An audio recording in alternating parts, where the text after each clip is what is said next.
From the high desert and the great American Southwest, I bid you good morning, good afternoon, good evening, wherever you are in the universe, the world. We're covering it all with a brand new program called Midnight in the Desert. I'm Art Bell, and it is my pleasure to be here. It's going to be an interesting evening. The first thing we're going to do is cover the genesis of the name of the program. Now, let's think about it a little bit. Midnight in the Desert. Where have you heard that before? Midnight in the Desert. Midnight in the Desert. Let me think about that. Oh, yes. There's this lovely gal in Nashville.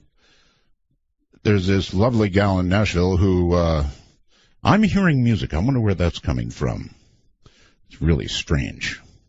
Now it's gone. All right. This lovely gal in Nashville who sang it for me, and her name is Crystal Gayle. Crystal, welcome to the program.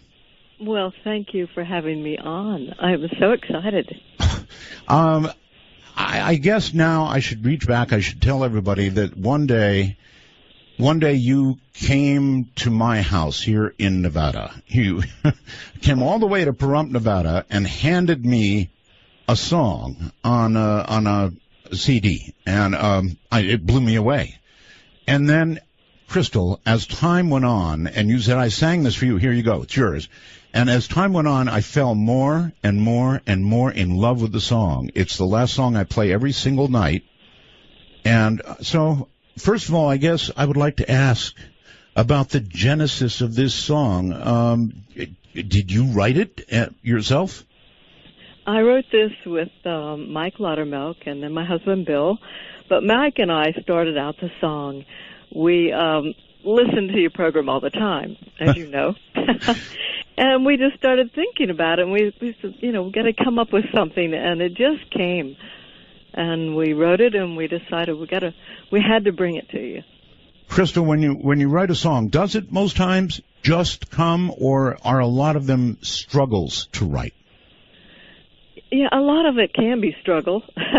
Yeah. But the ones that I like are the ones that just come easy, and this definitely did. But it just felt right, and we wanted to do this. Boy, it does feel right. It feels right for. By the way, you'll be interested to know we had a great vote on this website, and Midnight in the Desert won out. Hands down, everybody wanted the program to be called that. Everybody wanted the theme to be that. This is great. So, well, we are very honored. Very, very honored. I'm very honored. What are you doing these days? Well, we're still working out on the road, doing different concerts, and been in the studio working on a classic country album that's in the mixing process, and will be out soon, and just having fun. In my career, I've been all over the world, made so many wonderful friends, and love it. And I'm still making more. All right. I want an honest response here. When you go out on the road, man, you're really on the road. I mean, you're from spot to spot to spot to spot all over the country. Does that wear one down after a while? Definitely, it can wear you down real fast. Yeah, it just depends. When I was younger, definitely we could go day after day after day, and then you get a little older, and it was like, okay, let's slow this down. But once it's in your blood, you love it. I mean, we enjoy being out there, and as you know, my sister Loretta Lynn, I mean, she loves it. She's still out there singing, and it's just incredible. And I've got to say, we're going to be at her ranch on September 5th. We're the Van Leer girls. So really? My sister Peggy and Loretta and I will be all together there, and we have so much fun. How come so much talent gathers in one family? I don't know. I think my mother would sing. My father, I think he sang and played the guitar, but Mom had a twin sister that they'd sing around at socials, and it was a part of our upbringing. In Kentucky, everybody gathered on the porch, and, we didn't have the video machines and everything else. Oh, I know about Kentucky. I do. It's really laid back. There's so much beautiful farm country there, horses all over the place. It's gorgeous. It's a great place, a wonderful place. You know where I am, out here in the middle of cactus country. I love the desert. So, So you honestly really did. You used to listen to the show, huh? oh yes. That's incredible. I never know who's, just like you never know who's in the audience, I never know who's out there.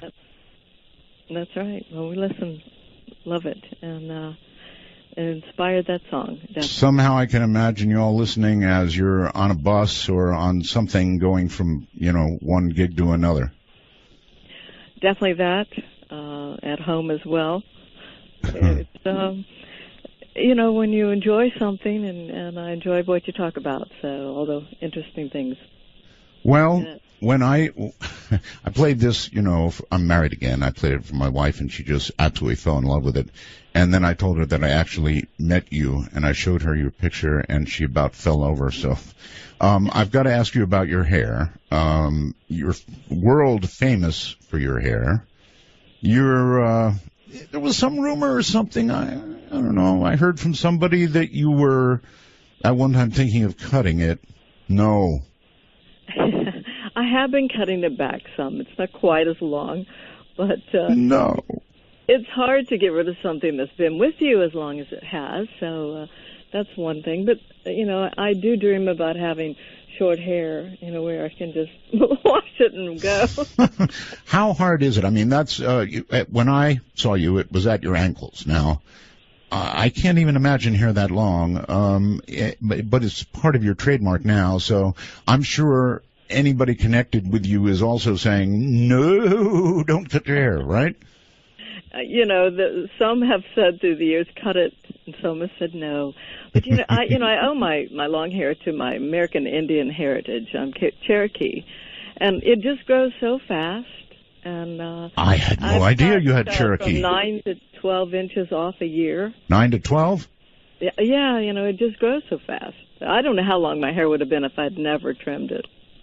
In other words, you might be trailing it like a bridal thing. Yeah. When I started stepping on it, I said that's too long, so that's when I cut it back. So 9 to 12 is like how much it grows in a year? Yeah, I think the normal is like, for most people, I think is about 6 inches.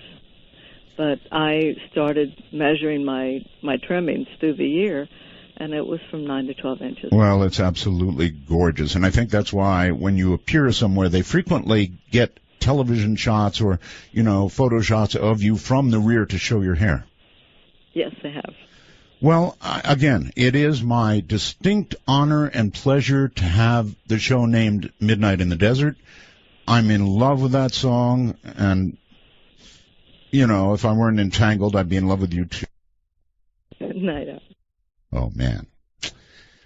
All right, so I had to do that. I had to do that at the beginning of the program. There was just no two ways about it. What a wonderful lady. And I'm not kidding you when I say she got on an airplane, came all the way out here, came to my house, had lunch, and handed that to me and said, here, this is for you. And I listened to it once, and I said, oh, thank you so much. And, it kind of ended there for a little while. And then I started listening more and more and more to the song, and the more I heard it, the more I began to fall in love with it, really in love with it. So that's how this show became what it is. And the good people at Belgab, that's a website that kind of follows the show, voted this as what should be the name of the program. And so that's how it happened. That beautiful, talented lady is the reason. All right, I'm going to go through, I think, a couple of rules for the show because, and that's all we've got is a couple. Actually, maybe only one. The rule we have here is no bad language. No bad language. Now, tonight, we're welcoming a whole bunch of affiliates to the show. So be aware that you're not only on the Internet, but you're on broadcast radio as well. And I could go through a list, and I will at some point go through a list of all the affiliates. Those of you who have joined us, I say welcome. And again, the only rule I have is really no bad language. There's no need for it. You can say what you have to say without saying a bad word. You can be dramatic and have emphasis without saying a bad word, right? So do that, and keep in mind that we've got children, 8 people up to 80 listening. They both go through the roof if you've got a whole bunch of bad language. I think a lot of internet radio shows think, we're on the internet now. We can really swear up a storm, and they do. So what you're hearing now is a digital audio revolution, in my opinion. The world has changed beneath our feet. There is nobody who loves radio more than myself. But clearly we are in the middle of a digital revolution. Everybody's carrying around these cell phones. I've got an iPhone sitting right here. Whether it's an Android or whatever you've got, it's pretty much plastered with you all the time, right? Half of you have most of your lives on the thing. I know I do. And when it's out of my reach, I get a little fidgety. Are any of the rest of you like that? Even when it's in the charger, it's like the charger has it. I don't. And I reach for it to look at a weather forecast or what have you, and it's not there. All right. There is one other thing. There are many ways to call the show. We have a public number, which is area code 952-225-5278. That's 952-225-5278. You can use Skype in North America. That means U.S. and Canada. You simply kind of make like you want to make me your friend on Skype, and you enter MITD 51. That's MITD 51, as in midnight in the desert, right? If you're overseas, anywhere outside North America, it's MITD 55. That's MITD 55. Now, when you call, we prefer you use a headphone mic. If you can find a headphone mic, that would be glorious, because then you'd sound good. If you've got one of those little cameras on your computer, pick it up when you call and talk into it just like you're talking into a microphone. What you don't do is stand 5 feet back from the computer and yell at the computer when I come on. That never works, always sounds bad, no exceptions, just doesn't work. Now, on your iPhone you can add me, and then you can call me. It's that simple from anywhere in the world. All right, all of that said, I think that I'll go into this break this way. Good evening, everybody. I am Art Bell, and I am back after a 2-year hiatus. At the bottom of the hour, we're going to be joined by, or after the news at the bottom of the hour, Graham Hancock. And Graham is an amazing, amazing guy. I'll tell you all about him. If you've never heard Graham, well, you're in for quite a treat. I've got a few thank yous to do since this is an inaugural show. I'm going to repeat some of what I said last night. Now, I needed really, really good audio to do a show like this, or to even contemplate doing a show like this, and so I called the Telos Company. They are the leaders in getting audio from point A to point B and getting phones working and all that kind of stuff. And the company Telos said, well, you know, our chief engineer lives right there in Pahrump, Nevada. I about dropped the phone. What? So I hooked up with Joe, who happens to be a ham operator like myself. Needless to say, he talked the company into providing us with the best gear that exists on planet Earth for getting sound from point A to point B, or telephones or whatever. And so thank you, Telos, and thank you, Joe. Keith Rowland, my webmaster of, this bothers me a little, probably bothers Keith too. What is it, about 30 years, Keith? We've known each other, I think, something like that. So he's doing it all down there. Well, I'm doing it all here, and he's doing it all there. Dr. J, my new producer, and by the way, Paul, my old producer. That sounds bad, right? Like the old guy. He's fine. Dr. J is my new producer and doing a great job. I want to thank the BellGab website. This is a website comprised of people that might chew your arm off or might give you a kiss on the cheek is really hard to say. They're sort of what I describe as vaguely lovable.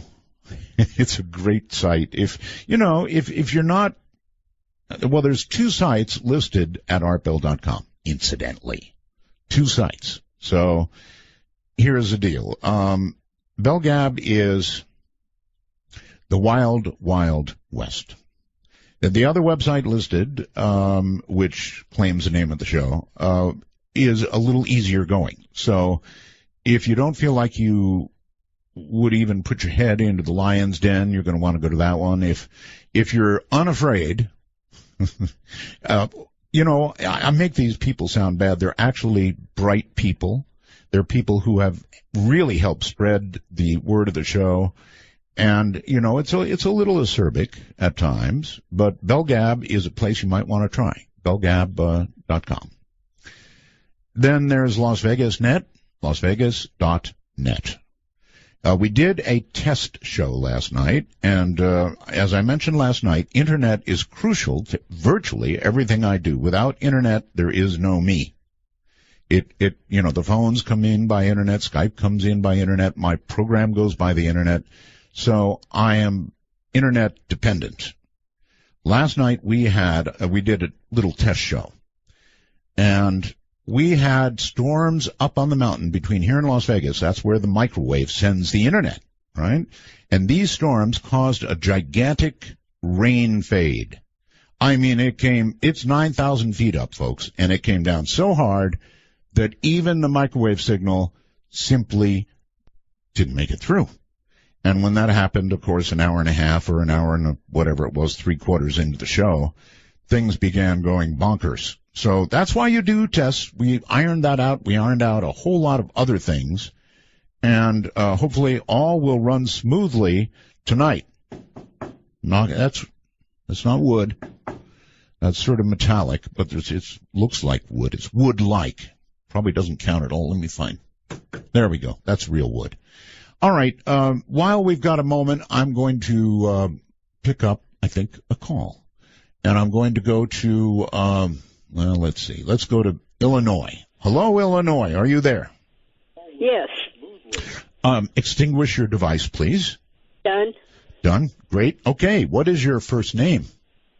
Rose. A rose by any other, right? Mm-hmm. Yeah. What part of Illinois are you in, Rose? Iuka. Population 600. Really? That's a very small town. Mountain farm country. So does everybody sort of know everybody in your town? I imagine they do. Yeah, it's like everybody knows everybody. Mm-hmm.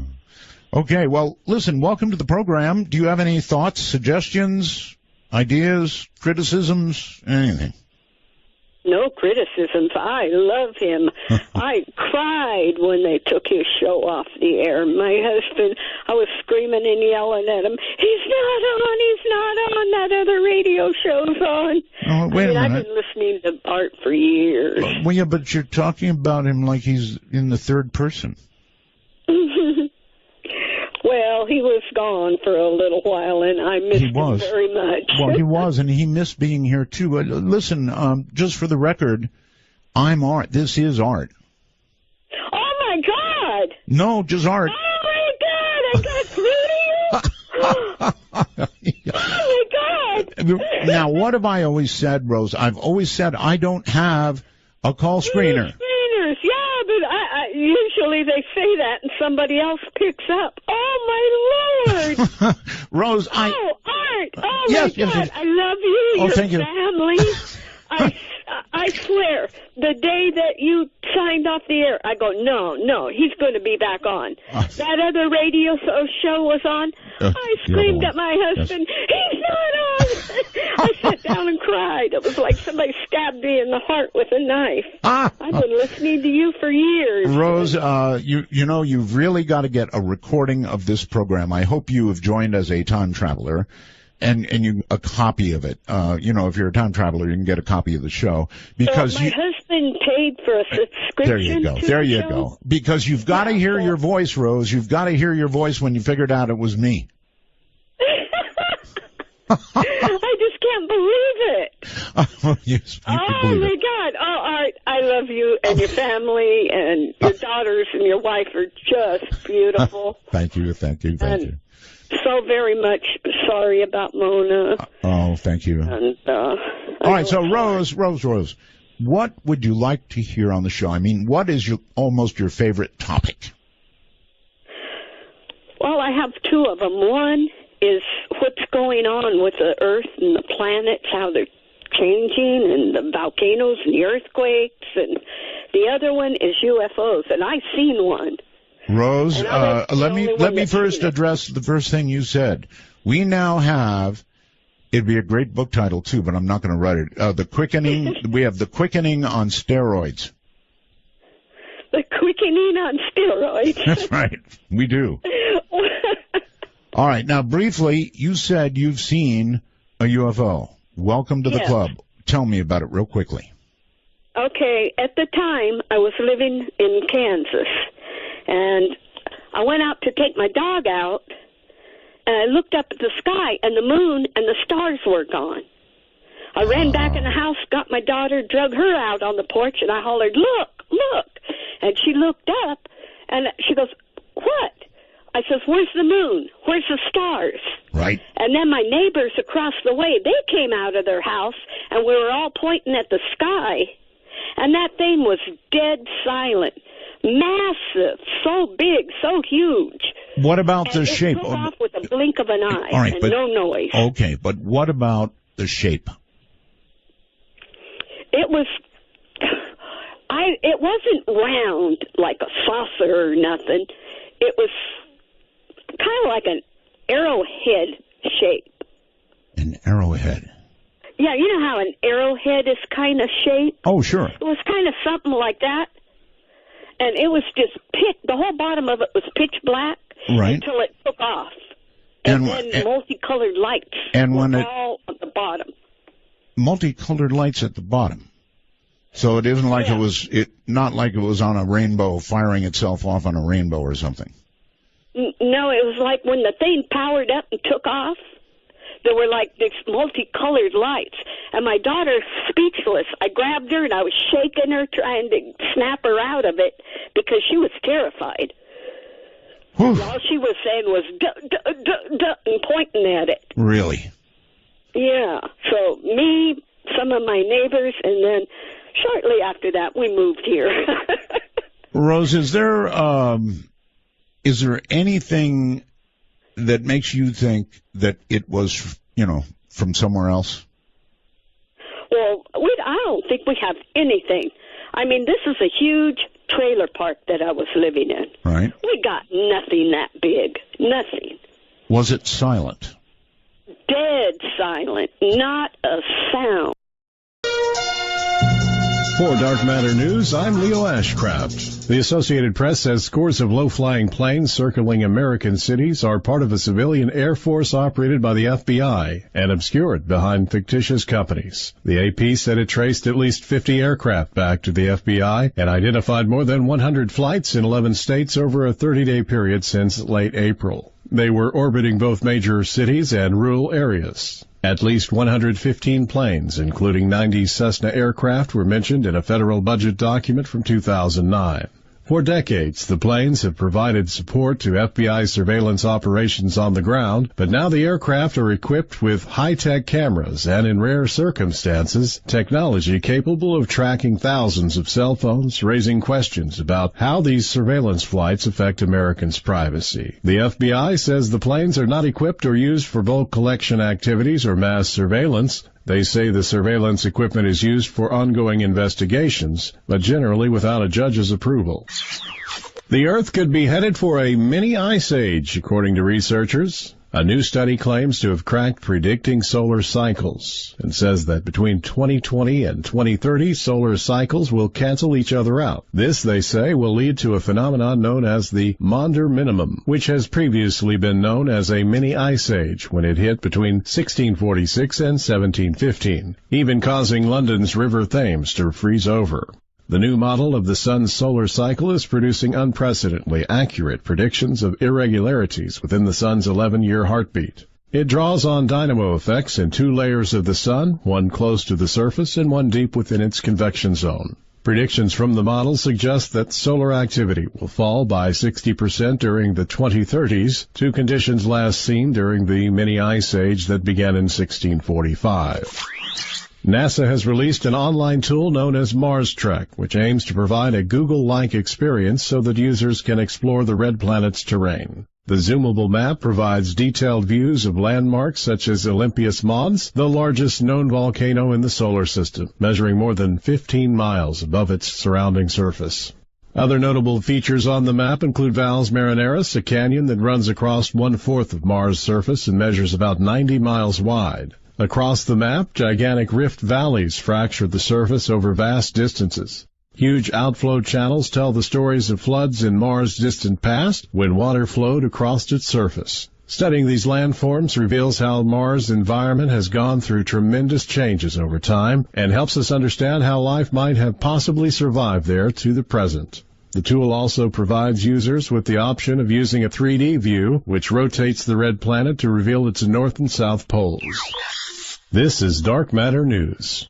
A University of Alaska spokesman has advised in an email that control of the High-Frequency Active Oral Research Program, better known as HARP, would be transferred from direct federal control to their institution in August. Currently, the Air Force Research Lab has control of the HARP facility until August 11th. After that, the university will have access to the site under the terms of an agreement between the University of Alaska Fairbanks and the Air Force. The officially reported purpose of the HARP installation was study of the ionosphere. The facility has a complex array of radio equipment meant to generate heat in the upper atmosphere from about 37 miles to 620 miles above the Earth's surface. But the mysterious nature of some of the experiments put the HARP facility at the center of plenty of speculation. The troubling factor in this story is that although the Air Force is ostensibly transferring control to the civilian university, the bulk of the funding is still coming from the Pentagon. For Dark Matter News, I'm Leo Ashcraft.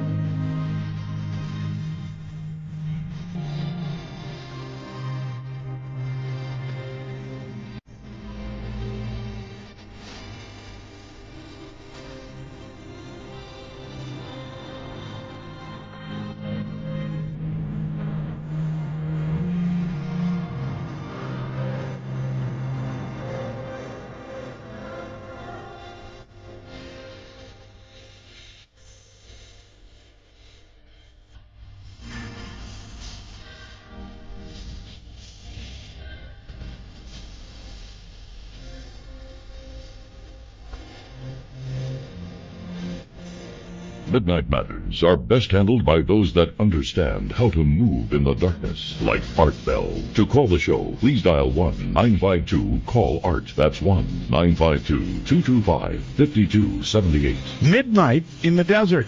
It's a brand new program every day. And I'm so very glad to be here. I can't even begin to tell you how glad I am to be here. It's been a long 2-year wait. And it's been a long 2-year wait for Graham Hancock, too. Graham Hancock is a British writer. He's a journalist. He specializes in very unconventional theories involving ancient civilizations. You don't think we were the first, do you? Stone monuments, megaliths, altered states of consciousness. That's a favorite of mine. In more ways than one. Ancient myths and astrological data from the past. One of the main themes running through many of his books is a posited global connection with a mother culture from which he believes all ancient historical civilizations sprang.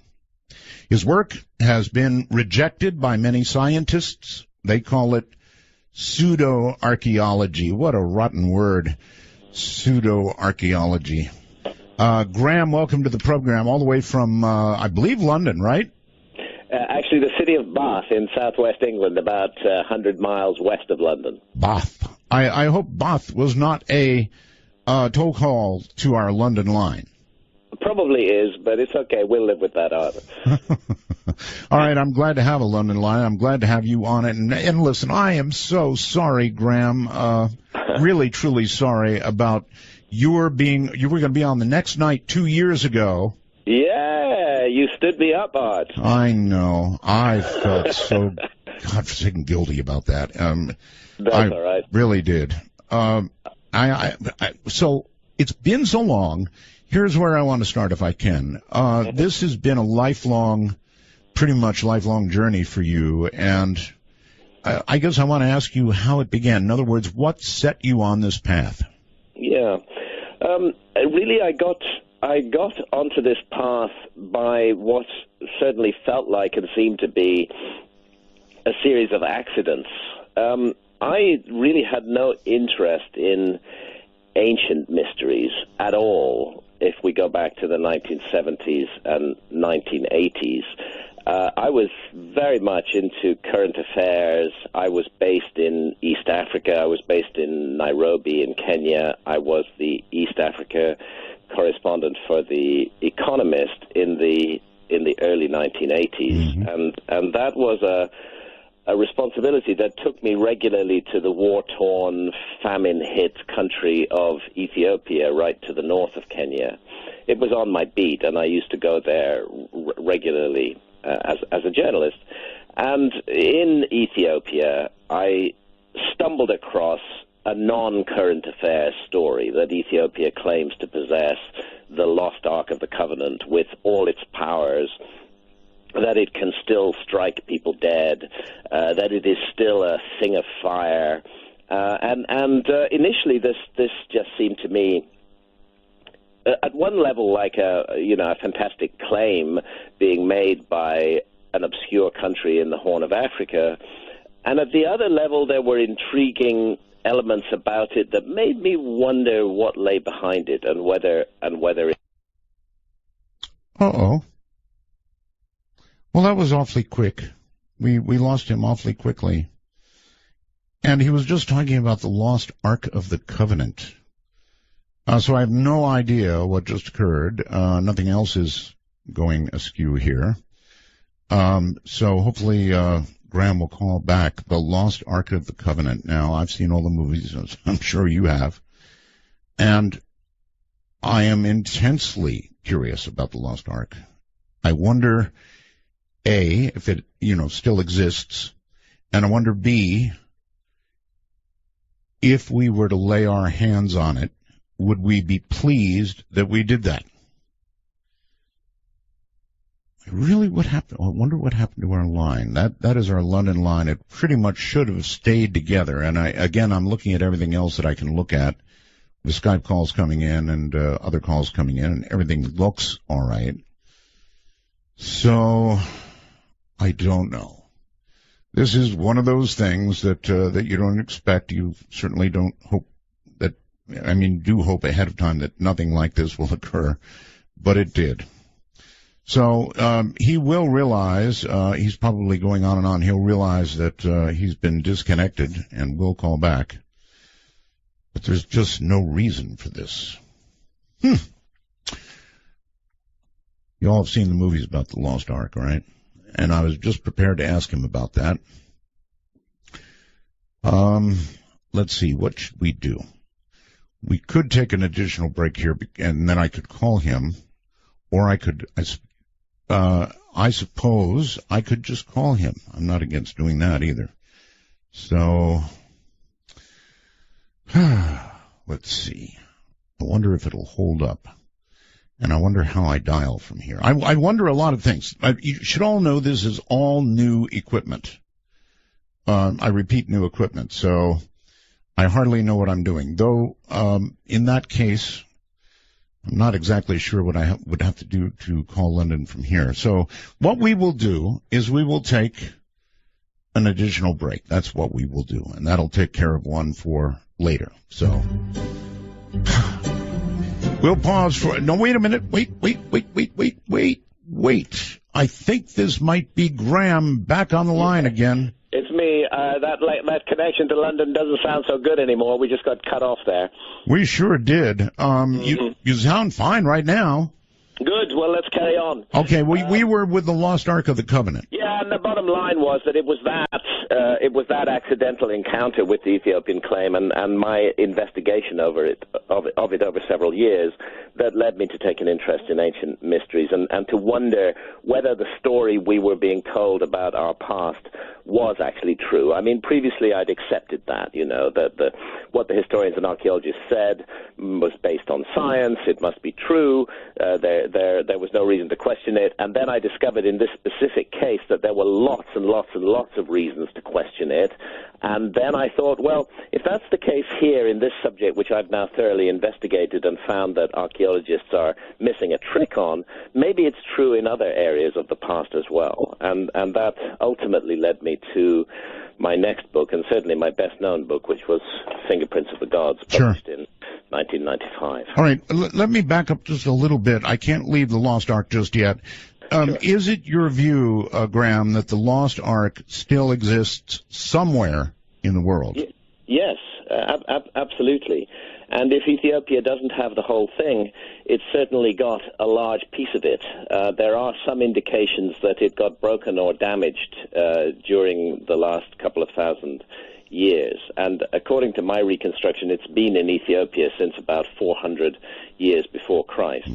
Now, this is a controversial claim, but all the dots join up, and there's extraordinary backup to what the Ethiopians are saying, and the role that the Ark of the Covenant plays in their culture is really extremely puzzling. I mean, this is the only culture in the world which has a living tradition of actually worship of the Ark of the Covenant. Everywhere else, it's a forgotten relic.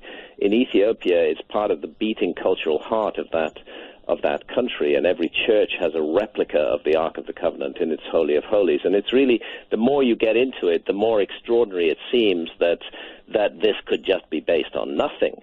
There's something going on, and it's intimately connected to the story of the Ethiopian Jews. This is a story that has been not well enough told in the world, the realization that there is an ancient Jewish community in Ethiopia which has roots that go back deep into Old Testament times. And these Ethiopian Jews, who call themselves Beta Israel, which means House of Israel, they're often referred to by outsiders as the Falashas. The vast majority of them have now been moved to Israel during the crisis of the civil war in Ethiopia in 1991. The Israelis mounted a rescue mission and took most of the Ethiopian Jews out of the country. But I knew them before that exodus, and I traveled in their villages, and I talked with their priests, because the Ethiopian Jews have priests. This itself should be an indication of how curious and strange their religion is. Modern Judaism does not have priests; it has rabbis. But these Ethiopian Jews were practicing a very ancient form of Judaism, even sacrificing rams, which is forbidden in Talmudic Judaism. So, intriguing story, and one thoroughly worth investigating, and one that woke me up to the mysteries of the past. If you had access to the Lost Ark of the Covenant, would you hesitate to open it given the opportunity? Yeah, I'd absolutely hesitate to open it.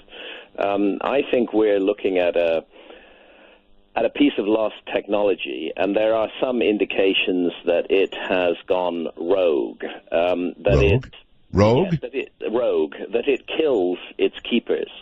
There is an old tradition in Ethiopia that a single monk is appointed as the guardian of the Ark. Once he's appointed to that position, he can never leave the precincts of the chapel where the Ark is kept. And I got to know a number of these guys over a period of several years, a number of them because once appointed as guardian of the Ark, their lifespan tends to be very short, like 2 years, and they develop cataracts over their eyes, and they complain that the Ark is doing this to them, but that it is their fate, their burden, their responsibility to be the keeper of the Ark. That might imply some sort of radiation? I think it does, and I speculated on this as I was researching the subject, and it's one of the things that turned me on to the possibility that the story of our past may be badly flawed, because the Ark does sound like a piece of technology. I mean, here's an object that if you read the biblical accounts, and of course I didn't confine myself to the biblical accounts, there's an incredibly rich heritage of the legends of the Jews and of other what they call extra-biblical sources outside the Bible, which are filled with references to the Ark. And eerily, again and again and again and again, what you find these references are describing is some sort of awesome weapon that strikes people dead with bolts of fire. You need only reach out your hand to it, and a bolt of fire will leap out from it and strike you down. That's capable of flight, that inflicts cancerous tumors upon the Philistines on the one occasion when the Philistines capture the Ark from the Israelites. There's really strange passages in the Bible that describe the way they opened it, which was a terrible mistake, the way they filed past it and looked into it, and how 50,000 of the citizens of a place called Ashdod were killed with cancerous tumors by exposure to the Ark of the Covenant. And of course, the scholars just dismiss all of this as ancient fantasies, but there's a remarkable consistency in the stories. And I began to wonder whether we are looking at a legacy or a heritage of an earlier technology, which has somehow been preserved in Ethiopia and preserved elsewhere in other countries. We keep coming across these hints and myths of a lost technology. And if there's a lost technology way back in the past, then there's a problem with history, because history and archaeology see the evolution of human civilization as pretty much a kind of straight line. I mean, there might be a few... Well, if there's a lost technology, then there's a lost civilization that developed it. Exactly. There's a lost civilization behind it. Or let's put it this way, there's an unexplained mystery behind it, because the model that we are taught in schools and universities, and that is largely favored by the mass media as well, the model of mainstream history, does not have any room for any lost civilizations. Historians and archaeologists, I find, on the one hand, they do some incredible work. On the other hand, they're very pompous about their findings and are convinced that they've got the whole story, when they should know that the next turn of the spade could change the story entirely. And I think that's what's happening around the issue of civilization. May I ask you a very controversial question? You're welcome to say no. The Bible, of course, is seen to be, or thought to be, a very historical and many would argue extremely accurate or totally accurate document. How much of the Bible do you think is the real McCoy? I think it should just be looked at as a repository of information from the remote past, and as such, there's no need for us to distinguish it from the incredible scriptures and religious ideas preserved in hieroglyphs by the ancient Egyptians, where those ideas often touch on the remote past of mankind, or the texts of the Sumerians in Mesopotamia, or for that matter, the ongoing tradition of Hinduism in India. Hinduism is based upon the Vedas, and the Vedas are lost books going back into the remote. The origins of the Vedas are really a deep mystery. What we're looking at in the Vedas is the latest recension of a very ancient oral tradition that may have been passed down for more than 12,000 years. And I think that's the case with the biblical text, with the ancient Egyptian text, with the Sumerian text as well. They're best looked upon as archives of knowledge. So I don't place the biblical texts any higher than the ancient Egyptian or the Sumerian or the Indian texts. I place them alongside those texts as a route into the past, that this is one of the ways, if you think of it as a wormhole in the fabric of space-time, that through these documents we can begin to enter and gaze upon and penetrate the mysteries of the past. Well, I ask myself, Graham, all the time, how much of it I believe. And I do this because even relatively recent history, written supposedly, perfectly as it occurred, depends on who wrote it, whether they're the ones who won the war. And I mean, history is just, even relatively modern history comes out 6 ways from Sunday. Yeah, no, totally. I don't think we should automatically believe anything in any ancient text. We should just use it as an aid in order to inquire into the past. History is a story, first and foremost. It's a narrative, and the biblical texts are a narrative, and they are written to support a particular point of view. But that doesn't mean that there isn't good stuff in there. Oh no, there is. I mean, there's stuff that everybody knows is good.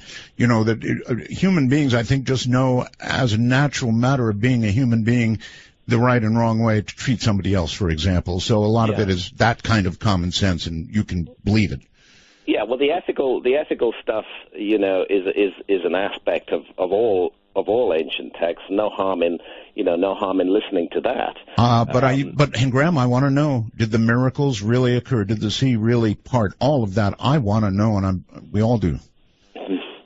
Yeah, I think that what is being captured in some of these accounts, again, it comes back to this issue of a technology that we don't understand. The faint hints and traces of some system of manipulating physical matter, which is not the system that we use today, and which appears to be miraculous, but is in fact an ancient science. I think that to me that's what it all comes down to in the end, that we're dealing with the fingerprints of an ancient science, and that this science goes back to a civilization before recorded history began. Now, I have to say that at the root of it all is mystery, not history.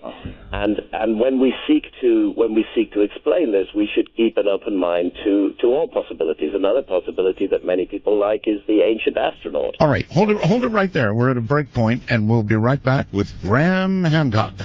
I'm Art Bell.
To reach Midnight in the Desert via Skype worldwide, if on a computer, please be sure to use a headphone mic and call MITD 51. That's MITD 51. Oh, this just seemed the exact right time for this song. I fell in love with this song, and I don't know, somehow discussions of the Bible, Lost Ark of the Covenant, all of it with Graham Hancock, and it seemed just the right time for that song. Graham, welcome back. Thank you. Your new book, by the way, is Magicians of the Gods, right?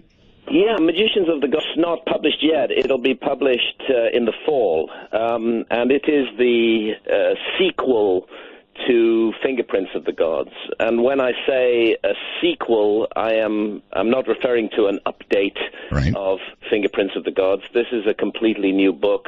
20 years have passed since I published Fingerprints of the Gods, and there have been enormous developments in the world since then, both in the field of archaeology and in the field of understanding what happened to the Earth between 12,800 and 11,600 years ago, which is the period I've always focused on. In the book, I'm sorry to interrupt. In the book, you suggest that a giant comet may have hit the Earth about 12,800 years ago. Is that correct? Yeah, that's right, and that's not my suggestion. What I'm doing there is picking up on really extraordinary discoveries in science that have taken place in really since 2007. This is all very new information.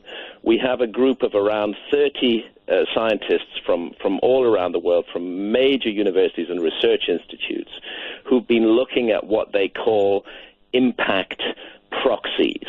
Now, this information has got out in a small way to the public, but it's never been put together into a coherent case that has a bearing upon the origins of our history. And that's one of the things that I'm doing in Magicians of the Gods, is I'm putting all of that information together for the first time. See, it used to be held that the last time we had a major, what they call a cosmic cataclysm on this planet was 65 million years ago. Dinosaurs, what they call the KT event, when what is calculated to be an asteroid about 10 kilometers in diameter smacked into the Earth in the Gulf of Mexico, created a global firestorm, destabilized the crust of the Earth, sent huge plumes of volcanic smoke rising into the upper atmosphere, changed the climate completely, and in the process rendered extinct the dinosaurs that had been the masters of our planet for, hundreds of millions of years before that. Now, the view of science was that impacts on this scale, what you call extinction level events, are very rare. That they happen approximately once every 100 million years. Although how anybody could seriously expect the universe to be as predictable as that, I cannot imagine. Like every 100 million years, the alarm clock rings. Yes. But this was the view, and that while it is known that the Earth is in the path of small objects, meteorites, that they enter our skies all the time, little shooting stars, they light up, they're very pretty to look at. We don't feel endangered by these. They're the size of a speck of dust, and they're not going to do any harm to the Earth. So historians looking at the story of human civilization, anatomically modern humans like us, at least according to the mainstream view, are supposed to have existed for only the last 200,000 years, and civilization, according to the mainstream view, is only supposed to be about 5,000 years old. So if you're dealing with time spans of 200,000 years or 5,000 years, why need you concern yourself with time spans of hundreds of millions of years? This is the essential point of history. So history doesn't take account of cosmic cataclysms. And that's why, with this rigid view that the last one happened 65 million years ago, that we're not going to see another cataclysm for about another 35 million years, that's why history ignores cataclysms. But the group of scientists who I mentioned began to put together the information. They began to realize there were certain anomalies in the data. They began to realize that something horrendous had happened to the Earth much more recently than that, incredibly recently, actually just 12,800 years ago, at the beginning of an episode that geologists call the Younger Dryas. Now, geologists have been aware that the Earth plunged into a very radical climate shift at that time, 12,800 years ago, and they've been aware that there were extinctions which were associated with this time period, but they never put it all together. They thought the extinctions might have been the result of human activity, hunters, for example, hunting down the great herds of mammoth in North America, and they didn't realize that there might have been another cause for this, and that's what the new science has gradually revealed, that the Earth was hit 12,800 years ago. All right. And it was hit by at least 8 large fragments of a giant comet. And those fragments included fragments that were a mile in diameter. In other words, this baby is circling around again. Well, the point is that what all this comes back to is that the comet that was responsible for the cataclysm 12,800 years ago, the Earth has had several encounters with its debris stream. Those first impacts 12,800 years ago, and I'm summarizing, 8 or 9 years of really intense science here, which is thoroughly documented in the new book, that the first impacts were largely on the North American ice cap. This was the Ice Age. North America was buried as far south as New York in ice that was, 2 miles deep.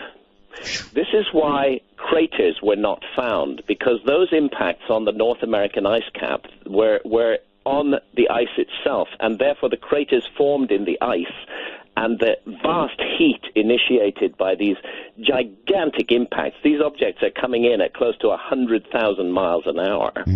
That the vast heat liquidized huge areas of the ice cap, causing enormous flooding. And part of my research with a fantastic catastrophist researcher called Randall Carlson, who traveled with me, we made a big journey across North America, across Oregon, across Washington State in particular, the channeled scablands of Washington State, unbelievable landscapes, the coulees, upper and lower Grand Coulee, these huge gouges in the earth. We now know that these features were caused by cataclysmic flooding at the end of the Ice Age, and the old explanation for that flooding just won't fit anymore. The only thing that really makes sense is the impact of several fragments of a comet on the ice cap. So I'm going to summarize very quickly. We have impacts 12,800 years ago. The science for it is impeccable, if not yet fully out into the public domain. Then there's another encounter. You see, what we're dealing with here is a comet that may originally have been 200 kilometers in diameter, a giant thing like the size of a small planet that is drawn in to the inner solar system. That's really, really big. Just one quick question. I keep my ear to the ground on the internet, and these things come and go, I'm telling you, but there is this gigantic group of people right now that believe something like what you're talking about is probably pretty close to the horizon. They're talking even September. I don't have a clue. I just know there's a gigantic buzz about it right now. If you want to comment on that, fine. Well, not, fine. I can only tell you the science of it, which I've gone into in depth in Magicians of the Gods. I can only tell you the science of it. And what the science looks like is this, and let me just go back to this original scenario, that a huge comet enters the inner solar system about 30,000 years ago. It is captured by the sun, and it begins to go into an orbit that crosses the orbit of the Earth. It's subjected to all kinds of gravitational pulls. Comets are not as massively solid as asteroids. Comets are huge amounts of rock bound together with ice. And what happens with these gravitational pulls and the passage of time is that this giant comet begins to break up into fragments. Some of those fragments might be 20 miles across. Others might be the size of your fist. And it begins to form a debris stream. Imagine a huge donut spread around the solar system. That's the debris stream of this comet. And in it, there's lots of small stuff, which isn't dangerous, and there's a lot of large stuff, which is hideously dangerous. 12,800 years ago, we are hit by about 8 large fragments of this comet, with the epicenter of the cataclysm on the North American ice cap, and continent-wide wildfires across North America, and the massive extinction of what are called the megafauna, the large animal species of that time. World climate changes. Huge amounts of ice water from the ice cap have been released into the ocean. This interrupts the Gulf Stream, and it causes a radical fall of world climate, and we go into a deep freeze that lasts 1,200 years. Actually, I believe Britain would be some of the first to go, wouldn't it? One of the first to go. If those ocean currents change, you guys are going to freeze. Yes, of course. Of course, the Gulf. Many people don't realize what a huge role the oceans play in maintaining the stability of climate. And if you interrupt these great conveyor belts that take warm water from the equator and bring it up into the cold northern latitudes, if you interrupt that, then you don't just affect the Atlantic, you affect the climate of the whole world. Mm-hmm. Now, the mystery is that this episode, which began 12,800 years ago, ended equally suddenly 11,600 years ago. And the answer to this mystery appears to be that more fragments of that comet hit the Earth, that we crossed the debris stream again 11,600 years ago. This time the impacts were in oceans, most likely the Pacific Ocean, biggest ocean on the planet. Tsunamis? Tsunamis for sure, but also a greenhouse effect. Huge amounts of water vapor are thrown up into the upper atmosphere, and this creates the perfect greenhouse conditions, which then explain why the Earth, in a matter of a generation, undergoes a warming of more than 10 degrees centigrade. And all of what's left of the ice caps just melt, and you have huge flooding. This is 11,600 years ago. The point is, I'm not a big fan of doom and gloom and cataclysmic scenarios, but I think we need to be aware of our cosmic environment. And the point is that the astronomers and other scientists who've worked on this say that the debris stream of that giant comet is still in orbit. As a matter of fact, it's well known to all of us. The Earth passes through the debris stream of that giant comet twice a year. And that debris stream these days is known as the Taurid meteor stream because it seems to come at us from the direction of the constellation of Taurus. That's an illusion, but that's why it's called the Taurid meteor stream. Well, Graham, I know that I'm sorry. Go ahead. I'll just finish this thought, Art. The alarming thing is that calculations suggest that there are still many large objects in the Taurid meteor stream. Some of them are known, like Comet Encke, which is 5 kilometers in diameter. Others are theoretical, but when they backtrack the orbits of the meteor stream to the original giant comet, the inescapable conclusion is that there is at least one object with a diameter of 20 miles still out there and still crossing the orbit of the Earth every year. And it's really just a matter of luck. It's like crossing a 6-lane highway blindfold. We've just been crossing that highway twice a year and missing the traffic. But sooner or later we come into an area where the traffic bunches up, and then there is a danger of an impact. And some of the astronomers who've worked on this think that that danger is a real and present danger, and that it could confront us any time between now and about the year 2040. I wonder if we'd see it coming out. You know, we look for these things, Graham. We really do, amateurs particularly. But we might not see one coming directly at us out of the sun. Also, that's the problem.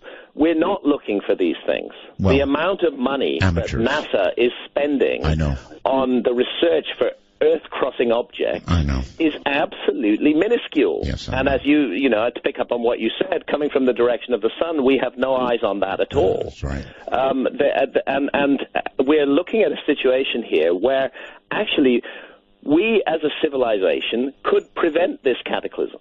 There is no reason for doom and gloom. If we saw it coming. But we can see it coming. It's something that we should be taking an intense interest in. Instead of the petty squabbles that divide us all at the moment, the ridiculous wars over ancient religious ideas, which people have received as children and never questioned, the territorial conflicts, the greed, the stupidity, the hatred, the fear and suspicion being manipulated in society by the powers that be. If the civilizations on this planet were to put their heads together and say, all the evidence suggests that there is a real and present danger from the skies, what can we do about it? The answer is we could do plenty about it. There's no need for another extinction level.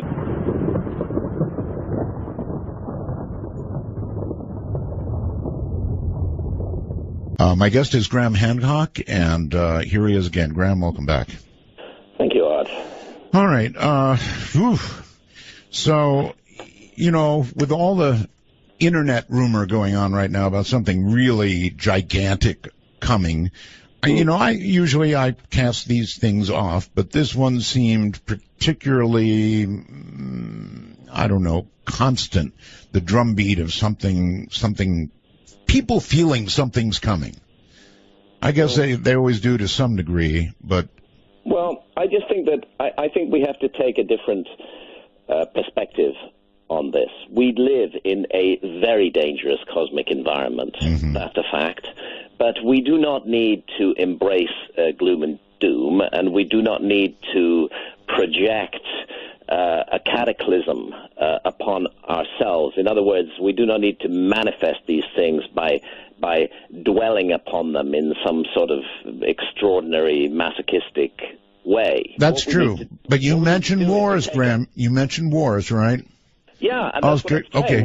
We need to take a practical position to living in a dangerous cosmic environment, especially when the scientific evidence, never mind about the cultic evidence all over the internet, when the scientific evidence points to a possible encounter with more fragments of the same giant comet that devastated the Earth 12,800 years ago, we need to take a practical view of this. Can we do something about this? And the answer is yes, absolutely, we can do something about it if we'll focus attention on it. And that's where I come to this issue of human behavior right now, because the world is full of hatred and fear and suspicion. That's exactly where I was going, Graham. I was going to ask you, and this is a really, really critical, very important question.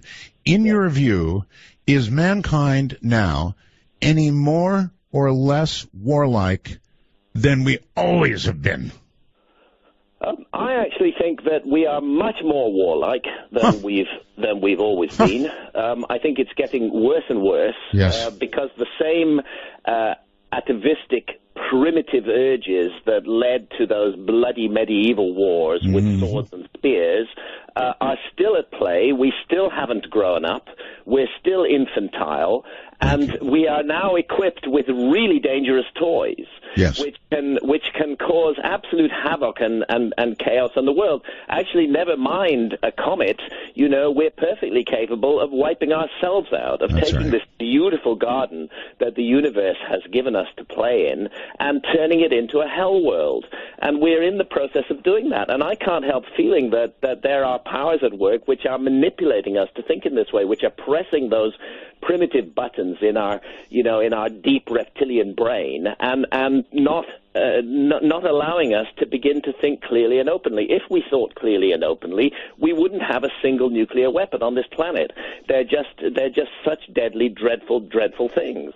But, we do. If we thought clearly and openly, we wouldn't be allowing the destruction of the Amazon rainforest. Mm-hmm. Obviously, our society is just, a little bit insane, absolutely crazy, and behaving in a psychotic manner. And then, looming on the horizon, is the danger of cosmic cataclysm. And that's a danger if we were to pool our resources, if we were to work together, if we were to stop hating and fearing each other and actually realize that we are one human race, one family, all brothers and sisters, all with the same hopes, all with the same fears. We don't need to fight each other.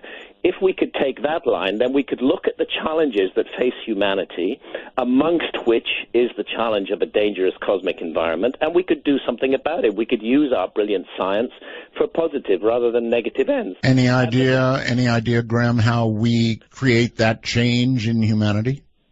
I think that there is a change of consciousness underway. I am very aware of this. It comes. The internet is the key factor. The internet is an instrument for liberation.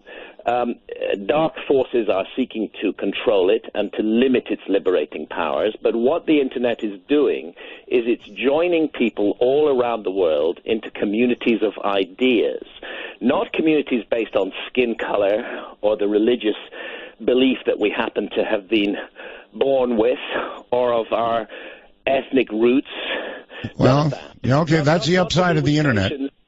But to do with the communication of ideas. Now, I realize lots of negative things are happening on the internet as well, but this ability for people all around the world to communicate with one another instantly, to share ideas, and to expand those ideas is a great instrument for awakening. And I see that awakening taking place all around the world, and I see it particularly in the youth. It's small still. It's a small flickering flame, but it's growing. And, you know, we reach a point of critical mass, perhaps sooner than the big corporations any longer. We're going to take matters into our own hands and make a better world. And I think that's coming. I feel very optimistic for that. Well, I'm not as much of an optimist as you are, and while what you point out about the internet is certainly true, it is also teaching teenagers or encouraging them to, become radicalized, do something awful here, and or go to Syria and join up with the bad guys. Yeah, well, we have some bad guys on our side too. If we're going to think in those terms. Oh, no, we do. I agree. I really don't want to think of myself as a member of a particular nation, I'm not, by the way, when I say that, I instantly realize there's a button that gets pressed. I am not in favor of one world government, okay? I am not in favor of any bloody government. I hate government is an old phase of human activity. Our next phase is going to have a much smaller role for government. So when I say that I don't see the point of nationalism, I don't see why I should automatically owe allegiance to somebody else just because they happen to be born on the same piece of land as me. I'm not arguing for one world government. Mm-hmm. I'm arguing for an awakening of the human species where we realize for the first time our full potential instead of allowing it to be harnessed and channeled and narrowed down by sectarian interests, which include, of course, death cults like ISIS. Yes, I can't bear the fact that hideous death cult has stolen the name of an ancient Egyptian goddess. It's appalling. But it is a death cult, and yes, it's using the internet. But many forces for love are also at work on the internet. So we have both sides. Very quickly, you don't want a one-world government. You don't want really any government at all. What would you... As little as possible. Yeah, we have such little time here. What would you have? I don't know. I just know that what we've got now is really bad, and it isn't serving the human race anymore. I don't think to recognize that we have to create a roadmap for the future. I think it's enough to say what we've got now is a broken model. It doesn't work anymore. It's allowing millions of people around the world to starve, to go to bed hungry every night. It's allowing the proliferation of nuclear weapons into dangerously irresponsible hands. It's allowing pollution on a gigantic scale to eat away at the lifeblood of the planet. I don't think I need to saying, recognize the need for change. Once we recognize that exact direction the change. For Dark Matter News, I'm Leo Ashcraft. The owner of Jordan Lobster Farms said he can't bear to sell or cook a massive lobster that is nearly a century old.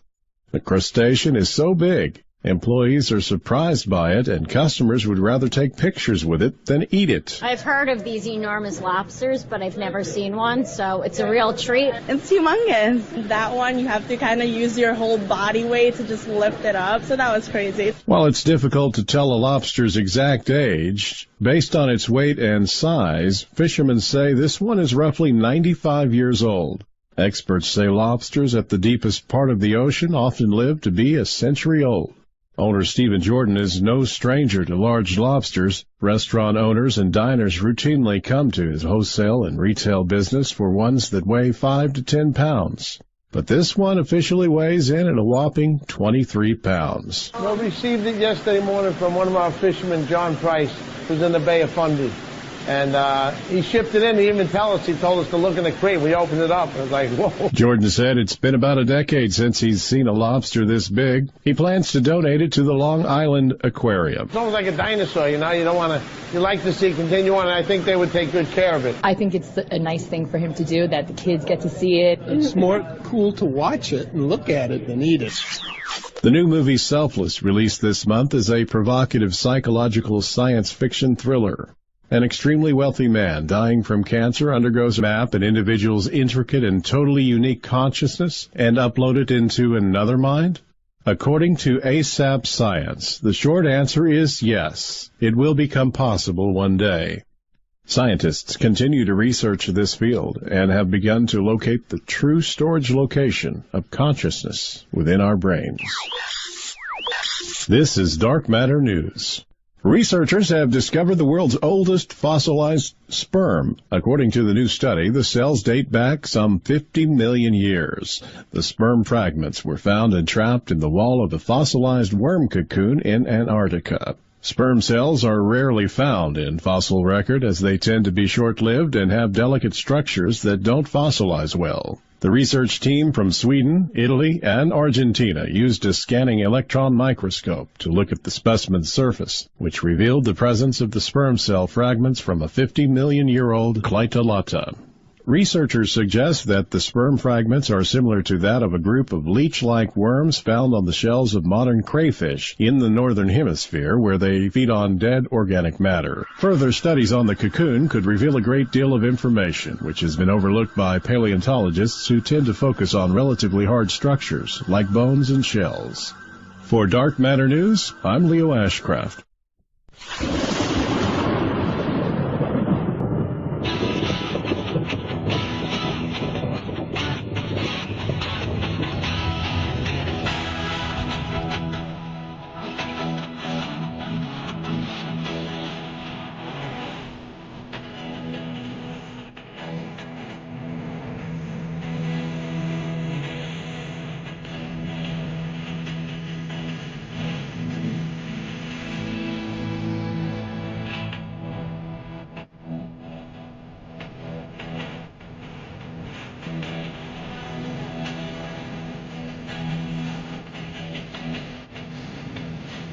Midnight in the Desert, exclusively on the Dark Matter Digital Network with Art Bell. Invite you to call now, 1-952. Call Art, that's 1-952-225-5278. Okay, that is the number, but actually we don't invite you to call just yet. So relax, sit down, relax, enjoy Graham Hancock.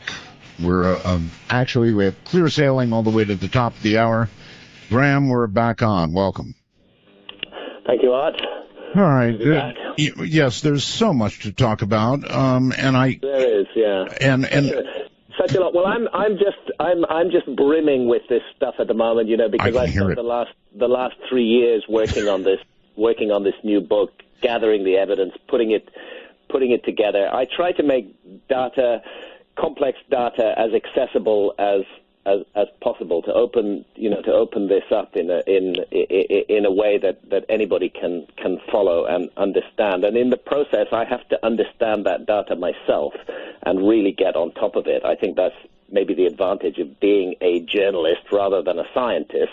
I don't claim to be a scientist, and when the archaeologists call me a pseudo-archaeologist, I have to laugh, because I don't claim to be an archaeologist, and I don't want to be an archaeologist. I want to be an independent mind who's looking at the past. So for 3 years, I've been working on Magicians of the Gods. The book is now finished. It's at press. It's going to be published in Britain on the 10th of September. It's going to be published in America on the 10th of November. And if I can just do a little commercial, if anybody is interested, just go to my website, grahamhancock.com, and it'll immediately take you to a page where you can learn more about Magicians of the Gods. You can do as much commercial as you want, no problem. So what are people going to say about this book? Are they going to say it's... I don't know. I honestly have no idea. When I published Fingerprints of the Gods in 1995, I had no idea then what sort of storm was about to break over my head. I was really quite innocent and naive in this field. I had no idea how many toes I would be treading on, or how savage would be the reaction that followed. Well, how savage for magicians? You might as well make your prediction now. Well, I suspect it's going to be pretty tough, and so I'm having to brace myself for that. I'm like anybody else. I don't want to be hated. It's nice to be liked. And when people attack me personally, not just my work, not just what I say. But, that's different. You know, the attacks on me, personal attacks on me, suggesting, you know, that I'm. I mean, there's just all kinds of ways that the debunking industry, those of us who are working in the field of alternative history and alternative science, are constantly subjected to this barrage of debunking. Now, I don't and can't object to that. Well, look, if they move from the scientific, if they move from that over to your personal life or you, then it just means they don't know how to attack you on what you've said. Yeah, well, it does, and that is a very common thing, unfortunately. And the argument is that those of us who are working in this field are simply exploiting a gullible public, and I reject that absolutely. I'm working in this field because I'm passionate about it. I feel that and I know that that's true of many of my colleagues working in this field. We feel passionate about it. We feel that there's information that needs to be shared and exposed about the past, and that's primarily why we do what we do. All right, we've got to talk a little bit about the pyramids, just because so much has happened. As you know, I had my tour of the pyramids, courtesy of your old buddy Zahi Hawass. Yes, Zahi, good old Zahi. Good old Zahi. And he's a great. He talks up a storm, though. He's a great talker, and amusing to be shown the pyramids by him. Well, you're a great talker, too, and I imagine if you two got together, it'd probably come to fisticuffs. Well, we did get together in April, and it did kind of come to fisticuffs. Really? Yeah, I've got the links to that on my website as well. We had a debate scheduled, but the debate, Zahi at the last moment refused to participate and got wildly angry, and they really behaved in a very strange manner. But fortunately, some of it was recorded on mobile phone, and it's out there. It's out there on the internet now. All right, so Zahi got into some trouble. He got arrested. He was accused, I guess, of trying to get things out of the country, when I always thought Zahi had been trying to get them all back into the country. Do you have any comments on that? No, I can't really comment on that. Okay. I haven't looked into depth in that. I'm more interested in Zahi's extremely negative impact on people's thinking as an archaeologist. That's really where I think he does the most damage. Is this championing of a redundant mainstream view, which he is now trumpeted as the world's most famous Egyptologist. He even has his own clothing line, Oh, now does he? Which he signs with the Zahi Hawass signature. He's got his own Indiana Jones hats. He's got his own safari suits. All of that, all of that kind of thing. He has become a very famous public figure, and he's an outspoken voice in favor of the mainstream view. In other words, that there is nothing mysterious in the past of ancient Egypt. And I think Zahi is doing all of us a disservice by spreading that view. All right, I'm going to tell you what he did when I was there. He took me, of course I got to lay in the sarcophagus and all that stuff, but then he took me to an area where he showed me graves, he showed me inscriptions, he told me these are the people, the workers who built the pyramids, and it was pretty extensive. What do you think I was looking at when he was describing all of that and we were standing there? Well, look, there's no doubt that there was a massive amount of construction work at Giza, quite apart from the pyramids.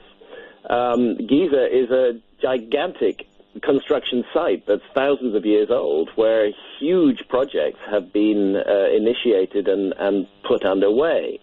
So certainly there will be workers' villages there. Certainly there were workforces there. Certainly we can find traces of those workforces. But were those the very workforces that built the Great Pyramid? That's another question.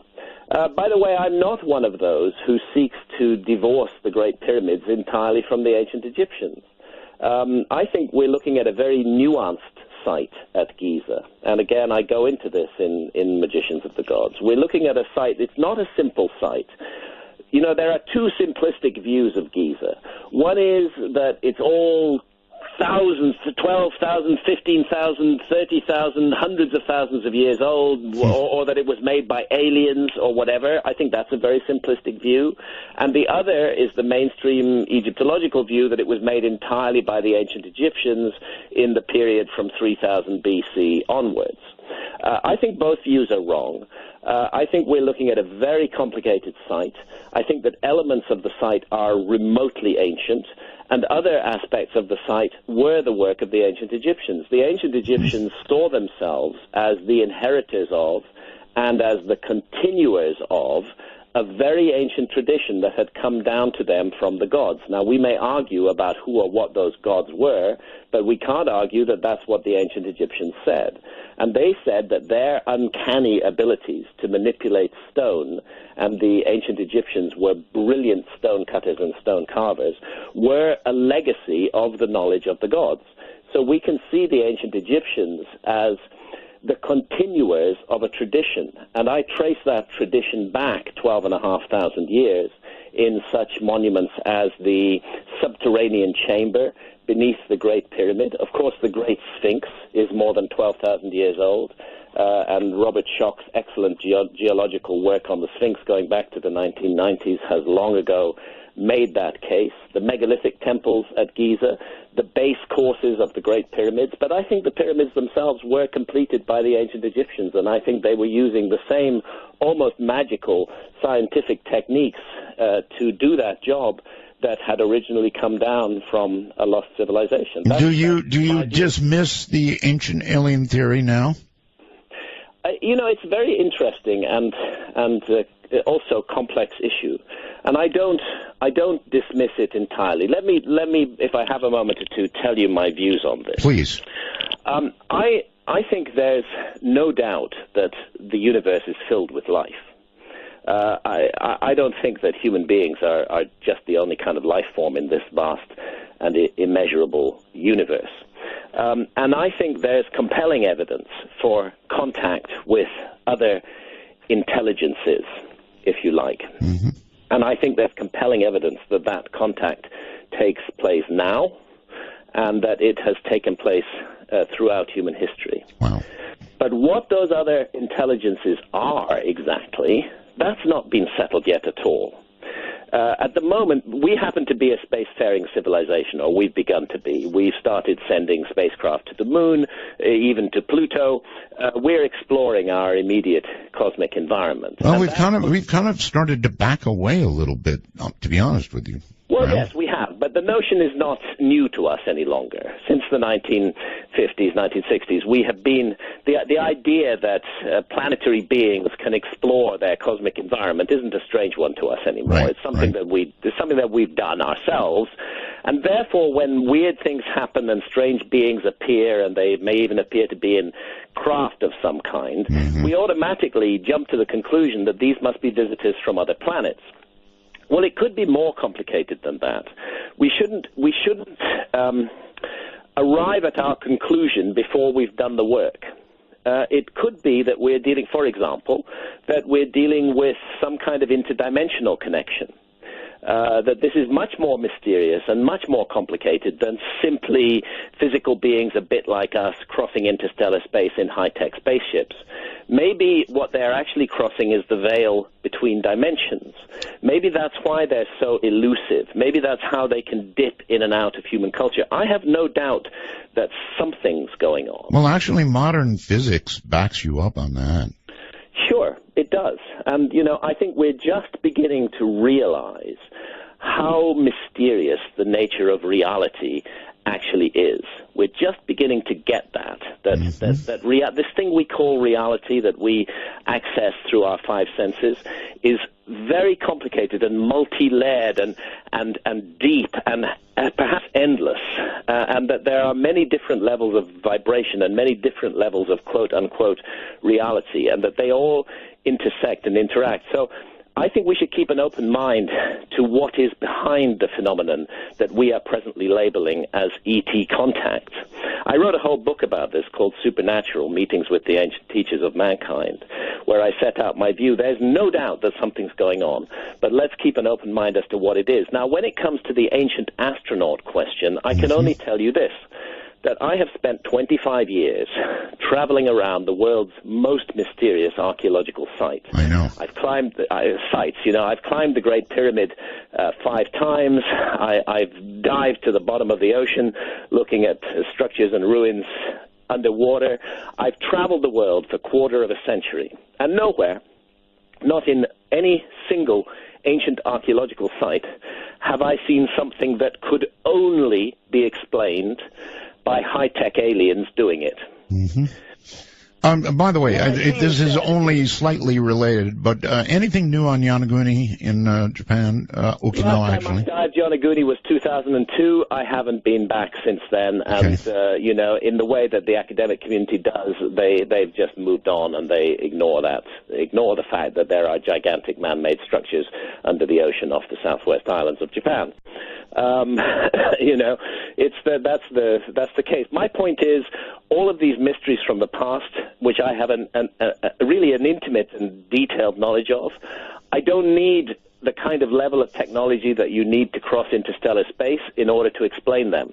A much simpler, much more elegant explanation is that we are a species with amnesia, that there has been a forgotten episode of human history, that there was an advanced civilization in the past, and that advanced civilization, human civilization, lies at the source of all the archaeological mysteries, which doesn't do away with aliens and other intelligences. I would believe that civilization was in contact with them just as we are. But I don't think that those alien and other intelligences built the Great Pyramid. I think the Great Pyramid was the work of human beings.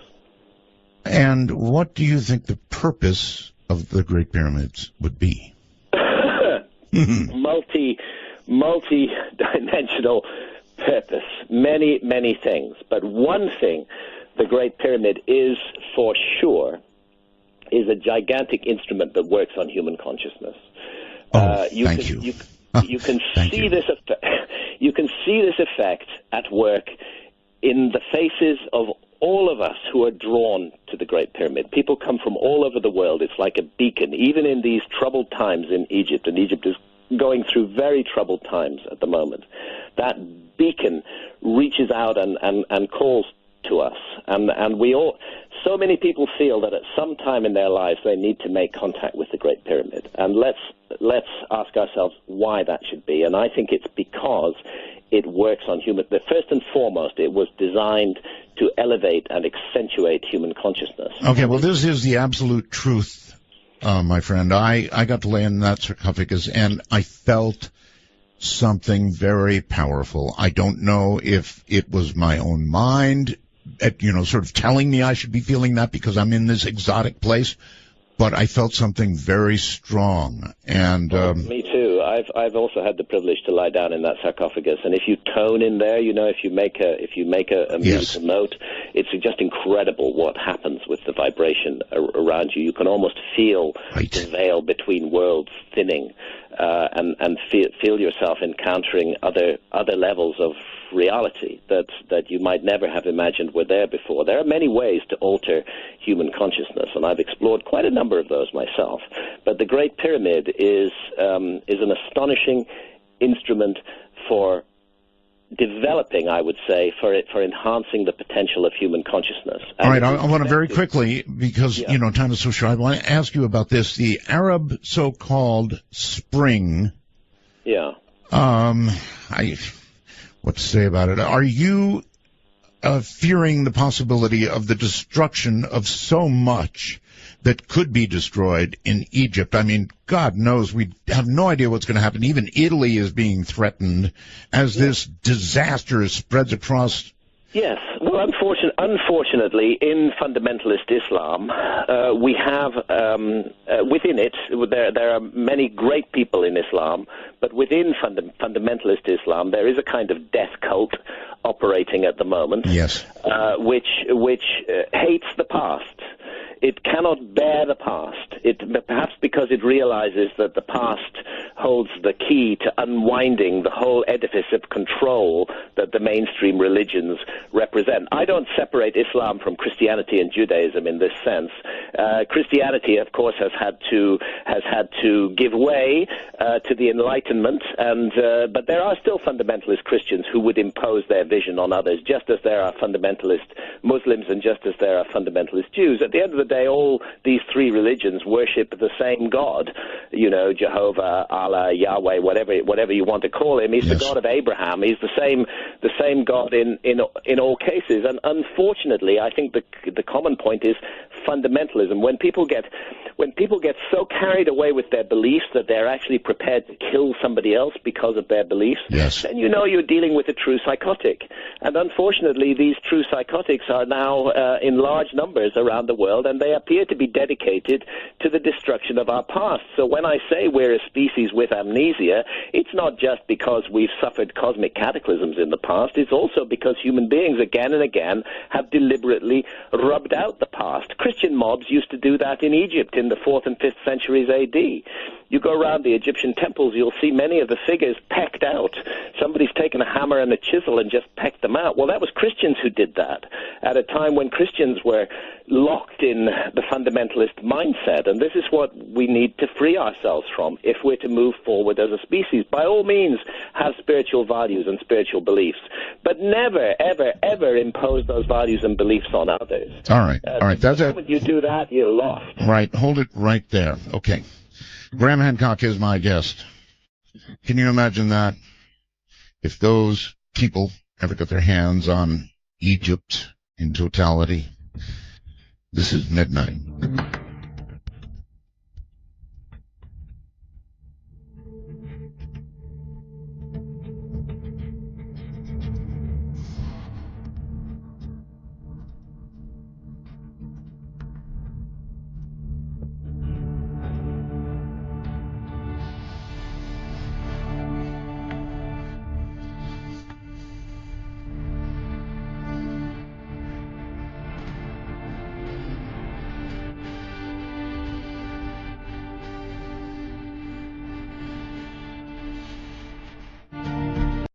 Graham, welcome back. You mentioned consciousness, and when you do that, it's like opening the world for me, buddy. In all the years that I've spent on the radio, consciousness was the most interesting subject that I became drawn to from nearly every corner of discussion that I was in. And you mentioned other dimensions. Consciousness may be the key to those other dimensions if we can figure it out. Yeah, I'm convinced of that. I mean, whenever you have an issue of exploring reality, you have to remember that what you're exploring reality with is your consciousness. That's right. Your consciousness is therefore part of the equation, and it's not good enough simply to mount physical investigations of reality. Yes, we should be doing that, but we also need to investigate the instrument with which we are exploring reality, and that instrument is our consciousness. And when we start to investigate this mysterious instrument called consciousness that science, by the way, cannot explain, mainstream science cannot explain consciousness. Oh, I know. It's still the greatest mystery of science. We don't know actually what it is. When you start to investigate this using the tools that are available to us, extraordinary information starts to come out. And I don't know about your audience, Art, but I need to say amongst those tools are those demonized substances that our society hates and detests and actually sends us to prison for experimenting with, which are the psychedelics. You're a great guy. You do your own segues. It's just where I was going to take you. Let me back up a little bit. I heard a rumor that I'd like to confirm or deny on. Okay. I heard that you went long ago to a show somewhere and said that you felt that you had enough marijuana. Oh yeah, I did. I did actually, and that's absolutely true. I was, but let's not include marijuana amongst the psychedelics. No, well, although it is an intriguing consciousness-altering agent. Yes. And I'm very excited by what's happening in America, that the American people state by state are asserting their independence and rolling back that absurd, monstrous enterprise. Isn't it amazing? It's amazing. It's an incredible thing. I was in Colorado in May, and I just love the fact that there is a place where adults are actually treated like adults. Yes. Because in the rest of the world, adults are treated like children when it comes to their own consciousness. If there's anything that we should be sovereign over, that we should be able to make absolutely sovereign decisions over, it's our own consciousness. Yes. And yet, in all of the Western societies, the keys to our consciousness are held by the state. And if we explore our consciousness in non-orthodox ways, using, for example, psychedelics, then the state will ruin our lives. That's right. And break down our doors and send us to prison. There's a grotesque abuse of human rights that's taking place under the name of the so-called war on drugs. I'm not advocating drugs. I'm not telling people go out and take drugs. What I'm advocating is adult responsibility. As adults, we should be able to make decisions about our own bodies, our own health, our own minds, and our own consciousness. We don't need the state to tell us what to do. So I'm thrilled that places like Colorado have rolled back this invasion of adult sovereignty and have reimposed the right of adults to make decisions about their own consciousness regarding marijuana. Me too. 20 years ago, I said, it's got to be legal, and people went, ah! And then they talked about murders, and the whole thing. All the usual nonsense that's talked about to frighten us and terrify us. Yes. That's what governments do. They seek to press our fear button. Yes. And in the process, they reveal themselves as liars. And that's what Colorado and the other states that have legalized marijuana are in the process of proving, that all of those horror stories and all those horror predictions that were supposed to come out when marijuana was legalized turn out to be myths, and that actually crime falls. Go, Graham, go. Useful projects. The criminal gangs are put out of business. And all of it comes from respecting the right of adults to make decisions about their own consciousness, a right that should never have been taken away from us in the first place. All right. Now I wish to ask you about something let me ask you a question about marijuana, because this is since you asked me it, I might as well answer it. Oh, keep going, okay? Okay. And what happened was that I was a big user of marijuana for many years. Right. I started late, actually. I started about the age of 37. But by the time I was in my 40s, I was smoking marijuana all day long. From morning to night. Oh, my. I was writing my books under the influence of marijuana. Oh.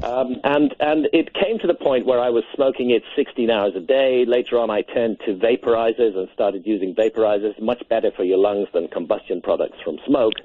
But I was abusing this herb. It's not the fault of the herb. It's me. It's my own personality, my own nature. I enjoyed it so much that I just wanted to do it all the time. And it began to have negative effects on my personality. And then I was in Brazil, in Brazil for a series of sessions with ayahuasca, which is a powerful psychedelic that has been used in the Amazon for thousands and thousands of years. And during these sessions, I had a series of encounters with what I construed to be an intelligent entity. Many people refer to her as Mother Ayahuasca, the spirit behind the vine. And it was made clear to me that I had to change my relationship to cannabis radically, otherwise I was really on a slippery slope. It wasn't serving me anymore; I was serving it. Well, was this for your new mistress, ayahuasca? Well, you wonder about the conflicts between the spirits behind the herbs. But here's what happened. I gave up cannabis for 3 years, and I feel I can now have a relationship with cannabis again, but never on that abusive level where I would do it 16 hours a day. I think like any other powerful substance, it has to be treated with respect. And my problem was I wasn't treating it with respect. I've learned that lesson now, and it was a lesson that I needed to learn. I think to some degree I would make the statement that I believe that marijuana in milder amounts, perhaps, than you're talking about, contributes to creativity. Now, definitely. Definitely? Really? Definitely. No doubt about it. Look, not for everyone. You know, we all have different body chemistry. Very true. Some people that marijuana doesn't serve at all. Just as there are some people that other medicines don't serve. Mm-hmm. But others, definitely there is a breakthrough in creativity. I don't think I would have written any of my books of historical mystery if I had not started smoking marijuana at the age of 37. Really? Back in 1987, just a couple of years before I began to work seriously on the book that became The Sign and the Seal. I was already doing that research, but when I began to think of it as a book, I have to say marijuana played a part in that. Fingerprints of the Gods, the book that I'm best known for, was written entirely under the influence of marijuana. I wrote from morning to night, and I smoked from morning to night.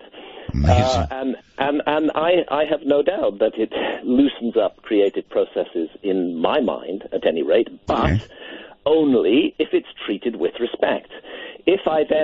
What I then went on to do was to make this the centerpiece of my life, and that was a mistake. Mm-hmm. And I was shown that mistake very clearly in a series of visions with ayahuasca, and the net effect was that I quit marijuana for three years. All right, now ayahuasca is not something I have never done, so if you're able to do it, I would love you to describe your experiences with it. Okay. It's interesting. I mean, ayahuasca is now becoming quite a feature in pop culture, and you have various pop stars and artists who are taking ayahuasca. It's been around for thousands and thousands of years. The archaeological evidence traces the use of ayahuasca in the Amazon back more than 5,000 years. It probably goes back a whole lot further than that. It means the vine of souls. In the Quechua language of the Andes, that's what ayahuasca actually means, the vine of souls or the vine of the dead. And its particular property is its ability to connect us with the realm of the dead and with the deceased. And very often it's the case when we lose someone close to us that we have unfinished business with them. And one of the things that ayahuasca can do is enable you to reconnect with that person in the realm of spirit. The other thing, it does many things. But first and foremost, let me describe the process. It's made of two jungle plants, the ayahuasca vine and a bush that is called chacruna in the Amazon. Mm-hmm. The botanical name is Psychotria viridis, and the leaves of that bush contain dimethyltryptamine, DMT, the most powerful hallucinogen known to man. Now, normally, DMT can't be absorbed orally. There's an enzyme in the gut called monoamine oxidase that neutralizes DMT. So if you try to drink DMT in any form, the monoamine oxidase in the gut will shut it off. And this is where, we have to reckon with the very clever ethnopharmacology of the Amazonian peoples, because the other element of the brew, the ayahuasca vine itself, contains a monoamine oxidase inhibitor. It switches off that enzyme in the gut and allows the DMT in the leaves to be absorbed orally, producing a journey, an exploration of the far side of reality that can last up to 4 hours. Whereas DMT, in its pure form, smoked, is a rocket ship to the other side of reality that will just take you there for like 12 minutes. And then you're back in this space. Ayahuasca allows a much longer, much deeper, much more reflective journey, a journey over which you have some control. If you don't like where you're being taken, you can object and stop the journey, or at least pause it. There's much more negotiation with ayahuasca. Tastes bad, horrible taste, one of the most ghastly tastes on the planet. Nobody need imagine that anybody is drinking ayahuasca for kicks. It makes you vomit. It gives you diarrhea. Oh, my. It also, so at a physical level, it's very tough, but it also plunges you into this seamlessly convincing parallel universe where you do encounter what appear to be other intelligences. Now, some scientists would say that they're just phantasms of our own minds. It's just our brain on drugs, and maybe they're right, but I don't agree with them. I think that what's happening is that the receiver wavelength of the brain is being retuned by DMT, and we are gaining access to other levels of reality.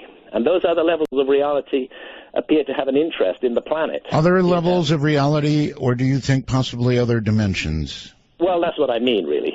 Yes. By other levels of reality, I mean other dimensions. I guess we could define reality perhaps as this dimension. Yeah, that's what we call reality, is this dimension that we can access with our five senses, that we can weigh, measure, and count, that we can investigate with science, and so on and so forth. But the revolutionary possibility that is being raised by quantum physics and that ayahuasca raises at the level of experience is that there are freestanding other dimensions that are aware of us, even though we may not usually be aware of them. Did you, in your opinion, did you encounter another intelligence? Absolutely, definitely so. This is what I feel I've encountered. It's a bit like an ancient Greek encountering the goddess Athena. You know, there's an intelligence that speaks to you and communicates with you. And I realize that, you know, anybody who's not had this experience may regard that as slightly lunatic. But I would say, you know, withhold your judgment if you get the chance. Have some sessions with ayahuasca. It's available in the United States now. A couple of ayahuasca churches from Brazil even function legally in the United States, the Unidad Vegetal and the Santo Daime. It's possible to have a legal experience with ayahuasca on the grounds of religious belief in the United States. And Really? It's a very interesting experience. Now, I was not aware that you could do that legally. Well, you have to, at least in token, join one of these churches.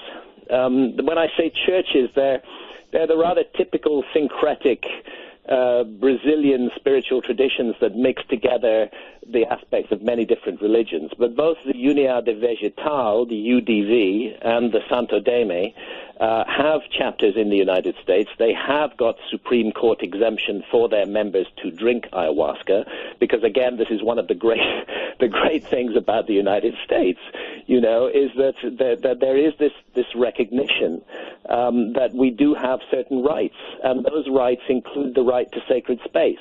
Okay, hold it right there. We're going to break. So, in other words, praise the Lord, pass the ayahuasca. All right, hold it right there. Graham Hancock is my guest. Good morning, afternoon, evening, whatever it is, wherever you are. This is Midnight in the Desert.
To initiate a dialogue sequence with Art Bell, please coordinate your phalanges and call 1-952-225-5278. That's 1-952-CALL-ART. Again, hold your calls.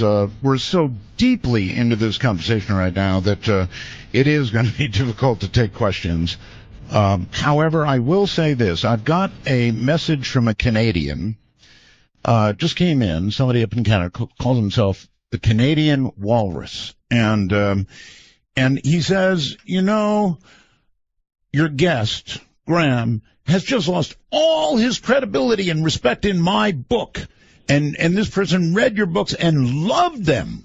But now that they've heard that you wrote them under the influence of marijuana, all respect is gone. Mm-hmm. Yeah, I'm quite used to that. You know, it's unfortunately the case that the very large majority of our populations have been brainwashed by 40-plus years of a mental conditioning exercise called the war on drugs. And we now have, at a social level, deep-rooted knee-jerk reactions, which it's impossible for people to overcome. I mean, my view is if my work was valuable before it was revealed that I used marijuana when I wrote it, then it should still be valuable afterwards. I mean, the work is the work, and perhaps it can be separated from the person who produced it. The work stands. If the work was good before, it should still be good. If it can be, if somebody can change their view on the quality of a piece of work because of the mental state of the individual who produced that piece of work at that time, that person was exploring an altered state of consciousness. If that writes off the work, then nothing much I can do about it. No, I suppose not. I believe in being upfront with my readers about who I am and what I do, and I think altered states of consciousness are important. I wrote my book Supernatural to show that the embracing of altered states of consciousness by our ancestors 30 or 40,000 years ago was undoubtedly what switched on the modern human mind.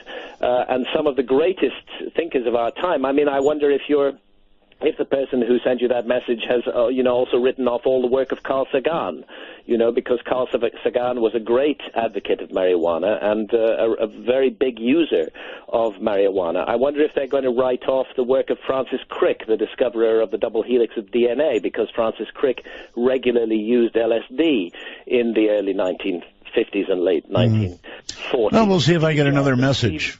Steve Jobs and Steve Wozniak. Steve Jobs, yes.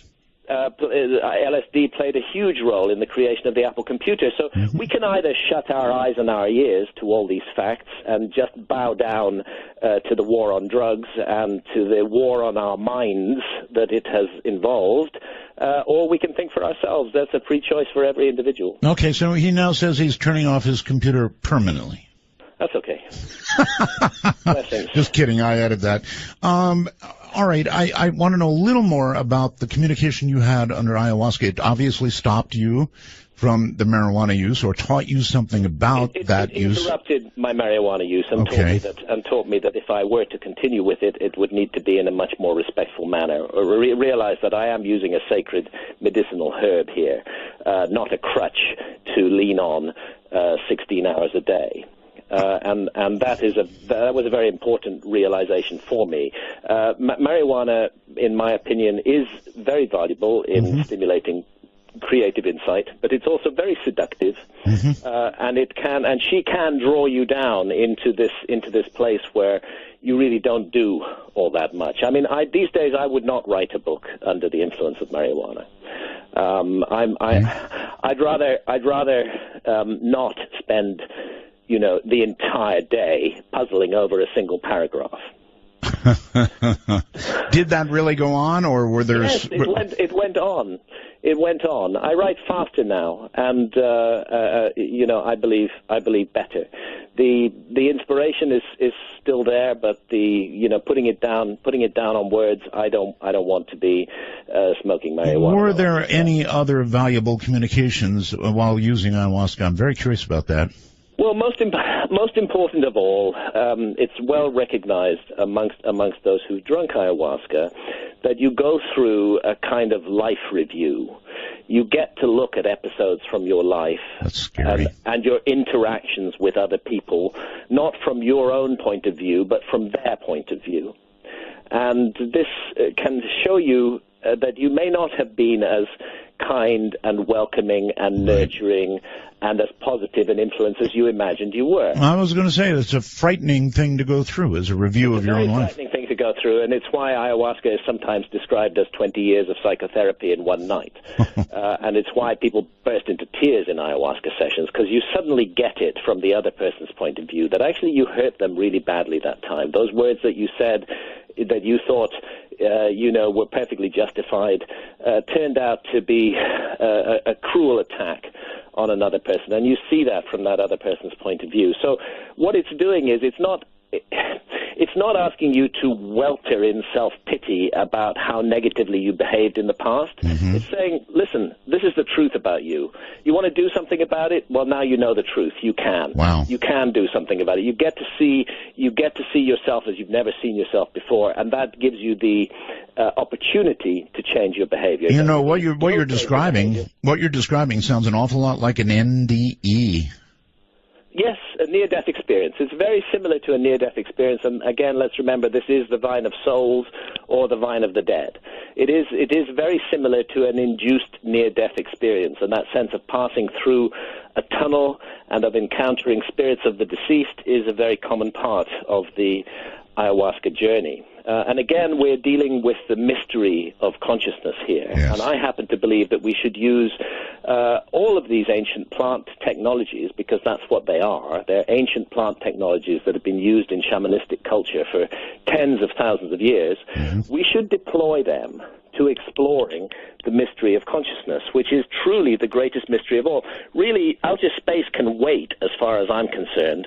Let's get to grips with inner space first. Once we've settled all of that, then we might be more mature and in better shape to begin our exploration of the outside world. All right, I've really got to quickly ask you about this, and that is, clearly, no matter what you believe, global warming, man-caused, just changes going on that are somehow natural, it really is changing very quickly now. Well, look, the world's climate, geology bears witness to the fact that the world's climate can change radically overnight. This has happened many times in the past.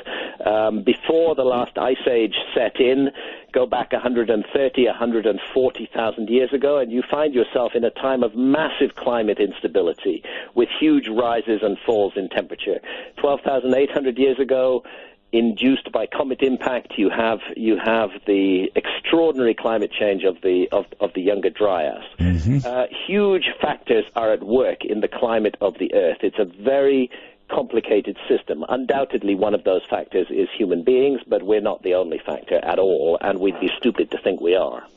Do you think we're beginning something that, at least as humans, we've got a pretty delicate balance, Graham, and so are we moving towards something that is not going to sustain us? Well, as long as we remain motivated by greed interest, yes, that's the case. That's true of the general damage we're doing to the planet, irrespective of the argument about climate change.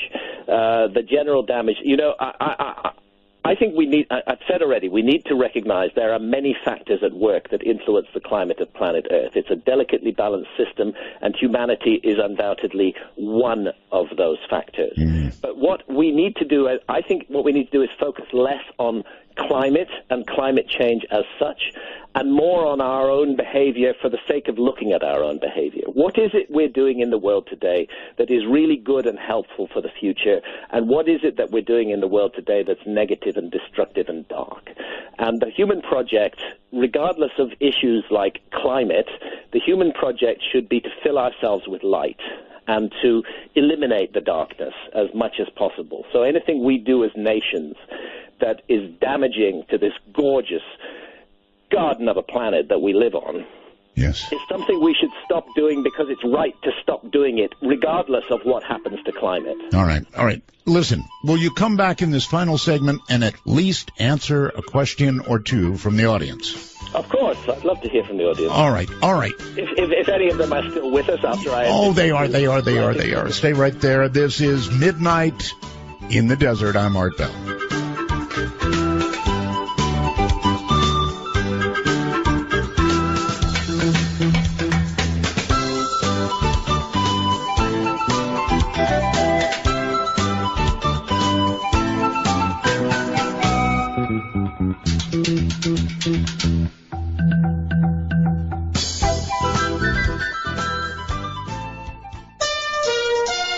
For Dark Matter News, I'm Leo Ashcraft. Given the fundamental importance of our DNA, it is logical to assume that damage to it is undesirable and spells bad news. After all, we know that cancer can be caused by mutations that arise from such injury. But a surprising new study is turning that idea on its head, with the discovery that brain cells actually break their own DNA to enable us to learn and form memories.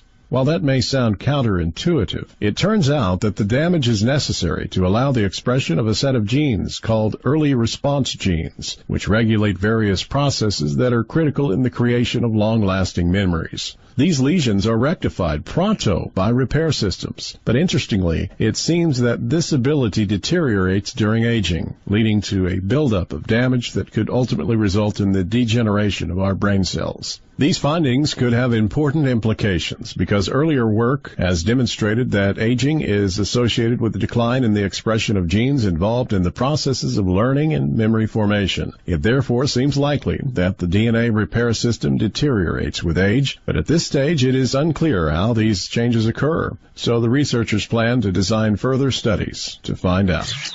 Tales of black-eyed children began appearing on online forums in the late 1990s. Explanations as to what they are include alien-human hybrids, demon-possessed children, and crypto-terrestrials. Regardless of their origin, one thing is certain: they're terrifying. Recently, reports of black-eyed kid sightings have resurfaced. Black-eyed children have become a staple in conversations of the strange and unknown, and almost every reported encounter is eerily similar. Children as young as 6 years old to adult age approach people alone or with a partner and beg for help. Please let us in. Give us a ride. Follow us here. Permission to enter is always a legendary trait of a vampire. For some reason, these children frighten you. And as your hand reaches up to open the door, you see why. Their eyes are black, no iris, no whites, just an empty, soulless void. Many are convinced that these children and people like them aren't human, at least not anymore. It is unspecified what happens should you comply with their demands, as no reports of the black-eyed kids have included that happening, possibly indicating the death of those that comply.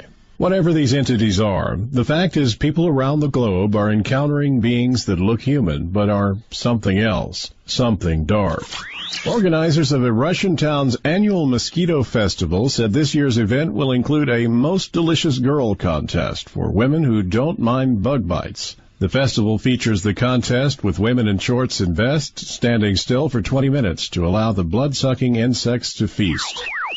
This is Dark Matter News. The world's first full head transplant could take place as soon as 2017 if the controversial plans by Italian neuroscientist Dr. Sergio Canavero come to pass. Wheelchair-bound Valery Spiridonov, who has the muscle-wasting Weirdnig-Hoffman disease, has volunteered to have his head transplanted onto a healthy body in a day-long operation. The proposed surgery is highly controversial, and its feasibility has been questioned by experts. But Dr. Canavero's plans also raise complex philosophical and ethical issues. A natural question is whether a living person with Spiridonov's head and someone else's body would be the same person as Spiridonov. If what matters to Spiridonov is mental continuity as well as having a healthy body, then it will not be possible to determine whether the surgery is successful in these terms until after the event. The impact of head transplants on our mental lives remains unknown. For Dark Matter News, I'm Leo Ashcraft. And Graham, I know it's going to be hard, but it's, try to keep it short and... Sorry, I like I say, I'm so brimming with new information. It's very difficult to keep it short, but I'll do my best. I can clearly hear that. All right, let's give it a try. Somewhere in California, it's midnight and you're on the air. Yeah, hi, Art. This is Ward calling in Running Springs, California, and I'm listening on 1050 AM in Loma Linda. Yes.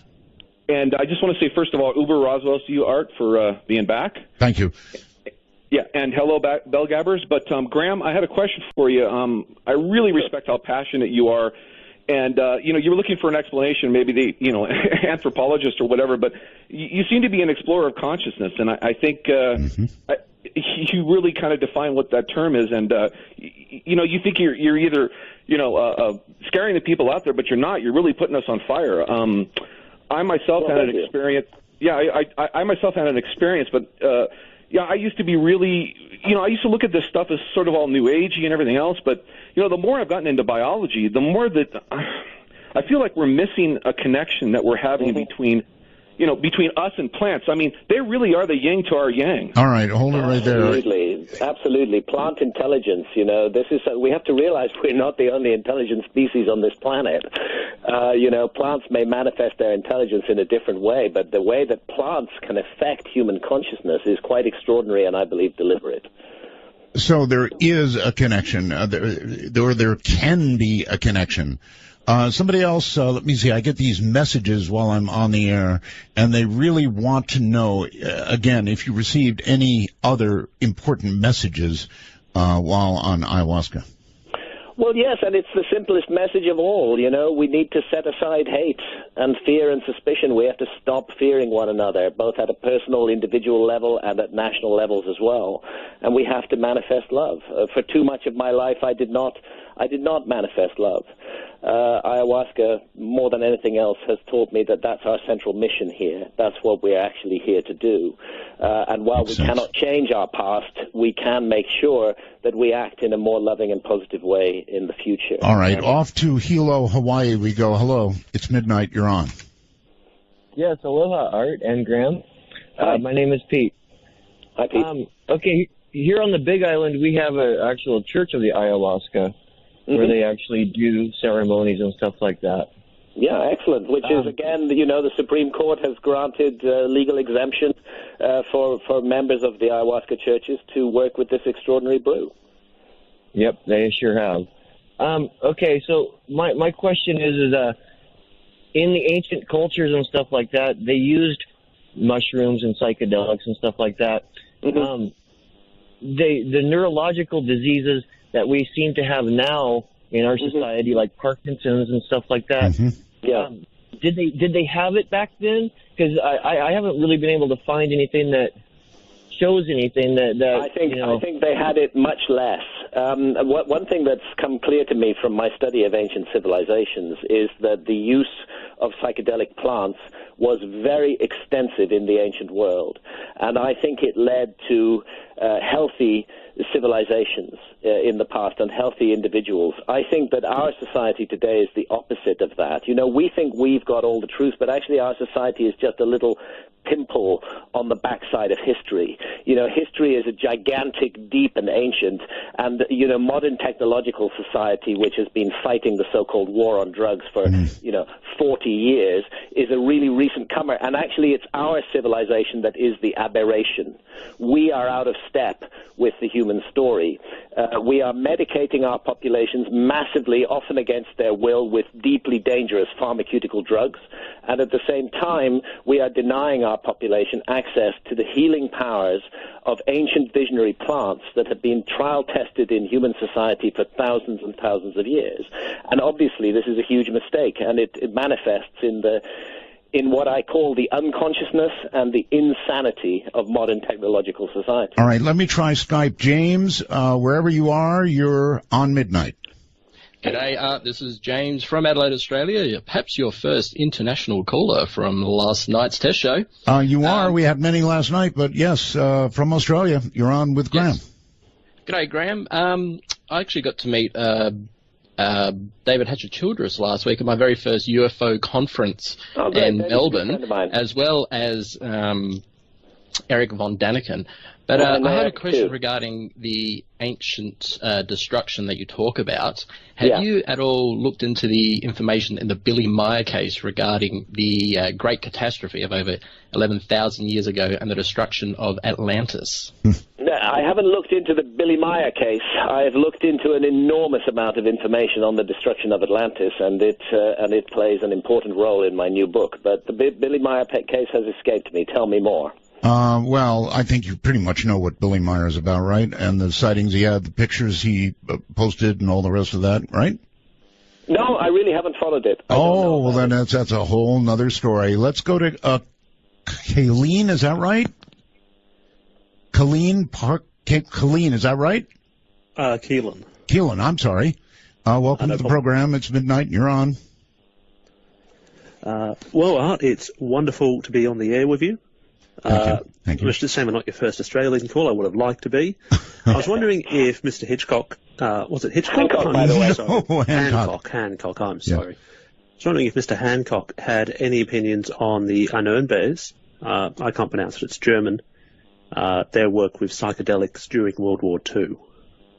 The use of psychedelics by the Germans in World War II? Yes. What I can tell you is psychedelics are powerful agencies. They can be used for good or for ill. All is not sweetness and light in the psychedelic garden. The ancient Aztecs used psychedelics as part of their human sacrifice rituals. The fact that one uses a psychedelic does not automatically mean that one is a good person. It's the intention that is brought to the psychedelic experience that matters. And if very negative and dark intentions are brought to it, then the consequences can be extremely negative and dark. And it wouldn't surprise me if the death cult of the Nazis made use of these substances to enhance their occult powers. That is unfortunately the case with these psychedelic instruments. And they are used also in shamanistic cultures. There are healers, curanderos, and there are sorcerers, brujos. What matters is the choices we make and the intention we bring to the experience. If that intention is positive, it is filled with love, it is filled with light, then so also will be the experience. Keelan? Thank you very much, Mr. Hancock. That was an interesting answer. Okay. I wish I knew more about your work so I could discuss it with you. But, wait a minute now. There are books. And you'll find out all about it. Right. GrahamHancock.com. I'll have to have a look in. Thanks, all right. Mr. Hancock. Thank you, Art. Thank you very much, and take care. Let's go back to the phones, and you're on the air. Hi. It's midnight. You're on the air. Hi. Hi, Art. Hello. Hi, hi, Graham. Hi there. Hi. I watched one of your interviews with Art probably a couple of years ago, and I was just wondering if I can ask a question about something you said. You can ask a question about anything you like. Go ahead. Okay. I remember you saying something about the Sphinx or a Sphinx in Egypt or something like that, and you said that there was like water marks on the side of it or something. Okay. Yes, I was talking about what is called the precipitation-induced weathering of the Sphinx. The fact that the Sphinx, at some point in its long history, the Great Sphinx of Giza, was subjected to thousands of years of heavy rainfall. You have not had that rainfall in Egypt in the historic period in the last 5,000 years. You have to go back to the end of the last ice age, to the cataclysm between 12,800 and 11,600 years ago. You have to go back all that way to find the kind of rain in Egypt that could have caused the weathering we see on the body of the Sphinx. Therefore, Professor Robert Schoch at Boston University and John Anthony West have championed this case for many years now. Therefore, the Sphinx must be more than 12,000 years old. Okay, going to the Skype line. Triana, I think it is. Hello. Hello? Triana, are you there? Going once, going twice, and gone. So we'll go to the international Skype, and I think we've got somebody named Pete. Hello, Pete. Hello. Yes. Turn off your device, please. It's off. Okay. Do you have where are you, first of all? I'm in the Philippines. In the Philippines? I'm in Makati's in Art's old hometown of Makati. My first Philippine call. Okay, well, you're on with Graham Hancock. Art, awesome, great to hear you. I have a question about Makati. You used to live here? Yes. Where did you live? What building? Well, I'm not going to tell you what building. Bonifacio Global City. That much I'll say. You won't even recognize the fort now. The fort is booming with construction. I'm sure it's changed, yes. First Avenue, if that helps you. Okay, great. I'm sure I can figure out from there. And where's your wife from? Is she from the province or from the city? No, she's from Mindanao. Now, anyway, we've got a guest, so do you have a question? Quick question for Graham. Yes. I love traveling, and I love old temple complexes. I've been to the pyramids in Egypt. I've been to Chichen Itza, Tikal, Java, Prambanan, places like that, Thailand, so you've Angkor Wat. been to Borobudur in Java? Yes. Java is amazing. Do you recommend any other places Angkor? in Asia, especially that are powerful? The energy. I really like the energy feel. That thing you feel in your chest, like you're somewhere special. Yeah, one word answer: Angkor in Cambodia. Oh, I've been there. Yeah, spent a week there and still didn't see everything. Amazing and majestic. And be there on the spring equinox. Be there on the 21st of March at dawn, and you'll see something amazing happen. Yeah, I was in Tikal on an equinox, and the they light fires on the peaks of the temples, and they all line up in a row. Mm-hmm. At night, and it's amazing to see. And then it lines up with the moonrise. The ancients were masters of a lost science of connection of sky and ground, as above, so below. Okay. Well, thank you very much from the Philippines. That was sort of home. Let's go back to the phone lines and say Royal Oak, I think in Michigan. You're on midnight. Hello. Glad to be on. I'm listening to, I believe, 7490 on shortwave. It's coming in great here in Michigan. Yeah, hey. Yes, that's true. We're on shortwave. We're all over the place. I think I'm trying to get the call sign, I believe, WCBQ. I'm so glad you found us. Yes, so anyway, I'm glad to be on, enjoying the interview. In your introduction, you mentioned the mother culture, and this was before we had our Australian callers, but it made me think of something in Aborigine practices, the symbolic death, sacred rebirth. Mm-hmm. Basically, the initiation rites, they kidnap, when a child comes of age, it's sort of a faux kidnapping. Into a cave, he reemerges as sort of a symbolic rebirth, becoming an adult. Mm-hmm. And actually, such rituals are found all around the world. Oh, yes, I was just going to say. As in being reborn, for example. Sure. Yes, it even plays into the rites of Freemasonry, all kinds of things. So my question was, these commonalities we see across, geographic borders, mm-hmm. Is there a connection here? Is it something to do with universal consciousness? Is there something in our DNA? Do you have? No, I think it certainly that's part of it. But I trace it back to a universal culture, that there was a global advanced civilization during the Ice Age, that it was all but completely wiped out in cataclysms between 12,800 and 11,600 years ago. But that there were survivors, and that they passed down a common legacy all around the world. And we see the manifestation, the reworking, the reincarnation, the resurrection of those ideas in many different ancient civilizations, which appear to be unconnected. But if you go back far enough to the very roots, you find that they are connected through the shared influence of a lost civilization. Okay. Boy, we don't have a lot of time left, do we? Hello there. You're on the air. It's midnight and you're on the air. Good afternoon. Good morning. Actually, good morning from Scotland. Welcome, Art. Scotland. How are you doing, my I'm friend? doing very well, thank you. Wonderful to have you back on the air. Thank you. We don't have a lot of time, so hit us with a question.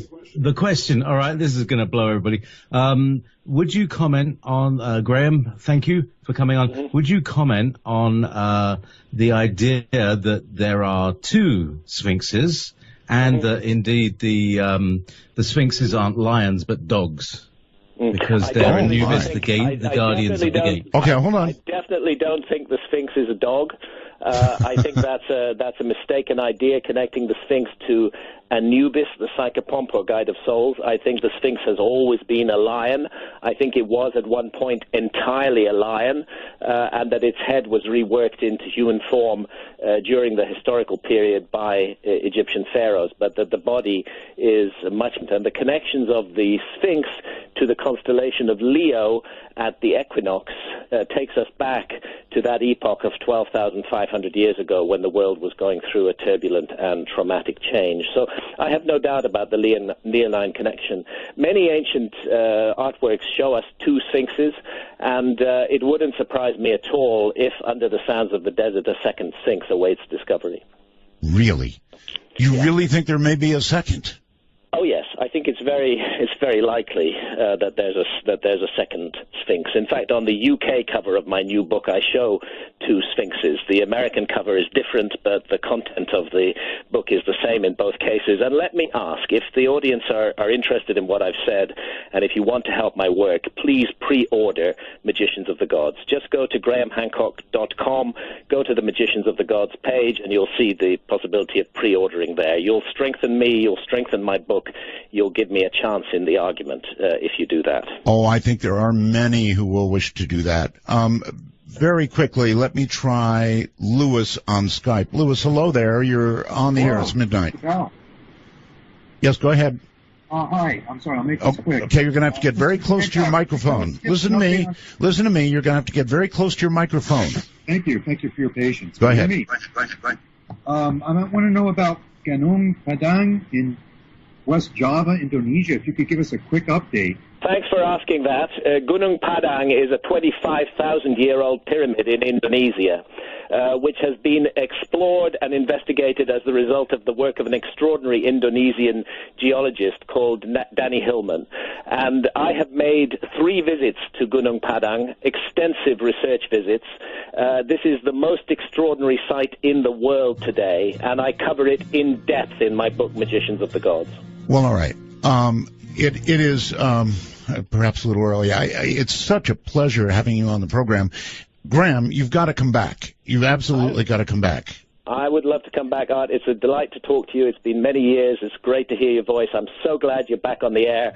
I wanted to give you that solidarity. I regard you as an old friend, a great broadcaster, and I'm so glad that you're back on the airwaves sharing your wisdom. Thanks, buddy. We'll do it again.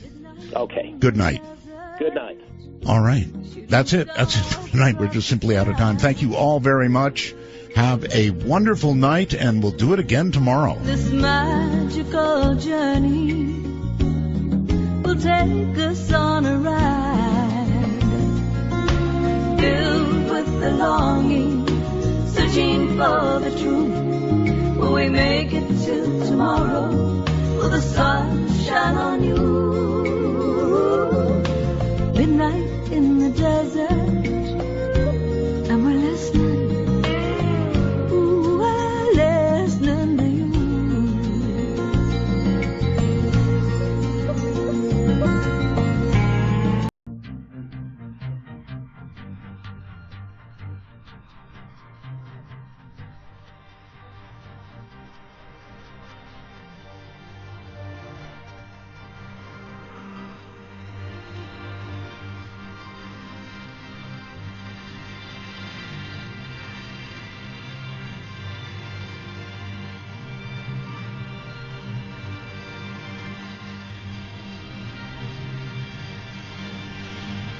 From the high desert in the great American Southwest, which tonight is peaceful, wonderful, calm, no storms around.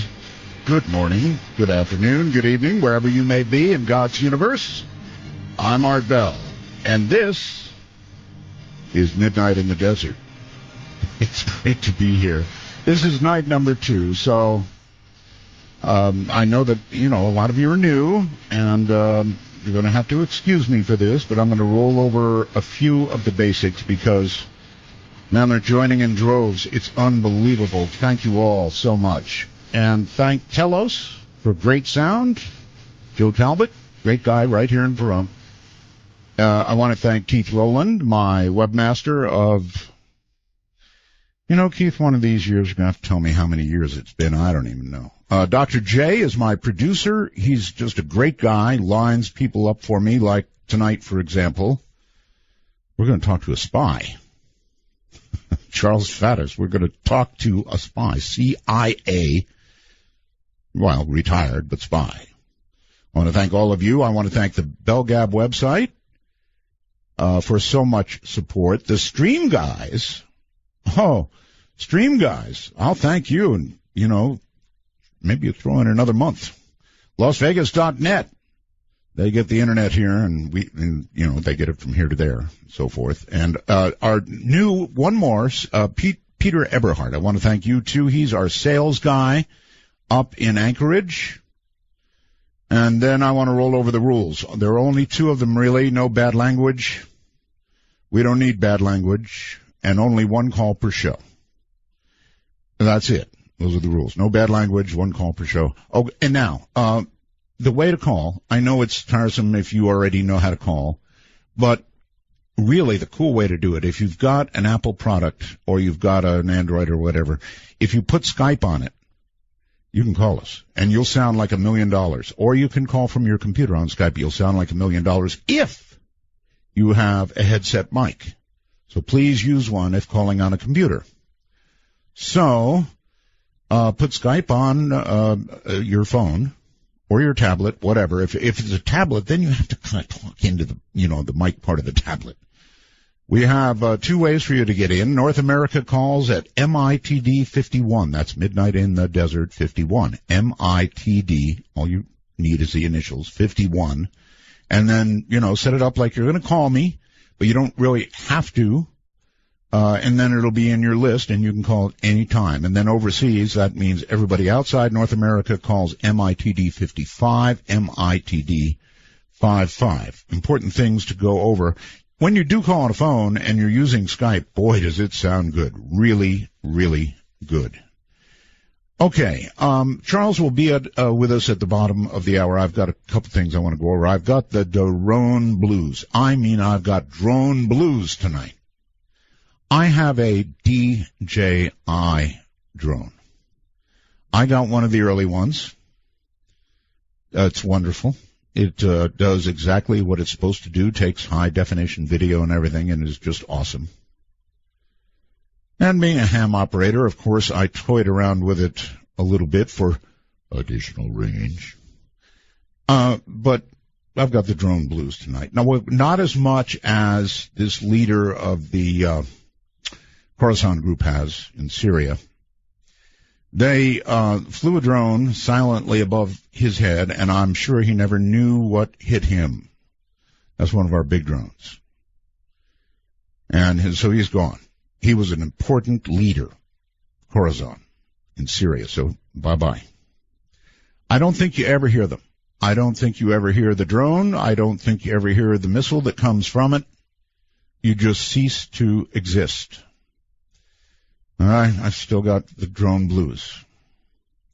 And I have the drone blues because all day today CNN was showing some guy. Oh, man, he put a semi-automatic handgun on a drone.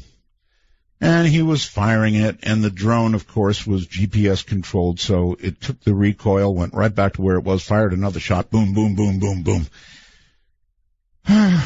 We're going to get new laws. Already the FAA is descending on us drone people. But, I mean, now the guy with a gun, sheesh. So I've really got the drone blues, but as I mentioned, not as much as our friend from Khorasan group. He's really got the blues. So drones are a thing. I don't know what else to say about it. They're a thing. I'm just afraid that, they're going to make laws about it. We've got laws for everything, right? So we're going to have severe drone laws, I'm sure of it. Briefly, mayors around the world, that is, declared Tuesday to be climate change day, sort of. I mean, they said climate change is real. What happened is the Vatican invited all of these mayors to sort of proclaim that climate change is real, man-made, and we have got to do something about it. Then there's Donald Trump. This is actually what I want to talk to you about. I'm not a real political person, but I can't stop myself. Early on, let me just level with you. Early on, when the Donald began what he's doing, I called my 2B producer at the time, and I said, Dr. J, you have got to get me the Donald. I really want the Donald. Not necessarily because I'm going to vote for him, but because he's a really interesting guy and really rich. That's what he says, right? I'm really rich. 10 billion, he's rich. But anyway, he's a very interesting guy. I really do. I think he's interesting. In fact, I may have a couple people, if I have time, comment on it here on the show. He may well not be somebody I'm going to vote for, or you never know, maybe I will, but oh God, it's incredible. What's going on is just too incredible not to comment on. Here's a copy of the ABC Washington Post poll. Now, this is unbelievable. I mean, even after the gigantic shot leveled at McCain, even after that, listen to this. Trump leads the pack, and not by a little. Actually, after he took the shot at McCain, it went up. Trump, 24%. Oh, man. Next to him, Scott Walker, 13, followed by Jeb Bush, now only 12%. Huckabee, 8, Rubio, 7, Paul, 6. So, holy Joseph, Trump is leading everything. I mean, he is just wiping the Republican Party out. They can't seem to cover anything else. He opens his mouth and all the cameras are there because they're sure he's going to say something crazy, and, well, he will. Now, there's a number of ways of looking at this, and I think it's a really important story. Why? Why is it an important story? People are going, Trump, come on, that's not important. It is. It is important. Why? Well, because, in my opinion, and you can either be with me on this or not, there's only one way to explain it. Because he is a wild man. There's no question, a wild man. Here's what I think. For years and years and years, at every election that we all trudge through, there are candidates out there saying, we've got to take America back, right? We've got to take America back. And it never really amounts to much, no matter who we elect. We pretty much get the same America, whether you vote Republican or Democrat. Yeah, there's a little difference, but we pretty much get the same America, and people are fed up. And man, I don't mean just a little bit fed up. I mean really fed up. So what accounts for Donald Trump's 24% being so far ahead of Scott Walker at 13%? So, I mean, he's really out ahead now, even after the shot fired at Senator McCain. In my opinion, the American people are very close to being so fed up they're ready to burn it all down. I really mean that. I think they're ready to burn it all down. I don't mean rioting. God save us from something like that. But, I mean, politically, burn it all down. They're ready. I mean, they're so fed up with people from the right, people from the left, and then new boss, same as the old boss, right? So they're fed up. And I've never seen the American people this fed up. It's the only thing that can account for Trump at 24%. For Trump at 24% after he goes after McCain. No matter what you think about that, the fact that he is still rising in the polls, in my opinion, can only mean that people are ready to burn it all down. That we are at some kind of, I don't know, I'm mad as hell and I'm not going to take it anymore and I'm going to vote for Donald. So I would love to interview the Donald, but of course now he's such big news that I don't know that I'm going to get that opportunity. But if anybody knows the Donald, I would dearly love to talk to him. I surely would. I was asking back before he was even getting going. I thought he was interesting. So, yeah, I think we're at a really important, interesting place right now in America. And I don't think that we've ever been here before that I know about. How about the rest of you? Do you ever recall a moment like this? Do you ever recall a time when Americans were so on the edge that they're ready to vote for somebody who has said the things that Donald has said? Candidate Trump. They were even talking about not allowing him into the debates. How do you not allow somebody who leads the Republican pack into the debates? Answer, the other guys are afraid to talk to him. They're afraid to debate him. They're afraid of him, period. And I can't say that I blame them. They've got good reason to fear the guy. When anybody says anything about him, he comes back and just levels them and seems to get away with it. Now, again, that's all I can think of. I would love to hear from you on the subject. So if you want to call on that subject, by all means, pick up the phone and call me. In other words, I guess I want to know, do you think that I'm on the mark? Do you think that accounts for it? And if that doesn't account for that kind of leading the pack number, then what does account for it? Just pure entertainment? No, I have no idea. No idea at all. But I would like to hear from you. So if you have a comment on that we can get to before the bottom of the hour. Midnight in the Desert is underway, and we're going to try a few calls and see what people think. Let's see, where should I go? All right. How about Michael? Hello, Michael, on Skype. Hey. It's midnight, and you're on. Go ahead. How are you, Mike? This is Michael. Yes, Michael, I've got that. I can barely hear you. It's getting better. I hear you just fine. I actually met Donald Trump a couple years ago. Was he good to you? we were in Trump Tower. Yeah. And he had a press conference. Uh-huh.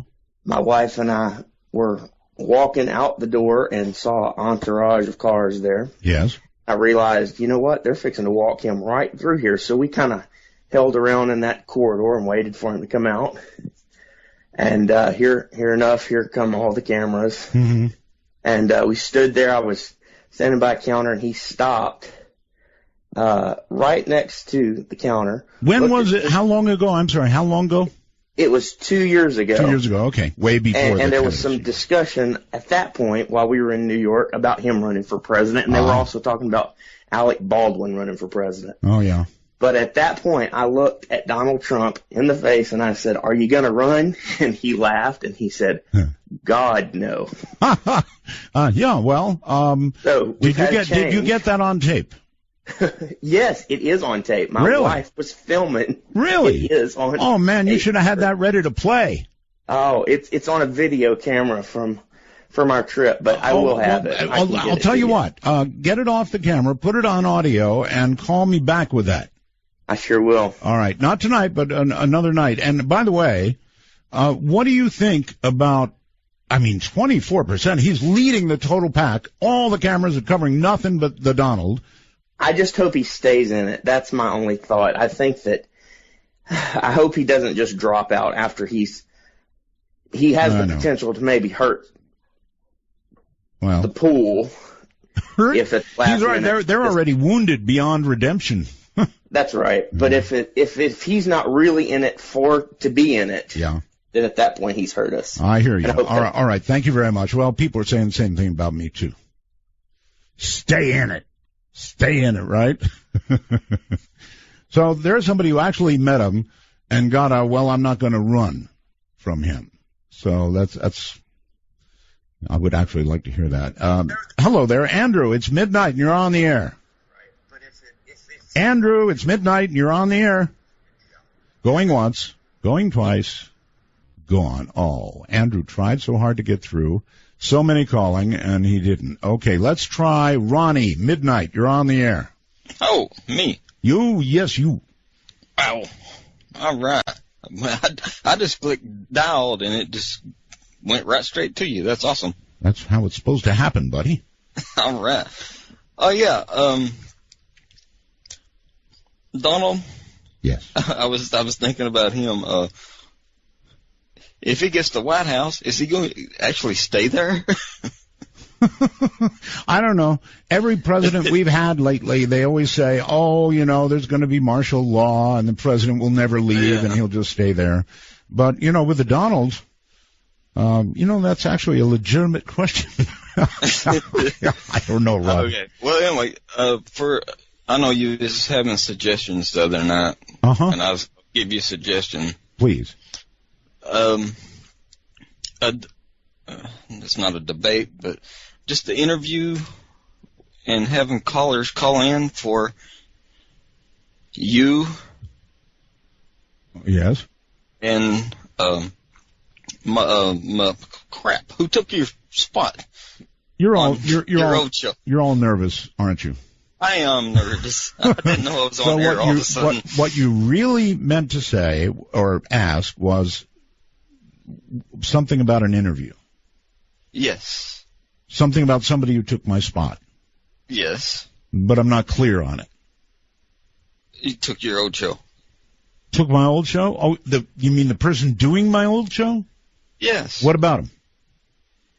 Do an interview with him and have people call in. Oh, all right, Ronnie. Thank you very much for the call and the thought, and you can be sure I'll mull it over. Let's go to the phones and say hello to Hawaii. Hello, Hawaii. Aloha, how are you? I'm really well, thank you. Proceed. I'm not a call screener. You're on the air, so go ahead. Sorry.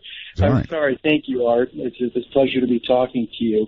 I just wanted to say I think Trump is appealing to people because he really doesn't have any filter. He's not surrounded by political insiders, and regardless of if you agree with what he's saying, it's unfiltered and he's speaking his mind. And I think that's one of the things that people are attracted to. Oh, clearly he's got no handlers. I mean, if he did, they'd be saying, Donald, no.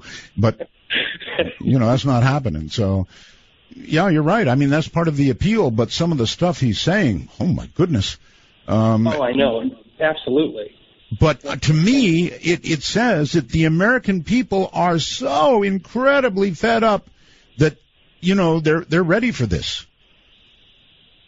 I agree. I think the ironic thing of it is, and hopefully people will, as the race continues and people start to dig into the details, he's really flipped on every issue you can name out there. On immigration, he supported amnesty. Now he's absolutely against illegal immigration. A few years ago, he wanted amnesty. In 2006, he supported. I don't think any of this matters. He could do flips and flops, and I don't think it matters at all. Yeah, that's a good point. Well, I would love to listen to you interview him. Maybe we could arrange a Trump-Hillary debate on Midnight in the Desert. I'll get right on that. Thank you very, very much. All the way from Honolulu, and let's try Lakeland, Florida. You're on the air. Lakeland, Florida. Hello? Yes, now is your chance. Hey, Art, how you doing? I'm doing really well. Wells. Thank you. I am familiar with many Republicans within my area and haven't talked to them. You admit that, huh? Yes, I do. Okay. One thing that they like about Trump, he's fighting. Boy, he sure is. Yes, he really is. We are not used to having a lot of Republicans that are willing to put up the verbal fight that he is. And he may be, very abrasive, but he's getting the point home. Well, we're not used to hearing people say the kind of things he's saying at all, period. Absolutely. Especially not people running for office. But, again, to me, it says the American people, if they're accepting this, and the polls say they are, have got to be so fed up, they're just ready to set it all on fire. That might be the case. Secondary about the drones, Yes. Previous rulings from the ATF about electronic triggers that may be used on drones, on the homemade drones. Yes. They are legal. However, there's some concern about them being altered, in which they would fire multiple times per press or per pull. Well, the guy had a semi-automatic on it, and he was firing, and you could see the drone absorb the recoil, and then the GPS put it right back in position to fire again. That's potentially, I don't know, we're going to get new laws out of it. I know it. Yeah, and that's the one thing that kind of concerns me. We already have the framework in place. We already have the regulations in place. We don't need more laws. We don't need more regulations. But brother, I'm telling you, here they come. Oh, absolutely. All right. Thank you so very much for the call. I appreciate it. Very quickly to, I think, New Jersey. It's midnight. You're on the air. Hello, Art. This is Daniel. Hey, Daniel. And if you'd like to learn a little more about the Donald's comments about John McCain, I suggest you look up the book An Enormous Crime by former South Carolina Congressman Bill Hendon, which details how the Treaty of Hanoi ended the Vietnam War, and the United States promised to pay $1 gazillion to North Vietnam to rebuild the infrastructure. So in good faith, they released half of the 600 POWs and said you'll get the other 300 back when you pay the reparations. But they've never been paid to this day. And satellite photos, when Hendon wrote the book about 10 years ago, showed the walking K symbol in the rice fields. And all of this has what to do with the Donald? Well, what you're going to do in that book, you're going to find transcripts and testimony from the congressional hearings with John McCain, chaired by John McCain, blocking every effort to get the POW MIAs back. Oh, well, I know about all that. I mean, the Donald has sort of laid all this out quite well. I'm going to have to drop you. I'm sorry. We've got to go. He's laid all that out, and there are people who say that his comments were in some way justified, that he hasn't done enough, for POWs and all the rest of it. But I'm telling you, what's going on is amazing. Charles Faddis coming up. He may have comments on this. I'm Art Bell. For Dark Matter News, I'm Leo Ashcraft. The Comet Eurydice. Earth is on a collision course with the comet's tail. Irreversible collision course. Astral debris, solar radiation. From out to a 10,000-mile 10,000-mile wide electrical storm. Electrical disturbances are already underway. Electrical disturbances will be catastrophic.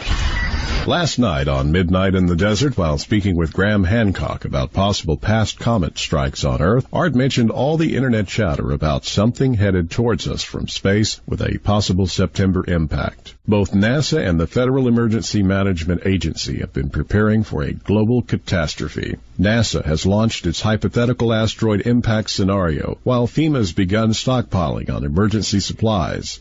Is an asteroid Armageddon just around the corner? In a YouTube video, author Lynn Liaz shares about a phone call with her friend who was given inside information about a 2.5-mile-wide comet, which is expected to hit the Earth between September 15th through the 28th, 2015. She says that almost a year ago, the foreign minister of France 3 times publicly announced at a White House press conference a 500-day countdown to climate chaos, which will end on September 24th, 2015. She says they know what is coming, and they've already told you, adding that chaos will erupt on this planet in September 2015. You can watch the full video at artbell.com.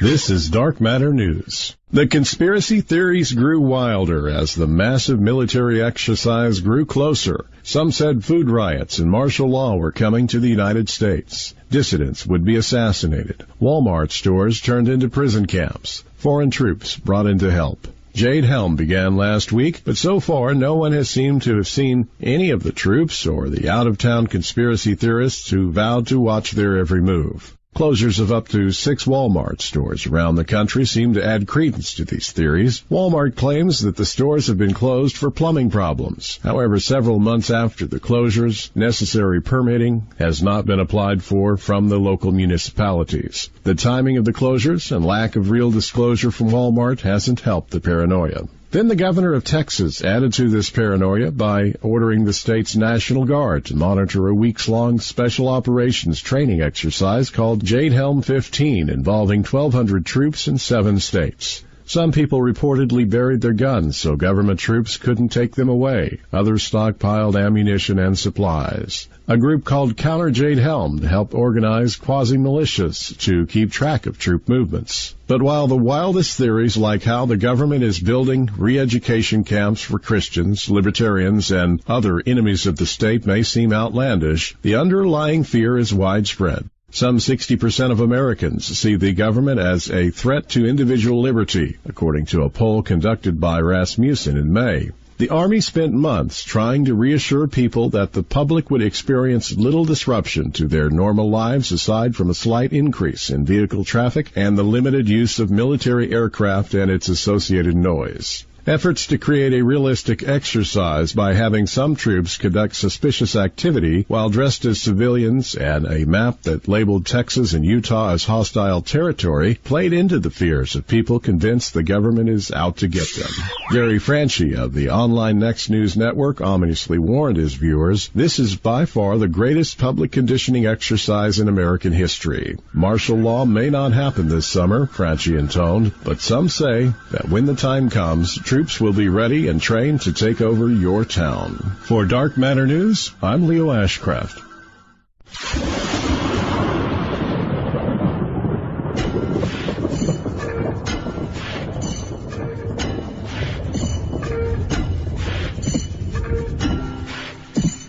And Leo Ashcraft, our news guy, and this is really special news you're getting. Thank you. And with regard to Jade Helm 15, I've already decided I'm going to just, I'm going to turn myself in and ahead of time. And that way I can become a trustee and slave the rest of you around. It's awful. All right, coming up now, when do you ever hear a retired CIA, he won't like the term spy, but spy, Charles S. Faddis, is a 20-year veteran of the CIA's clandestine service. That's a better word, right? Clandestine. He served throughout the Near East, South Asia, Southern Europe, conducted operations against rogue states, WMD smuggling networks, and the world's most dangerous terrorist organizations, so we can speak about a lot tonight. Took the first CIA team into Iraq in 2002 in advance of the invasion of Iraq. He retired in 2008 as the head of the CIA's WMD terrorism unit. Since his retirement, Faddis has written extensively. He is the author of 3 works of nonfiction, 3 novels, and dozens of articles and opinion pieces. He lives near Annapolis, Maryland, and continues to consult for the intelligence community. Prior to joining the CIA, he was a combat arms officer in the U.S. Army and a trial attorney. He's been married for 34 years. Congrats on that. And has 4 children. When he's not working or writing, he sails, makes wine and beer, travels, and reads extensively. He describes himself politically as a libertarian. Congratulations, me too, with a small L. He believes government has a vital role to play, but that it's too big, too intrusive, and too efficient. He wants to cut the size of government, trim the size of the budget, and free the American people to pursue their own destinies. God bless you. Welcome to the program, Charles. It's great to talk to you again. Thank you very much for having me. Oh, you sound great. All right, before we launch into what we're about to launch into, Charles, I'm sure I kind of made sure that you heard my rant at the beginning of the program about Trump. I've really thought about this. How can his poll numbers be this high, even after the shot over the bow? Actually, midsection at McCain, I figured he'd drop like a rock, but no, he went up. How do you account for that? Right. Well, I have to say, because I was listening to your comments, and I think you and I are on the same wavelength. I mean, I'll throw out the caveat up front so nobody misunderstands that, I don't agree with everything he says, particularly what he said about Senator McCain. But I think it is absolutely a measure of the fact that the American people are fed up with business as usual. Right. They're fed up with politicians who won't answer a question with a straight answer. They're really hungry for change, and they're hungry for somebody who just actually tells them what he thinks. And I think that's, they're saying that loudly and clearly by expressing their support for him. Whether they will ultimately vote for him or not as president is another matter. But, at this point they're saying, hey, the rest of you need to pay attention. This is the kind of thing we want to hear, at least honesty. Yeah, so is it fair enough to say that people are so fed up that they're almost, I use the term, they're ready to burn it all down. That has bad connotations as in, real action, but that isn't what I mean. Politically, I think they're ready to burn it all down.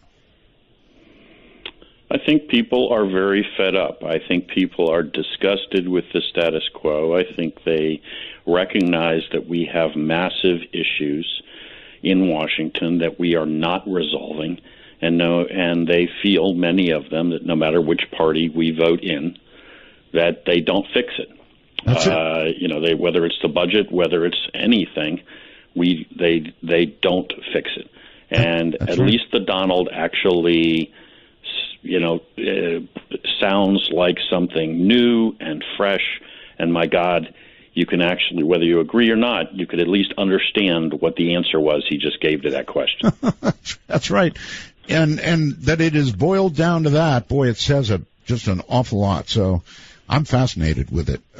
He did say, this will be in your category, he did comment on ISIS. And I think he said he would bomb the hell out of the ISIS oil fields. In other words, for the Donald, it's probably all about money, right? And he's not all that wrong. I mean, if you can take the money away from the bad guys, you've done something fairly serious to them, right? Well, taking away oil money from ISIS would be a great thing. Which is not to say that there hasn't been anything done in that direction already, but not enough. So that, as a piece of the puzzle, yes. However you do that, taking away their oil revenue would be a huge benefit. Okay. Wow, it's a wow. The whole thing is a wow. ISIS is a wow. I've been going nuts now for months wanting to talk about this phenomenon called ISIS. And tonight we're going to do that. I guess my first question to you, Charles, would be, how did ISIS get so big when apparently we weren't watching? Well, there are at least two sides to that. I mean, one is what's driving the growth of ISIS, and the other is the issue of, are we collecting enough intelligence, and are we getting the picture that we need? I mean, just as kind of a preamble on both, we're not collecting the intelligence that we need. So we weren't looking. Well, we were looking, but not looking closely enough, not looking frequently enough, not looking intensely enough, however you want to characterize that. Clearly not collecting the information we needed to collect. Mm-hmm. But then there's another side to this, which is their capacity to grow is driven by fundamental issues in Iraq and Syria, and also by American policy. I mean, they're growing out of this thing that we call ISIS is growing out of fissures in Iraq, which is kind of an artificial country, and basically out of this Shia-Sunni divide. Right. So if you're a Sunni Arab in Iraq, you may or may not like ISIS, and you may or may not wish they'd go away. But you certainly are not happy with the Shia-dominated government in Baghdad, and you don't feel like that represents you, and you definitely want to resist them. And if you're pushed to the wall in your choices between the Shia or siding with Sunni Arabs, even if they're ISIS, you're probably going to go in the direction of ISIS. In fact, one of the things that, just I'll throw this out, and then I'll, go whichever direction you want to go. Sure. One of the things that people don't talk about at all in the news is that actually there are a substantial number of individuals cooperating with ISIS, and not just cooperating like as individuals, but as organizations in numbers, who were formerly associated with the Ba'athist regime, in other words, with Saddam Hussein. I mean, you have guys that have a history of being completely secular individuals with no real radical jihadist background, who are in league with ISIS, with radical Islamists, because their common enemy is the Shia. Is this government. Let me try this. There's obviously something the average American does not understand about ISIS, the appeal of ISIS. They chop off people's heads, they kill people, they overrun towns and just slaughter immense numbers of people. It doesn't seem like a really appealing organization, so there is something we're missing about the appeal there of ISIS, that they're able to gather so many so quickly who are so obviously actually dedicated to fighting. There's something we don't understand. Well, they are drawing a lot of energy from what I was just talking about. I mean, what you have is a nation of Iraq which didn't exist historically. This is a creation of the Brits post World War I, and we've cobbled together areas that never existed as a country. So you have a very large number of Sunni Arabs. The Sunni-Shia split, is the major divide in Islam. It's like Catholics and Protestants, except it's not like Catholics and Protestants today. It's like Catholics and Protestants in 1200 AD, when you burn cities to the ground over the fact that, and slaughter everybody over the fact that you're the wrong breed of Christian. Yes, sir. That's the way this divide works. And you have a very large minority of Sunni Arabs in Iraq who now feel they are at the mercy of a Shia-dominated government in Baghdad. So their inclination is to band together. And then, even if you're not inclined outright, though, to support ISIS, the fact that they are so brutal and that the cost of resisting them is so huge is that unless you really have something to fight for, you're really going to think twice about standing up to them. And the choice that they effectively Sunni Arabs have right now is this. You can either go with ISIS, or you can fight on behalf of the Shia-dominated government in Baghdad. And the reward for fighting for the government is that when it's all over, ISIS is gone, but you still get to be dominated by the Shia, which you regard as unthinkable, unsatisfactory. Let me quickly go back to something Donald said. He said, there is no Iraq. Is he right? Well, he may be right. I mean, as it stands right now, Iraq does not really functionally exist as a nation state. The Kurds in the north are all but independent. Soon, the western portion of Iraq, this whole area that I'm talking about, filled with Sunni Arabs, is basically almost all of it under the control of ISIS. So what's left under the control of the national government is whatever that breaks out to, probably 50% of the land mass of Iraq. So it doesn't exist now. Is it going back together? I don't know. I have said for some time that it is possible that Humpty Dumpty has fallen and it's not going back together again. And every day that goes by, and the more we allow the situation to continue to exist, the more likely that is the case, that it will never go back together. Wow. We are in the middle of a battle with them, sort of. I mean, we've got the drones going overhead, hitting a lot, missing a lot. Actually, I think we hit more than we miss. But we're fighting a war. Are we losing the war right now? The best I could say right now is that it is possible that we may be maintaining the status quo right now. That's about the best I could say. It is possible that we are losing. We are definitely not winning. We definitely do not have them on the run. And the current strategy, such as it is not going to defeat them. I wrote an op-ed piece a couple of weeks ago, and my basic premise was it may be time for us to begin to start contemplating the fact that ISIS is not going to go away, that we are actually going to be left with, if we don't get our act together, be left with a radical Islamic terrorist state in the heart of the Middle East. It's something, that will actually be a nation state committed to our destruction and sort of perpetual war with the West, if we don't get our act together and get rid of these guys now. That's a frightening possibility and a strong possibility from what I can see.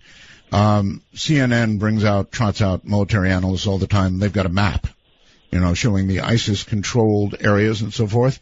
And every time I see it, it seems to be more ISIS-controlled territory. So I'm not sure how you measure winning and losing, but we're not winning on the map. No, we absolutely not. And every time that somebody announces that they're losing territory, within a week or so, we hear that they've taken another city. Right. They are increasingly staging really large attacks inside of Baghdad and on the periphery of Baghdad. Oh. Huge car bomb attacks and other attacks, and it's no, they're not losing strength, and we're not driving them back, and we won't with this strategy. And by the way, there's no body of military men who sat down with the President of the United States and said, hey, here's a strategy. We think this is the plan. Let's just bomb them, and that'll win the war. That's not true. That did not happen. This is driven the other way around.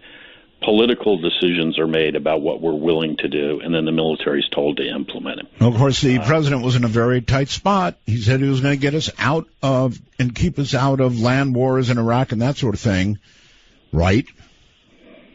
Yeah, well, that's exactly right. In effect, you've painted yourself into a corner, haven't you? He's staked his reputation on the fact that he pulled everybody out of there and that everything is fine. Now the place is going up in flames. Now he feels like he can't just watch it, because then that'll be hung around his neck that he's the guy who allowed Iraq to burn to the ground. Sure. So we end up with a middle course of action, and that middle course of action is not recommended by military experts or anybody else as this is how the best way to fight these guys. Okay, well, I understand your political decision. Right. Yeah, I understand you're retired CIA, but if shouldn't there be some analyst from your old organization who would sit down with the president and say, Mr. President, I understand your political difficulty. However, if we continue on the present course, we're going to end up with a nation state dedicated to our destruction in the Middle East. Something like that? Should be, and are people who tell presidents all the time the reality of world situations, and then presidents make their own decisions as to whether they feel like listening or whether they don't. We've been doing that in regard to Iraq for some time, long before this president was up there. People back home who decide what intel reports they will pay attention to and which ones they won't.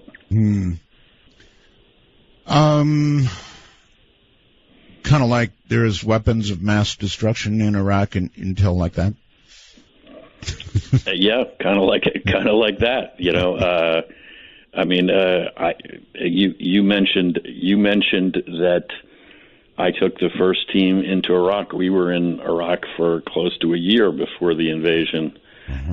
We reported on a lot of things. We were actually the only people in the country.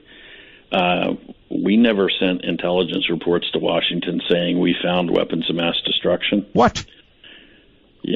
What? Wait a minute. You didn't send those reports? No, we never reported to Washington that we had found weapons of mass destruction. But that's. I know that's okay. Gather your thoughts and go. No, that's. I was going to amplify, but quite frankly, that's plenty clear. We most certainly did not, and I can remember my deputy and I sitting there, many months into that adventure, looking at each other and saying, they keep talking about this stuff, and They were talking about it before we ever got here, but there was nobody here then. And we haven't picked up any sources since we got here. And we are not telling them that. So where's this intelligence coming from? Must have been a real puzzle for you. Where could this intelligence be coming from if we're the only people here and we're not reporting it? Anyway, there have been books written on that whole subject, but that is a classic example of an administration that, has a preconceived notion of things. Yeah, but I mean, isn't it fair to say that if that war had not happened as it did, if we hadn't gone in as we did, that we wouldn't be where we are now? Well, I think that is fair to say. Whether we would be, where we would be, though, is unknowable, right? I mean, yeah, that's fair. So that Iraq somehow would, that the whole region would be in a better place, or there would not have been bad developments, I don't think follows necessarily. Yeah, okay. We're talking about the Middle East, and let's not forget that, and this is not intended as an excuse for the WMD issue or anything, but Saddam Hussein was a monster. Okay, but is it fair to say Saddam bad, ISIS worse? Hold your thought on that. We've got to take a break. We'll be right back. Charles Faddis, CIA guy, now retired. We'll be back. 5278. That's 1-952. Call Art. Well, I've got to tell you, don't call now. Don't waste your time, because we're going to open the lines after a while, and then you can call. Calling now is, I just wanted to hear Ross's voice. My guest is Charles Faddis. He's retired CIA, and I say spy. You don't like that word? Or can you get along with that word? I have gotten used to layman speak for espionage terms. In the trade, of course, the spy is the guy you recruit who works for you. So the guy inside the Kremlin who sells me secrets, he's the spy. I'm an intelligence officer. It makes it sound a lot more antiseptic that way. Or clandestine guy? Operations officer is the technical parlance in the Central Intelligence Agency. Okay, operations officer doesn't sound as cool as spy, but doesn't sound cool at all. All right, so circling back, Saddam bad, ISIS worse. Yeah, I don't know. I'm not downplaying the danger of ISIS at all. I'm the guy that just finished saying that if we're not careful, we're going to have a permanent terrorist state in the Middle East. Right. Saddam was a monster of epic proportions. I spent a lot of time with the Kurds in northern Iraq. There are entire towns, sizable towns, that were gassed to death by Saddam Hussein. Yes, I know. I was up there for a year. Our base, as we built it up, all of the ladies who cooked for us and cleaned and so forth were all Kurdish women, and they did that work. They were all either the daughters, wives, whatever, of men who had been rounded up in what's called the Anfal campaign, which means anvil, where Saddam basically would go into towns and take every Kurdish male 12 and above and just line them up in front of mass graves, machine gun them, and bulldoze them into the ground, entire towns. Right. So he was a creature. Okay, so since you mentioned the Kurds seem to be the most effective fighting force against ISIS right now. Is that fair? I think that's absolutely fair. Yes, without question. Okay. They're holding their own against ISIS, yes? Generally, most of the time. Most of the time, okay. Hopefully ISIS doesn't get any stronger and that equation changes. That's one of the reasons we're here tonight, because I've never seen... I was about to say I've never seen anything so horrible, but we had the Nazis, of course, and as you just mentioned, Saddam was pretty awful himself, so the world has always had unbelievable things going on. Maybe ISIS just manages better PR for their awfulness. Well, ISIS uses as a very, very deliberate tactic the PR, the publication, the social media, whatever we want to call it, the broadcast of these atrocities. You know, they are consciously looking all the time in a very deliberate, horribly sick fashion for more gruesome, terrifying ways to kill people, and then they want everyone to see it. And it is a deliberate tactic. They want you to be terrified. They want you to be cowed into submission. They want you to be afraid to resist. What kind of person does that appeal to? Now, I'm going to pull myself away from the zone itself and come to Europe and the United States. Frankly, when I see somebody get their head cut off, not that I watch those because I don't, or I see people mowed down, shot in the back of the head one after another, it doesn't encourage me to even remotely think about, go to join that group. Gee, that looks like fun. So how is this working? Or why is it working? You're talking in terms of people who are actually attracted to it and join them. Yes, mostly outside of that specific area. I understand the fear locally, but I mean people in Europe, people in the U.S., how in God's name does this kind of stuff attract them? Well, I'm not sure that I can completely wrap my head around it either. I mean, I think what you have to be is you have to be somebody that is really, really alienated, somebody who feels like an outcast, somebody who feels lost, and somehow or another the power of this organization attracts you. And it is, I mean, this is hardly the first group, right, that has managed to take people. I mean, you made reference to the Nazis. The Nazis, sure, in some ways, did the same thing. They take people, and the next thing you know, they've got this group think going, and people are capable of engaging in the most horrible atrocities. Right. The things you think a human could never do to another person. So, in other words, there's no way to really understand the attraction of this kind of a PR. I can understand it, again, locally because of the fear involved. But in terms of recruiting Americans or Europeans to go and do something awful like shooting soldiers or shooting up a shopping mall or whatever it is they're encouraging people to do, I just don't get it, and I guess you don't either.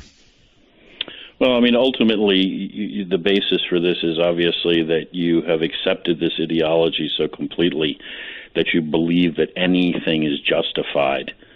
There are no limits, and if you go back to sort of the early days of when Al Qaeda was standing up and really beginning to take the first steps in the direction of mass casualty, suicide attacks, and then things like this, there was actually a lot of discussion in Islamic theological circles about can we justify this, and a lot of argument. And amongst mainstream Muslim scholars, there remains a lot of argument about that. I mean, not much argument, that clear consensus that no, you cannot possibly justify it. But by this point, there's this whole jihadist mentality that, basically we're on the side of God, and therefore anything we choose to do is justified because from their viewpoint, they're fighting pure evil. So anything they do is sanctioned. Okay, let me try this question. Our president, whenever he speaks about this, and frankly, most other politicians, except maybe the Donald, strike out and make it very clear that we are not at war with Islam, that we are at war with these very radicalized people calling themselves ISIL or ISIS, whatever. Now, here comes a real sensitive one for you, Charles. How much unvocalized sympathy do you suspect there might be inside the larger Islam community worldwide for what's going on? For groups like ISIS? Yes. I do not think a huge amount. I think that what you're witnessing, I mean, we're not at war with Islam. We are at war with a certain group, a certain, what's the right word? A certain sect, a certain strain of thought within Islam that I think is basically trying to hijack this entire faith and drag it off into their own crazy vision of the 7th century. And I don't think at all that the vast majority of Muslims have any sympathy for that. I mean, in the course of my career, I ran a lot of operations where people were killed, and I mean killed on our side, right? Fighting against the crazies.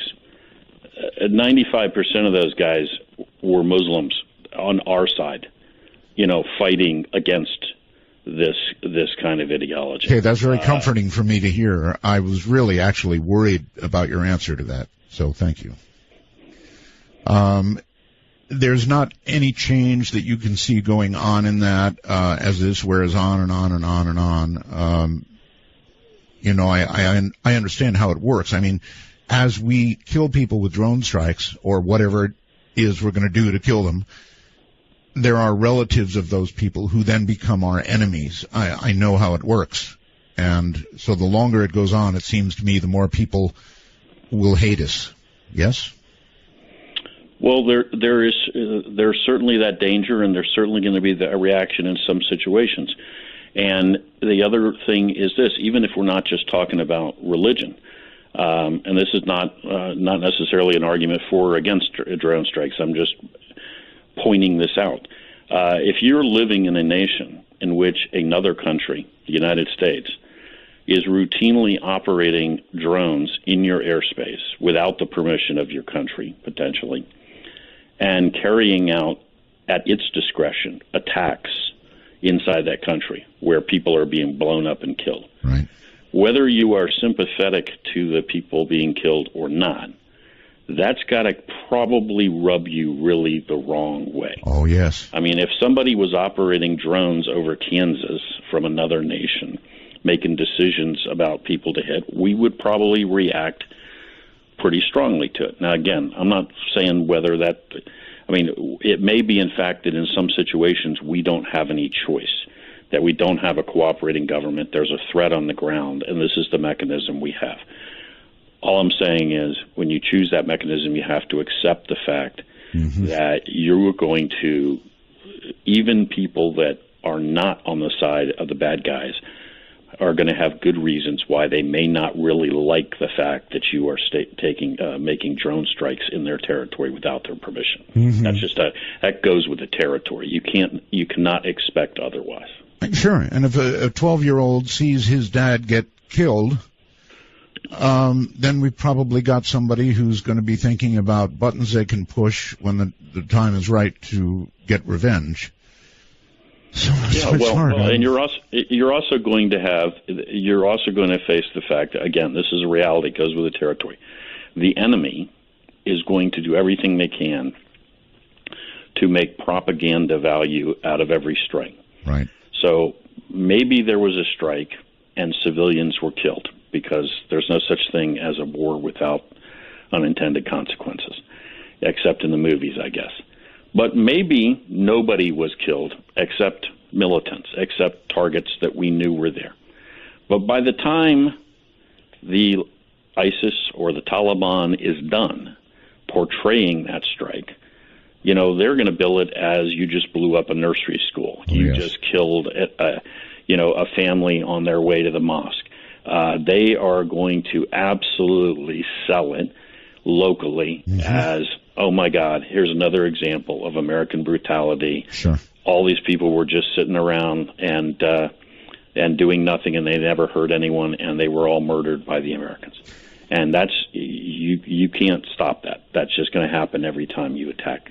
All right. If you were in a position and you could be the one advising the president, or even better yet, you could simply implement policies that would win, policies that would get rid of, eventually, ISIS, what would you think we should be doing? So, back to what we were talking about earlier. ISIS draws its strength from this fissure in the nation of Iraq, assuming we're going to consider that Iraq still exists, between Sunnis and Shias. You need to give Sunni Arabs something to fight for other than for a Shia-dominated government in Baghdad. What is that? Well, I would submit to you probably something like the autonomy that the Kurds have in the north, which is not really technically an independent state, but a tremendous amount of control over their own affairs, and, big issue, their own defense forces, their own capacity to guarantee that Baghdad will not come push them around. If you provided that kind of alternative to Sunnis in western Iraq so that they could oppose ISIS and fight for something other than going back under the thumb of Baghdad, I suspect that you would find there are plenty of people that, with the right support, would be happy to fight for an alternative to the crazy Islamic State of ISIS. But you got to give them something to fight for. I tell you what I think we don't want to do is you don't want to start putting American ground troops there, conventional forces, I mean, and put us right back in the middle of this,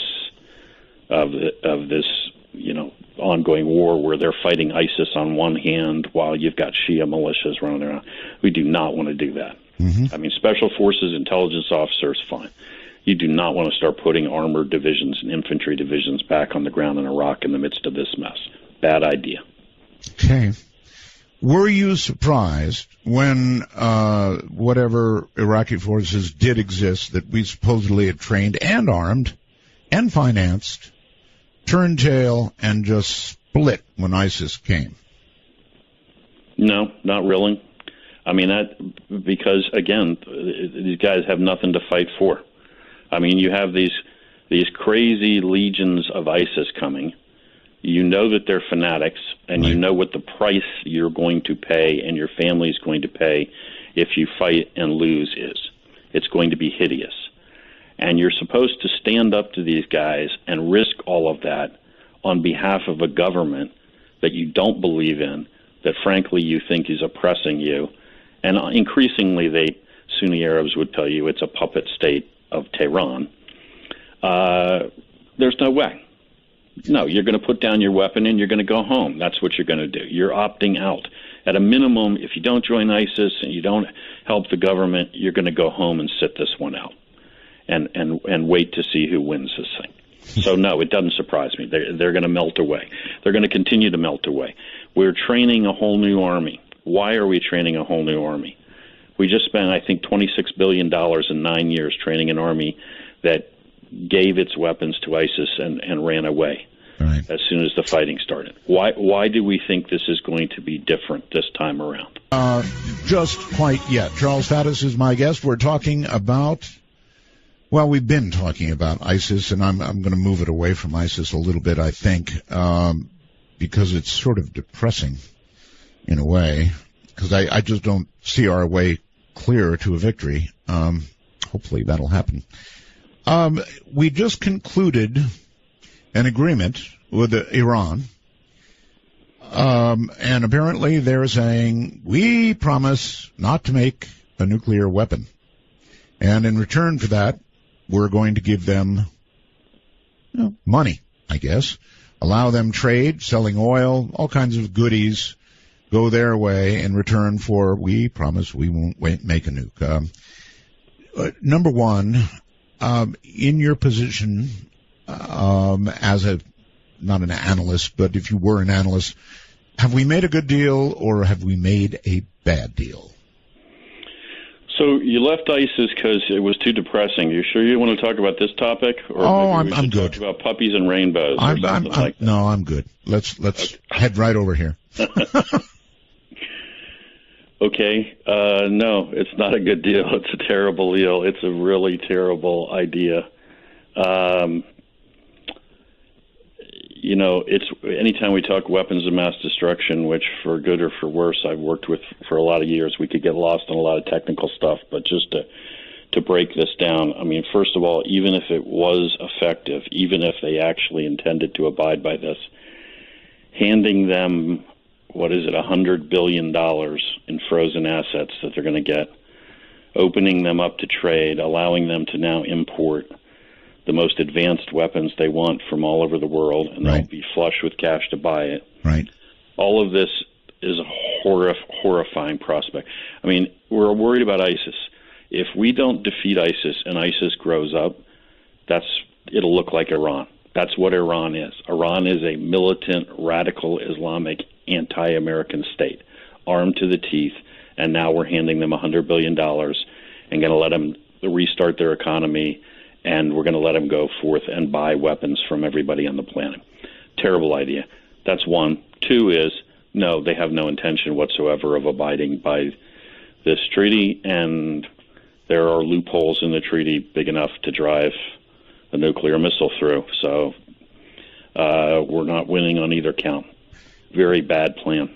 Was this deal cemented for political reasons? Well, I think there's a huge prospect, a huge element of this, which is that the President of the United States apparently really wants to conclude what he believes are these historic agreements that are somehow supposed to be fundamentally altering the nature of our relationships with the countries around the world. So, for instance, exactly, he's clearly focused on we got to renew relations with Cuba. He really thinks we need to have a new era with Iran, and he kind of, I think, just basically wants to ignore the reality of the situation in pursuit of these things. There's even actually a notch further than that. When you listen to some of the administration officials and you read the things that they're saying, read the things that they're writing, what you hear is actually this idea that somehow they believe that Iran can be a force for good, for stability, a positive force in the region, which is so misguided. I mean, the first time I heard that, as a guy who's worked Iranian stuff for a long time, the first time I heard a whiff of that, I almost went into anaphylactic shock. I found it so mind-boggling that anybody could have that conception of this current Iranian government. But they apparently do believe that in the White House, at least some people, that the Iranians can be a positive force in the Middle East. And, of course, all of our traditional allies in the Middle East are horrified by all of this. Sure. They think we've lost our minds. Have we? Well, I don't know if we've lost our minds, but the scope of what we're doing in our foreign policy in the Middle East, we're doing things all over the world that are crazy. But what is happening with our foreign policy in the Middle East right now is incredibly damaging. And, the average American doesn't have time to watch all of this. They're worried about paying the mortgage and their jobs and the kids and the stuff that real people are focused on. And I think probably every day they just have to operate under the assumption that somebody's got their eye on it and they know what they're doing. And I think, that's not the case. I mean, are they going to be able to continue to construct and be on their way toward building a bomb during the time this agreement's in force? Yes. So let me give you a couple of aspects, again, without getting lost in all the technical things. Maybe three.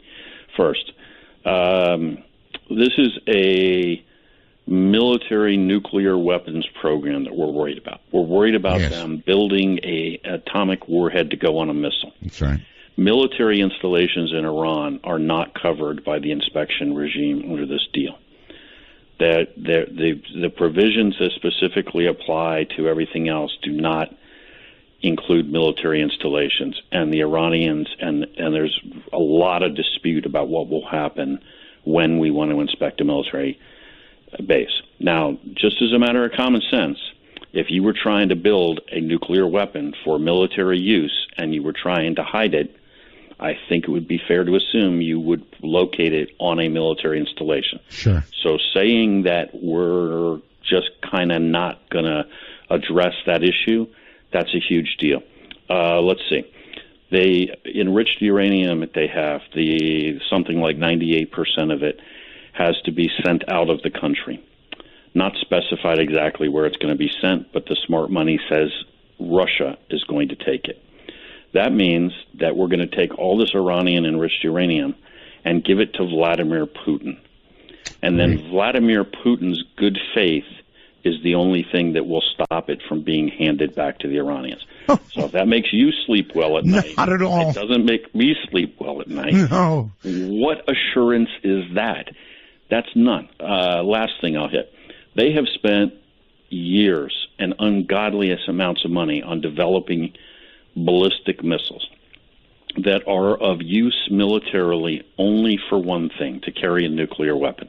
There's no other payload that you can put on them for a lot of reasons that I won't go into here that makes any sense militarily. It is a nuclear weapon delivery vehicle. Well, clearly you're trying to cheer me up. From the beginning of the negotiations, they stated as a precondition that they would not even discuss getting rid of those missiles.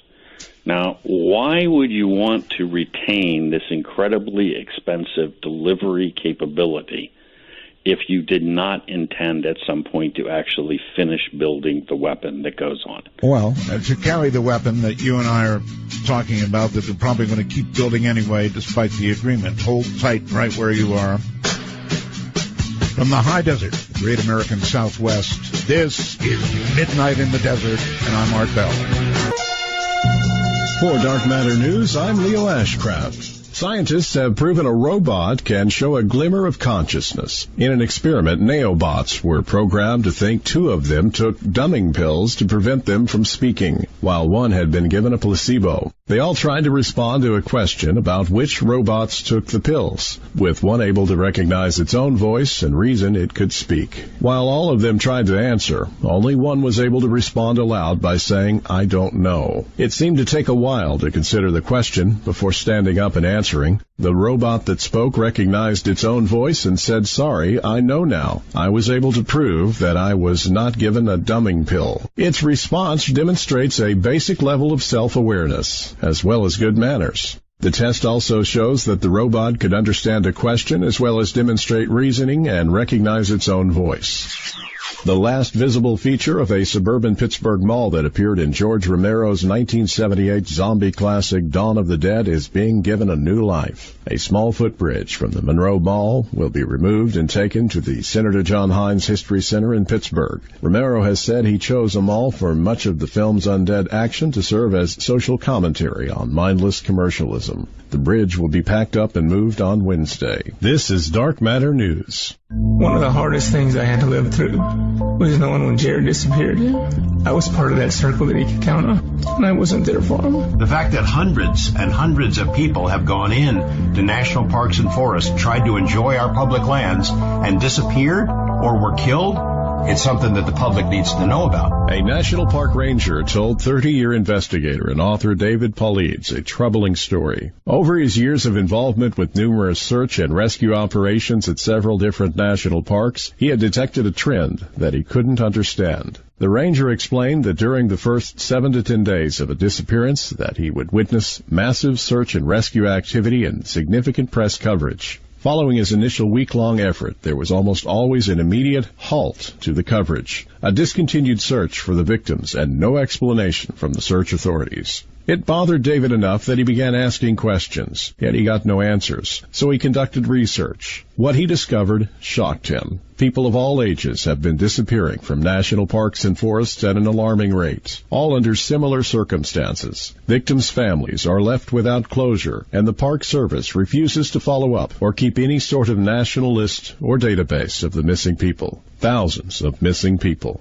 David's instincts told him that this was a story that needed to be told. He devoted 6 years to investigating missing people in rural areas. He believes that there's more to the story, and he's begun filming a feature film which he hopes will force the government to show their hand, to tell the real story so that thousands of families can heal and thousands of other disappearances can be prevented. He says they've interviewed experts, eyewitnesses, victims' families, and national park employees to ensure the real story is told in order to hold up a lens to reality and portray as accurate a depiction of the situation as possible. He called me and said, "They're not telling you everything. One of these days I hope you find out the truth. Just find me a bone. Just find me something for actual proof." He has invested thousands of his own dollars to begin filming. The story is so compelling that experts in search and rescue, investigative reporting, and a multiple Emmy-winning videographer have dedicated months of their time and talent without pay. The Missing 411 Kickstarter campaign has begun and now reaching more than 50% of their $100,000 goal. The theories of the missing vary widely, from Bigfoot, serial killers, cults, alien abductions to government conspiracy. Whatever is happening in the national parks, David Paulides intends to find out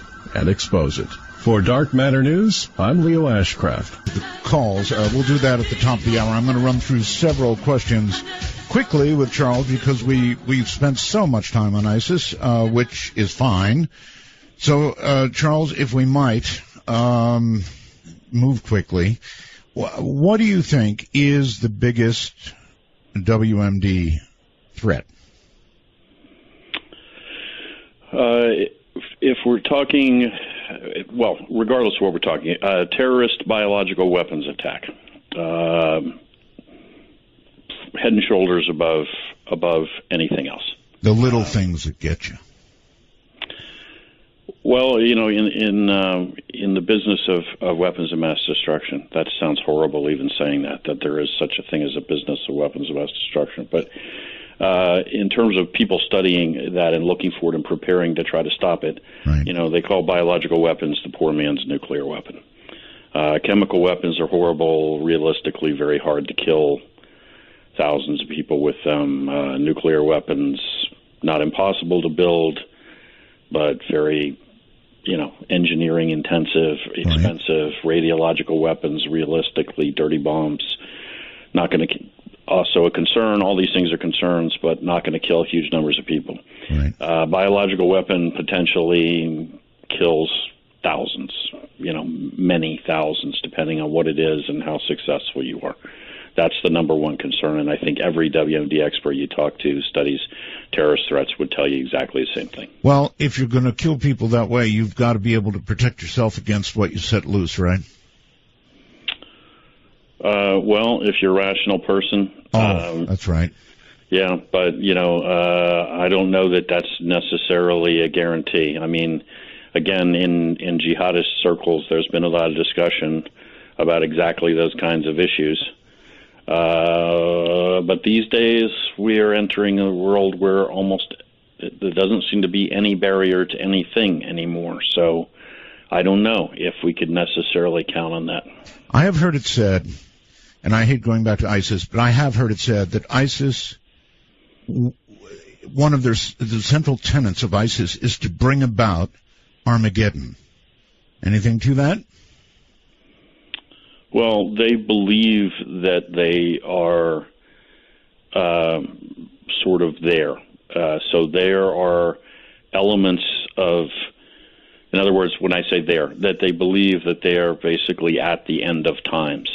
So there are elements to some thought in Islam, similar to some strains, some elements of the Bible and some strains of Christianity that are focused on this idea. And they actually, they talk about specific towns in the Middle East that are referenced in scriptures, if you will.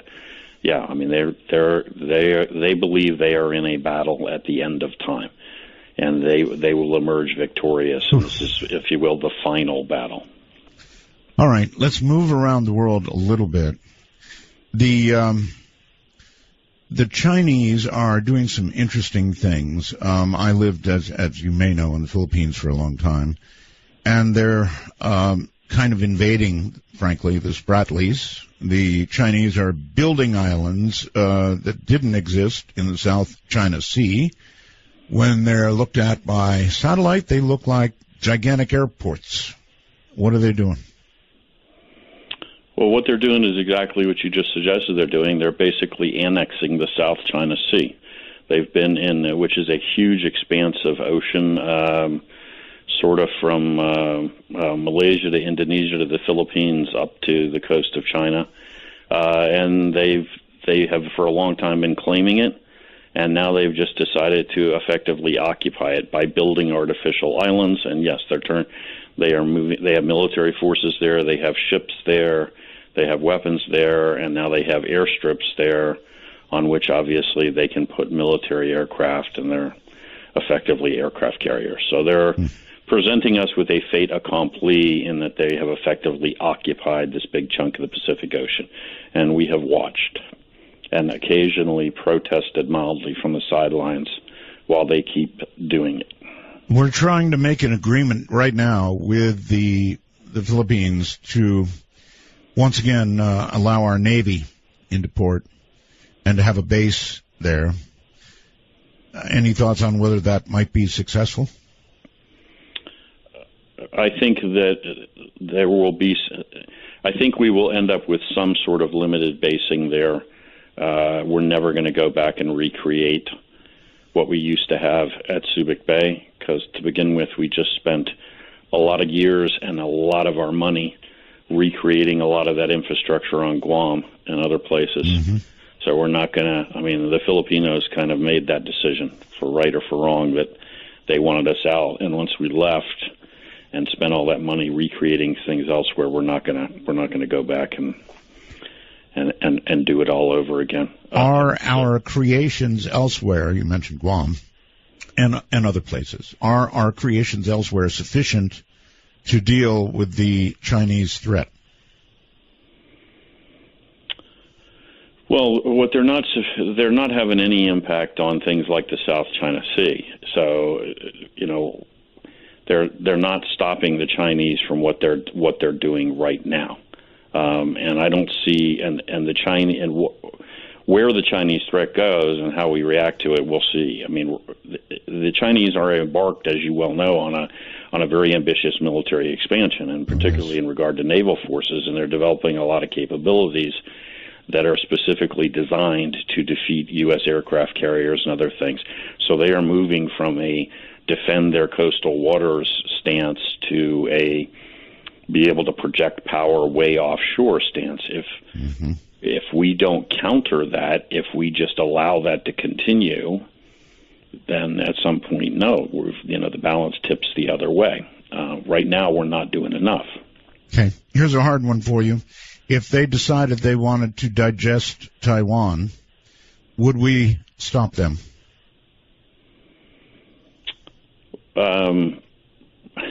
Well, I started to say, of course, but then we seem to see all sorts of things going on these days that we thought we would never see. I still have to think that if there was an overt Chinese attack on Taiwan, we would absolutely step in. But, right now, if I'm on the Chinese side of this thing, looking at the totality of American foreign policy worldwide, I'm thinking right now time is on my side. I'm not thinking that I'm going to precipitate a crisis right now, because we're allowing ourselves to be pushed around all over the globe. Mm-hmm. And so everything's running in their favor, I guess, is what I'm saying. So let's not precipitate a crisis now. Let's just let things continue to go the direction they are. Charles, with the exception of the size of our military, there are many who think that, I don't want to say America's day is done, but America's time as, being at the top of the world, how can I put this? The British had their time, and then the sun sort of set. And the Americans definitely had their time. We had our time. Is our sun beginning to head toward the horizon? Yeah, I understand exactly what you're saying, and I have to tell you that I absolutely fundamentally reject that notion. I don't think that's true at all. Good. I don't think that's anywhere close to right. We have issues we need to confront. Probably the biggest ones are domestic issues, starting with spending, size of government, budget, all of these kinds of things.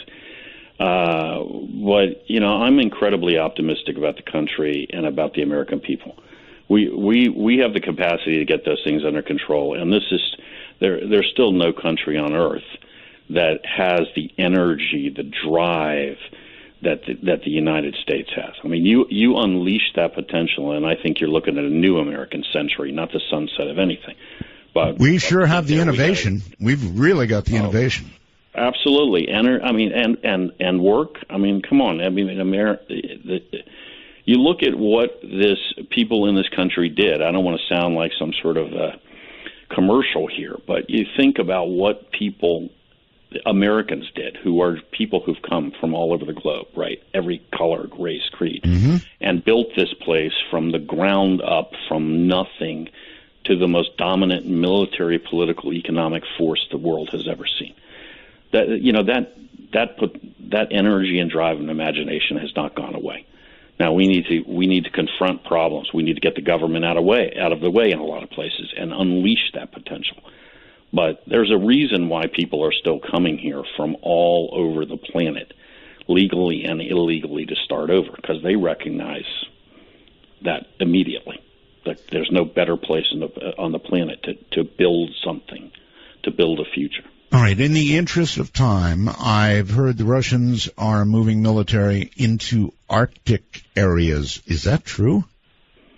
Yeah, absolutely true. In large numbers, it's all about oil and gas. Russia's entire economy basically is driven by the export of oil and natural gas.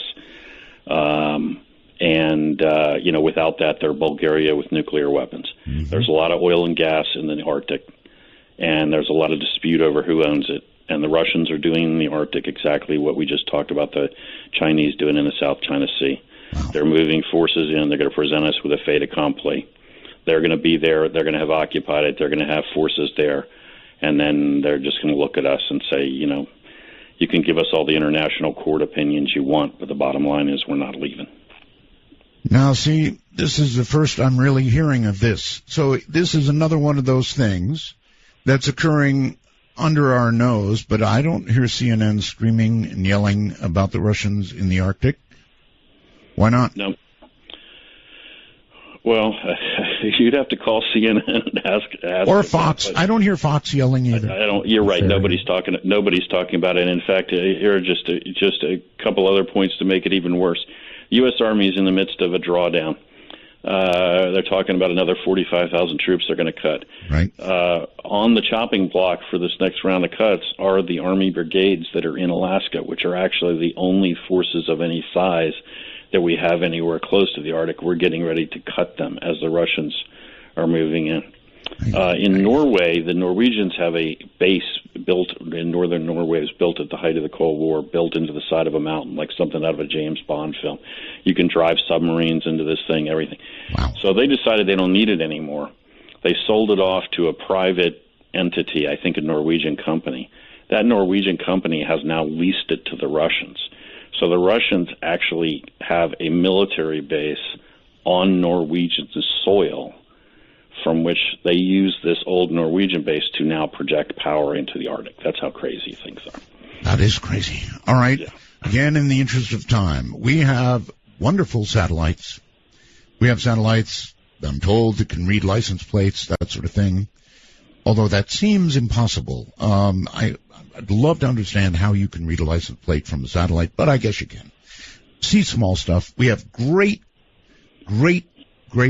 technology, no question about it.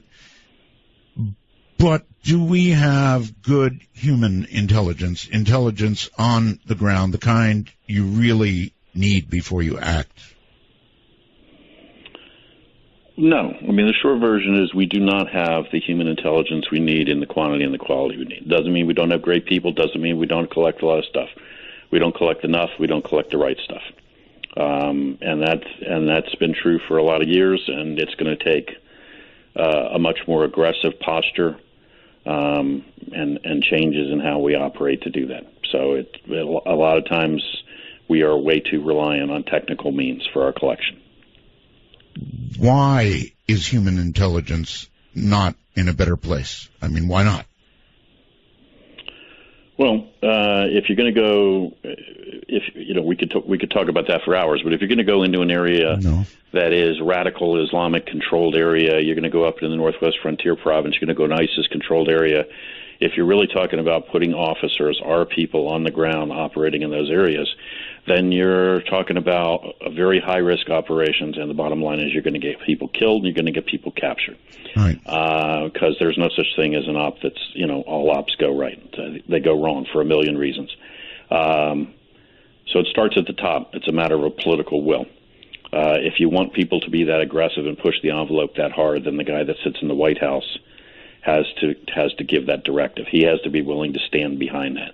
when there's a CIA guy being executed by ISIS, when there are people being killed, wrapped up in these places, he has to be willing to take those hits. And that's not where we are right now. You know, we want this, but we don't want to take enough risk to get it. Well, you mentioned it yourself. I mean, the average probably agent that we would attempt to put somewhere really has to recruit somebody else because he doesn't look like, well, he looks probably like just exactly what he is, and that'll get him killed. So I don't know how we develop these assets. Well, it's doable, and you're right. I mean, you're not going to take the guy that looks like me and put him inside of a terrorist group in the sense that he's going to pose as a member of that group. Right. Doesn't mean he can't operate in that area and recruit people who are inside of that terrorist group to work for him. But even being in that area to recruit those assets is going to put him, the CIA officer, at tremendous risk. You're really going to be hanging people out on the end of branches. And trust me, there are plenty of guys in the outfit who are more than willing to do that tomorrow.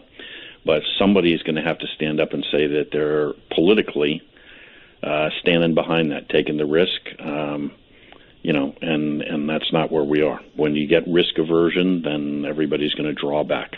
Right, I had what I guess is a crazy idea. I got so frustrated at the whole damn ISIS thing that I said, why don't we offer a $5,000 reward for every ISIS body that somebody drags to a reception point in Iraq? That comes from frustration. Now, is that a crazy idea? Well, I don't think that I would vote for putting out bounties to start with. You'd probably have a lot of bodies showing up, and then have some question as to whether they were all ISIS guys. True. But I think going back to what I was saying earlier, I mean, the fundamental idea that this fighting should be done, and frankly can be done, by the people that are already there, as opposed to having to send American conventional forces, is absolutely valid. I mean, that is the answer. You don't need 100,000 American troops. What you need is special forces, intelligence officers, and the right political inducements to get people to side with us against ISIS. I mean, that starts with the political strategy. Offer those people on the ground something to fight for. And then put with them the guys who know how to work in those environments. And then if you're still providing air support, now you got a winning combination. Now basically you have what was the winning combination the first 5 months we went into Afghanistan that drove the Taliban from the field. A few hundred Americans, native allies, American air support, boom. Okay. One more before the break. How do we fight this current thing that apparently we're facing, and we are facing it? How anybody buys into it, I don't know. But the lone wolf thing, the people that are convinced to do something horrible, it seems to me like there's almost no way to fight it. Well, as has been said by any number of people, the first thing is this: as long as this propaganda is being broadcast the way it is, and we're in anything close to this posture, you're not going to ever stop every shot on goal. I don't mean to turn this into, by using a sports analogy, to trivialize it. The bottom line is some attacks will get through. I don't think that the majority of them are unstoppable, because in almost all of these cases, after the fact, we determine that there were, in fact, indications of what was going on with the individual who staged the attack, that he was radicalizing, that people around him saw this.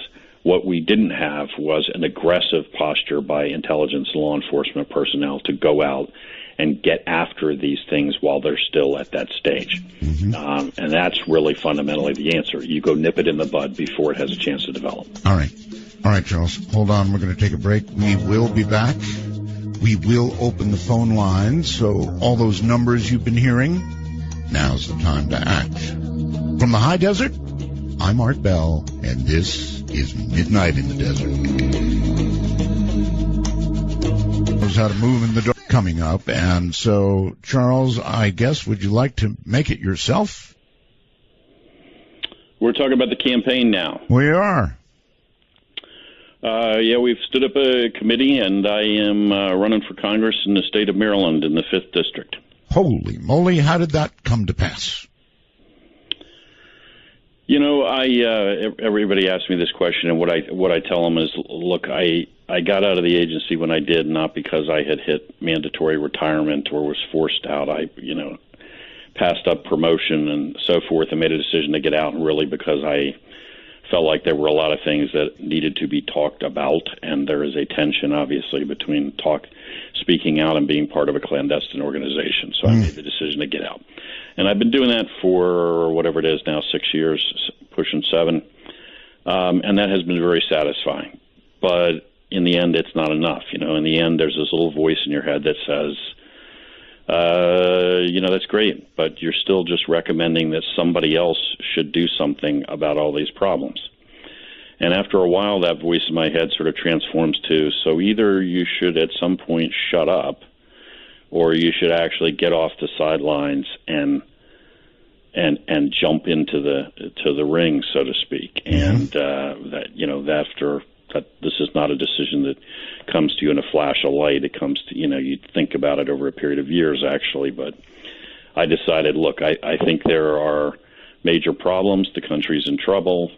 I'm tired of watching that, and I'm tired of just talking about it. So no illusions that one guy goes to Congress and boom, everything's fixed. But at least you're in the fight. At least you're making a difference. Well, that's taking everything you believe and moving it in a direction that if you make it, you can actually do something about it all. So congratulations. I hope you do well. I assume, and maybe I should not, that you're running as a Republican more than I am. I am running for the GOP nomination. Although as folks that have followed my writing and commentary over the years know, at various points I have been very critical of the Republican Party and its need to get its act together. But I am running for the GOP nomination. Yes. So you had to pick one. Well, fundamentally, I guess you don't have to pick one. Fundamentally, with all of the issues that are rattling around, I am a guy who thinks that the balance between government and the individual in this country is way out of whack. Mm-hmm. A government is too large, it's too intrusive. Everything you said when you set this up at the beginning of the show, sure. We need to get that under control. We need to restore that balance. And what is going to put us back on track and get the economy really moving and deal with all these problems is not going to be a government program. It's going to be the same thing that built this country to begin with, which is individuals. That's the U.S. government did not create all of this. It was the American people. So, as I said, I have incredible faith in them. We just need to get this balance back. We need to get our spending under control, the size of government under control. All right, well, listen, good luck. I suppose when your opponent does opposition research, it's all going to be redacted, huh? Well, look, by this point, I've been talking on the radio and on television and writing pieces sometimes every week. I've been doing this for years now, so he's got plenty to read and plenty to listen to. If he wants to know what I think about any subject, he could probably find an interview where I was asked. All right. Ladies and gentlemen, the phone lines are open, and that includes Skype. And that includes Skype worldwide, MITD 55, Skype North America, MITD 51. And I would only ask that you keep your questions relevant. We have on our hands somebody who was in the CIA, so if it's, in that area, well, or in World Affairs, feel free. Here we go. Let's go to, I think, Seattle, Washington. You're on Midnight. Hi. Yes, this is Leo from Seattle. I'm really glad that you're back. Thank you. I wanted to ask your guest if he thinks that this Iran deal might actually be some misguided attempt to hurt Russia, because with all the tension over Russia in the Ukraine, and they might be thinking that this deal, even though it'll allow Iran to strengthen itself, all this Iranian oil hitting the market is going to cause the price of gas to plummet even further and hurt the Russian economy even worse.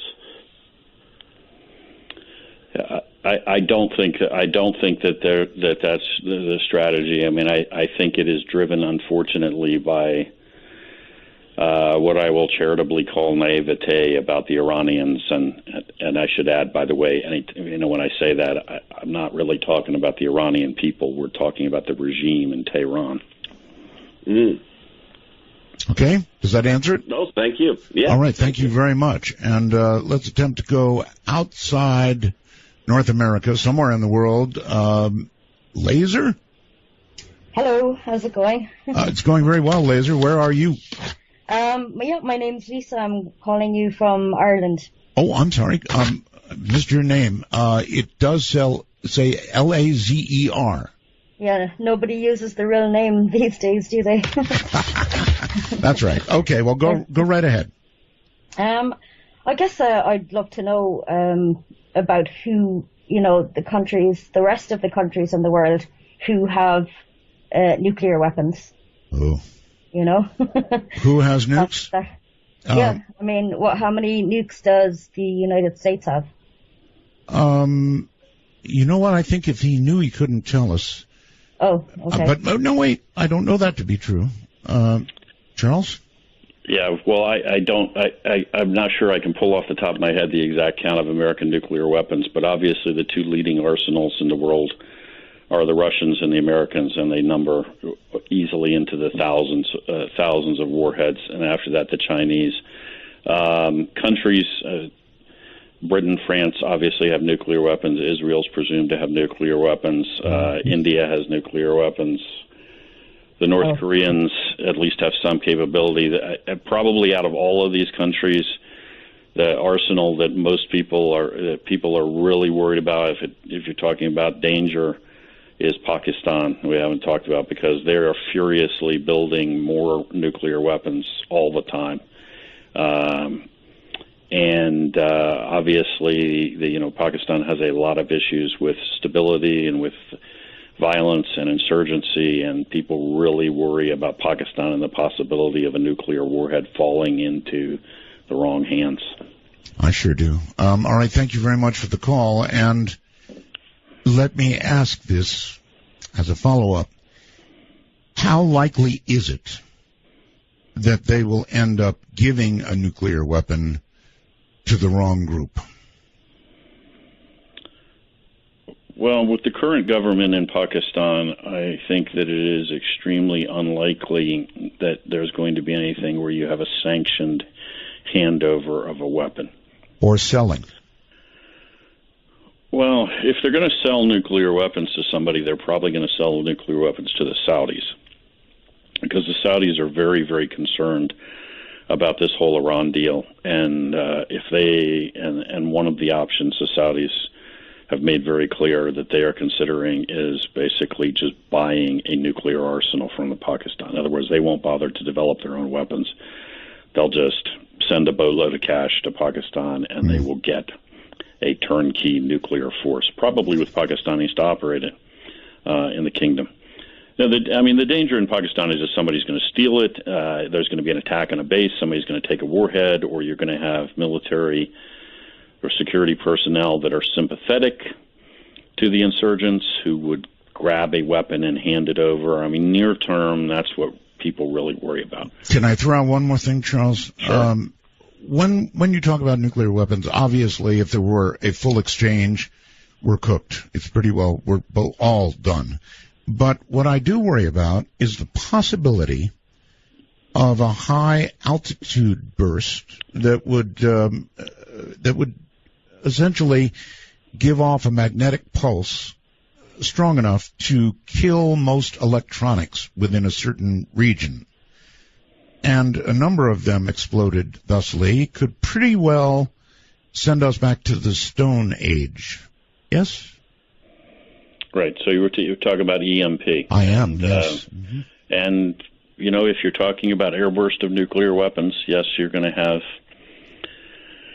that is a very real effect of the use of the weapon. And the more the more dependent we become on technology, the more vulnerable we are to that. I mean, at this point, it's not, you're talking about your entire financial system, and really, oh yes, the command and control for everything in the country is susceptible to that. I mean, it could be done high enough that the buildings would, for the most part, survive, as would the people. It's just all the electronics would suddenly be gone. Unless they were really hardened, they'd be gone. And we are such a technological society that seems to me that's something to be afraid of. Well, a lot of people are worried about it, and obviously, for the same reasons for the same reasons they're very worried about cyber attacks, because it's not just a matter of stealing people's credit cards or causing inconvenience. You're potentially talking about, what happens if the banking system, if your bank electronic system no longer exists, effectively your money no longer exists. Mm-hmm. That's right. Snowden, hero or traitor? I'm not a fan of Mr. Snowden's. He's a criminal. He's a traitor. I've been on record for a long time that doesn't necessarily mean that I support all of NSA's programs. But when you fly off to communist China and then to Russia and sit there and lecture us on democracy and human rights, you've kind of lost me. That's. I think that there was another option. All right, Mojave Valley. I think this is midnight, and you're on the air. It seems like you just asked the question I was going to. I'm sorry. That's all right. Considering national security, I wanted to ask, considering hacking, sabotage, or an EMP, wouldn't our electrical grid be the most important thing to worry about? With the possibility of wiping out literally millions, and like you said, set in respect of the Stone Age. It really would. There you go. So I'm sorry I asked your question, but the caller's right. The electrical grid is part of that, right? Absolutely. Yeah, we didn't talk specifically about that, but absolutely vulnerable to everything that we talked about. Also vulnerable just to plain old physical sabotage. I mean, most of the grid is not hardened in any way. The transformers and the transmission lines and everything else in the world are out there with effectively no security whatsoever. Mm-hmm. What makes it even worse is if you're talking about big substations with very large transformers, a lot of those transformers are not made in the United States anymore. And typically, if you order them, we're talking like 18 months delivery time to replace them. So you take out a component like that, you're not just talking about it's going to be a day or two until they truck in a new one, unless they happen to have stockpiled spares. You're potentially talking about causing problems that will persist for a very, very long time. Dangerous world, isn't it? Yeah, and that kind of stuff can be done with very rudimentary techniques, which, for obvious reasons, I won't go into. Andrew on Skype, you're on the air. Roswell's, Art. Thank you. And good evening to you, Charles. Thank you. One question and a few thoughts I had going back to Saddam and Gaddafi. Both of them wanted to change the oil trading currency, obviously with Saddam from the dollar to the euro, and Gaddafi from the dollar to the dinar, which I'm sure you know, gold-based currency. I'm wondering how much of an effect that played, those two financial factors played in the toppling of those two dictators. Okay, good question. I guess the short answer would be I don't know of any indication at all that it played any role. Now, I was directly involved in a lot of preparations for going into Iraq by virtue of the fact that I took the first team in and we were the only guys on the ground for a long time. I really didn't play any role in Libya. But I don't think either one of those things was driven by those kind of factors. Okay. Off to Hilo, Hawaii. Midnight, and you're on. Hi. Hi, Art. Hello. Paul and Hilo. Hello. Yes, go right ahead. Hi. Okay. Hi, Charles and Art. We love you. Thanks for coming back. Right, thank you. My question. Thank you for being on tonight. My question is kind of going back to the last callers, is where we talk about Pakistan has so many nuclear warheads. Are they signatory to the I don't know the terms, but the world agreement, where our inspectors go in and know where all of their warheads are? So the short answer in terms of people knowing where all their warheads are is no. And that's no matter what anybody is a signatory to, unless you're talking about sometimes when the U.S. and the Soviet Union were signing specific agreements. By and large, nobody's going to tell you exactly where their nuclear warheads are, because that's just a matter of national security. Okay. So the short, in regard to Pakistan, no. You're going to have to discover that by clandestine means where they are. All right. Short answers are good. We're doing calls. I'm Art Bell. This is Midnight in the Desert. Charles Faddis, ex-CIA, is my guest. West. This is Midnight in the Desert, exclusively on the Dark Matter Digital Network. To call the show, dial 1-952-CALL-ART. That's 1-952-225-5278. A big storm, too. My goodness. He was CIA for many, many years. Now he aspires to be in Congress in Maryland. Charles Faddis is my guest, and we're going to go quickly back to the phones and squeeze as many as we can in. Let's make it an anonymous person. Hello there. Hi there. Hi. You're not like in Montreal, Canada. Montreal, okay. Quick question and a comment from your guest.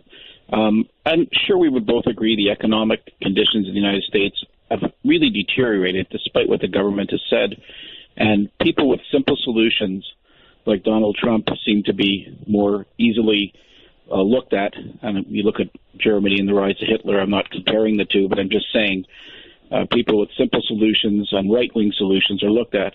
I'd like your guest to comment on that. And the other thing is, I find the news in the United States, especially CNN, is totally slanted to the government viewpoint, especially when they put on specials like the Kennedy assassination with CIA pawns like Victor Bugliosi saying the old government, single shooter theory and stuff like that. I'd like your comment.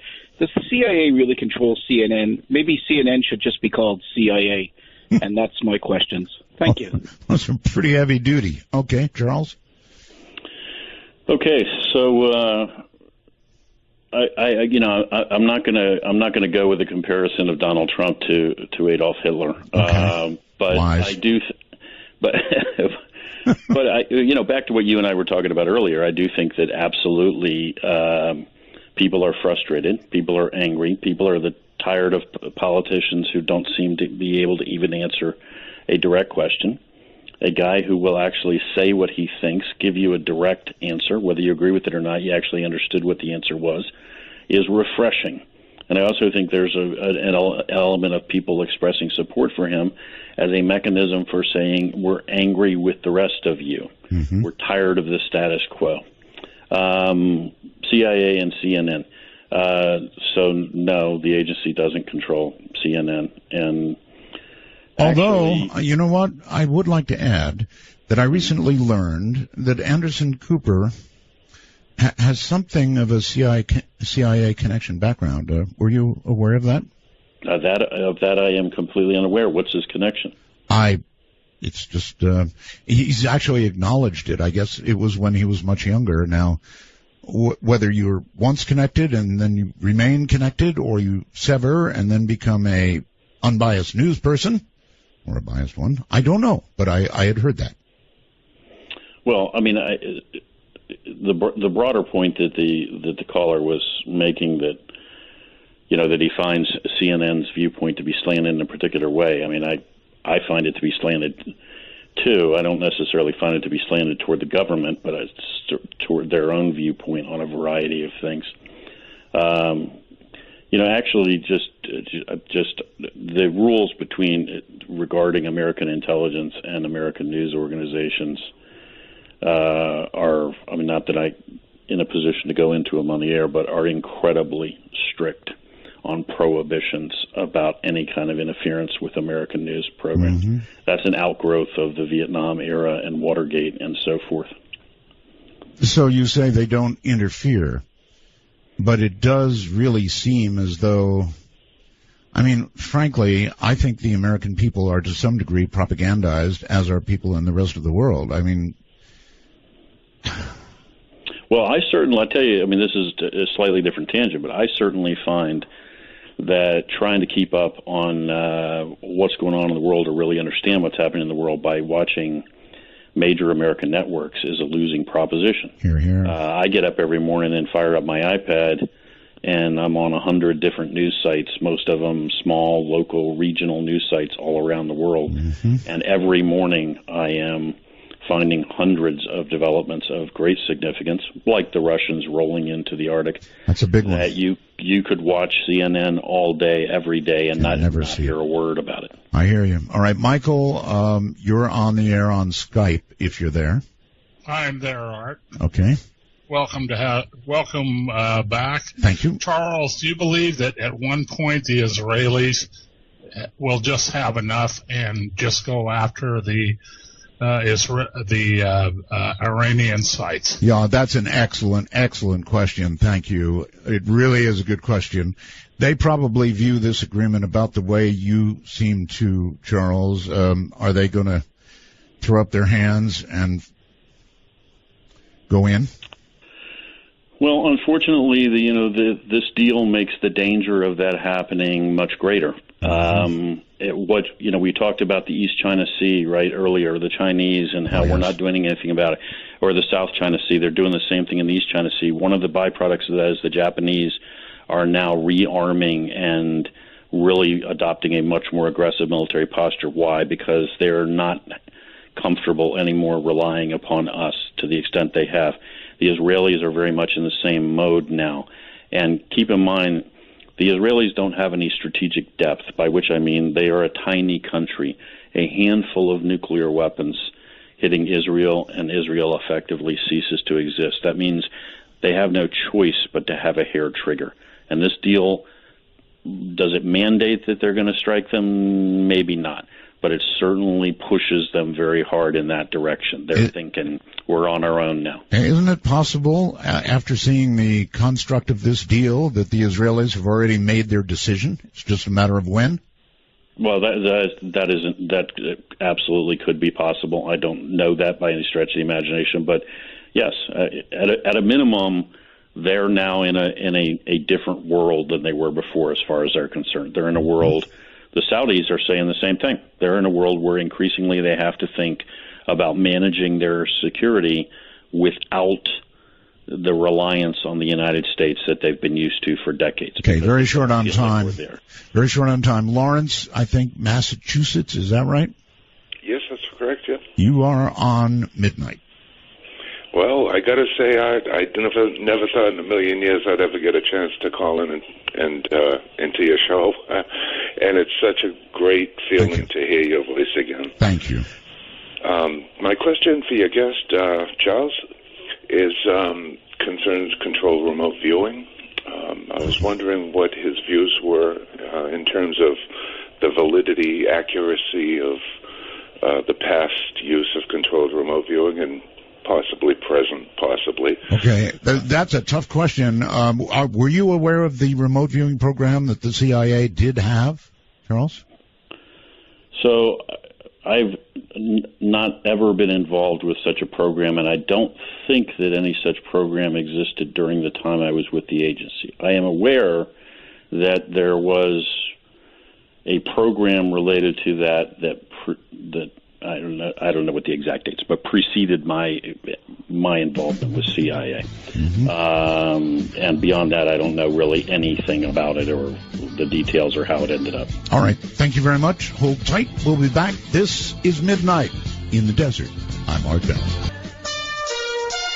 For Dark Matter News, I'm Leo Ashcraft. Fallen angels came to Earth and using their own DNA and that of apes fashioned man to enslave in order to mine gold the fallen angels or aliens needed on their planet. Out of this breeding came giants of whom God attempted to rid the earth, considering them an abomination through the Great Flood. So say several investigators, archaeologists, and theorists, using information not readily available to the public. Some of this information includes the discovery of gold mines and miles of terraces found in South Africa which date back thousands of years. Henderson, Indiana, about 30 miles northeast of Indianapolis. Always proud of its Indian heritage, the town celebrates the Delaware Indian tribe who founded the city first known as Andersontown. However, most inhabitants still have no idea that long before Chief Anderson brought his tribe westward from Pennsylvania and Ohio, ancient giants inhabited the area. When told about a late 1800s newspaper article telling of the discovery of 6 giant skeletons in the burial mounds, Micheline McWilliams, who has worked in the Mound State Park for 6 years, said she had never heard such a story. Were the skeletons the known mound builders who first settled the area, almost exactly where the Delaware would set up camp, or were they some other race of giants? To this day, none of the tourists to the mounds, its docents, or even the school children of Anderson, Indiana, were taught about the giant skeletons or that the Smithsonian took the bones away, never to be displayed. During the time of discovery, the Smithsonian was taking possession of nearly every giant skeleton found throughout the entire country, including the largest discovery of skeletons found in the Great Mound in Ohio. Romania is tapping into the Dracula legend, offering concert-goers free tickets in exchange for their blood. The campaign is part of a push to increase blood donations in a country where only 1.7% of the people donate blood. Mobile blood collection units will be set up in 42 Romanian cities for 10 days this month. Donators in Bucharest will be eligible for free tickets to an electro dance music festival in the Transylvania city. Transylvania is the home of the fictional blood-sucking Dracula featured in Bram Stoker's 1897 novel. This is Dark Matter News. Spontaneous human combustion. It is the term of reported cases of the burning of a living or recently deceased human body without an apparent external source of ignition. In addition to reported cases, examples of spontaneous human combustion appear in literature, and both types have been observed to share common characteristics regarding circumstances and remains of the victim. A war veteran has recalled the horrifying moment his body suddenly burst into flames while he was sitting on the sofa.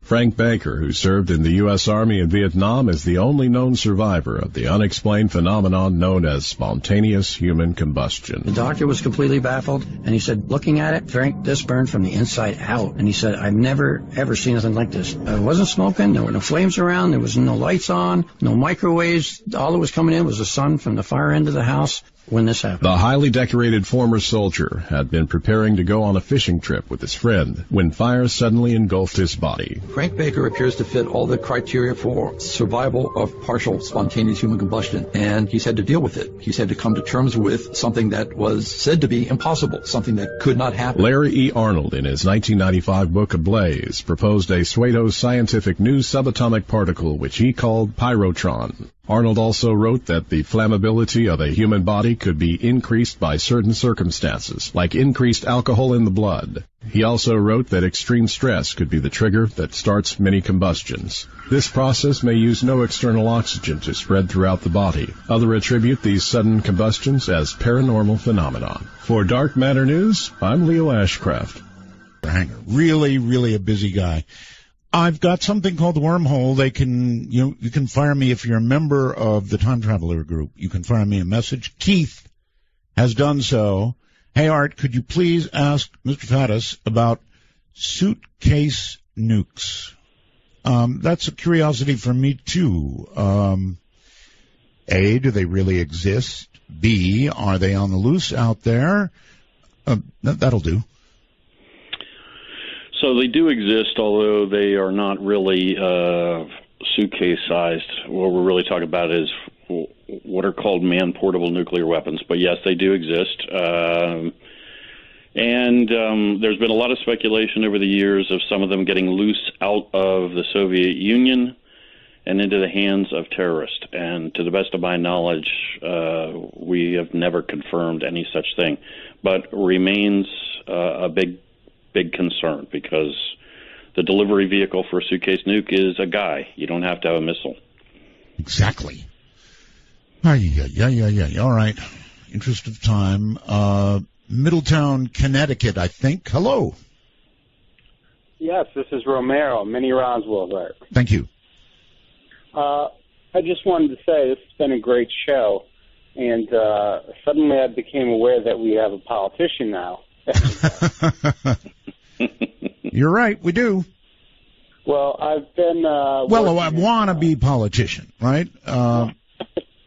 Unelected, but hopeful. Yes. I've worked on 2 Senate campaigns and 2 governor's campaigns in my state. You looking for a job? No, oh, not okay. at all. All right, okay. No, it's causing me to drink again. But, I worked in communications, and basically that means whatever you see come out of a politician's mouth that's somewhat formulated, we would write. And there's going to be a few questions that your guest is going to be posed with right off the bat. And I never want to miss an opportunity to hardball them right away. Okay. I'm going to ask 3 easy ones. Okay? What's your position, pro-life, pro-choice? What's your position on gun control? And how do you feel about the new U.S. deal with Cuba? All right? Now I'll take it off the air. Have a good one, guys. Ooh, good call. Good call. I love it. 3 quick ones, too. All right, so life? Here's my stance. I reject these labels. I am not... I don't support trying to roll back Roe v. Wade. I don't think outlawing abortion wholesale in the United States is the answer. I do think we perform way too many abortions in this country. Guns? Particularly amongst minority women. Right, got ridiculous numbers. Right, got it. Guns? I believe in the Second Amendment. I don't have any problem with reasonable gun control laws, but I don't really think that most of what we discuss that in regard to gun control has much of anything to do with what's really happening in terms of gun violence. Okay. Cuba.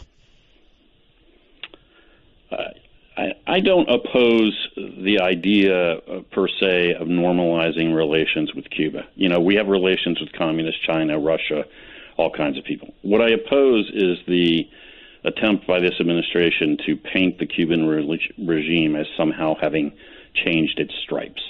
I mean, they haven't changed anything. So if you think it's better to have a diplomatic presence there, fine, say so. Don't try to paint it as something that it's not. Okay. Scott, Skype, you're on the air. It's midnight, and Charles is right here. Hi. Oh, it's so great to hear you again, Art. Thank you. I do have a question. Okay. About, have you ever used what's called brain fingerprinting in interrogation of, terrorists or whomever? Well, how about first finding out what is brain fingerprinting? Charles, do you know what it is? Never heard the expression before in my life. What is it, caller? It's a technique where if you ask someone a question about, what was the color of the guy's shirt who gave you orders to do something, if he has that memory in his brain, there's what's called a P300 wave that goes off. It's viewable in his EEG. Okay, so in other words, I think I've got it. So this is an interrogation technique, really. So is he telling the truth or not type deal, Charles? Never. I mean, I've heard generally about the principle that you're talking about. I've never heard the expression brain fingerprinting. Never used it. Don't know of it ever being used. I believe in shoe leather and sort of basic things. And when I've interrogated people, I did it by sitting in the room with them and asking them questions. So you didn't mean you kicked them? My rule that we adhered to at all times was we never laid a finger on anybody. That was a joke. Really, it was. The shoe leathers. Anyway, Mountain Home, Idaho. Hello, you're on the air with Charles Faddis. Mr. Bell. Mr. Caller. I I have a quick couple of questions for you and one for Mr. Faddis. Well, listen, we're going to do open lines on every Friday. And so we're going to have like 3 hours of total open lines. Ask me anything you want then. I mean, if you've got a really critical question, I'll do my best. But well, Mr. Faddis, I'm not going to bury my head in the sand, ignore everything that you've said, but other than our great potential, do you see anything hopeful or good on the horizon? Okay, that's fair. Look, I think that if you're looking at the United States of America, that there is all kinds of things to be hopeful about and optimistic about. I mean, in a world that is increasingly chaotic, this is a country where, by and large, things are under control, where you have the rule of law, where there is order, where there's a banking system that functions. If we were doing things right, this economy would be booming. This is the kind of place that people from all over the world would be investing money and building new factories and building plants. So I see all kinds of optimism. You know, we just need to make the necessary changes to make that possible. Well, if you're in the market right now, things are great. Yeah, well, I mean, you know, one of the things I do is I'm already wandering around sort of in campaign mode is I spend a lot of time at fairs, festivals, public events, and one of the things I always ask people is what's their big concern in their lives? And then I shut up and listen for a while. And the number one answer is always the economy. And it's the same thing. It's the middle class. And it's not just necessarily just unemployment. It's, you know, you got a job, but it's not the job you used to have. Mm-hmm. It doesn't pay what you used to. I was going to say Main Street, not so much, but the markets are going nuts. Main Street, you know, maybe some people on the stock exchange are making a lot of money, but the average folks are running as hard as they can to stay in the same place. That's fact. All right, let's go to all the way to Kansas. Hi, Kansas. Midnight, you're on the air. Hello, Hiawatha, Kansas. Hello. Yes, hello, sir. Sorry, I'm still hearing the program in my ear as well. Okay. But, I have a question for your guest. Why do you think that the United States government seems to be solely responsible for making a deal with Iran? And why do we think Iran doesn't have the right to have a nuclear program just as much as we do? Okay, you're breaking up on us a little. The U.S. indeed took by far the leading role in this deal. There's no question about it. So, yeah, it's a pretty good question. Why were we the ones to step out? Are we the only ones who could do it? Well, we've always been the ones that have had to take the lead in regard to the Iranians because the Europeans, left to their own devices, would just continue to do business with the Iranians. Mm-hmm. It has always been the situation that we're the ones having to push everybody into imposing sanctions, so naturally we're going to end up in the position of leading any negotiations with them. Regarding the Iranians having a nuclear weapon, I mean, look, this is a hostile, radical Islamic state. I'm not talking about the Iranian people. I'm talking about the theocracy that runs it. They arm Hezbollah. They are destabilizing governments all over the Middle East. These guys are not a force for good. Right. And you give them a nuclear weapon, and it is a very, very bad thing. It is a very bad day. Arlington, Texas. It's midnight, and you're on the air. Yes. First, I want to say welcome back, Art. Thank you. Charles, a question I wanted to bring up for you. I deal on the cyber side of things, and along with the information you were talking about with Russia, there had been a previous report. Granted, we all know how things on the internet are, but there was a previous report that had come out that prior to when Putin sent 80,000 troops into the Arctic, that the group Cyberberkut had intercepted a communication coming from the Equation Group out of Houston that supposedly they had found out. Supposedly the Equation Group was writing all of England's nuclear missile telemetries, and Putin had stated that those telemetries were all pointed at Russia. So his reaction to it was basically a show of force, moving troops into the Arctic. And we also know that there's this back and forth between all of our cyber side, whether it's Equation Group, whether it's the Chinese and their PLA hackers and so on. But then also Cyber Berkut also released this past week that they had supposedly hacked one of John McCain's staffer's cell phones and posted a video showing that one of the ISIS executions were staged, and showing it, and it correlates with a arrest that had happened 4 months ago from a group called Final Solutions. I think. Is there any indication at all, Charles, that the videos being sent by ISIS are put up? No, not to my knowledge at all. In fact, very much to the contrary. We were talking before about news sources. There are a lot of news sources, smaller regional sites, that are producing a tremendous amount of coverage from inside ISIS-controlled territory, and painting a very clear graphic picture of what's going on. And no, not staged. I mean, what you see is as horrible as it really is. Okay. JW on Skype. Hello. Hey, how you doing, sir? Thank you for taking my call. Sure. I have a question for Mr. Charles. First of all, thank you for showing up, Mr. Charles, and for you, Art, for doing this show. Thank you. I served in Iraq in 2003. And a lot of things that you've been talking about, I saw myself. And I was wondering, you had made a comment earlier about it wouldn't do any good for us to be back over there where the situation it is. Why wouldn't we want to go back over there and be in a strategic place that should anything happen with Iran, we would be better suited and able to defend it and actually do something about it? Well, my comments are not so much that we should not be involved and we should not have anybody there as they are, that we should not reintroduce conventional ground forces, particularly in the current situation, because what we have right now is fundamentally a political problem that is tearing this country apart.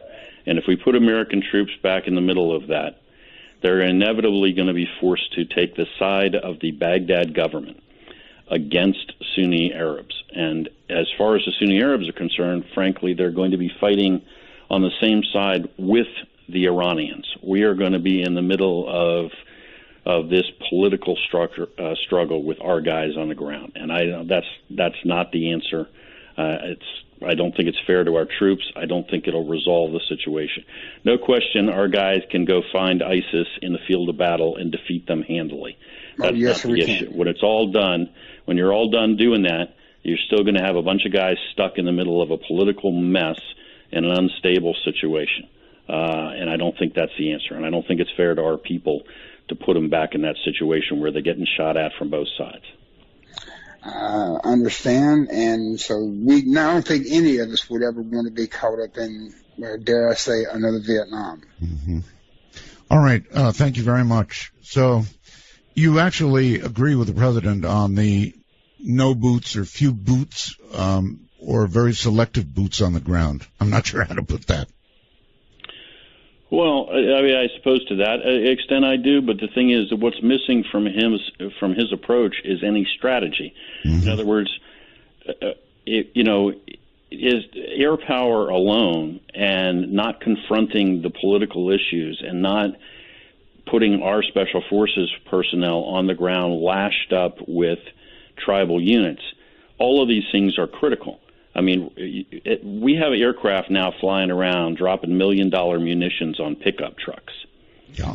While we're ignoring the underlying major political issues that are tearing that country apart. This is not a strategy. All right, Charles, on that note, I'm going to wish you very, very good luck with Congress. We're going to have you back again. You're a fantastic guest, but we're out of time. Thank you, sir. Appreciate you having me on. Thank you very much. Good night. Boy, that just went like that. That's all there is tonight. I can't believe it. Listen, I want to remind everybody that coming up after this program is Richard C. Hoagland. And it'll be interesting to stick around and see what he's going to do. So, thank you very much for tuning in. And from the high desert, I'm Art Bell. Good night, all. Midnight in the day. From the high desert and the great American Southwest, I bid you all good evening, good morning, good afternoon, whatever the case is, wherever you are, and it truly is worldwide. We're covering the world. It's really great to be here, folks. It really is. We've got Nassim Haramein on tonight. He is a physicist, has been compared to Tesla, actually. Not a doctorate, but he sure knows what he's talking about. What a world. He'll be coming to us from a hotel in Paris, France. So a couple things I want to get out of the way, and then we'll get on with that. It's going to be fascinating. Sorry to report. We've got, breaking news, of course. Not good stuff, never is, right? Lafayette, Louisiana. May have heard about it. Some mentally deranged person, I'm sure it's got to be that, went into a movie theater in Lafayette and began shooting. Shot total of 11. That would include himself. He's dead. He committed suicide. So 9 are shot, from what I can get, and 2 are dead. And my only comment on these head shakers is this country's not doing enough for mental health. Ronald Reagan, who I really admired, did something I did not admire, and that was release so many from institutions. It's not guns, can't blame them. It's mentally ill people. I mean, think about it for just 1 second, because I certainly have, and that is, if you wanted to go out, take yourself out, let's say, and you had even the slightest inkling that there was a hereafter, would you murder a bunch of people randomly and then shoot yourself? No. And I think most of us have an inkling that there is a hereafter, don't we? Sure we do. I do anyway. So a couple of other items, leaving that one quickly. A renowned theoretical physicist and cosmologist, Stephen Hawking, has launched now the most extensive search for intelligent alien life on other planets. This is big news. In an infinite universe, he said, there must be other occurrences of life. He launched today the $100 million 10-year project at the Royal Society Science Academy in London. Now, they're going to be listening really, really hard. It's funded by a Russian tech entrepreneur, Yuri Milner.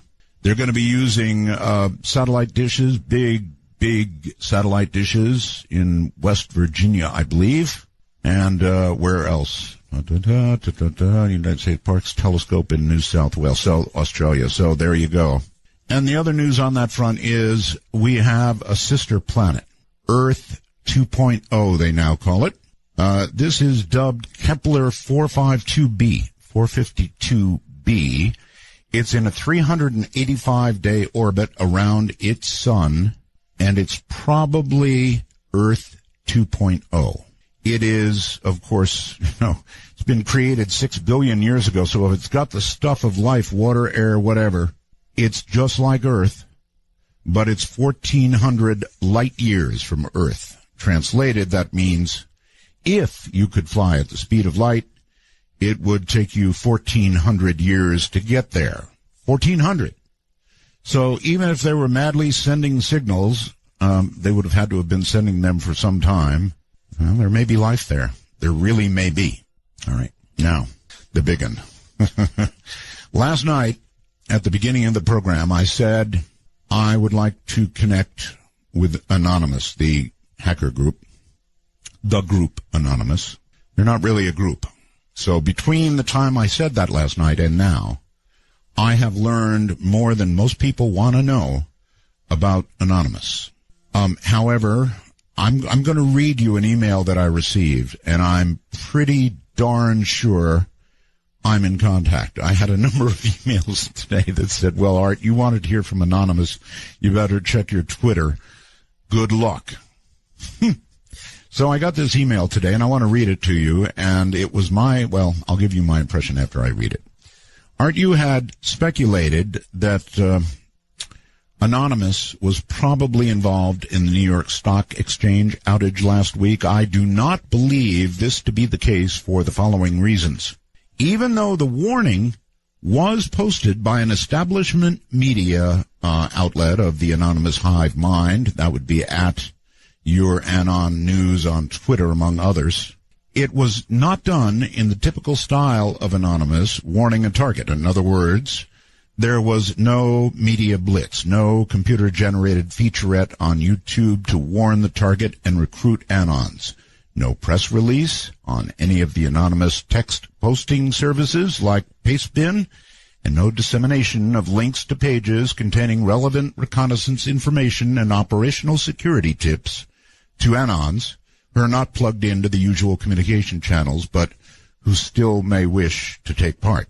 From the information available at this time from news outlets, the New York Stock Exchange and anonymous related sources, I do not believe the anonymous warning to have been a threat. Instead, it is my considered belief from analysis of the information that Anons who work for the New York Stock Exchange in some capacity began to see things happening that they believed were potentially damaging.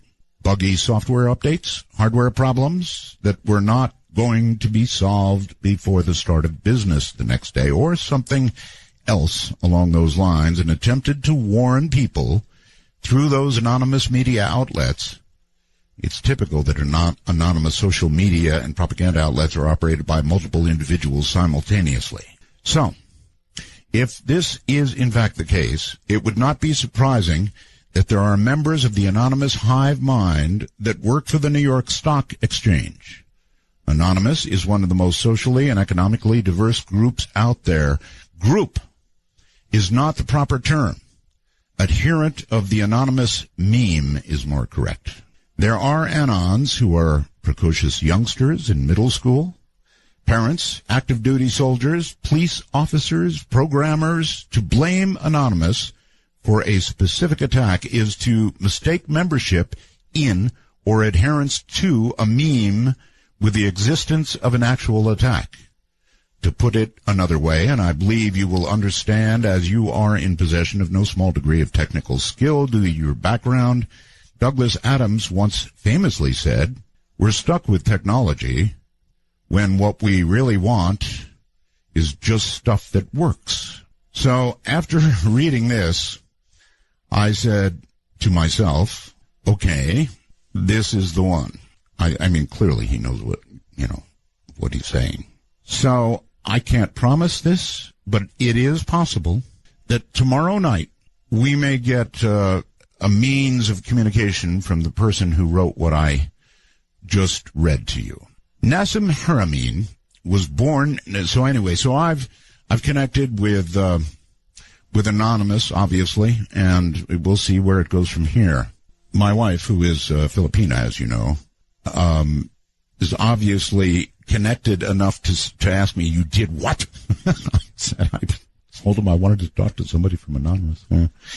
Anyway, Nassim Haramein was born in Geneva, Switzerland in 1962. As early as 9 years old, he was already discovering the universal dynamics of matter and energy, which led him on a journey toward pioneering a new approach to quantum gravity and continual developments in unified field theory. He grew up in eastern Canada with an innate reverence for the design or nature and a determination to discover the basic building blocks of creation. Nassim dedicated most of his time to independent investigation into physics, geometry, chemistry, biology, consciousness, that's a big one, archaeology, various world religions. His dedication to scientific exploration combined with his keen observation of the behavior of nature led him to a specific geometric pattern which is at the core of his approach and the new perspective in unified field theory. He's got a couple of young sons that he raises in Hawaii. However, at the moment, believe it or not, what a world, He's in a hotel room in Paris, France, which is where we're going to be going shortly.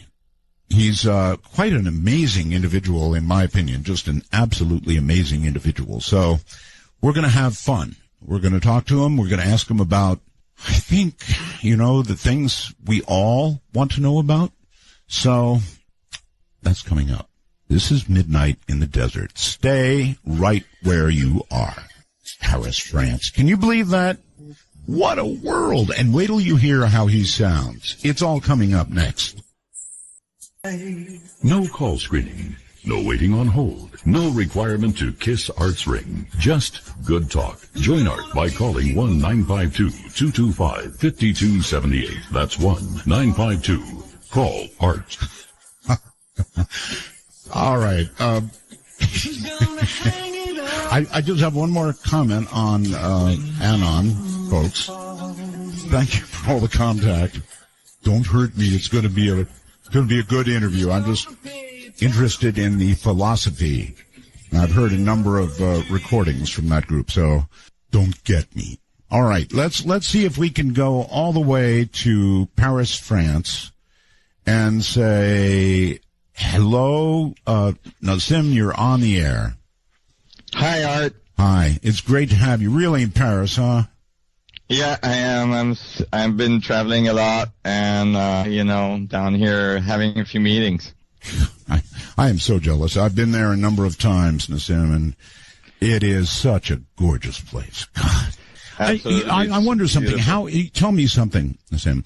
How can something so old as Paris look so doggone good? I mean, everything is stone. Everything is clean. It's staggering. It's amazing, isn't it? Yes. And when you look at Paris layout, the way the streets are laid out and the geometry of the whole thing, it's an amazing thing, actually. It is. It's remarkable. There's no, 90 angled corners or very little.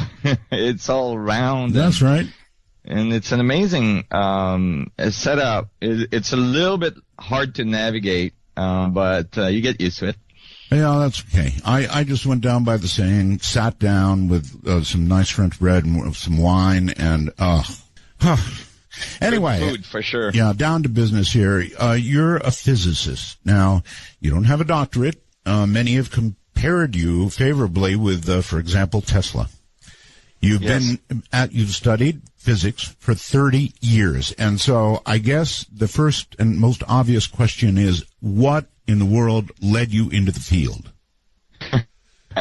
Well, I think it was a natural curiosity right from the beginning when I was young, trying to, like most people are born and then they just having this experience we call life, and they don't really think twice about it. But for me, it was like, how is this happening? How is it that I'm alive? And what is all this stuff around me? And how did it get there? And how did I get here? Yeah. And all that were really kind of fundamental questions that I thought had to be addressed. And so I kind of launched myself on a journey to try to figure some of this stuff out.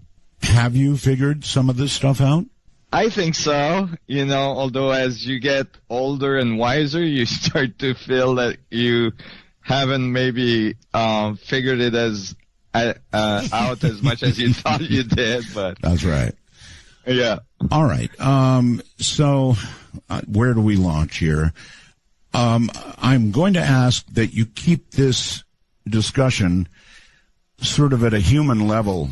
When we get into physics, it's rough going, and understanding things requires somebody who can explain it in normal human words.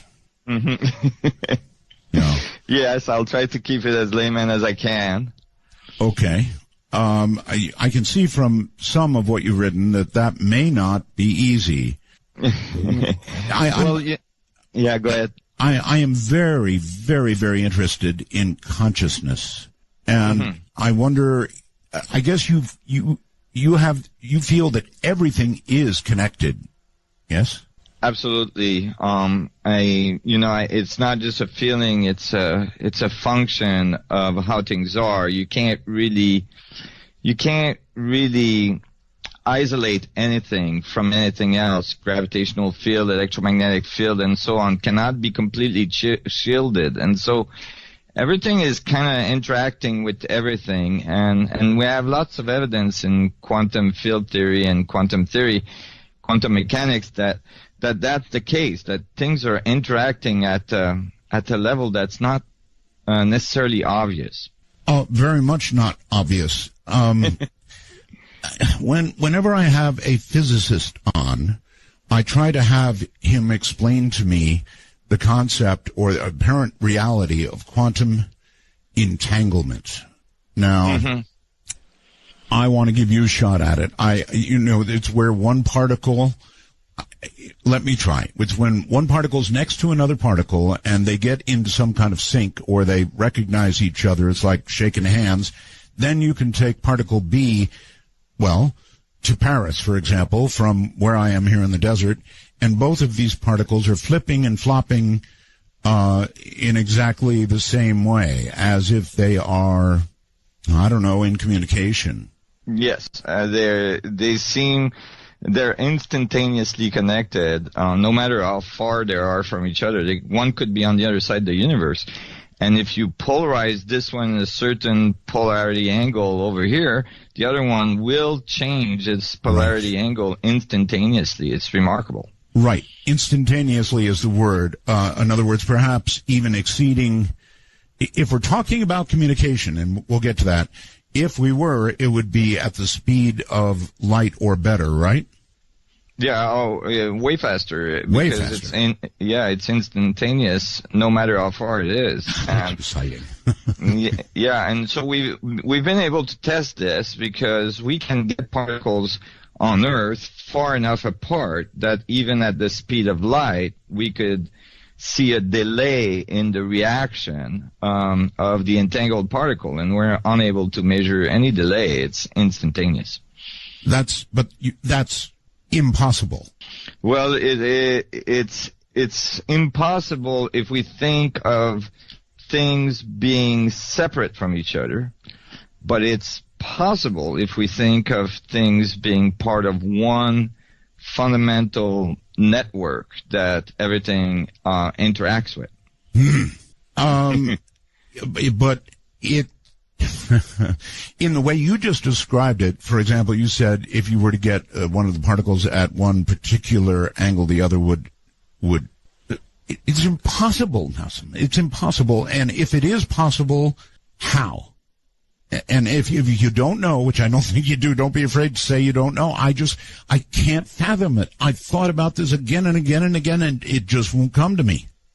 Right. Actually, it's a really, really good question that hasn't been answered very clearly at all from the mainstream, except for the last few years where finally something that I mentioned many moons ago, there is very famous physicists that are writing papers showing that most likely even subatomic particles are connected through what is called wormholes, which were never usually applied to entanglement because wormholes are a consequence of Einstein's equations, which usually deals with the big stuff, with the cosmological stuff, not the small stuff of quantum theory. So, but now it's becoming more and more obvious, and it's becoming realized that particles may be connected by teeny-weeny wormholes, and that these wormholes is what is transferring the information, instantaneously across scales. That's fascinating. All right. Well, normally my idea of a wormhole was a sun that collapses, right, and creates this monster of a wormhole. This monster of a black hole that may generate wormholes. I'm sorry. Yes, a black hole, and then you could have wormholes. That's right. And so it's starting to become obvious, and really we're starting diving deep. This is probably some of the most, bleeding edge of physics right now. It's becoming clear that black holes seem to be connected through wormholes. Right. And that black holes are not just cosmological objects like, the sizes of stars or the center of galaxies or things like that, but that actually particles, subatomic particles that are really, really teeny, maybe as well acting as black holes and be connected through wormholes. Through what method? In other words, when we get a black hole, we know a sun collapses. But at the atomic level, what can possibly occur to create such a... Well, they're powerful in what they allow, right? Yeah, such an energetic event, as a black hole. Right. That's a really, really good question, Art. And, to understand that, we have to bring in something that's called the quantum vacuum fluctuations, or the zero-point energy, as it's more popularly known. And it has to do that when you look at the very, very fine level, when you look at like the bases of space-time at the, way below the atomic structure, way below the nuclei of an atom, like at the very, very fine level, what we find is that it's not empty, that space is not empty at that scale. It's actually full of energy, and that energy may be the source of what's fueling these mini black holes that we end up experiencing as subatomic particles. Well, I've heard it speculated that there are very small, relatively small black holes that one could even, for example, pass through the Earth and we might not even know it. Is that possible? Absolutely. And there's been a certain amount of search for some of these very small black holes, even inside our solar system.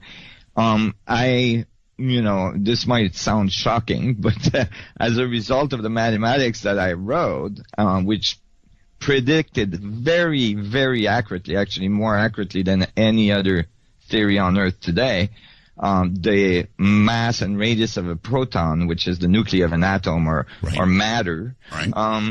I've been able to say, or to show very, very clearly that actually what we think of the nuclei of an atom acts very much like the nuclei of a galaxy, which is, a black hole structure. That kind of makes sense, actually. Yeah, it's kind of like as above, so below. So below, yes. Kind of thing. And because everything is inside everything, meaning that all matter is inside our universe. And, if everything is entangled, the mass of the universe would be shared across all atoms. And actually, that interaction, you could say that the information moving from one point to another in the universe is actually what we experience as our reality, or the material world we see. It's a little bit hard concept to visualize, but you have to realize that when we're talking about the nuclei of an atom, like a proton, or even an atom itself, all we're talking about is that in that region of space, we can see there's a dense electromagnetic field, electrostatic field that seems to have a boundary, but we're not seeing like billiard balls. That's the thing we gotta get out of our head. Right. I want to sort of apply this or walk back to consciousness and how that might or might not fit in a little bit with what we're talking about. They're doing this fascinating experiment. I'm sure you've heard of it at Princeton University, the egg thing, where they're watching mass consciousness and all the rest of that, and the idea that we are all connected. So we'll touch on that when we get back. Stay right where you are. Nassim Harriman is my guest from Paris, France. I'm Art Bell, and this is Midnight in the Desert. For Dark Matter News, I'm Leo Ashcraft. It's a pursuit nearly as old as the infamous shipwreck itself. Divers have plunged into the waters off of Nantucket, Massachusetts to catch a glimpse of the Andrea Doria a day after the ship sank in July 1956. The first dive netted photos for Life magazine. Later, an expedition led to a documentary about the deadly shipwreck, which killed more than 50 people when the Italian luxury liner collided with another ship. For decades, the site became so popular with daring divers that it is known as the Mount Everest of wreck diving. Officials have long warned that it's dangerous to dive to get to the shipwreck site, 240 feet underwater. In the past decades alone, the Coast Guard says 7 people set out to reach the wreck and never returned. Another diver went missing this week and is presumed dead. The Coast Guard said it suspended the search for the missing 64-year-old man Wednesday night and notified his next of kin. The extremely controversial Jade Helm 15 military exercise, which is scheduled to run from July 15th to September 15th in at least 7 states, including hostile Texas, will be entirely off limits to reporters, according to a military spokesman. The Jade Helm exercise, which was originally set to consist of more than 1,200 special operations personnel, has been talked about amongst conspiracy theorists and members of the general public for months now. Due to this public outcry, a U.S. Army lieutenant colonel has announced that the operation will be slimmed down to a mere 200 special op forces and 300 support personnel. An additional 700 personnel will be deployed to Texas in August for 5 days, as reported by the Washington Post. During the exercise, military personnel dressed like civilians will move amongst the populace undetected, according to the documentation already presented. This is Dark Matter News. Those bright spots on Ceres just won't go away, will they? While New Horizons and the dwarf planet Pluto might have been hogging the limelight recently, the Dawn spacecraft deserves its fair share of attention too, and it may be close to solving the mystery of the bright spots on fellow dwarf planet Ceres. Ever since Dawn entered orbit around Ceres earlier this year, scientists have been left baffled by the appearance of bright spots seemingly redirecting sunlight in craters on the surface. Theories of their origin have ranged from ice, exposed by impacts on the surface, to salt flats or even cryovolcanoes. Now scientists might be closer to solving the mystery by spotting a haze above the group of spots, suggesting their origin is ice. The latest findings were revealed by Christopher Russell, the principal investigator on the mission, at an exploration meeting at NASA's Ames Research Center earlier this week. If confirmed, this could be the first such haze ever found in the asteroid belt and could indicate the presence of ice turning into gas, known as sublimation, on Ceres. The haze was found confined to the Okater crater, which contains the most famous spots on the surface labeled Spot 5. More than a quarter of Ceres' mass is thought to be composed of water, the other 3/4 rock, much more than is thought to be present on asteroids. Whether these spots are made up of water ice, though, or something else entirely, has been up for debate. Now, this discovery of haze lends strong evidence to the ice theory.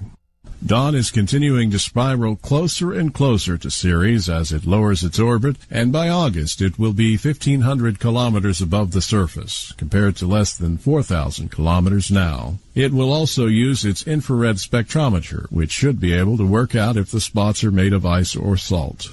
By August, then, we can expect to have much better understanding of the bright spots. Whatever they turn out to be, the answer is sure to provide a fascinating insight into some of the processes taking place on Ceres. I'm Leo Ashcraft for Dark Matter News. Come on, men and women. Skype up. Call Midnight in the Desert at MITD 51. That's MITD 51. God, I absolutely love that song. I just love it. So you heard more of it than usual. If everything is connected, well, then somehow that song makes sense to me. Nassim Harriman is my guest, and he founded the Hawaii Institute for Unified Physics. He does not have a doctorate. However, he's an incredibly bright guy. You can go look him up. Nassim, have you published, by the way? Yeah, I've published multiple papers in physics.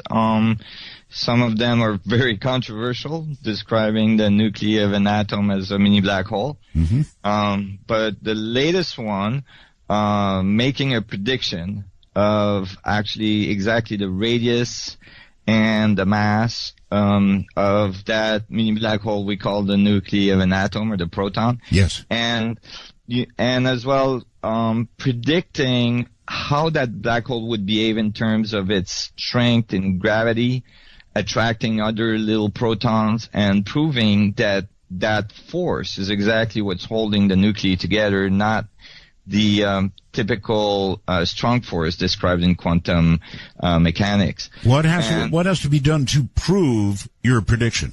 When I published it, what needed to be done is an accurate measurement of the radius of the proton, which I thought, oh my God, I might not be around by the time that's done, and I might never see that happen.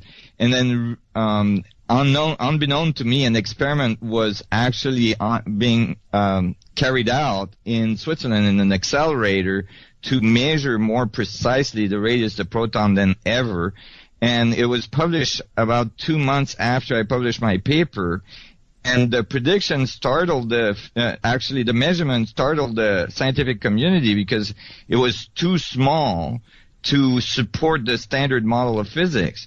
But it was exact to my model. Wow. I would assume you're talking about CERN, the super collider? No, it's a proton accelerator, the Lost Ark accelerator in Switzerland, that is specialized in measuring such things. And it was really amazing that it happened so quickly and that my prediction got confirmed so fast. And to this day, it's the most precise theoretical model to predict what's actually happening down there in terms of the energy and the geometry of a proton, which is really important because it's like basically the mass of the atom, the mass of reality, how reality comes about. And what it says is really incredible because it actually says that all the protons are acting upon each other, and that the system is one big holographic system. And the way their equations are written, it shows that like all the information of all the other protons in the universe are present in one single proton. And in terms of vacuum fluctuation, in terms of information inside the volume of one proton, a little bit like a CD-ROM might have an orchestra on it. Of course, the violinist and the violin and the cello and all this is not literally on the CD-ROM, but the information is there, the music is there. It's like all the information of everything else in the universe is present in one single particle, and its interaction together is what, like the information moving through the thing. This is how I made the equation. Actually predicts the correct mass and radius of that proton. So it's really saying the universe itself. Okay, we got you out. There was a brief little interruption there. Let me ask this. You made the prediction, which is really sticking your neck out, and it was all done with mathematics, you said, right? Right. Okay. Were you given a few accolades from other physicists? You would classify yourself as a theoretical physicist, I presume, yes? Yes. Uh-huh. I received some accolades from some, and a lot of tomatoes throwing from others. Really? Yes. The ones throwing the tomatoes, what were they saying? They tried to dismiss the mathematics and the equation, and was that before or after it was measured and it was verified? Before and after. And after. Now, see, that's not science. I know, it's remarkable. Even some of the people that made the measurement came at me, but the math is bulletproof. The math is solid, and it's very simple, actually. It's a simple volume to surface ratio of these little Planck information bits in the vacuum. And it really outputs, and you know what's incredible, Art, is that these equations, basically they're describing the information that's in the field of energy we call the vacuum structure at the quantum level. And when you're doing the equation, you're actually using huge numbers. Because these bits of information are so teeny. There's a lot of them inside a proton. So you're using numbers that are equivalent to the mass of the universe and all this stuff. And when you're done with the equation, it outputs an exact value for the proton, which is a teeny little thing. So it's really unlikely that it's arbitrary. All right. For those who don't know about it and want to do some heavy reading, your latest paper is called Quantum Gravity and the Holographic Mass. Is that correct? That's correct. All right. Is it published? Is it on the internet? Can they find it? Yes. Yeah, absolutely. You can find it on our site, or you can find it on the scientific journal site where it was published. It was peer-reviewed there in an open peer review, so you can even read the peer review comments. Way to go. And it is, it is unconventional, of course. Yes. However, a lot of evidence is emerging that supports this view. And, the math is the math is the math. And when it does good prediction, I'll give you another idea, is that, in some 2 decades or more of string theory trying to be pushed forward to unify physics, yes, not one single prediction was made that could be verified in the laboratory. Not one single prediction. Yet, this theory, within months of being published, produced a very, very important prediction. And so it's very compelling. And it's really simple. That's the crazy part about it. And that's some of the criticism I get, is that it seemed too simple. Well, some of what Einstein produced turned out to be pretty simple and short too, right? Exactly. And it's commonly known that typically when a simple and beautiful solution is found, it's the correct one. I'm told that the final solution someday, and that which people in your in your line of work pursue, is this theory of everything that some say may turn out to be no longer than your thumb. Right, exactly. That when we find a unified view of not only physics but literally everything, yes, it would be beautiful and simple, and it would make sense, right? And certainly string theory is not that. It's very complex, and it predicts things that are not really useful. For instance, you could. I interview frequently the man who was, I guess, co-author of the string theory. I guess Michio Kaku, professor. Yes, absolutely. And I frequently interview him, and so let's talk string theory a little bit. You say it predicts things that don't make sense, or? Well, the result of string theory is unclear, meaning there's 10 to the 400 and some or 86 different ways of compactifying the strings. There's not, it doesn't give you clear answer. It's extremely complex. It's written in 10 or 11 dimensions. And it doesn't really give us a clear picture of how this universe is producing all this material world that we live in, and certainly it says nothing about how consciousness emerged from it. And so, a lot of theorists in the last few years have been turning away from string theory because it seems like it's lacking elegance. I've heard that some are turning away from it. What about the multiverse theory that seems to go with the string theory?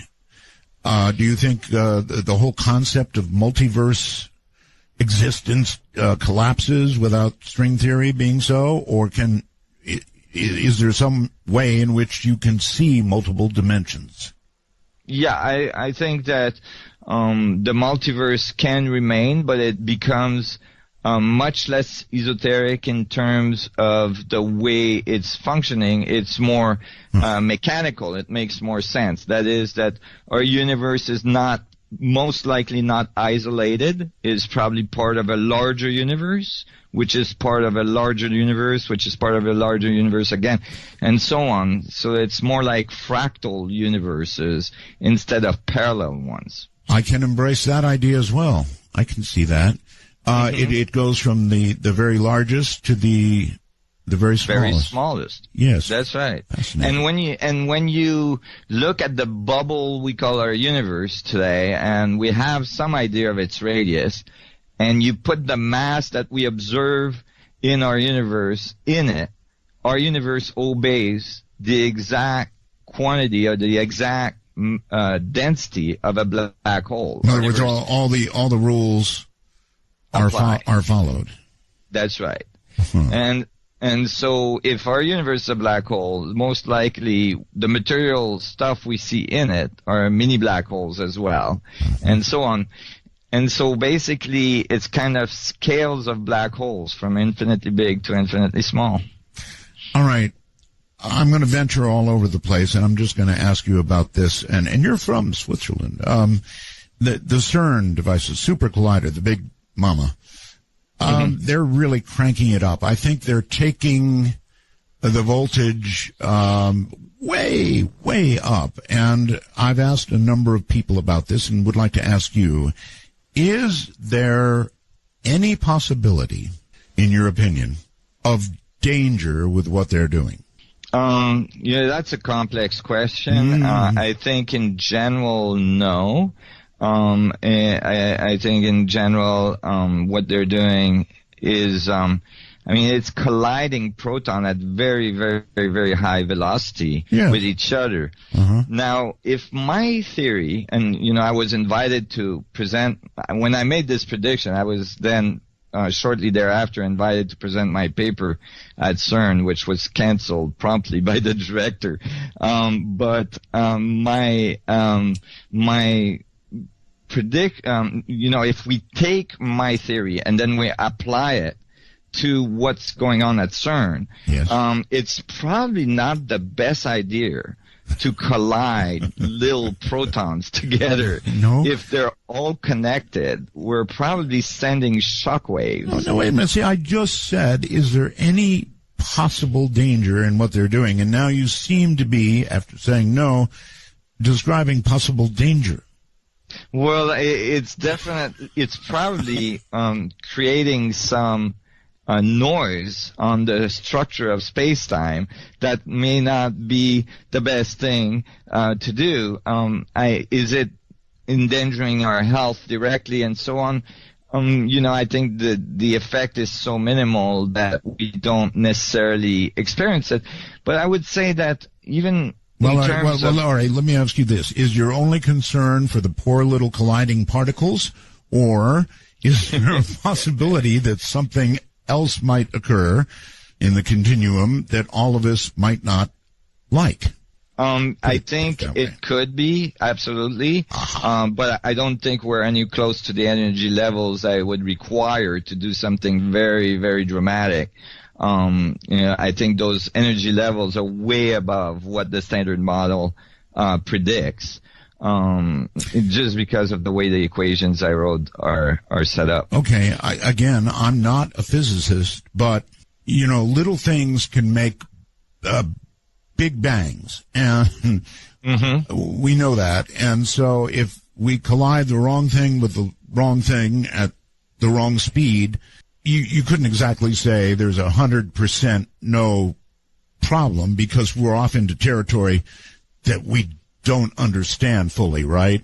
Exactly. And certainly, even in the standard model, there's an outside possibility of creating, an entity that wouldn't be a healthy thing to have around. Wait. Entity? Well, I meant it in terms of a particle. a black hole. On this program, you event. have to be careful about saying entity. I'm sorry. But it will, like I said, the energy levels are not there. I would be more concerned. I am actually more concerned about the electromagnets in the device being so strong, and their influence on the electromagnetic field of the Earth and the ionosphere and so on. Because I have never heard anybody say that. They are obviously very, very, very strong magnets, right? Exactly. And it creates a very high electromagnetic force in that region, which, the Earth's magnetic field, is influenced by. And actually, I'm more concerned about that than what they're producing inside the accelerator. I recently heard that our magnetic field, Nassim, is weakening significantly. Yes? Mm-hmm. Yeah, there's been spotting, which is typical of what we've observed from records in the lava of the beginning of magnetic pole shift. And so there is a weakening of the magnetic field, and there's spotting that's occurring. And spotting is like when if you're in the north hemisphere, all of a sudden there's little spots of south polarity, showing up and so on. And so it's and the poles are drifting significantly as well. And all of those things are indication of magnetic pole shift. How about the word precursor? Precursors to a pole shift. Right. See, now you are the second person, Nassim, to say that to me in 2 days. Hold it right there. Just stand by. We're going to take a break. Second person to say that in 2 days. Pole shift. Doesn't sound good, does it? Doesn't sound good to me anyway, at all. Pole shift. North of south, south of north. And who knows what the plates do. You're listening to Midnight in the Desert. Midnight Matter can be explored on Midnight in the Desert with Art Bell. If using Skype from your computer, please be sure to use a headset mic and call MITD 51. That's MITD 51. There he went again, stumbling a little bit. Stupid machine. All right, welcome back, everybody. There is so much to talk about. Nassim Haramein is here with us, and he's coming all the way. So if you hear an occasional crackle or whatever, he's in Paris at a hotel, and so I'm astounded that we hear him as well as we actually do.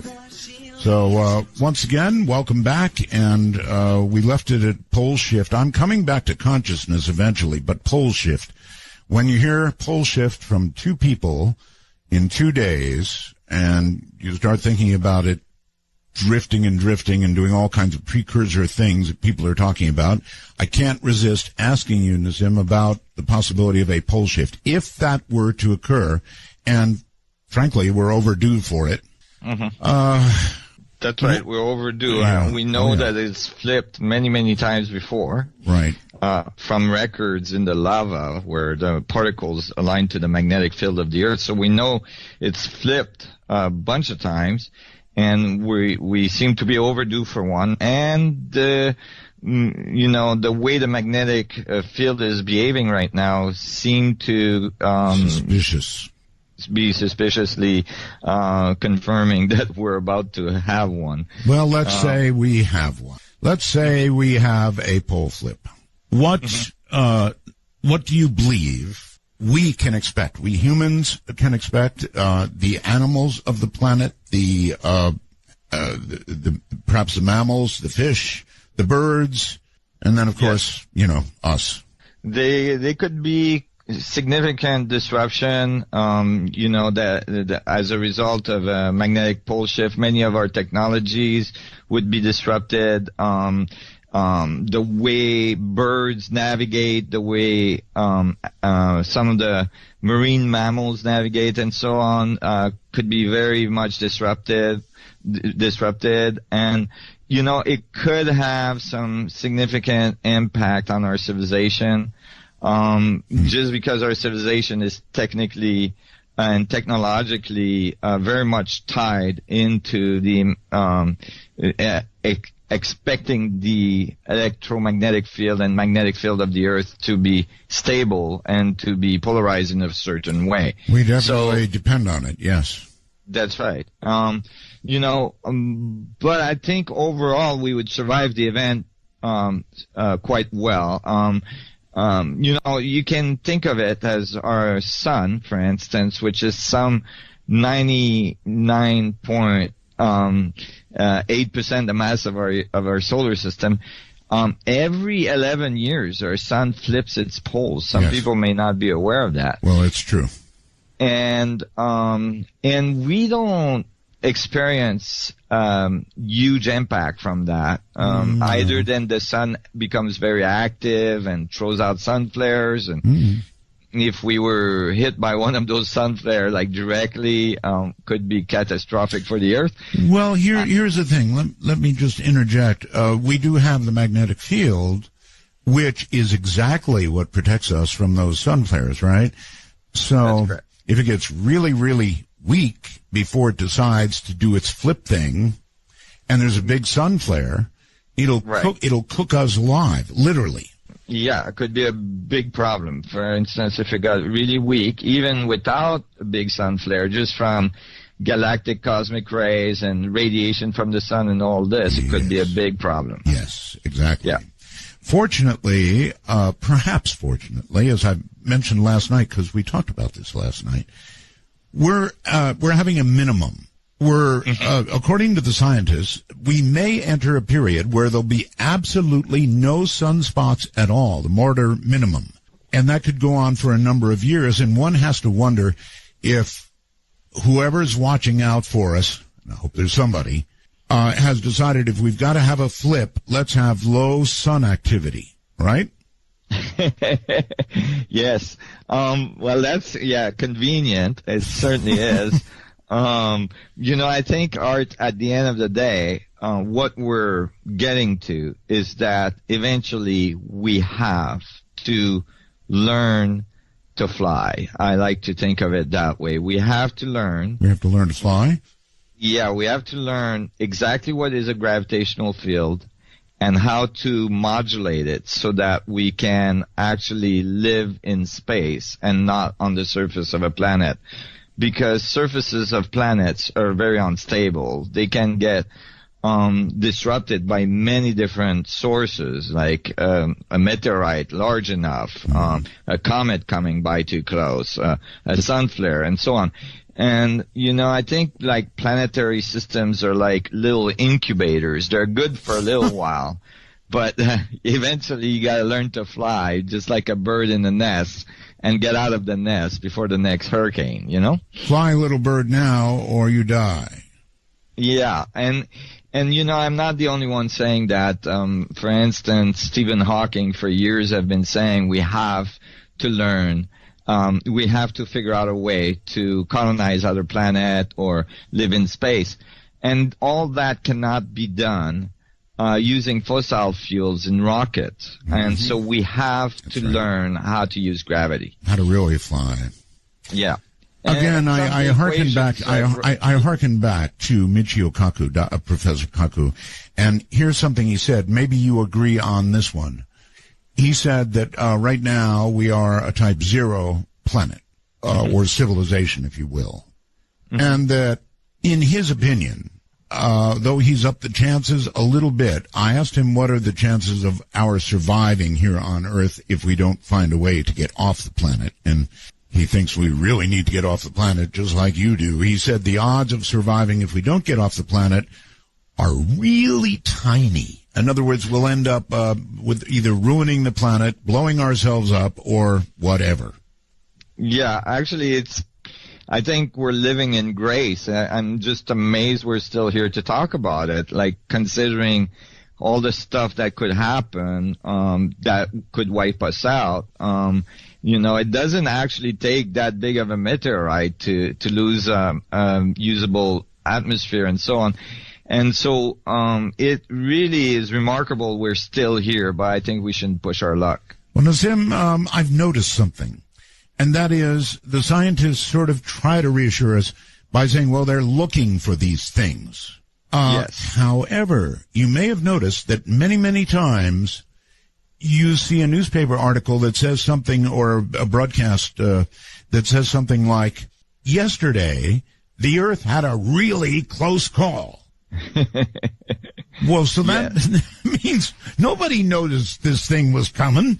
Had this thing hit us, we'd be in big trouble. So too many times they find out about it after the fact. Yeah, that's why they're recruiting groups of amateur astronomers everywhere on the planet to keep looking for these things.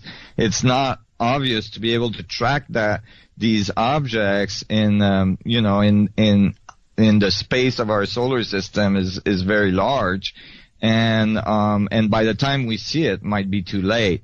So it's remarkable, like I was saying, that we're still here. But I think more prominently is that we have to be able to understand gravity, and this is why I've been pushing so hard in this last 30 years to try to find solutions that would give us a better understanding of gravity, how it works, and to apply those in laboratory to see if we can modulate gravity. And I've worked in laboratory for the last 15 years on this.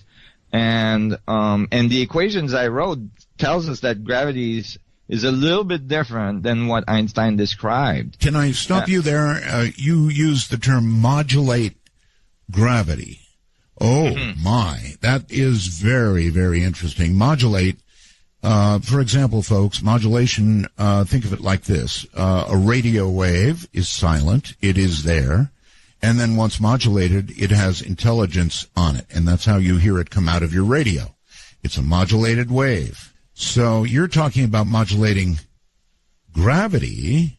And then, as you pointed out earlier, we could fly. Is it in your view? You've thought a lot about this, obviously. Can we really modulate gravity? Absolutely. I'm convinced we can.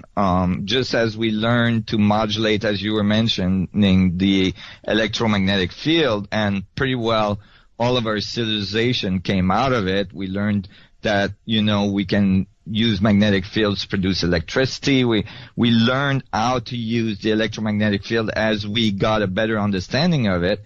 I think that the next step for civilization will be to learn how to interact and use the gravitational field and power our civilization out of it, and actually become a civilization that live in space, and that comes to the surface just to enjoy the garden that the Earth is. Well, if what you say is possible, that would really mean that you could be in a small craft, begin modulating in some way that would, in essence, repel you from the Earth, and you could, if you wished, at the speed of your choice, rise until you left the atmosphere and were in space. You wouldn't have to be launching rockets and spewing chemicals everywhere, and really... Exactly. Right. So I was going to ask, is that how it could work?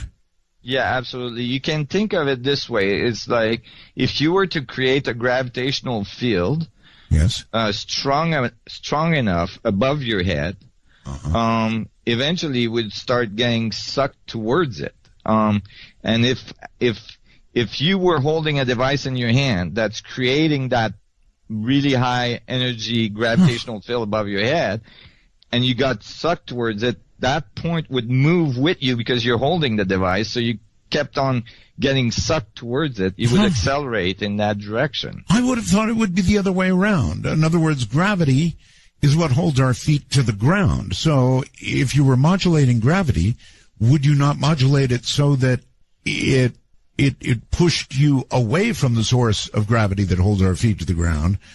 You said toward it. Yeah, you can think of it the other way around as well. You can think of it as the depression that's occurring above you is creating a push below you that's pushing you away from the gravitational field of the Earth, for instance. All right. But if you continue to create this depression, and there's such a thing that just kind of made the media in the last few months called the EM drive, which is a little can that was discovered and invented by a very good physicist in England that kind of violates the laws of motion in the way we think of them today, but basically creates a little bit of a depression inside a closed can. It's a little cone of copper that has microwaves in it, and it's got more microwaves in the front and less in the back, and all of a sudden it starts moving. It propels itself, and it's not propelling against anything. It's not outputting any electromagnetic field or gases out the back end. It's just creating enough of a gradient in the structure of space that it starts to move towards a certain direction. And so some of the stuff that's emerging now that's confirming some okay, of what we just discussed. Wait. Let's see if I can understand this. You're suggesting that what has been done is that somebody has sort of created, could it be described as a hole in front of the object that causes the object to move toward that? Is hole a wrong word? It's more like a depression. A depression, a gradient. Okay. All right, so exactly. So scaled up, one could imagine a craft. That's right. And this is why NASA has been testing this drive and got positive results from it. NASA has been testing this drive? Absolutely. NASA has been testing this drive. A gentleman called Sonny White at NASA that's running a specific program in which NASA is trying to produce a warp drive.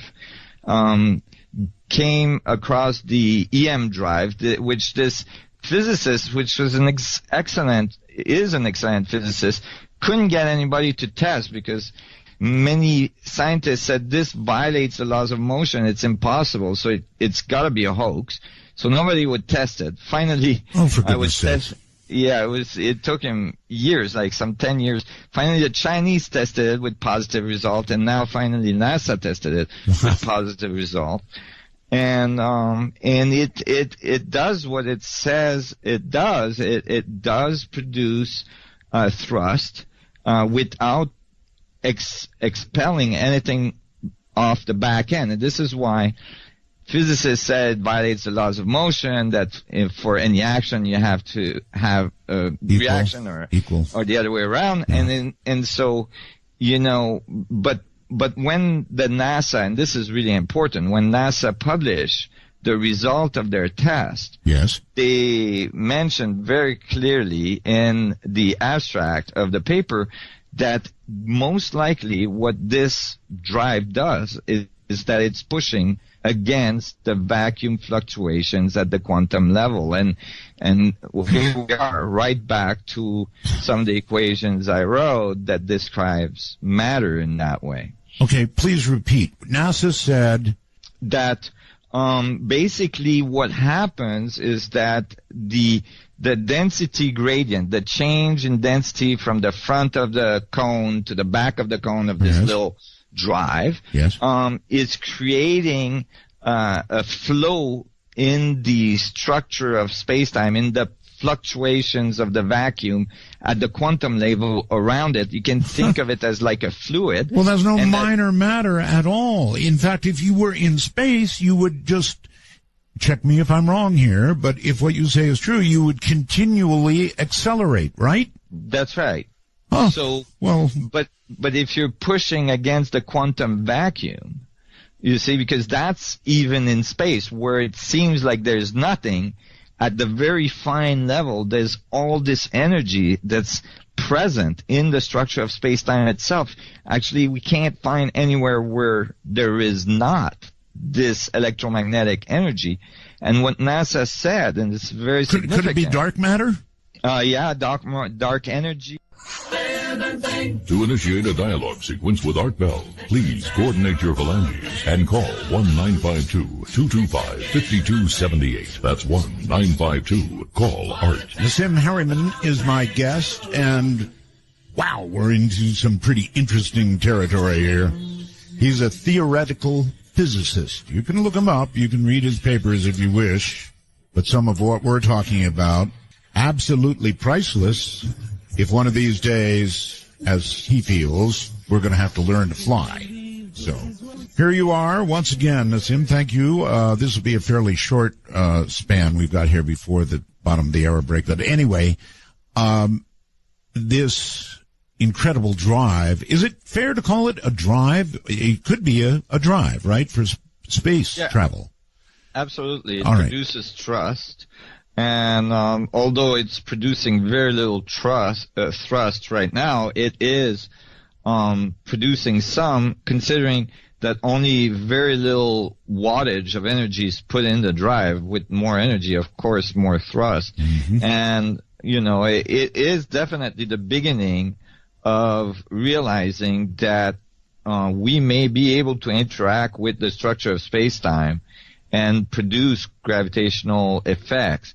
There's another fellow, for instance, in the University of Finland,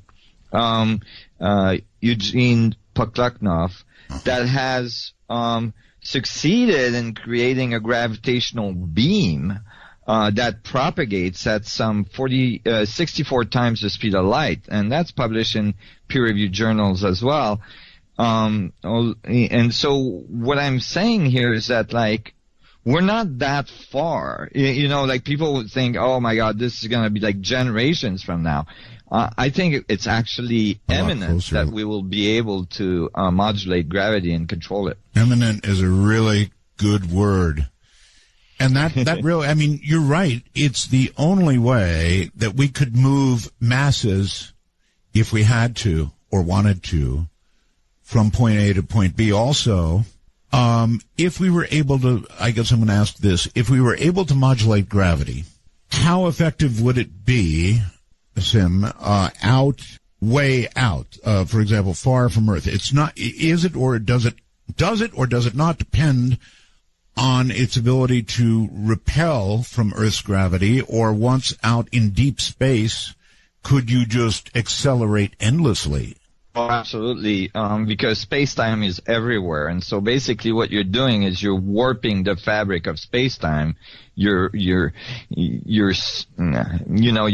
kind of creating a funnel, just like maybe a little bit a propeller on a motor of an airplane or in a boat motor, is creating a depression either in the air or in the water to create a force moving in a certain direction. You're basically doing that with the fabric of space-time wherever you are in the universe. Okay, well, you heard me earlier, Nassim, mention what they're calling Earth 2.0, Kepler 452b. It is 1,400 light years from Earth. Now, to even in your wildest imagination, to think about getting to Earth 2.0, you would have to travel many times the speed of light to ever even imagine getting there in a single lifetime. Right. Is what you're suggesting with modulation of gravity something that would begin you on a trip that would get you there in some reasonable amount of time?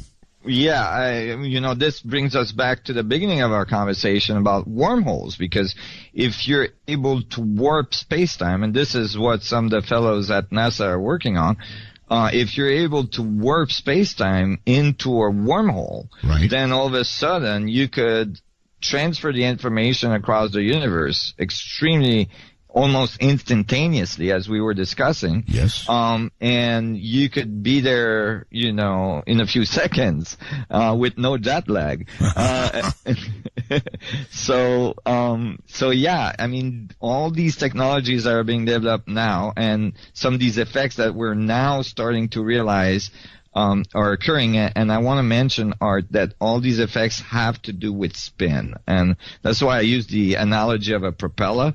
And this is what was really missed earlier on, and that I believe is the key, is that spinning electromagnetic field at high velocity can produce these warps in space-time and open these wormholes.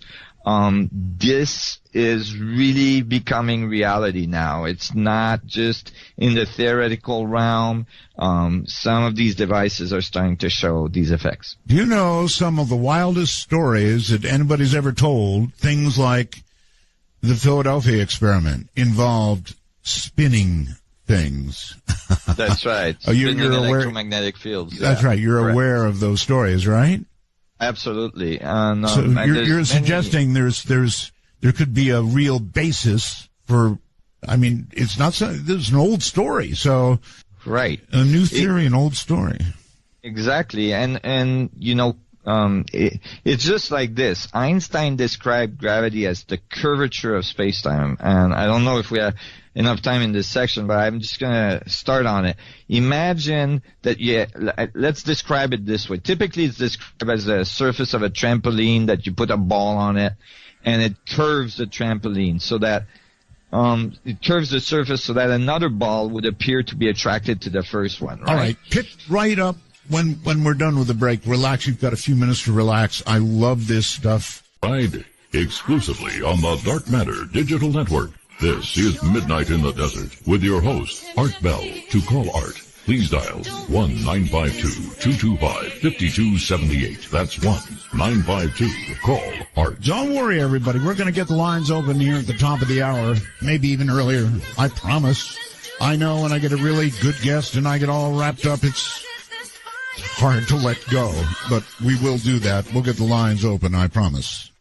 My guest, of course, is Nazim Raymond, and he is brilliant, absolutely brilliant. We're talking about modulating gravity, a drive for getting to another place in space that we could conceivably call home if we had to.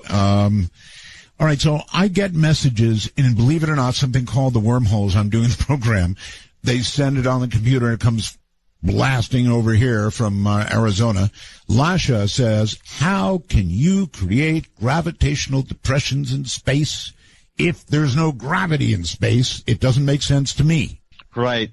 Well, there's gravity everywhere. For instance, our solar system is stuck in the gravitational field of our galaxy. Yes. And we know that our galaxy is part of a larger cluster. Yes. And that cluster is part of a supercluster. So there's gravitational fields everywhere, and space-time, the fabric of space, which produced the gravitational effect, is everywhere. There's no place where there's no space-time.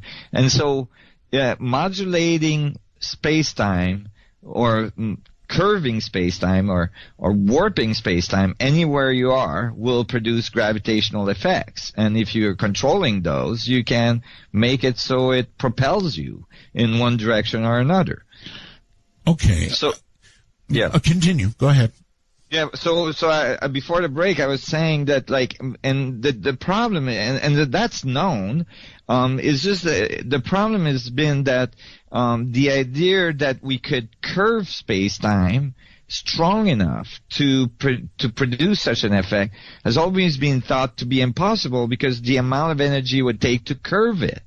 And so the example I was going to give is that, and that's maybe just because of the way we describe gravity, meaning that Einstein described gravity as this curvature of space-time, just like a ball on a trampoline curving the surface. Right. I like to use a different analogy. Think of you being in your bathtub with a rubber ducky and and pulling the plug.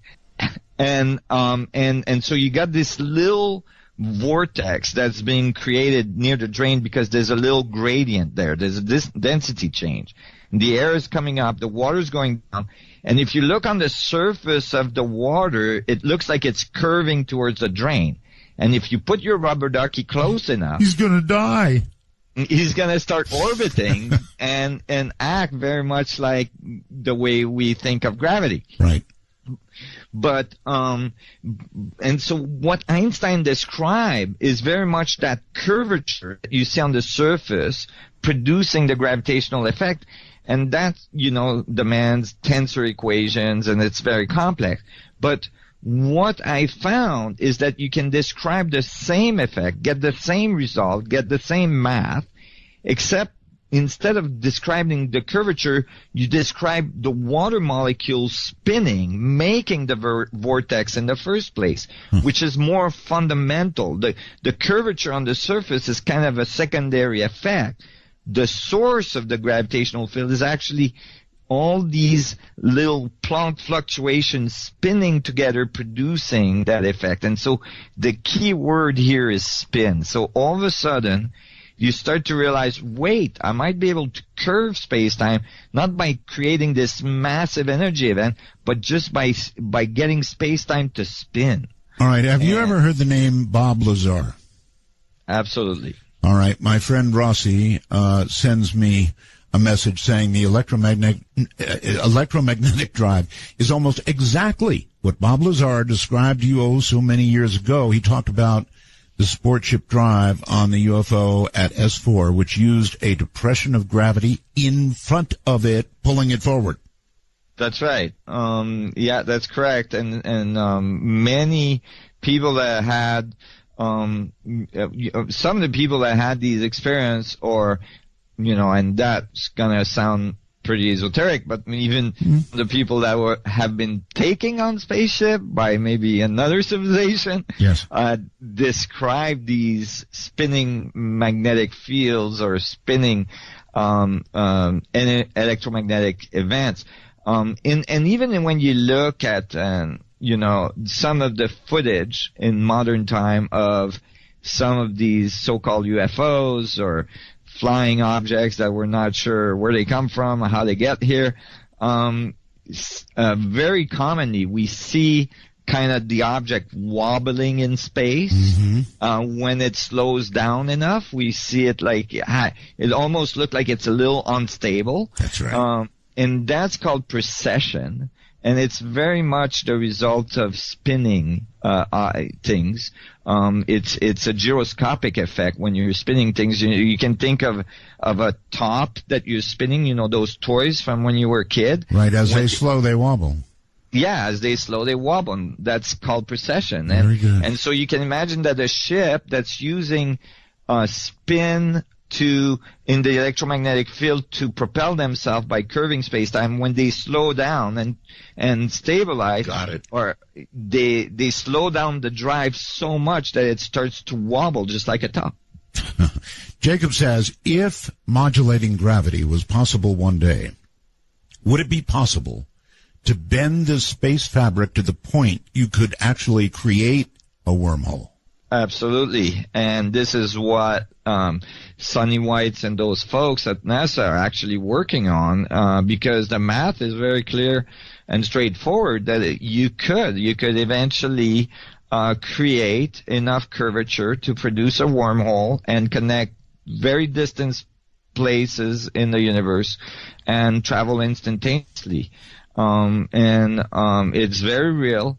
And as I was saying at the beginning of our interview, this might be actually occurring in nature all the time, even at the subatomic level, so that particles that are entangled are actually connected through wormholes. Good. Back to entanglement. I want to come back for a moment to mass consciousness, because I really want to ask about this. If everything is connected, then mass consciousness really does, or the possibility of it really does make sense to me. Have you looked at the experiments done at Princeton and for example, as they monitored around the world with these so-called eggs, which are actually just computers spitting out random stuff, it just spiked through the roof before the 9/11 business, and then they have many other examples of spikes that occurred. And this claims to be looking at mass consciousness, at some sort of something, and here's the real wild part of it, that occurs before whatever it is that's going to happen, like 9/11, something really big. It occurs before it, which implies some sort of twist in time or knowledge of what's going to happen. I don't really know what it fully implies, but it fascinates me. Yeah, it not only is it instantaneous, it seems like the communication is even so past the speed of light to the point where it's a precursor, and you can actually, you could think of it that the events that we experience in our everyday life is actually a little bit slow compared to the underlying reality that's occurring. By the time we experienced it, it's actually, already passed by a few seconds. Okay. And so these eggs are actually, which are random generators that are all around the world network, that are supposed to be, spitting out random numbers. Mm-hmm. All of a sudden, when we have very significant global events, that range from global meditations, by the way, to very dramatic events like 9/11. These generators start acting weird. They start to output coherent data, coherent spikes, and like you were mentioning, the spike starts to move towards higher levels of coherency prior even to the event occurring. And so some kind of rift in space-time. It's really weird. Yeah.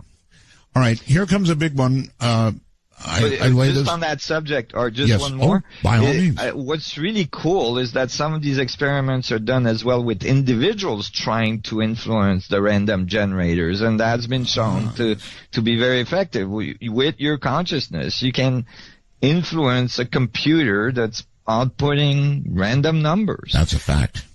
That's a fact. As a matter of fact, they turned out a little program that allowed you to do exactly that. It would sort of, you could get any background you wanted on the computer, and as you concentrated, you tried to manifest this picture to become solidified in front of you on the screen. If you didn't concentrate on it, it would go back into the noise. And I experimented with that, and I'm telling you, it really works.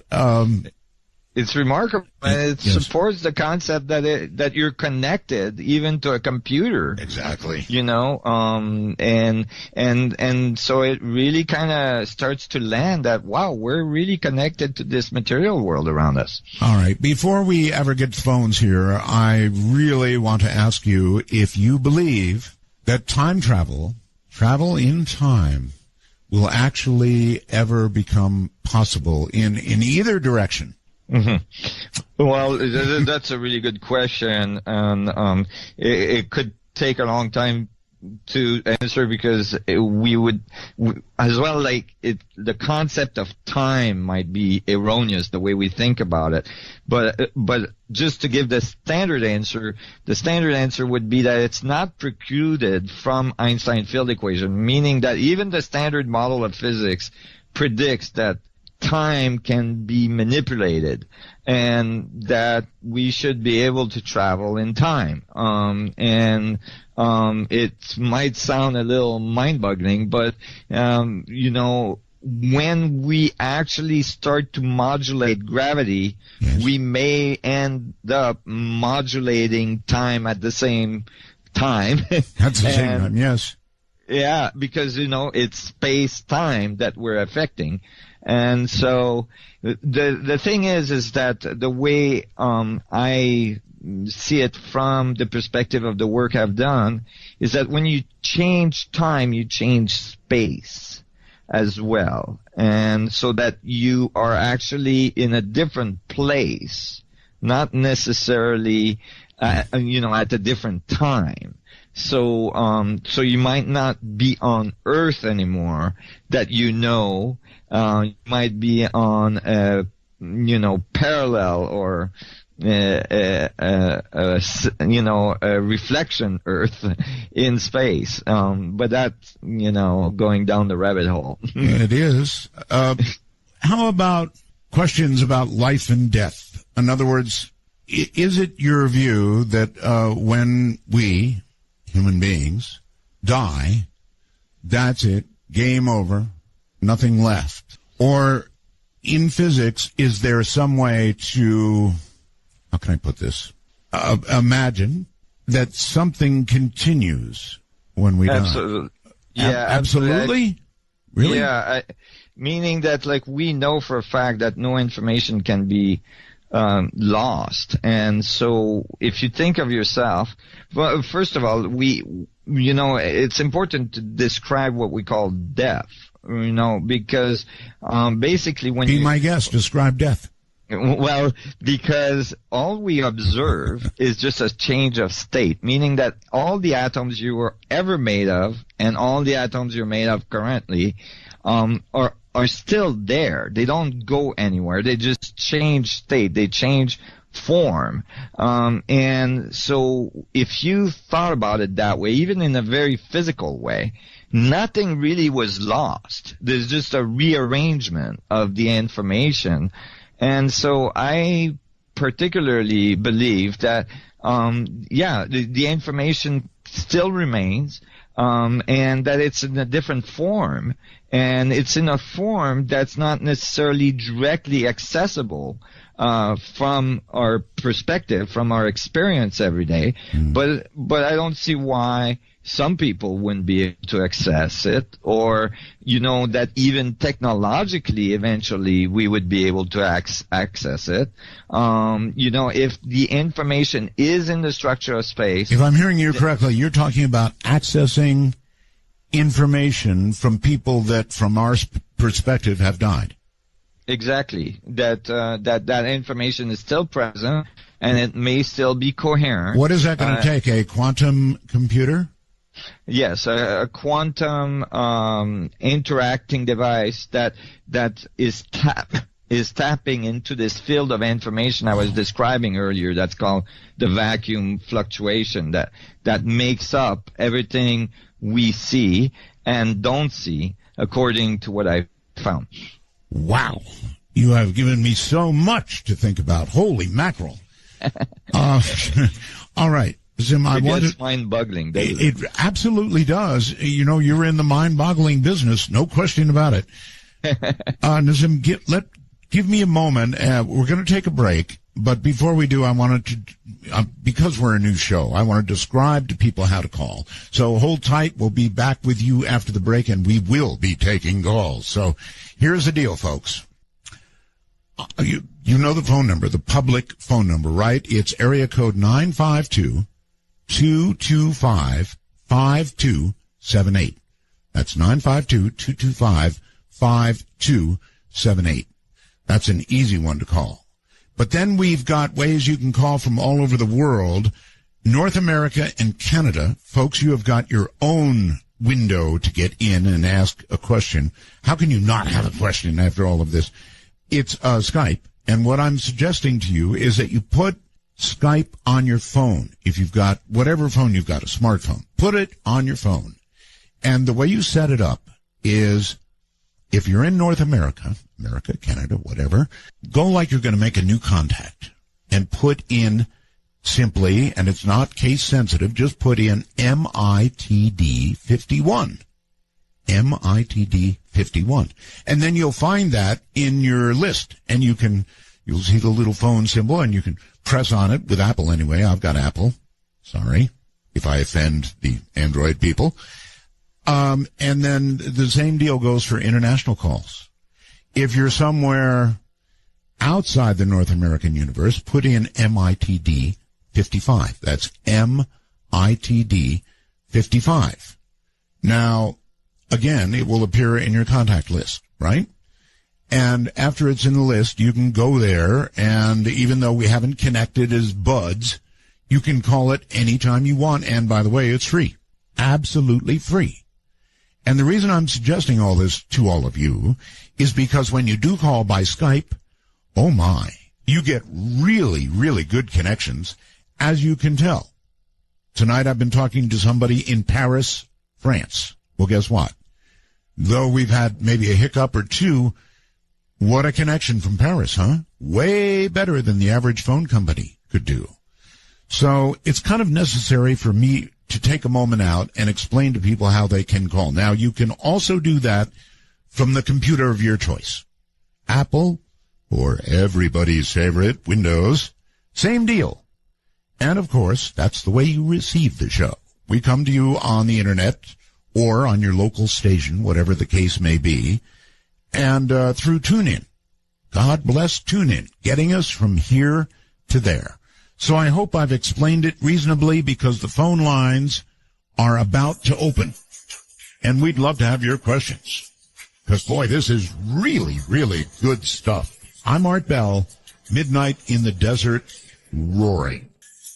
To initiate a dialogue sequence with Art Bell, please direct your finger digits and call 1-952-225-5278. That's 1-952. Call Art. Listen, everybody, one more thing. Let me add one more thing, and that is, if you have not experienced listening to this program with headphones, oh, baby, you're missing a lot. We're coming to you in full stereo, and the audio should be actually fairly impressive. It's quite an audio chain we've got. So next chance you get, if you haven't done it, grab some earbuds. I'm going to tell you how to get some really good ones from Bob Crane and listen to us in full living stereo. It is actually pretty impressive. And I'm not impressed easily by audio, but I'm telling you, it sounds really good. All right, Nassim, you're back on the air and hopefully prepared to answer a few questions. Yes, wonderful. Good. All right, well, here they come then. Let's start with Michael on Skype. Michael, you are on the air. What a great show, Art. Well, thank you. You made an old retired concrete executive's brain cells start moving again. Nassam? Yes. Let's say that, and I'm not being negative here, but let's say we're able to manipulate gravity and get 300 million people off of Earth and be able to transport them 4 times the speed of light to Earth 2.0. I guess my question is how do we sustain ourselves? We are organic orgasms here. Maybe you are. Organic people here. We need food and water. Well, yeah, but Earth 2.0, sir, implies exactly that there would be things to sustain us there. But wouldn't we have to plant? Well, food. Well, take seeds. Okay. I don't know. All right. Thank you very much for the call. Yes, of course we would have to sustain ourselves, but if we could travel at the kind of speeds that Nassim is talking about, then it wouldn't be a problem. We could run back and get seeds or whatever. That's right, and we may not have to go that far. Meaning, we could, for instance, terraform Mars very rapidly. I mean, there's many efforts right now, millions and millions of dollars being poured into trying to set up a little colony on Mars, right. And by very large private organizations. And, and they're planning on doing this with rockets, which is not really feasible. It would take thousands of rocket trips to put on Mars even a small community.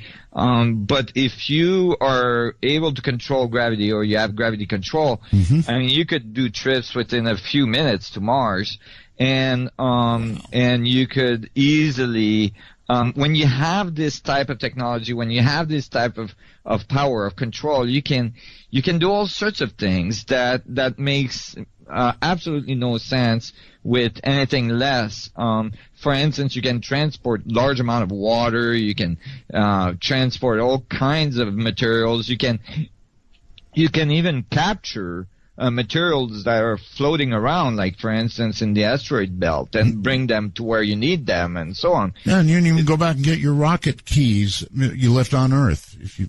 Anyway. Right. Let's go to the phone lines. There's so many people. You're on the air with Nassim. Hi. Hi, Roswell's Art. Thank you. We talked almost 15 years ago about this exact same craft. I saw it at Edwards Air Force Base. when I was called in to provide some support equipment to the government. And it took me a year to find out what it was. And the guy said it was counter-rotating magnetic fields that projected a hole that pulled the craft into whatever direction, and it went faster depending on how far out that hole was projected. So, in other words, exactly what was described. Exactly. It was at JPL Laboratory.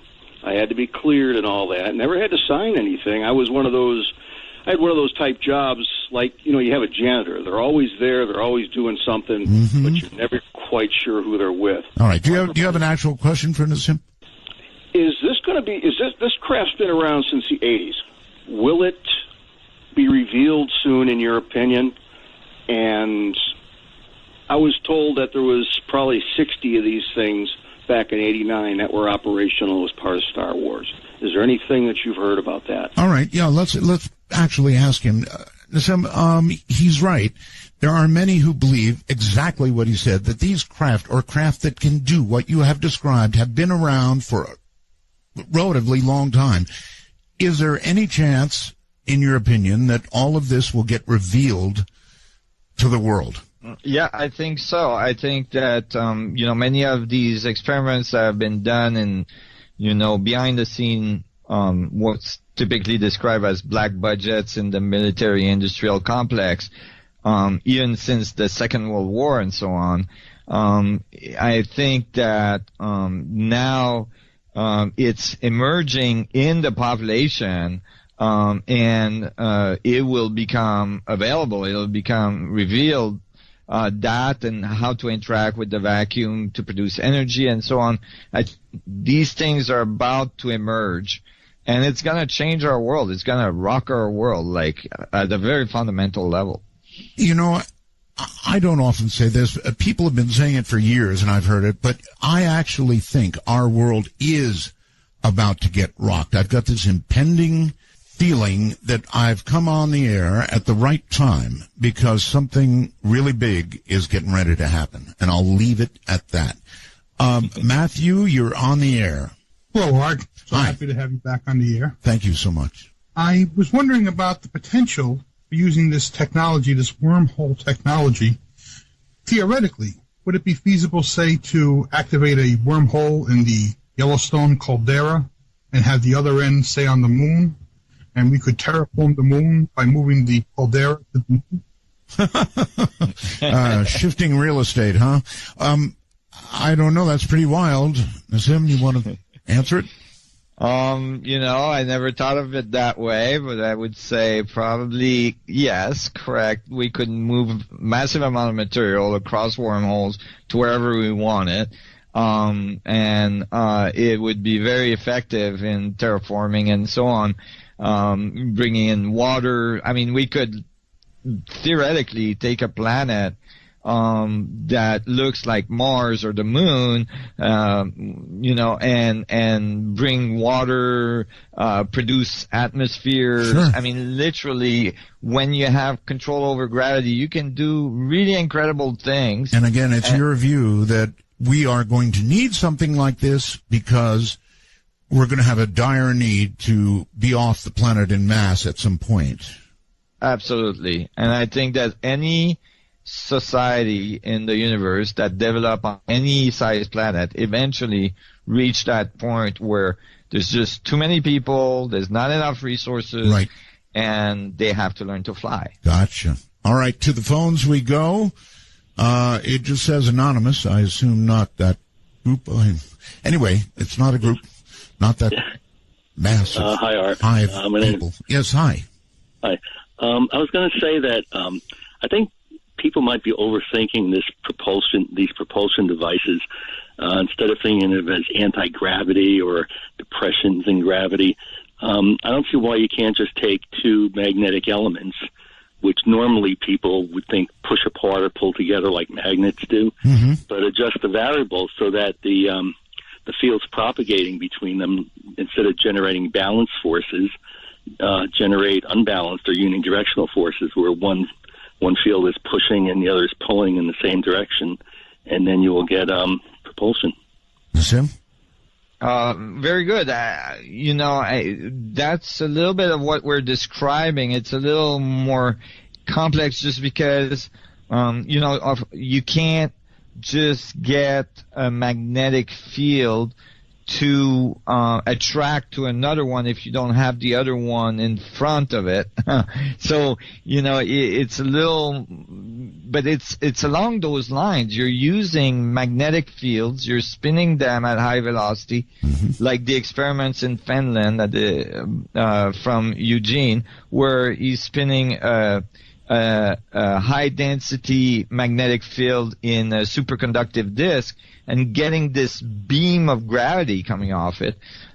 This is very much what you're describing. I think you get the right thinking. The theory is always a little more complex, but I think that's the right views that you have. You have to remember Go ahead. No. Go ahead, caller. When you have fields propagating between two elements, they take time to travel, and during that you're not just they travel at the speed of light, so people forget that they think they happen instantaneously, but in the time that the fields travel, let's say from one element to the other, you can adjust the conditions in the facing element so that when that fields arrive, it'll be pushing on one and pulling on the other. It's possible to do. It's a simple formula, actually. Yes, that's correct. And it's just that in terms of overcoming the gravitational field, those propagating fields, those electromagnetic propagating fields, have to interact with space-time so that gravity is modulated as a result. That's where the complexity gets a little higher. Because the magnetic fields, like the source of the magnetic fields, are unknown in physics, meaning we don't know why an electron is an electron and why, a proton has an electromagnetic or electrostatic field. These are starting to be discovered to be actually part of this curvature in space-time that's occurring at the quantum level. And so you're correct. Using the propagation of magnetic field in the structure of space-time, we can curve space-time and produce those effects. And I think spin is the very important component of it. Apparently. Scott on Skype, you're on Midnight. Hi. Hi, Art. This is my first call using Skype, so I hope you can hear me okay. You're doing very well. Are you on a computer or a phone? I'm on an iPhone using earbuds and a built-in mic. Sounds like $1 million. Proceed. Okay, send me some of that. Anyway, last hour, Sam mentioned something regarding information about the departed, and that it might be possible using a supercomputer to reach them. Yes. And I did that actually in 1986. Well, then you need to call me tomorrow night. I mean, obviously there's a big story here.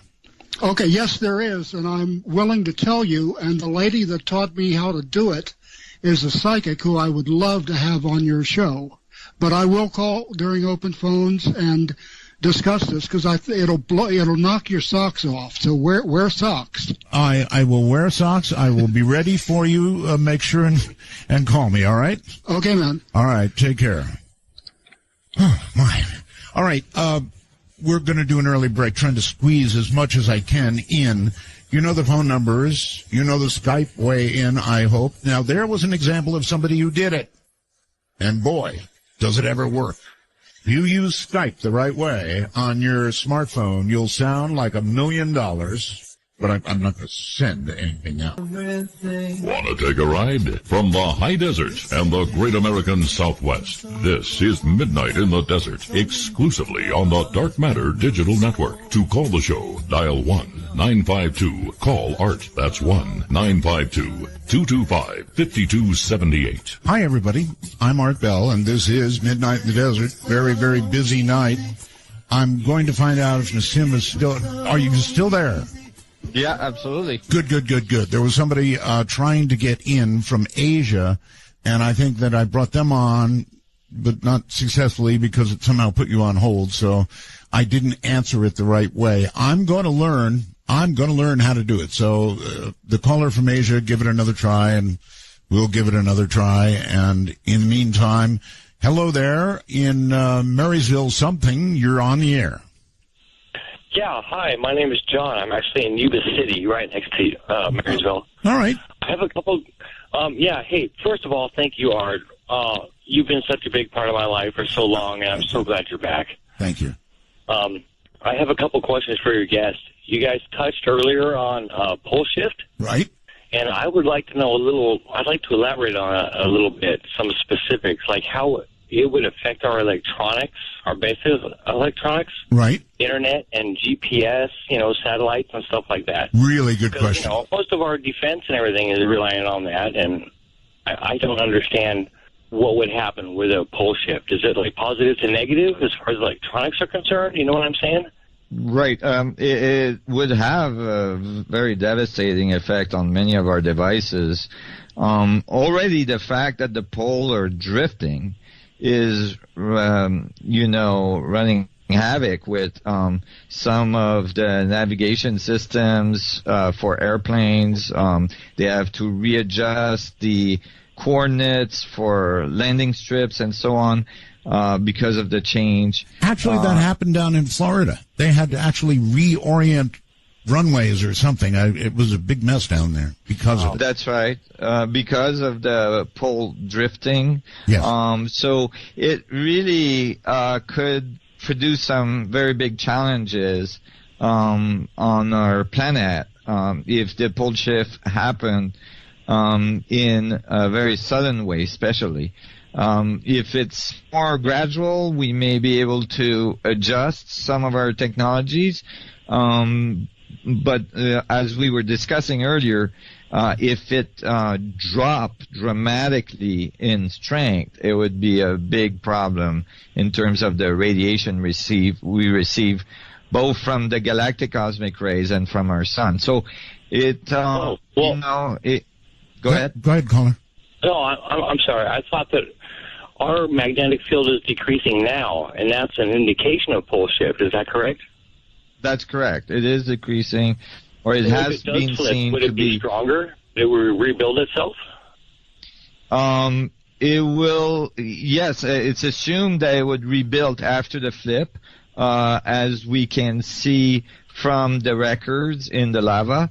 And we do see from the records in the lava, spotting, and we see various weakening of the field prior to the pole shifts.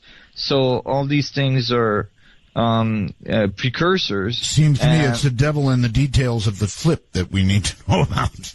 Yeah, exactly. It's not so well known because, of course, we don't have any records of any technological civilizations undergoing a pole shift.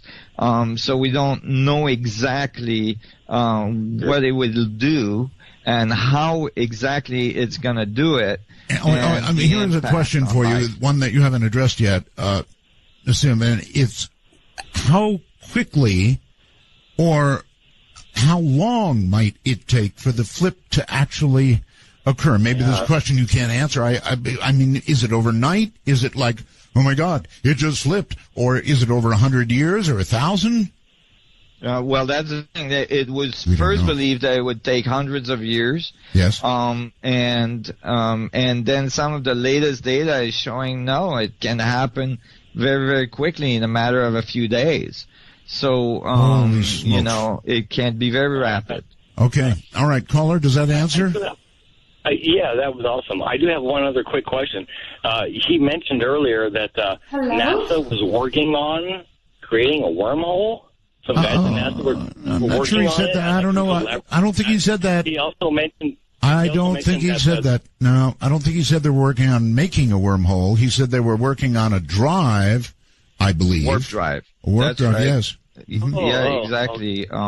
Sonny White and his team are working on using those fluctuations at the quantum level to energize a drive that would produce warping of space-time, which can lead to wormholes. If NASA starts to make a wormhole, you'll let us know right away, won't you? Yes, I'll give you a call. All right. Very quickly on Skype, Ra, I believe it is. You're on the air. Hey, thanks. I really appreciate it. I just have a quick question for Nassim about time travel, because I know you guys were talking about it earlier, and I find that very interesting. So do I.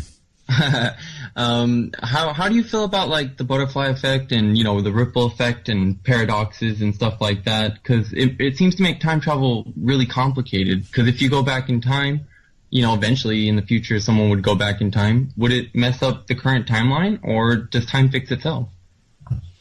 Well, that's a really good question. There's a lot of questions actually. The butterfly effect was asked about. Yeah. All right, let him answer. What about the butterfly effect? In other words, explain what the butterfly effect is.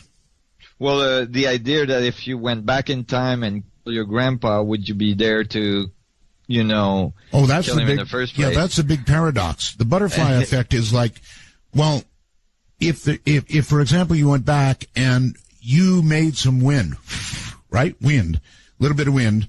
It might, in the future, cause a full-blown typhoon that kills millions. That's right. Right? Right. The butterfly effect is that a small change could create a very large change eventually. Yes. And,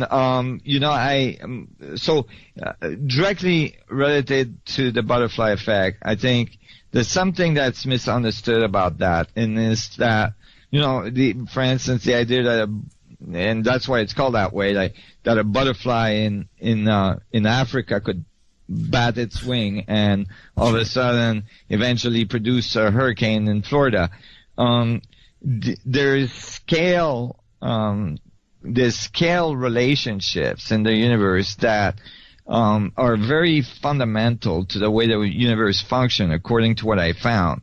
And these scales have to do with the impact of things on other things. Like, for instance, our Earth has very little impact on the sun. It doesn't even look like a grain of sand beside the sun. It's very, very teeny. The sun can have a very large impact on the Earth, though. And so the same for the butterfly, meaning that, like, if the butterfly bats its wing, the probability of that eventually producing a hurricane are extremely, extremely low. Right. It would take millions and millions of butterflies batting their wings all at the same time, and then maybe the probability would go up a little bit. So, all right. Let's talk about the granddad thing. You go back and you kill somebody in your lineage, your grandfather, whatever. Mm-hmm. That's just impossible, right? Because you would blink out. It would be the moment the bullet hit and he died, you wouldn't exist, or what? Right. Well, this is assuming that all these timelines are singular and linear. But actually, if the timelines are parallel to each other, you will not necessarily experience that in the reality that you're in. Meaning, if you go back in time, you might be back in time in a universe that may not be the one that you're experiencing right now. And in that one, you may kill your grandfather and not exist anymore. So but would you, in essence, exist here. Okay, would you be blowing yourself into a new dimension, essentially? Right. You'd be experiencing a different universe. Okay, caller, does that answer it? Beautiful. Thank you. Exactly what I was looking for. All right. I'm glad we were able to deliver. Take care. Boy, we're short on time. Very quickly, Tampa, Florida. It's midnight. You're on. Hi. Hi, Art. Jim Huff. Jimmy. How are you doing, Art? Good. Jimmy, we don't have much time. What kind of question? Basically, I just want to say hello. Welcome back. Oh, thank you. You're not doing Radio Gold tonight, Art. You're doing Radio Platinum. You're way out there, dude. I would love to talk to Mr. Nassim. Yes. And ask him, I got a question and I've got a statement, basically. Okay. Should I just go ahead and say it? No. You shouldn't. I'm going to just pot you right down, and I'm going to tell you that there's not enough time for you to do that. So, tick, tick, tick, tick. We'll be back. I'm Art Bell, and this is Midnight in the Desert. For Dark Matter News, I'm Leo Ashcraft. Have you ever regretted sending an email and wish you could take it back? Or maybe you've worried about sending confidential information over email, especially after seeing the damage a large-scale email hack can cause, like the one that hit Sony Pictures last year. A new self-destructing email service called Dmail aims to eliminate those concerns. The introduction of a tool that allows you to better control your messages that are sent over Gmail. With Dmail, you can revoke access to any email at any time, and in a release arriving soon, you'll be able to stop recipients from forwarding your messages to others too. The idea for the new service comes from the team behind the social bookmarking service Delicious, a longtime web staple. Eventually, the team plans to make Dmail a freemium service, where some aspects will remain free for individuals, while power users and businesses will pay for other features. You don't normally hear about leprosy cases today in the United States, but a warning has gone out to Floridians to beware. 9 cases have been reported in the state so far this year, and the cause is thought to be armadillos. What's the connection? Armadillos are common in Florida, and according to the Centers for Disease Control and Prevention, they are the only animal to carry leprosy, a bacterial disease that affects the skin and nerves.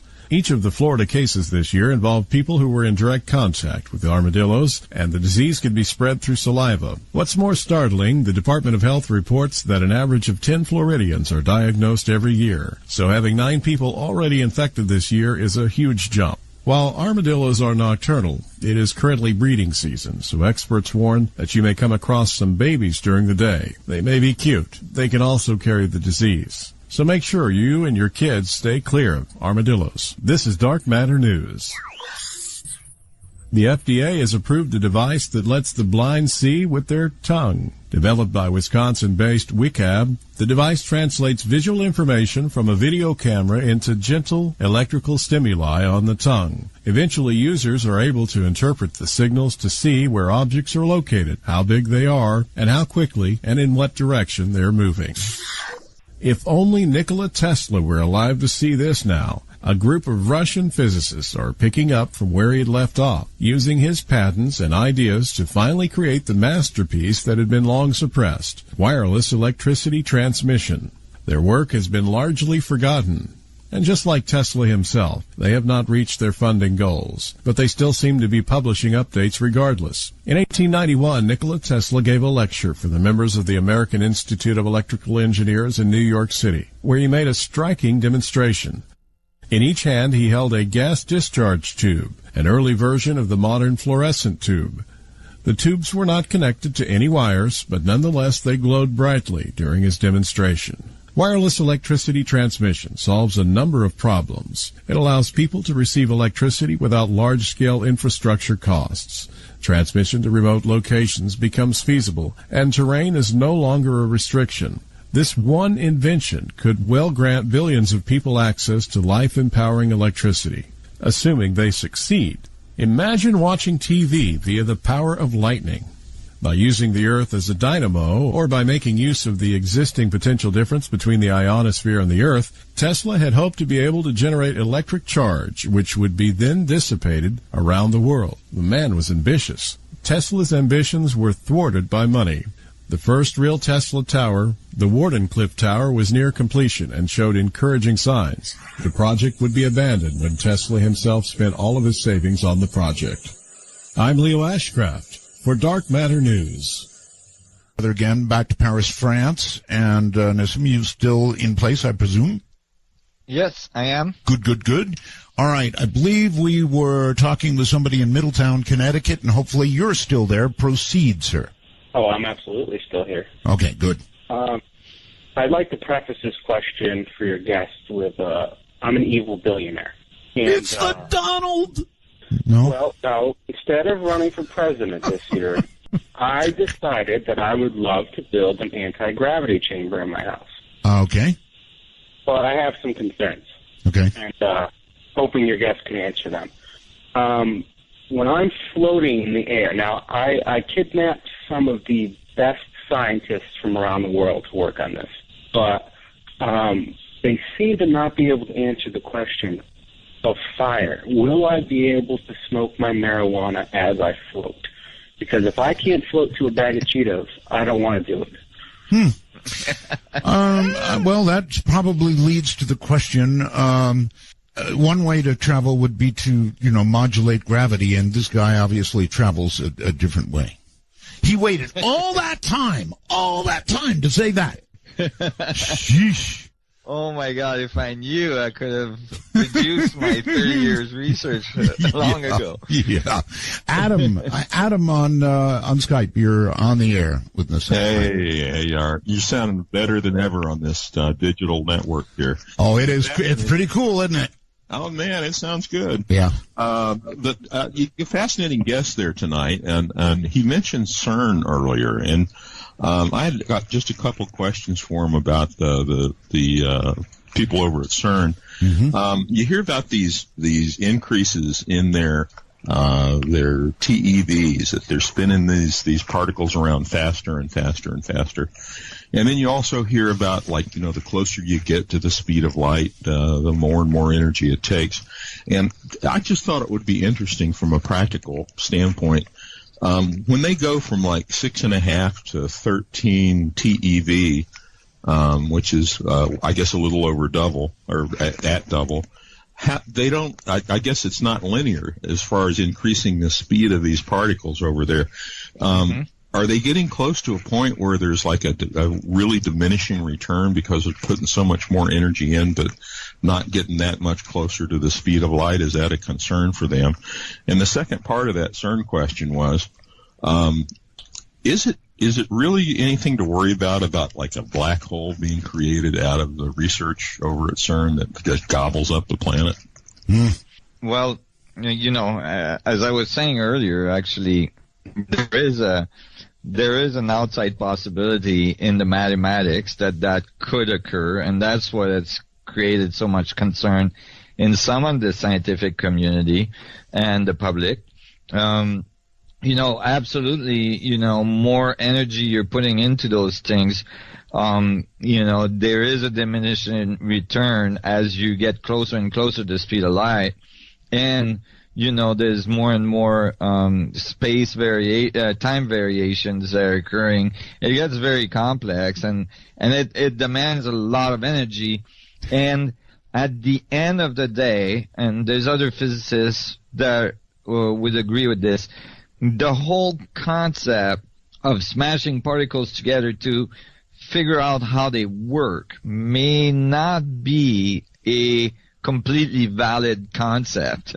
And so it's really not clear that this is leading to something very practical and fundamental in our understanding of the universe. Now, Tim, I want to interject something. When we exploded the first atom bomb, I think there were many, many scientists who thought, when they press that button, there is going to be a chain reaction in the atmosphere, and we're all going to die.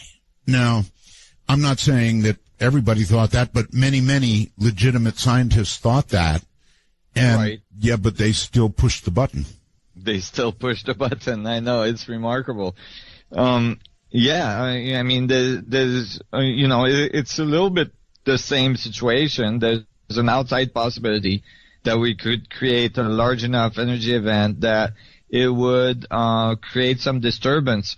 And generally, the scientific community doesn't believe so, but the fact is that the math does show that there's an outside possibility, and that's what has been creating a lot of controversy. As far as the validity of the experiment itself, I think there's a really good book, if you're interested, that's called The Higgs Fake, by Alexander Hundbricker, which is a scientist from Germany. And I'm sorry, Unziker is his last name. And it's an excellent book because it gives a really good overall view, and certainly from his perspective, of the standard model of physics and why these experiments are not necessarily valid. Well, they found the Higgs particle, right? They say they did, but that's the point, is when you do the analysis, at the end of the day, it's really unclear that they found anything. Well, now they're looking for something they claim smaller than Higgs. Right. But this is the problem with these accelerators. We've been doing this for a few decades now, is that, we're always going to want to build a larger one and get a smaller particle. And my point is that that's not necessarily, a valid exploration. Maybe we should understand how these particles interact with each other. What is the geometry of the field?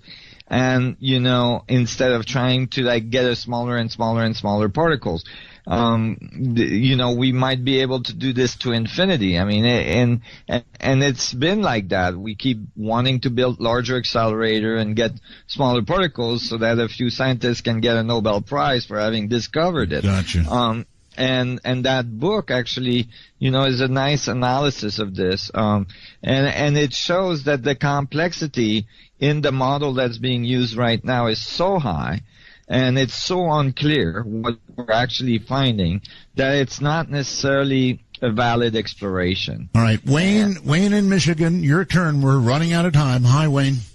No, we don't want you to give your last name on the air, okay? So. Oh, I'm sorry. Well, this is Javier. Okay, that's fine.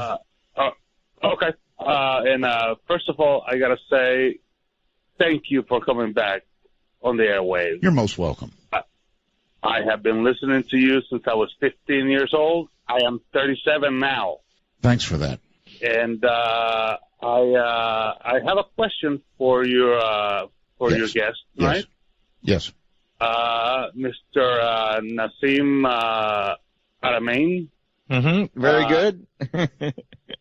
Yes. It's a hard pronunciation. Haramein, yes. Yes. You're in Paris, France. I have one of my cousins is a diplomat, actually, and he works at the El Salvadorian embassy in Paris, France. All right, sir. Do you have a question? Because we're way short on time here. I do. I'm so sorry. Okay. My question is, how do you create the because if you're traveling, you have to basically you are pulling instead of pushing. Mm-hmm. If you know what I'm saying. He knows what you're saying. He set that up. Mm-hmm. He's the one who told you. Yes. Yes. Well, how do you create such a vast depression, basically? Okay, that's a very good question. I'm going to hold it right there. The depression that you're rushing toward to get that acceleration is what he's asking, how you create it. Right. Well, that's the thing, and that's why, although this was thought of and theoretically thought as a possibility, it always was thought that it would take so much energy to create such a depression. Mm-hmm. But what we're discovering right now is that actually it's only would take such an energy if you're not spinning the field. But if you're spinning the field, there's some new elements that are showing that actually space-time tend to want to spin with you. Mm-hmm. And it creates that depression with much less energy requirements, and that it's actually achievable even with very little energy. For instance, in the cases of the Finland experiments, or in the case of the EM drive. So actually making this depression may not be that hard, and in fact, from what I found, that this kind of depression are being created naturally by our universe, and that's what actually produces everything we see, the material world we see. Well, there are little vortices, depression in space-time that we call atoms. Maybe it will teach us, lead the way, as it were. Mike on Skype, you're on. Hey, Art. Just wanted to say you and Nassim have been the most fascinating thing I've ever heard. I'm very happy to be a part of that. Thank you. My question here tonight is, earlier we had talked about this idea that information kind of persists. And so my question is, does that open up the possibility of teleportation if we're able to extract that information and reconstruct it? Ooh, interesting.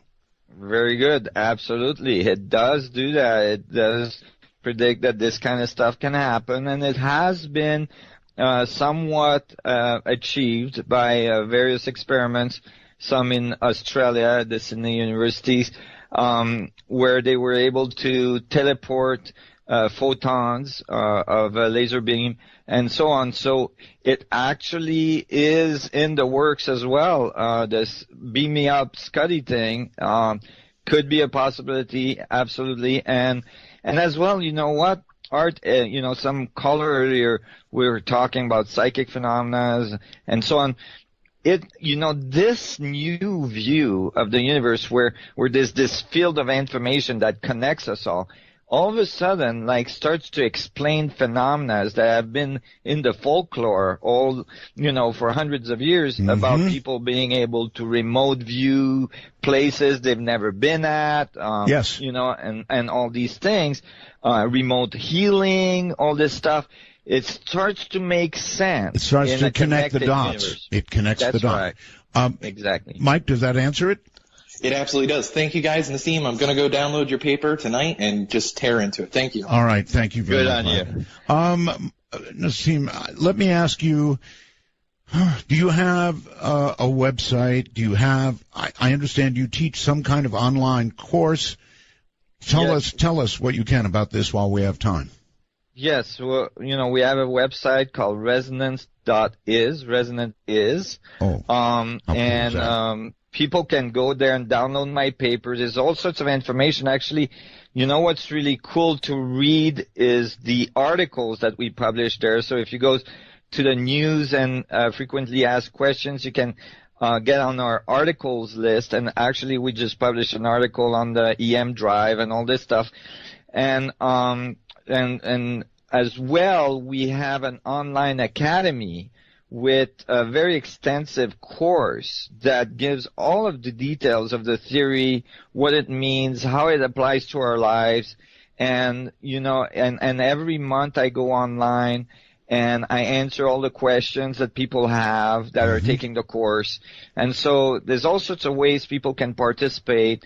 They can become a member of our foundation, nonprofit foundation, research foundation, and get updates on what we're doing and all this. So resonance.is is our website.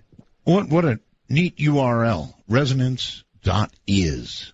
Yeah. On the phone, hello there, you're on Midnight. Hello? Yes, hi. Hi, Art? Yes. Hi, Art. Oh, man. This is wonderful to talk to you. Well, thank you. Absolutely wonderful. Real quick, I think we're missing the big point here that he's trying to tell us, and that it has to do with spin.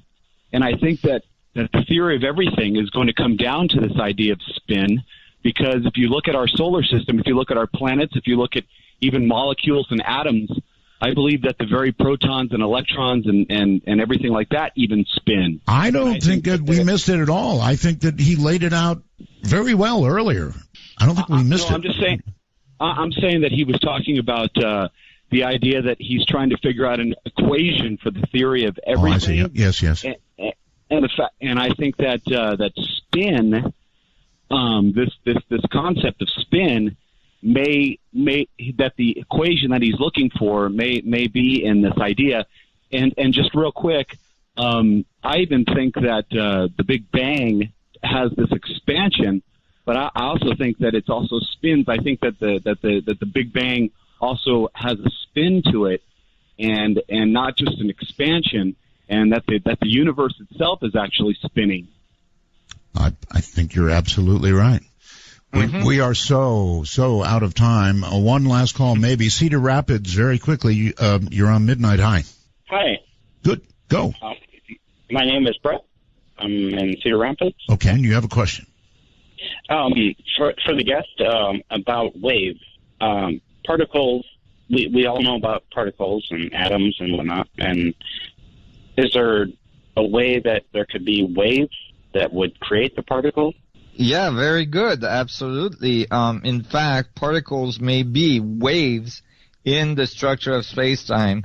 As I was describing, basically a particle is not like a billiard ball. It's a field that's being generated in the structure of space-time itself.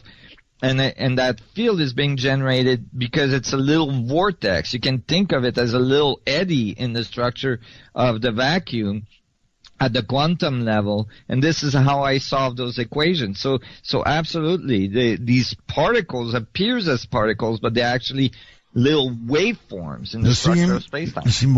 That's it. We're out of time. My friend, it has been an honor to have you on the program. You've been amazing, and we're going to have you back again. Art, it's my honor, and thank you so much for having me. And, gee, tough it out there in Paris, huh? Thank you. Take care. That's it, folks. We're out of time, but boy, what a program, huh? From the high desert and the great American Southwest. Have a good night, all. From the high desert and the great American Southwest, I bid you good morning, good afternoon, good evening, wherever you may be in the world. This is Midnight in the Desert. Taking back the night. I'm Art Bell.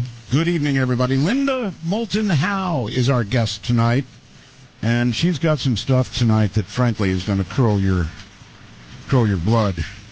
And I'm going to curl your blood a little too. Lots of big information.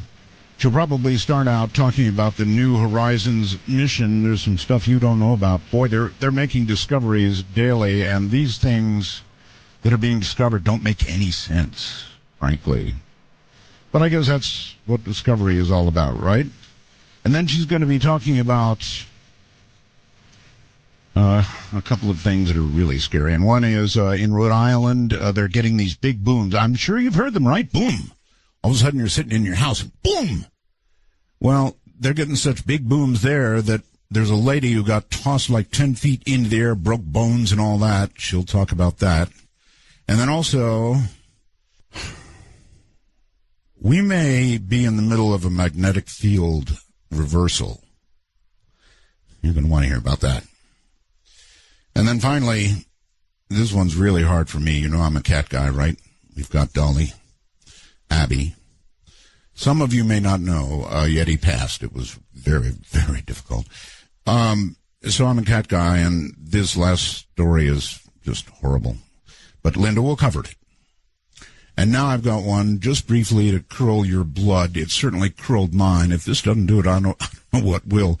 Like thousands of everyday devices, from coffee makers, power plants, cars, increasingly everything is, we know now, connected to what? The Internet. This enables drivers to stream music, watch videos, and use GPS, even listen to this program. But it also exposes their cars, and therefore the drivers as well, to, brace yourself, hackers. The hackers exploited a weak spot in something called Uconnect. That's an internet-connected feature on about 471,000 Fiat Chrysler late-model automobiles, most of them in the U.S. Using a laptop computer and a burner phone, they were able to send a series of commands to the car. The Uconnect computers are linked directly to the Internet by Sprint's cellular network.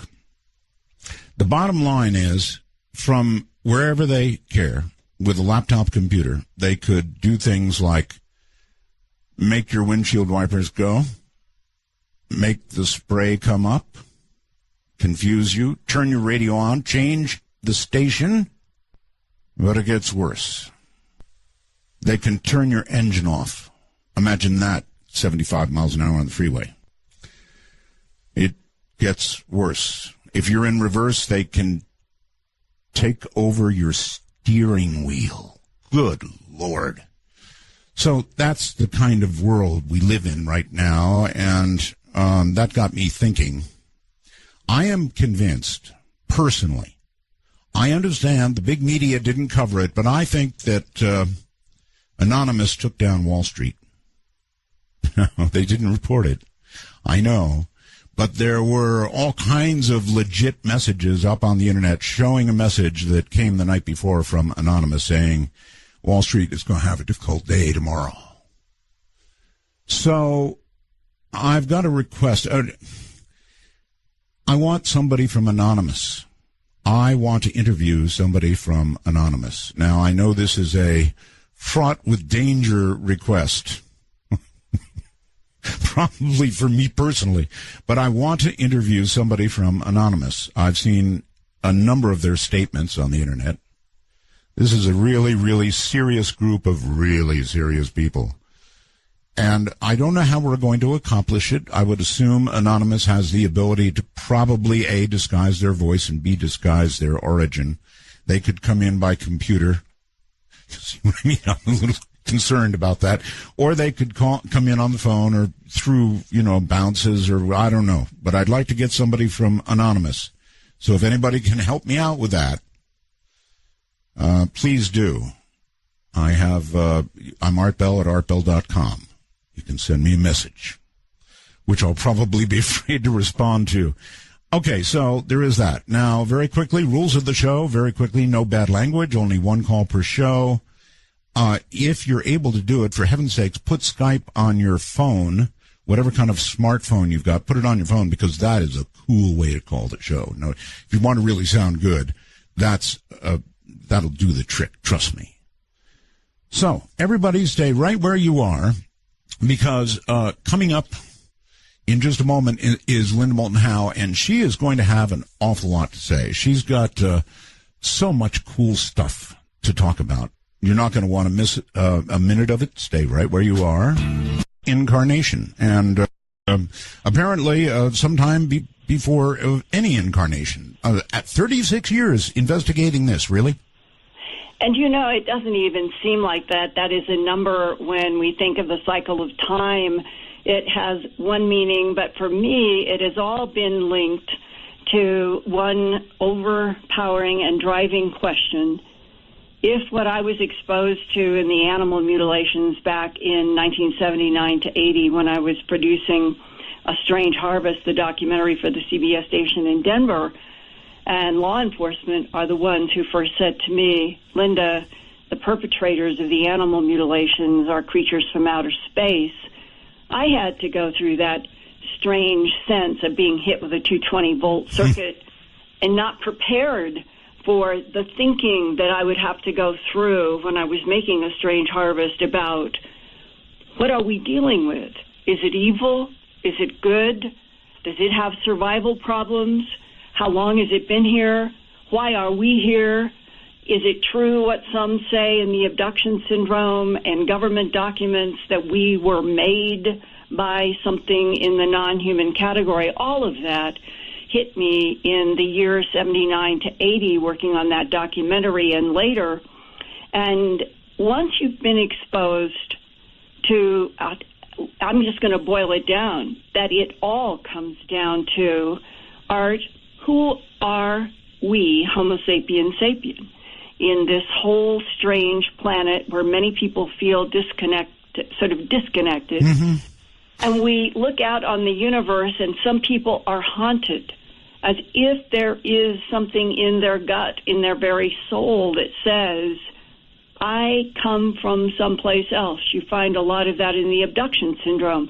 And you put it all together and going forward one step at a time for 36 years, which in many ways seems such a short time for me, it is, what does our government, the UK government, all of the allies of World War II, who clearly 60 years ago made a policy of denial that the world should not know the fact that we are not alone in this universe, and that's something that they referred to as an alien presence, celestial beings, extraterrestrial biological entities, all of it came into documents that have been leaked.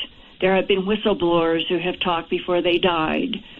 And it all comes down to 2015, July 22nd, as you and I are speaking, that in all of this arc of time, there has been growing pressure, just like the planetary ice bodies in which water appears to be coming, that I'm going to talk about also because it's exciting, but that this pressure that has been growing by so many people, men, women, and children, who have been exposed to something that has truly been in a category that they knew in their lives was not human, and they were afraid to talk. And what has been happening in just the last, I would say, 5 years in my career of those 36 years, that I have felt such anger that has been suppressed in a lot of people who have worked in military or in intelligence. And their anger is, as one man said to me, I joined the military in innocence. I was assigned to subjects and duties and activities in which I was sworn never to talk to anybody, not anyone in my family. And then, Linda, I hear you on the radio. I see your books. I see your documentaries. And you have everything, not just me, but meaning the universal you of those of us who are trying to come up with facts on what has been hidden by policies of denial, and that they say, we feel like that before we die, we must tell you and others because we're living a lie. I do understand that feeling, Linda. Every single one of those questions you enumerated all remain open in terms of the public. You know, but I wonder this, Linda, as you listed all of those questions, have you personally come to be able to answer affirmatively for yourself? I mean, beyond any shadow of a doubt, or not? That there are extraterrestrial biological entities? Yes. That there are other dimensional beings, that there are timelines, that we're in a very complex cosmos. Yes. All of those are being used by, let's make one big word, other intelligences. And your friend and mine, Michio Kaku, would say, we're in a universe old enough to have 3 or 4 generations of intelligences in that 13.9 billion light years. And that the oldest would have the likely ability to harness energy from suns, be able to neutralize gravity, be able to project holograms in front of us that we would never know that it was something not of this earth if they chose to. And Type 3, I think, godlike, he says. Linda, so you personally have become convinced? Yeah, because of the people who have shown me a lot of things and talked to me before they died is a big category. And they had nothing to gain. And I have been able to see some things that I still have not been able to make public. And in the process of all of that, it drives me to want to keep going forward, trying to have the pressure of fact, not innuendo, not maybes, but bring to bear the pressure of fact that we are on an earth in which there have been all kinds of concocted histories and concocted mythologies that have served certain minorities long ago, and perhaps in World War II. The governments that were in the Allies, they may have thought that they were super patriots to say, the world isn't ready for this. Everything will collapse. We can't introduce extraterrestrials. We've just come out of World War II. And so they would have looked at a policy of denial and secrecy, and let's get this extraterrestrial technology and let's back engineer it and let's get it into American corporations and no one will ever know, and we'll keep it out of the perceived hands of our enemies, such as the Soviet Union. But once a government that is supposed to be a democratic republic of, by, and for the people suddenly has a black underbelly that is dedicated, that everything it does is secret. There is no congressional oversight. There's no taxpayer oversight. There's no oversight. And you take 60 years of those kinds of off-the-books agencies who may have thought in the beginning they were super patriots. Today, I think it is at the root of why the United States is so off track. Well, Linda, a lot gets done in the name of patriotism, doesn't it? Well, I guess that is one way to sum it up, but I think that if you consider a larger universe, I just don't think, just as in the crop formations that have come half a dozen times over the last 20-some years, where there have been some kind of efforts for language or binary code in the crop formations. Would a real patriot, Linda, object to having their phone calls and their emails monitored by the NSA? I don't know, but what I was going to say is that all of these crop formations that have had language and binary code, the translations are and have been repeated. We oppose deception. Mm-hmm. And so if we are dealing on a planet where it's very complex and there may not be one agenda, I doubt that. I can tell you that I think there are mixed agendas. Then that in and of itself complicates all these matters of trying to explain to a world family, here is the truth, because there may not be a single truth. Right. But does that mean, Art, that we should all buy in to living on a concocted planet? No, but if they oppose deception, they better not make contact with our political structure. That's what I think.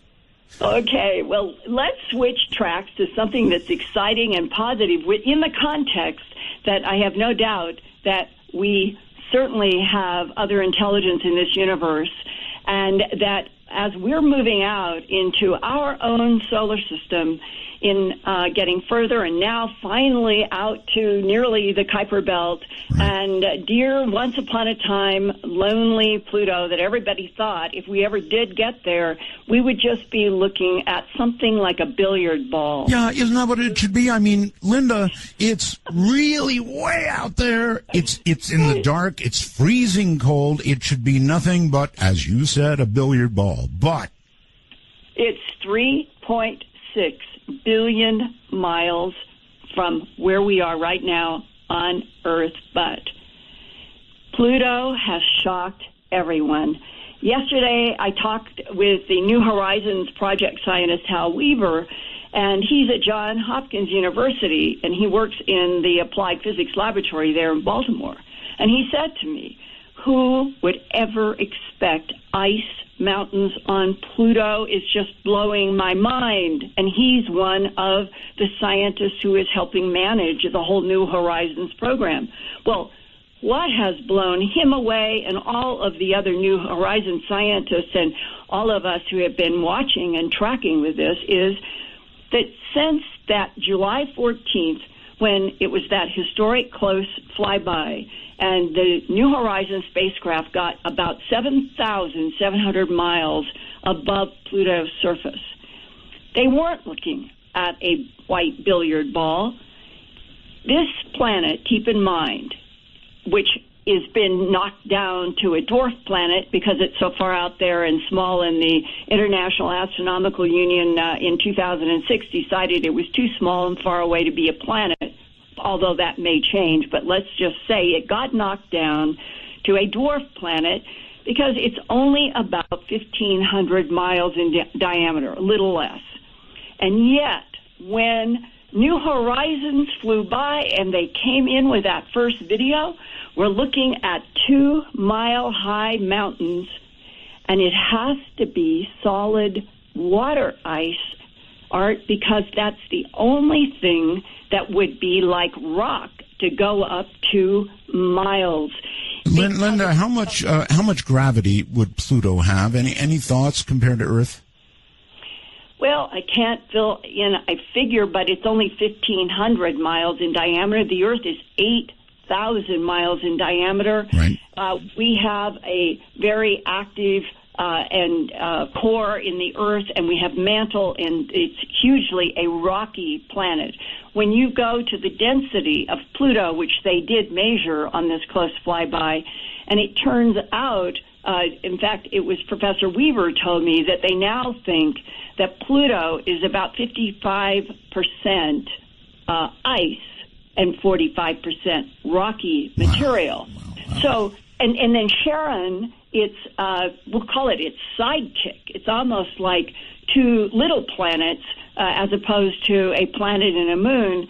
But Charon is about 1/2 the size of Pluto. It's also its density is extremely light. And when you think about the fact that Pluto is out there and it has this little solar system of its own going around it, you've got Charon, you've got Hydra, Nix, Styx, and Kerberos. Those are the 5 moons around Pluto. And it almost seems like an insult astronomically to have demoted Pluto with its own little solar system out there so far from the Earth to a dwarf planet. And as some of the planetary scientists on the New Horizons mission have been saying, we're looking at a system out there in which the surface topography of Pluto has to be considered planetary because you have 2-mile mountains, and that we haven't even gone to this big question. If there are 2-mile mountains and that the surface is a minus around Pluto, minus average global temperature is minus 390 degrees Fahrenheit. Holy smokes. So whatever is in liquid form, it has to be mixed with something like ammonia to make, like an antifreeze you'd put in your car in the winter. Yes. It's true. And then it can stay liquid down much colder than what ice freezes on Earth at kind of an average of 32 degrees Fahrenheit if it's fresh water and a different temperature if it's salt water. But if the liquid on Pluto were not like sort of an antifreeze, it couldn't stay on the surface long enough to build up those 2-mile mountains, because you stand back from that video and those photos and you say, what could shove up liquid? Energy. Lots and lots and lots of energy from somewhere. Well, it's 11,000 feet up, and something forced it. And as Professor Weaver, when we were talking about this, he said, nobody would think there can't be plate tectonics on Pluto like there is on the Earth. Yeah. So what in the world would be the energy that could force anything that I'm assuming it has to be coming from below the icy surface? And it is something that has caused this range of these tall mountains. And it's very interesting when you look at the photo of the big pale heart. That big pale heart, and I've got that at earthfiles.com, my news website, with some orientation. The place where the 2-mile-high ice mountains are is over to, if you're looking at the heart, it would be over to the left, where the it looks like dark seatbelt coming around that lower half of Pluto, right. and the black, we'll call them, they look sort of like a belt. They come around right to where the big white heart narrows down. And I asked Professor Weaver, what could the blackness be and the whiteness of this heart shaped? And it was such an interesting idea. Well, what did he say? Well, when you look out at, say, Neptune, and there is a planet there that is Triton, and they used to be very puzzled by black lines that were on Triton, and they finally came to the conclusion that in some of these areas where, for example, Pluto has a nitrogen, methane, and some carbon monoxide in its atmosphere. Well, it doesn't sit there just by itself. You have solar energy coming from the sun. You have gamma rays coming from the cosmos. You have cosmic rays. You have all these things, and when they interact with these particular kind of nitrogen, methane, carbon molecules, they transform into something called tholins, Tholins. It's really a bit like hydrocarbons. Okay, we're coming up on break pretty quickly. So the energy is what? The black belt, they think, are these tholins, and the question about the whole topography is what could possibly be at the center of Pluto providing the energy for all this. All right, hold tight, Linda. We'll be right back. Yes. For Dark Matter News, I'm Leo Ashcraft. As automobile manufacturers add more and more special features to their cars, the systems that these vehicles rely on become more and more complex and also more and more vulnerable to outside tampering. Now, hundreds of thousands of vehicles produced by one major manufacturer are vulnerable to remote hacking that can take over critical systems like brakes, steering, and transmission. An ongoing investigation into the security of Chrysler vehicles bears some pretty startling conclusions.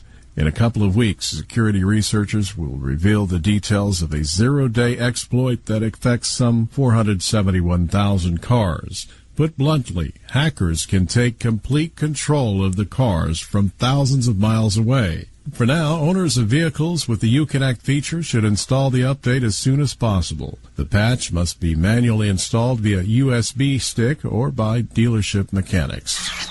Many researchers have come to the conclusion that human beings are not from Earth. After a balloon came back from a high-altitude flight, it was covered with microscopic life forms that originated from space, fueling debate about whether life on Earth began here or elsewhere in space. Other scientists have argued that life originated on Mars due to a mineral found in Martian meteorites, a concept that is crucial for the genesis of life. Another experiment showed that amino acids could have arrived with comet impacts, suggesting life could be widespread in our solar system. A new book by American ecologist Dr. Ellis Silver, Humans Are Not From Earth, looks at things differently. The author argues that humans may not be natives to Earth and may have arrived separately from elsewhere. Silver provides arguments based on human physiology, suggesting that we have not evolved along with other life forms on Earth, but that we actually come from elsewhere in the universe, brought here by extraterrestrial beings tens of thousands of years ago. This is Dark Matter News. Robotic surgery. It's on the rise as doctors look to make procedures less invasive. But according to a new study, the strategy comes with some risks. Looking at more than 10,000 incident reports from the FDA spanning from 2000 to 2013, researchers found that robots were involved in 144 patient deaths and 1,391 patient injuries. For most of the reports involving death, very little information was shared on why the patient died, meaning it's difficult to say whether it was human error, a problem with the robot, or the risks inherent in surgery. Overall, the study found 550 error reports per 100,000 surgical procedures involving robots, most of them not resulting in death or injury. The search for intelligent life in the universe is getting an injection of resources, brains, and money from Silicon Valley. Tech investor Yuri Milner, alongside physicist Stephen Hawking and famed astrophysicist and cosmologist Lord Martin Reeves, announced the breakthrough initiatives on Monday. Over the next 10 years, Milner will invest some $100 million. It will give scientists access to powerful technology, including some of the best telescopes in the world. Milner said that the idea is to bring a Silicon Valley-type approach to the research. It'll be able to gather more data in a single day than any previous search gathered in an entire year. Its scope will include 1 million nearby stars, the galactic center, 100 nearby galaxies, and the entire plane of the Milky Way. All the data collected will be open to the public, and the hardware and open-source software will be compatible with telescopes around the world so other countries and researchers can join the research. Breakthrough Listen will team up with SETI at Home, an existing platform of 9 million computers that lets citizen scientists participate in the quest by donating spare computing power. I'm Leo Ashcraft for Dark Matter News.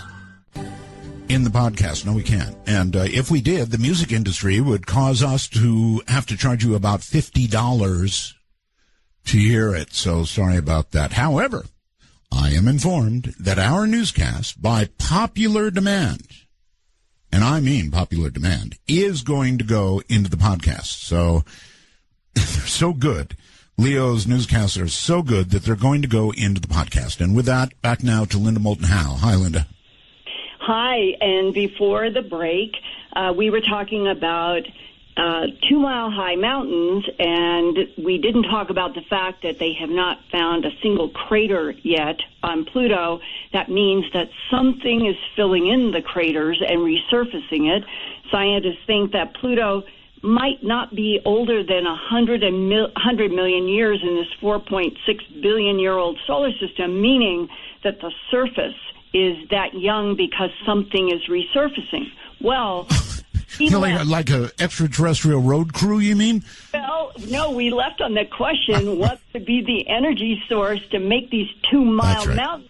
Well, now add filling in the craters, and I can tell you at least one hypothesis that does not answer, and that is some people have said, well, maybe there are tidal forces out there, but they have found and done the math, and that little solar system around Pluto that I was talking about with Sharon and the others, it cannot explain tidal forces because the center of gravity in their masses is outside those planets, and it would not have the same kind of friction that happens, say, at Jupiter when you have the 4 big moons there and they dance around each other, and Europa and Io, they get a lot of heat from tidal forces. It doesn't happen at Pluto, making this even that much more mysterious, and there is another missing, refilling mystery, and that is that current estimates by the scientists are that 500 tons of nitrogen are leaving Pluto's atmosphere every hour. Every hour. Now, what in the world could be replacing all of that nitrogen, because they know that there's nitrogen in that atmosphere, and so now one of the other big mysteries is what internal process can generate heat to create liquid ice water that makes those mountains and fills those craters, and somehow something is generating nitrogen as fast as the nitrogen is hit by solar winds and it hits Pluto's atmosphere and knocks that nitrogen out. Something is replenishing it. So right now, Linda, it's the impossible. Well, no, it's fascinating because we've never been to a little world like this, but this isn't the only mystery. Pluto is classified as a dwarf planet. Well, if you come into the solar system going toward the sun, you go 3 planets over to Saturn. You pass Neptune and Pluto and Neptune. You get to Saturn, and Uranus is there. You get to Saturn, and the 6th largest moon, it's called Enceladus. Enceladus, yes. It, right now, believe it or not, more perhaps than Europa, more perhaps than Titan, it might be one of the keys to finding other life in our solar system. Why? Because it has a huge ocean in the southern hemisphere. NASA confirmed that last year with a gravity investigation. And then in the last 5 or 6 months, there has been a report from scientists who have found silica on Earth. Silica would be like beach sand. Mm-hmm. They have found microscopic and little larger pieces of silica extending far out from Enceladus. And when they work backwards in math, what they conclude is all of those vents, when you see those beautiful photographs from NASA and Cassini of the beautiful vents coming from Enceladus, that's that moon of Saturn, and it's water vapor. We flew craft right through that water vapor, and it is mostly water vapor. It surprised some people. Well, the scientists have worked backwards from the height and the strength with which those geysers come up blasting through the ice of Enceladus, and they go down to the bottom of that ocean, and they conclude that for all of the physics to make sense, the temperature at the bottom of the South Pole Ocean must be 194 degrees Fahrenheit. Holy smokes. Yeah, exactly. Holy smokes. So, in other words, and if you were to then get away from the center really hot place, at some point, you'd get to a comfortable temperature? Well, here, if you got 194 degrees down, it may be 30 miles deep, and you've got 194 degrees Fahrenheit at the bottom. And so that is building up pressure, is the hypothesis that is causing these vents to explode through that ice. And when it goes, it's basically turning into vapor and sublimating, and that the silica would be what has been vented from rocky material on the bottom of that ocean, just like we'd go out to an ocean and walk and our feet would feel sand in the bottom, and that it's been blown out, and that combination of that kind of heat going all the way up in a deep water. In Earth, we have these tube worms that like to be around the hot vents in our own Earth ocean. That's right. What could be around the heat in that ocean in the southern pole of Enceladus? And that's a moon of Saturn. And we haven't even talked about Ceres. Ceres is a dwarf planet in the category of Pluto. And everybody probably listening has heard about the bright lights in that crater. Oh, the lights, yes. Well, whatever they are. Yeah, bright spots. whatever. Bright spots. 55-mile diameter crater, 6 miles of these bright spots.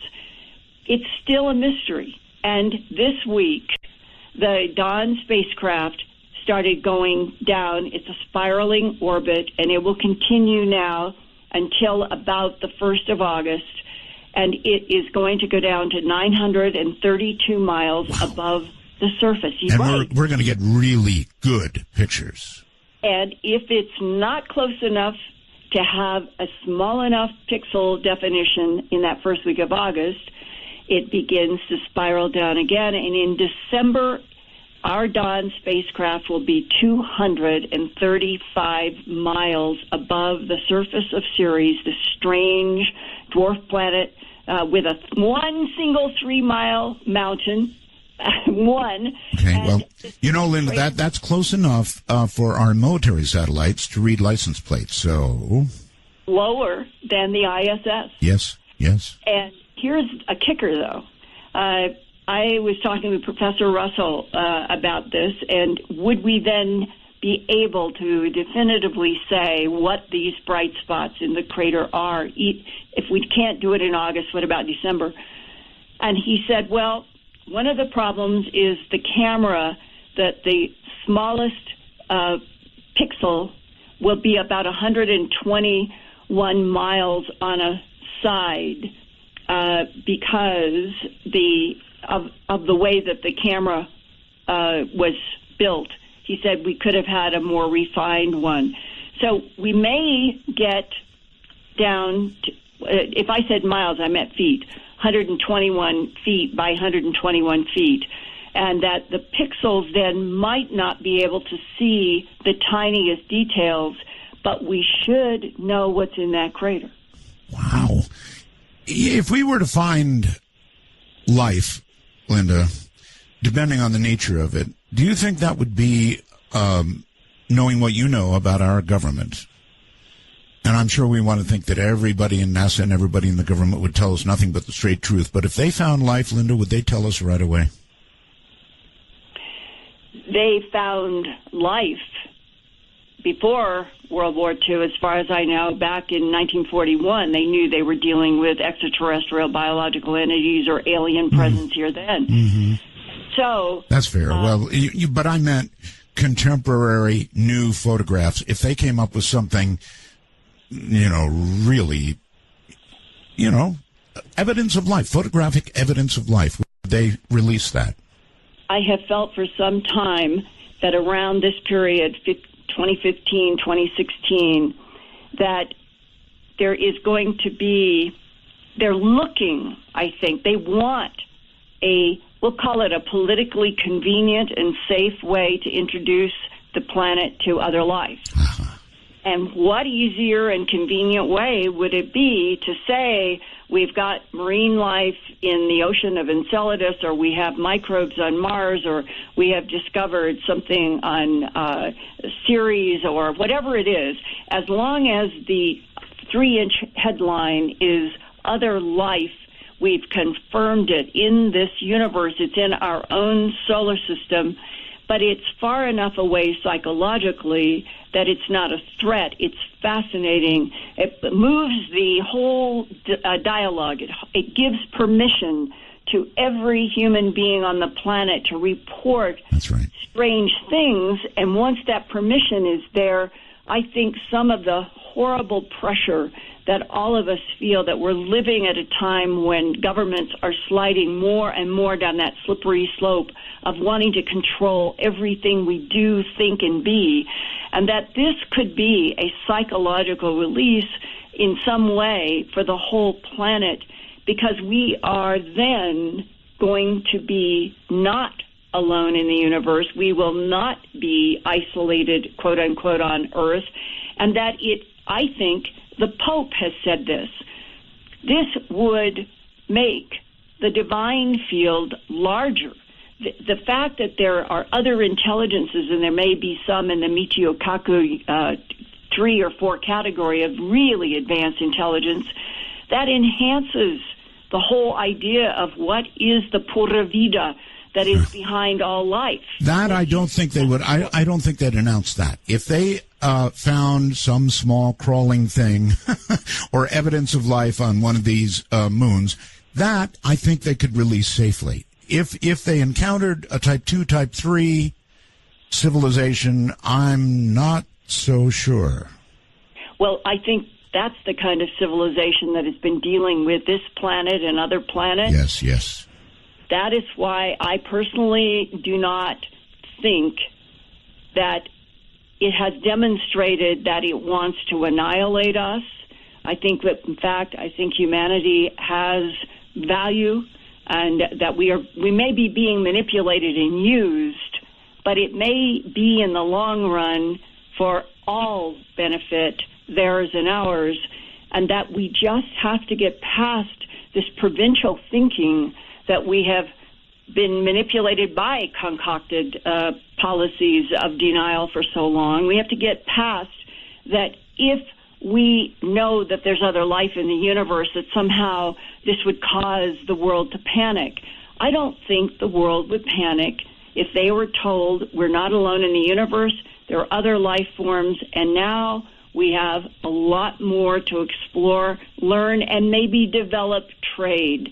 That would really appeal to ranchers that I've talked to who are now finally, Art, they've come so far in the animal mutilation mystery from when I began in 1979 that I had a rancher in Montana who has lost a dozen really expensive Angus just in the last 12, 14 months. And he told me on the last one, which was in January of this year, he says, Linda, I'm beginning to think that we are dealing with something from outer space, because they've dealt with beams, they've dealt with all kinds of stuff. Well, maybe we could export beef. Well, he said, look, if they want my animals, then just give me something I can trade on Earth, and we'll set a deal. Hear, hear. And it was so refreshing, because he's been living with the phenomena, and he's not scared, and he would like to get something practical out of it for humans living on this planet.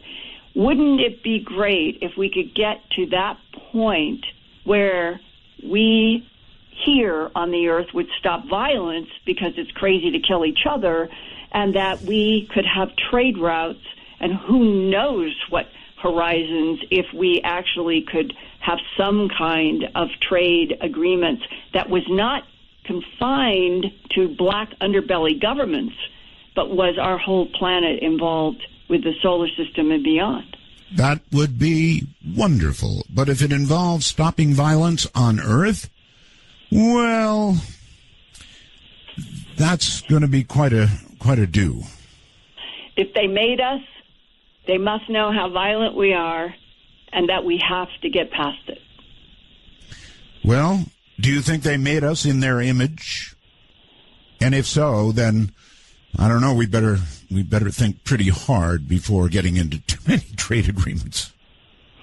Well, the evolutionary truth about why the standing up primates emerged the way they did 2 million years ago and kept evolving in different types, and why was Neanderthal replaced by Homo sapiens sapien when Neanderthal never had a clue it was being replaced by Homo sapiens sapien.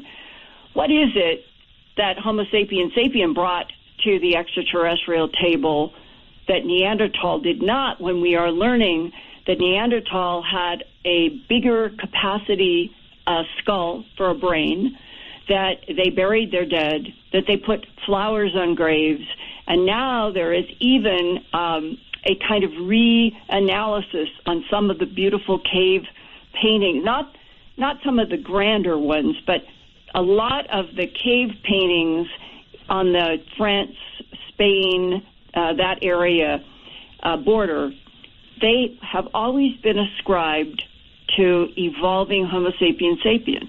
And now there's a whole new set of data that suggests that some of it was Neanderthal.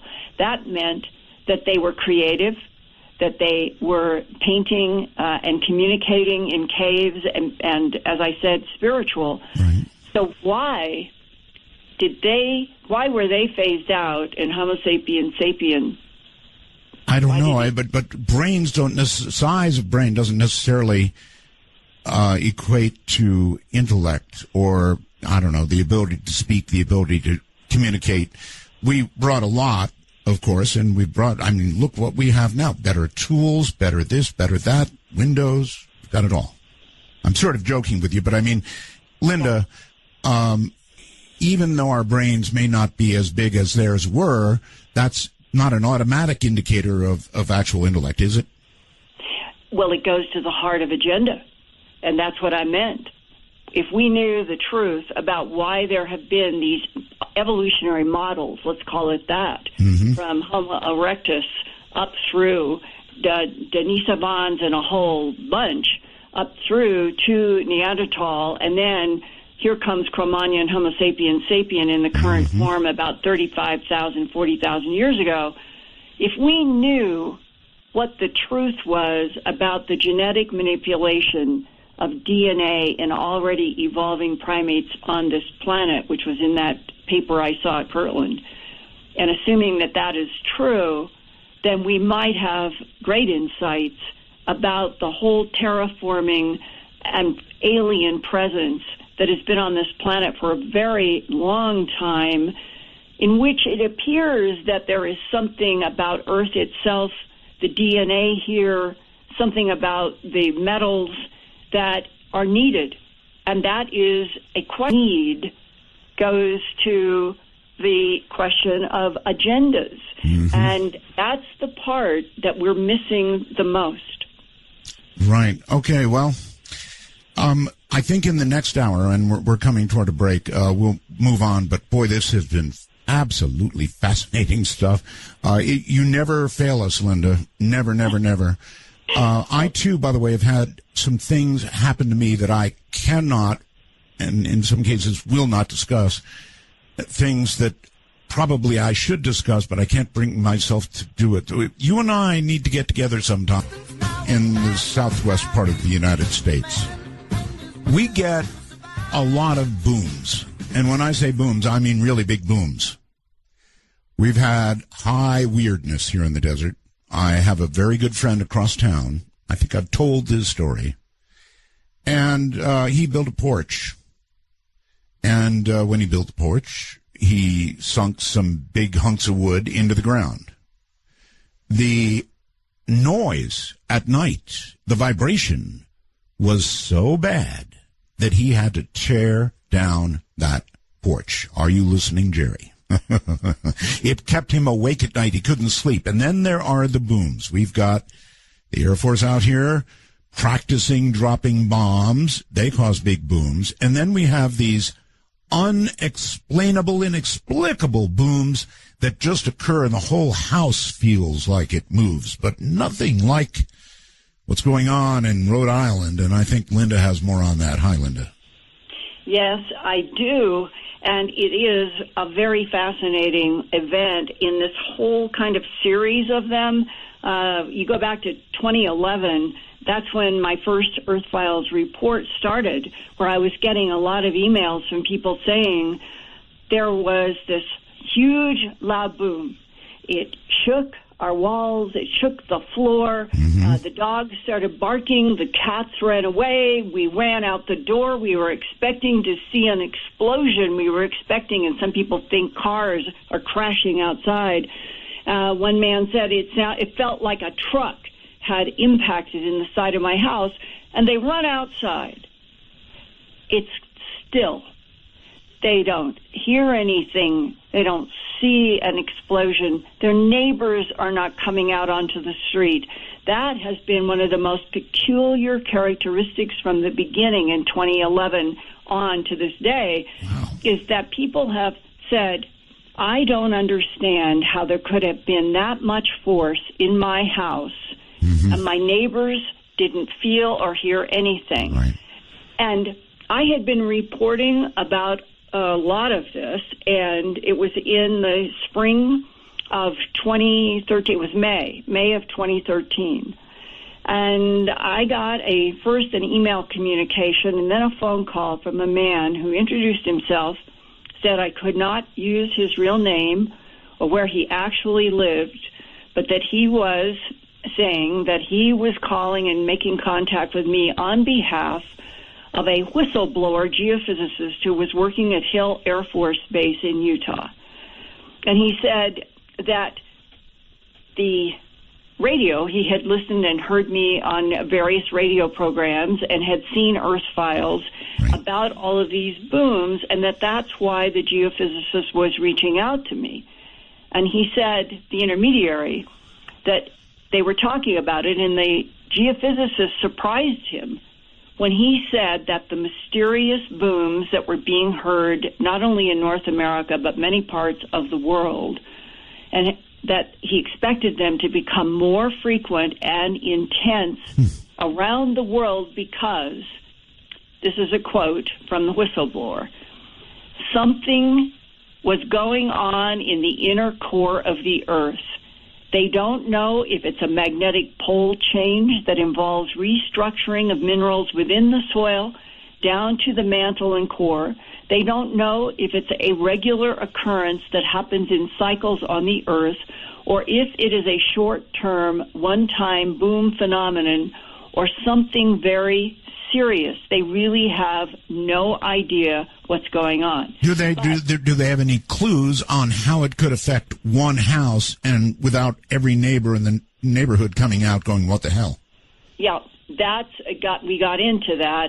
That the geophysicists used the analogy of the Earth's crust acting sort of like a large speaker diaphragm, and that you can project sound in the infrasound range. We know that the core of this planet, 4,000 miles down below our feet, this big two-thirds, Art, it's two-thirds the size of the diameter of our moon, is this iron crystal sphere, solid, right at the center of our planet.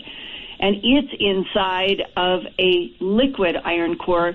They're almost completely iron with a little nickel.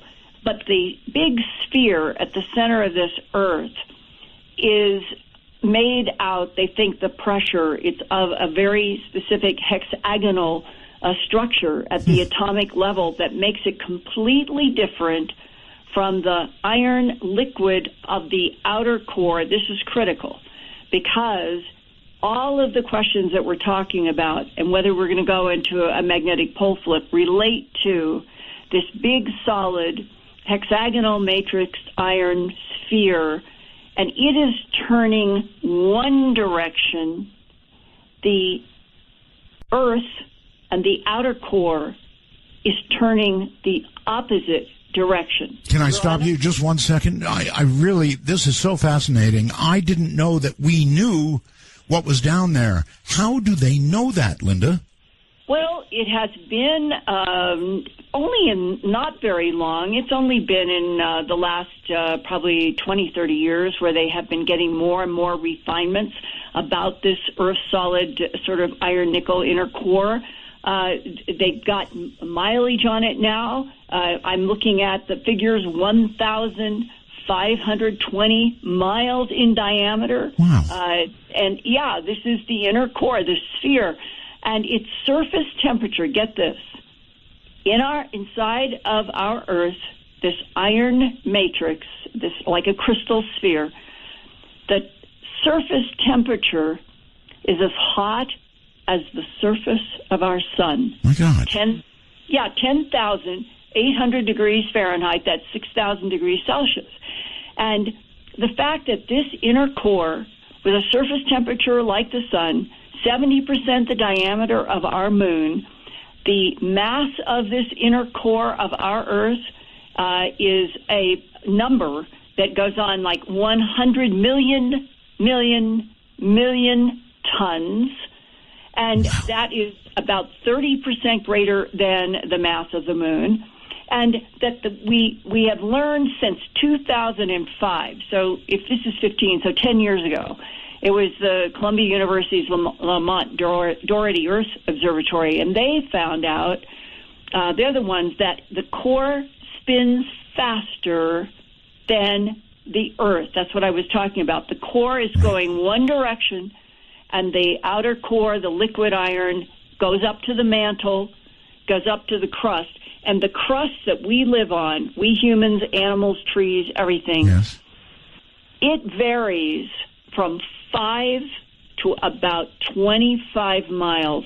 When you realize we are living on the rind of an orange, the skin of an apple, to this gigantic planet that is such a dynamo literally at the center. Well, okay, that's exactly what I was going to say. What you described sounds like a dynamo, Linda. Does that mean that that's a possible source of gravity?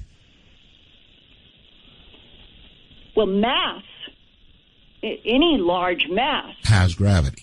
Or gravitational, all matter to some degree has mass, and mass, that's where Einstein used that analogy of the foam rubber mattress, and you would place the different size and densities of objects on it, and it would show that a lighter ball would only go down so far in the foam, and then a big, heavy bowling ball would sink way down. Well, that's a metaphor for the distribution of various masses, and it becomes confusing because, let's say we look at Pluto, and we might say, well, what did Pluto weigh or something?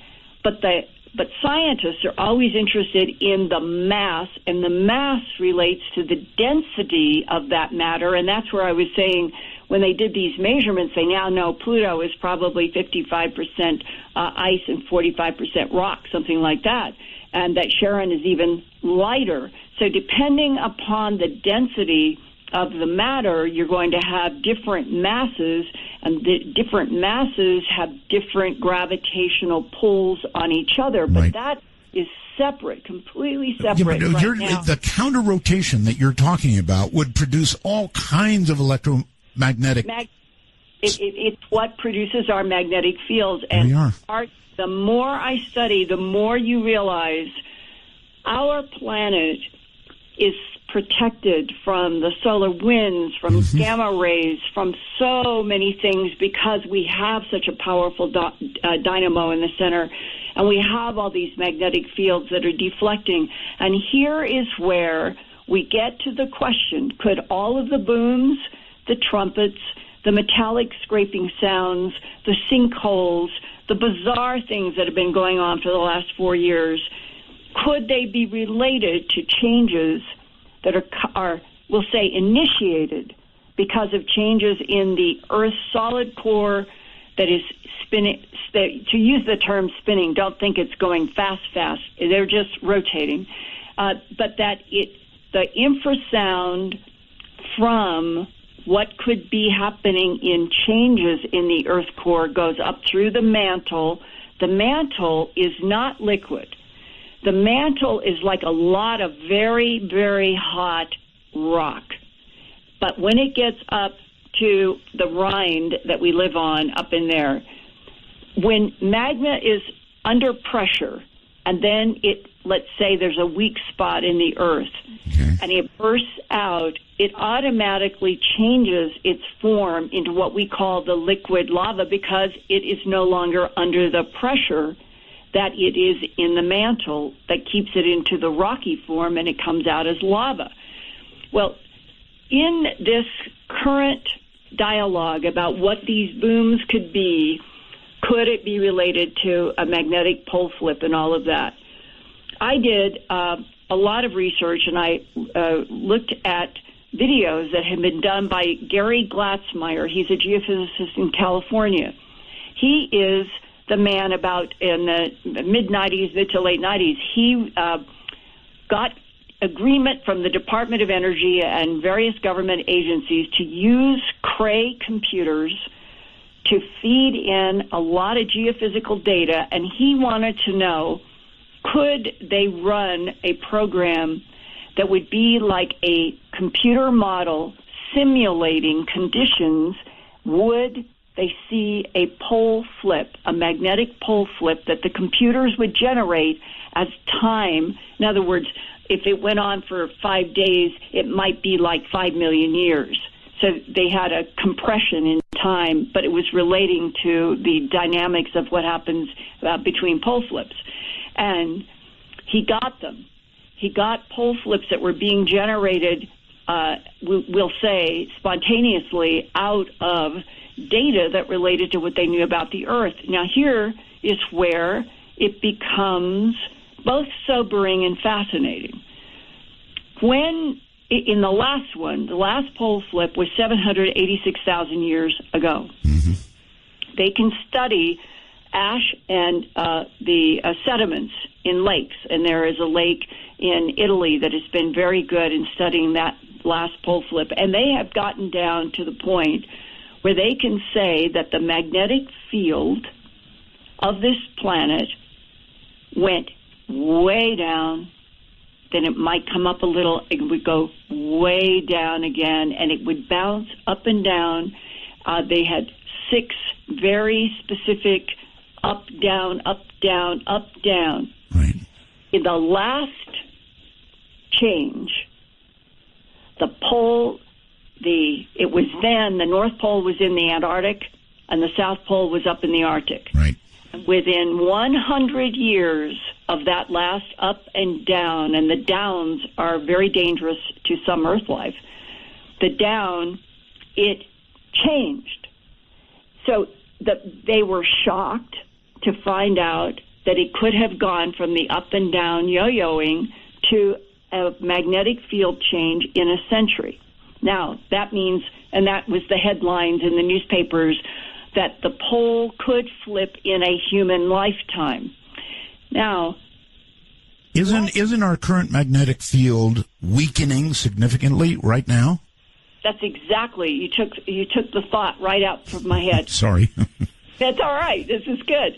The first 6 months of 2014, the swarm satellites that were put up by ESA only about 3 years ago, they sent back data that showed between January through June of 2014 was the most rapid, I think, ever seen in a decline in the magnetic field over the Western Hemisphere. Simultaneously, there was a big strengthening in the Indian Ocean. When you look at Gary Glatzmeyer's animation that had been developed from his running the computers trying to understand what happens during a magnetic pole flip, you see that these blobs of very rapid relative to a norm, a decline in a magnetic field in one part of the Earth and a strengthening in the other is what they find are the conditions leading up to a magnetic pole flip. But this is maybe the one that gives you real pause. It could be, based on computer modeling, that for 1,000 years, maybe even 2,000 years, on either side of the flip, that the magnetic field strength of the Earth may be way down from what it is now and stay down because of, from the Earth's point of view, it is a natural thing. It has happened hundreds of times. But before 786,000 years ago, it had happened almost every 200 to 400,000 years on a kind of average for a while. There were other, way back, there were big periods where there wasn't a magnetic pole flip, and nobody fully understands what is it that causes a rebellion. It's referred to that by some people, a rebellion at the atomic level of that crystal iron sphere and the liquid, where it's at the atomic level that the negative and positive begin changing. So in other words, we're way overdue, Linda. I'm also overdue for a break, so I have to do it. Stay right there for a moment. Way overdue for a pole flip. And the next question would be... Dark. Call Midnight in the Desert at 1-952-CALL-ART. That's 1-952-225-5278. Linda Moulton Howe is here, and this is kind of a critical juncture, isn't it?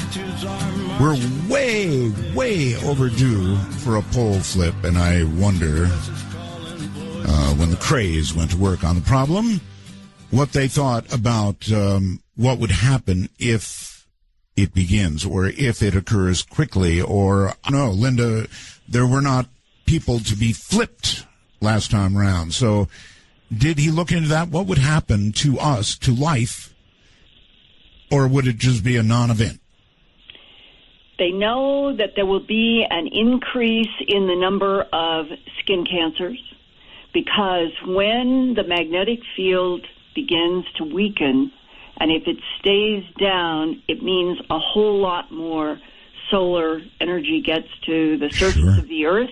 It also means that gamma rays can get down to the surface of the Earth. One calculation is that there might be something like 250,000 new skin cancers each year during the period of time that there would be this weakening of the magnetic field. And then you have the question that nobody yet knows, seriously.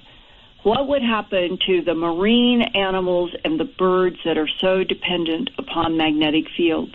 Sure. I have talked to one professor about it who said, there will be birds, there's no question, there will be birds, and they won't be able to function, and they may not be able to survive. But there are other birds that depend on magnetic fields, but they come more equipped, they're more flexible, they're more spontaneous in their ability to change with magnetic field changes. And he said that is sort of the way that most scientists look. They've tried to find, is there any kind of a rhythm, a coincidence between where there have been magnetic pole flips and, let's say, extinction events? And they cannot find such a match. And at Earth Files, I have shown, when you look at the black and the white, meaning a white or the black can be assigned to the way it is today and the way when it flips, and you look at black, white, black, white, black, white going 200,000 years, 400,000 years, whatever it is, and you realize this has happened so many times, and the Earth has kept evolving. It isn't like an extinction event of an asteroid or a comet hitting, but when the magnetic field would go down so low, and if, I'm not saying that anybody knows for sure, all of the marine strandings and the weird things that have been happening off and on, are they exactly to the heart of your question before the break? what happens in the century in which we are all living if this is the century for the magnetic poles to finally flip after 786,000 years? Will it be disoriented marine animals, birds that fall out of the skies in flocks, as have been happening since 2011 some places? Would the booms, the metallic sounds, the trumpets, well, in some of the hypotheses about what happens in the core, the idea is that infrasound can come up through the mantle, come up to the crust, go up to the ionosphere, charged particles all the way around this planet. Then the infrasound can be deflected back to the ground, and here we get to the question, how could one house on a neighborhood be shaken so badly and people hear a boom and nobody else? Well, this is not proved, but I've talked with people who are in geophysics, and they say it's not impossible that the bounce back from the ionosphere could focus down on a house, and that infrasound would become audible, and it would explain, Art, why dogs have gone crazy in houses in so many places before the humans have heard anything, and that is the nature of infrasound. The animals react first. So there are these characteristics in the boom phenomena that begin to raise in my own mind. That's why I've done at Contact in the Desert, for example, I did a whole program on this whole issue of the booms and the metallic scrapings and the trumpet sounds in the context of, could this be explained by coming up to a magnetic pole shift? Linda, is it true that there was a woman actually thrown 10 feet in the air? This is an amazing story, and I just want to finish one more thought. Sure. That pinpoint to a house is part of this phenomena, but it has been reported simultaneous within the same minute over 5 counties in Georgia. That was about 3 years ago. There was a police officer coming home for lunch. He heard the horrible boom that covered 5 counties, and his garage door was bounced out of its track. That's a lot of energy, right? It is, yes. This in Saturday, November 29th, 2014, less than a year ago. There were booms heard in the Buffalo, New York region on the U.S. side and across the entire Atlantic into the U.K., between southern England up to Edinburgh, Scotland. People were reporting huge, gigantic booms. The headlines in England were explosions and loud bangs. Art, it was all in the same time period. On a clock, it would be 7 hours or 8 hours apart, right? I mean, the clocks would be, because England is in one time zone, but the booms were happening at the same time in 2 sides of the Atlantic. That's the biggest. That's incredible. All right, Lynn, hold tight. We're at break. I've got to go. So we'll be right back. And we may be lucky. God or somebody may be timing this just right, because if we do get a pole flip, I'm a ham operator, and I know the sun is about to go into a period, perhaps.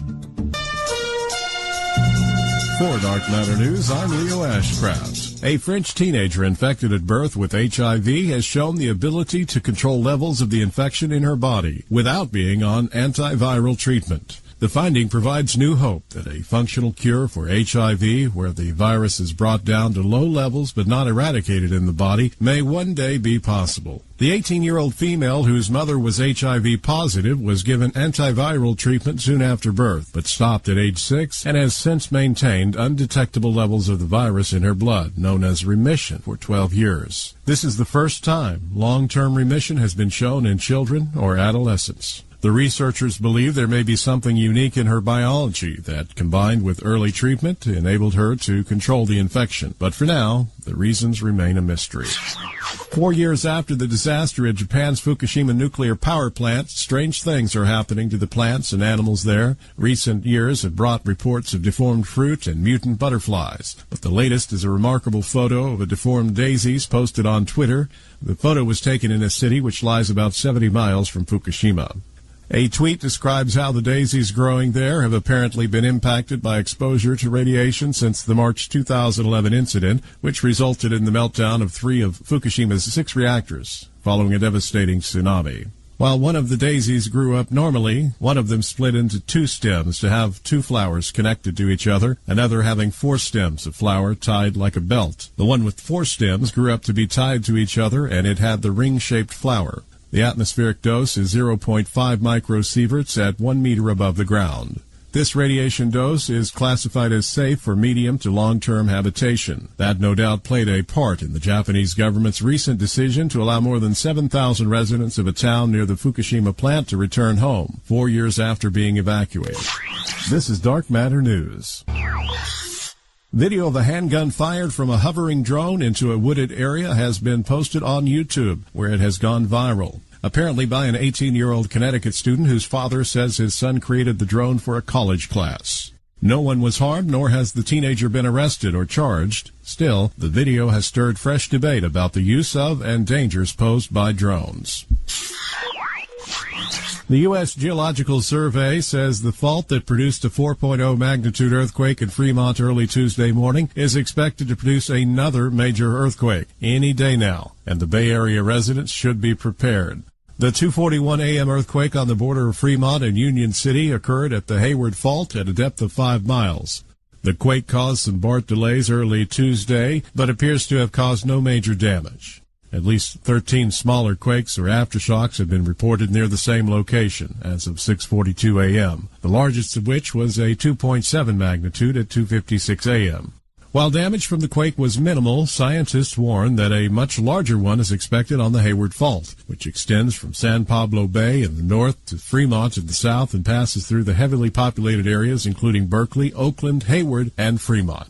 The last big earthquake on the fault, estimated to have a 6.8 magnitude, occurred in 1868. It killed about 30 people and caused extensive damage in the Bay Area, particularly in the city of Hayward, from which the fault derives its name. A research geophysicist with the United States Geological Survey says the population is now 100 times bigger in the East Bay, so we have many more people that may be impacted. The past 5 major earthquakes on the fault have been about 140 years apart, and now we're just at 147 years from the 1868 earthquake. The United States Geological Survey is urging residents to take steps to prepare for a major earthquake. I'm Leo Ashcraft for Dark Matter News. That's Ross. Great stuff. Hi, everybody. I'm Art Bell. My guest is Linda Moulton Howe, and man, have we ever been learning some incredible things about the earth under our feet. The earth under our feet. And I've been puzzling for a long time about what's really down there. Linda just told us. Now, if all this is possibly leading to a flip, north is south, south is north, not knowing what it's going to do aside from the birds and other sea animals, bad enough, right? You see, when our magnetic field is weak, what happens on the sun really counts. So if there's a big flare, conceivably with no magnetic field or little magnetic field, it could literally singe us alive. Fortunately, the scientists now believe that sun activity may actually go down to virtually zero over the next many cycles, and those are, 11-year sun cycles. So who's watching out for us, Linda?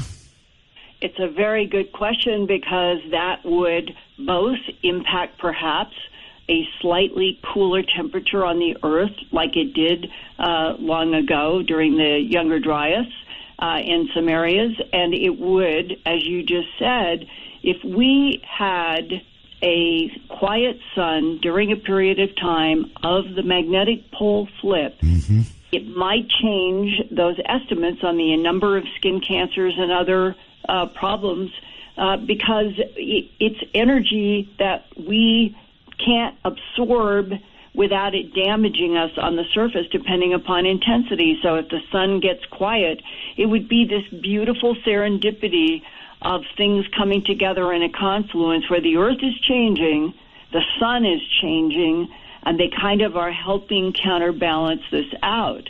Now, you asked me before the break about that woman. It is the first known injury to a human in the context of one of these huge boom events. What actually happened to her? It was near 11:15 a.m. on a Sunday, or a Saturday, and it was on July 11th, not that long ago. The place was Salty Brine State Beach in Narragansett, Rhode Island. And I have an email, so I need to start the story actually before the boom and what happened to her, because this is one of the most fascinating developments to me. After the story and everything I'm going to tell you, I received this email from people who were there and experienced this, and this is going to shove the timeline back from what initially made the headlines of the woman going up in the air with the boom. The Providence Journal Online and WJAR NBC in Providence, Rhode Island, have reported that swimmers in the water felt the explosion in the water slightly before it happened on the beach and before the booms, and that the swimmers said they experienced it as an earthquake in their estimation, close quote, in the water. Then came the boom, and the woman, she was sitting in a beach chair. Her family was around her. They were the eyewitnesses to this. And she was catapulted by energy straight up. They estimated 10 feet. That is a lot to go from inertia, sitting in a chair, up 10 feet, and that's what the people around her said. She went straight up 10 feet. Then her body arced down onto the rock jetty. She had to go to the hospital. She had 2 cracked ribs. Her body was all bruised. She was kept until the end of the next day. Now, the witnesses there said that with this huge boom that everybody heard, it was as if the beach under her chair separated, and that there was one eyewitness that said that you could look down into the beach, and they compared it to like a crevice if there was an earthquake in the beach. Now, the water comes in. They were close to the water line. The water comes in and fills up this whole evidence. But it gets sort of stranger. I don't know how. Well, a bomb squad gets called to investigate this, what they were calling, quote, an explosion from under the sand, close quote. And there was not one single evidence of any kind of chemical explosive. They could not find anything except under the beach where her chair had been, they found an electric cable, and they brought in National Grid, that's the Rhode Island Power Company, and they dug into this spot under the chair, and they found a power cable. But they didn't even know if the power cable had any power in it. National Grid didn't know where it came from, why it should be down in the beach. They ended up taking the cable, I guess. They disconnected. People said that they took it away, or they cut it or did something. And that they used dogs and they used chemical swipes to look for explosive chemicals. They were looking for something that could explain the pressure of an explosion that was coming, they assumed, from underneath the beach, propelling her up in the air. Now, the story about a week after this, a headline that I have from those local papers was that, if I can just get to it. All right, Linda, I would like to ask you a quick question. That is, how close were the witnesses? You said there were witnesses. How close were they to this woman? The family, they were just sitting right next to her. And it's just like that we were talking about, how could it be so pinpointed to one house? How could this be pinpointed to one woman sitting in one chair, surrounded by her family? She's the only one that is catapulted. And the headlines after this event and after the investigations and after she got out of the hospital and was home were officials. Cause of, quote, explosion at beach unknown. And they went to some academic people, and now they are speculating that possibly it was a compression wave from above. Now, the physics of that, I don't understand, but they gave up trying to explain coming from below the beach, even though it opened up, and even though she was catapulted upward, they have gone so far as to think, could it have been something from the atmosphere? Well, now we're back into the realm where we started.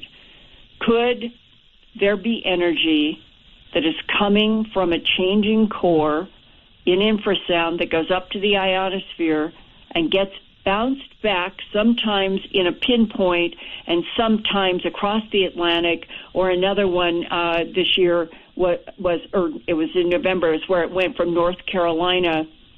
It was the spring, North Carolina all the way to New Jersey, simultaneous booms being reported. And so now you have that. Let's jump back to the Whistleblower in May of 2013. All right, I'm not sure about that, but it seems to me it takes us back to Pluto. You're talking about energy that... I'm sorry, energy that can't be explained. Well, the whistleblower, initially in that whistleblower that came to me through the intermediary from Hill Air Force Base, about the fact that the booms were linked to what he's been studying at Hill Air Force Base, and he works for the Department of Defense. He said that from the late 1990s that they had become aware of anomalous, strange sounds coming from deep in the earth. That's why he was hired as a geophysicist to begin studying what are the sounds that they were picking up. Mm-hmm. And my understanding was they were picking them up in military contexts.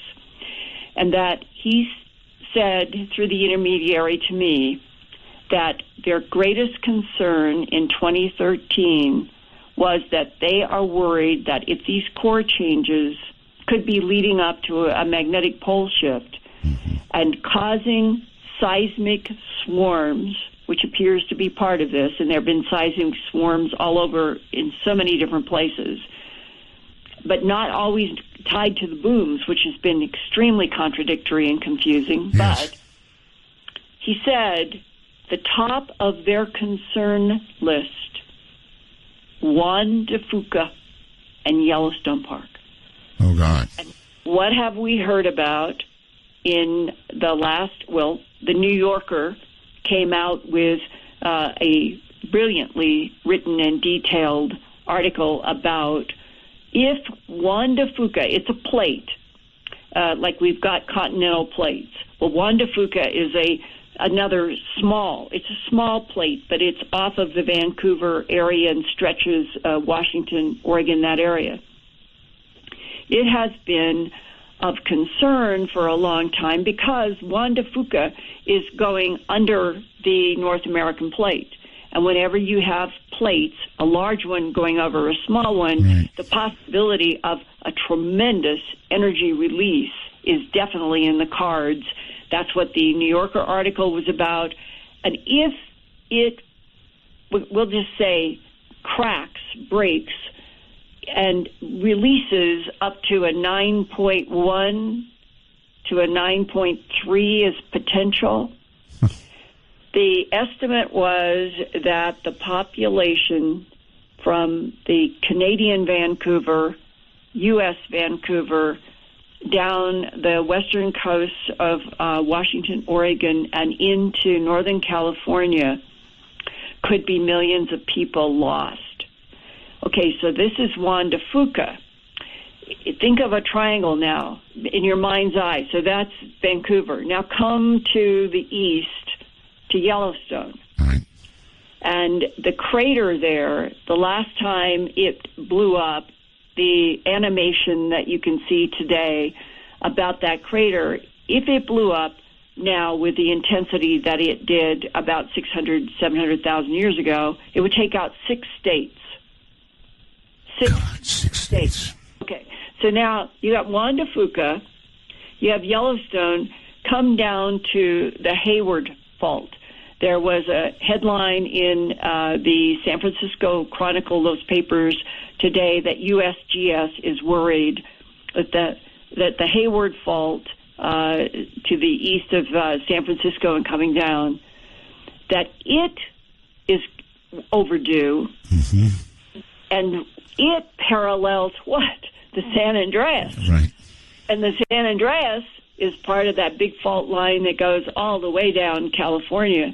So now you've got USGS saying that if the Hayward Fault goes, it could be up there, and that in 1700 it released huge amounts of energy on the Hayward Fault when it was not a populated state. Today there was 41 million people in California. That's right. And so many live along the coast.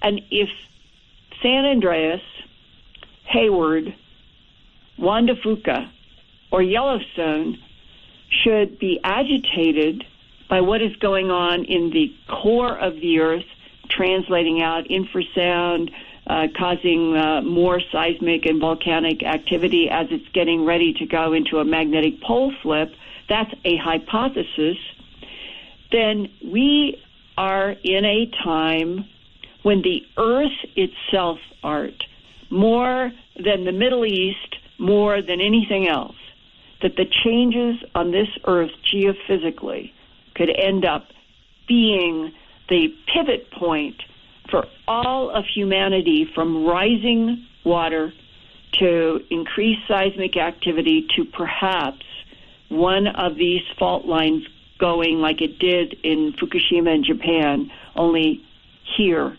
along the west coast of the United States or inland. What a horrible thought. Well, we're on a dynamic planet, and you look back out into the solar system, and we were talking about Pluto, and it has topography that nobody expected, and it has those 2-mile high mountains, and everybody says, how is this possible? How could we think of mountains as being made by plate tectonics on the Earth, where there are plates and pressures that are pushing things together, like the Indian plate that created the Himalayas by continents crashing? Well, on Pluto, to everybody's at least best estimate, there is no plate tectonics, and yet there's something going on even on that planet that has created those big mountains, and the whole fact that there are no craters. And one other interesting thing, we have weather to contend with on Earth, and it is increasing in intensity as the air gets warmer, because warm air can hold more water. That's just a physical fact. So as air gets warmer and holds more water, it has to come down in some places in torrential rains, like it has been in Albuquerque this year. We've broken all records. We've had just torrential rains, and we're supposed to be a desert, while desert places can become even more drought-stricken. We're in big trouble out here. Yeah, the drought where you are is terrifically intensive.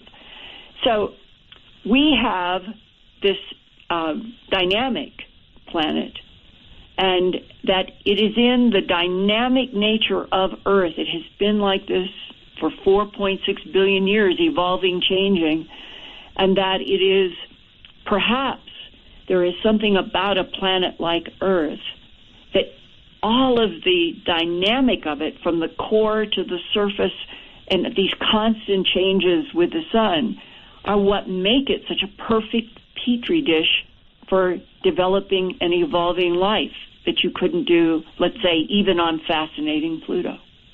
So do you think everything that's going on right now, which is a lot, is pointing toward what we just talked about? In other words, I guess I'm asking, are we sort of in the run-up to...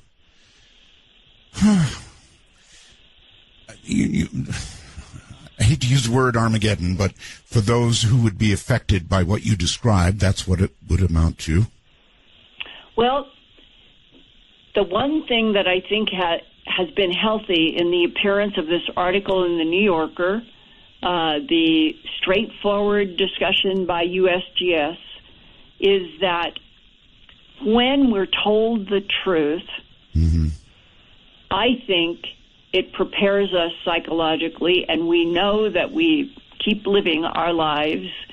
But if you have a lot more information, and if the government can be trusted to tell us the truth and give advanced warnings, then it's possible that whatever is going to happen, that the government of the United States might help people get out of their areas. This is not a perfect solution at all, but what I mean is, if we get into more dialogue about the realities of factual data, knowing that still seismic events are so hard to predict, but they know that there have been these unusual seismic swarms. There were thousands, literally thousands, of 1 to approximately 3 magnitude earthquakes swarming in the upper northwestern corner of Nevada and flopping over into Cedarville. And that was interesting. The people in Cedarville have been really feeling booms. They've heard booms. They felt the ground shake. And they are getting the resonance from the swarms in Nevada. All right. Hold it right. We've got to cover. For example, Linda, I guess you know I'm a real cat person, Linda. Me too. You've been in my house, you know. Yeah, and me too. I love cats. So this next story is hard, but I guess we have to do it because it's absolutely inexplicable what's going on. So if you would, please, what is going on? Well, I'll take you briefly back to 1978 and a report in the New York Times to set the stage for 2015. New York Times.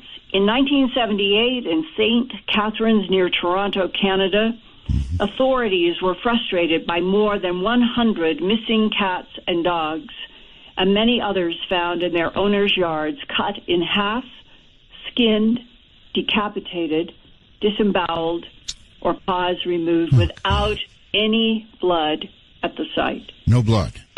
No blood ever. 10 years later, on August 13th, 1989, 67 cats found mutilated in Tustin, California, a suburb of Los Angeles near Santa Ana. The New York Times wrote, quote, "Some of the cats were cut in half with what some say is almost surgical precision, others disemboweled or skinned. One resident said, 'There is never any blood at the scene. The animals are often dismembered with surgical precision, and paws and other body parts are often left on the ground in strikingly similar arrangements. No one ever seems to hear anything, nor do dogs bark during the killing. It was believed the cats are captured, taken elsewhere, their blood drained, and organs removed, and then replaced on their owners' lawns,'" close quote, New York Times. But I can add that throughout the decades, I started investigating half-cat mutilations at least 20 years ago. And the thing that has struck me and some veterinarians who have investigated it out of their own curiosity, is that often, for reasons unknown, if, let's say it's neighbor A, let their cat out at night for, maybe they were used to doing it just for an hour. Some people leave them out at night. And they would find the front half or the back half in neighbor B's or neighbor C's yard, front or back, not on the owner's yard. And that has happened quite often, confusing everybody, because it is the person who had the cat who went looking for their cat, and then they find the front or the back half on a neighbor. And, of course, then the neighbors are, we did not do this. Of course not. And there's no question. Now, I would say, I think it's in Earth Files alone, which is my news website, I have done about 67 or 70 half-cat reports just in the last 15 years. And where people have sent me, and most people don't do this, but what I'm saying is there are enough of this going on that I've been able to do that many reports, because people will reach out to send the photo saying to me, as a science and environment reporter, how is it possible to cut this cat in half and not have any blood anywhere? There's no fluid, there's nothing on the ground, and they are like a hand puppet, as one man said, that the front half is there and nothing is inside it but the fur and the head on the outside. Now, many investigators, in looking at this, they have concluded that they don't either understand what the cutting instrument is and that it's doing cautery, or the animals are being taken, they're being cut in half, and it's being done cleanly, and then for reasons unknown, the animals are returned. Now, what does this sound like? To me, the first time that I got into half-cat mutilations, I felt like I was exactly in the cattle, horse, pig, goat, sheep, the large animal mutilations. Of course, yes. Because it's the same thing. Bloodless. They are returned. Why are the large animals ever found right back in the pasture? If they are being taken in beams by non-human intelligences, there is no reason to ever return any of the bodies. It means then that there is something about the mutilation phenomena that might have a lot of agendas attached to it, but one of its residues with humans is intimidation, anger, and fear. Those are the three emotions that go to the people who experience this. And this is what has disturbed me the most. The cat is a beloved pet to most humans, as dogs are. When something that falls into the category of another intelligence that can interact with our planet and basically do what it wants to do, but is not demonstrating, I don't think, any wholesale intent to destroy humans, but chooses to go to the animal world and then moves from the large animals to domestic animals that we love. What is that signal? What are they trying to do? And that is the part that bothers me the most about the half-cats. I think it's in the same category as the large animal deaths. But what does it mean? Do you have any gut perspective reaction? Well, all of what you described, of course. But, Linda, I had a cat that was sick, and it spent a very great deal of time at the vet. And the vet told me at one point that cats, this is an exact quote, this was a great vet, said cats have a physiological setup that is unlike any mammal on the face of the earth. So much different that they might as well be from another planet.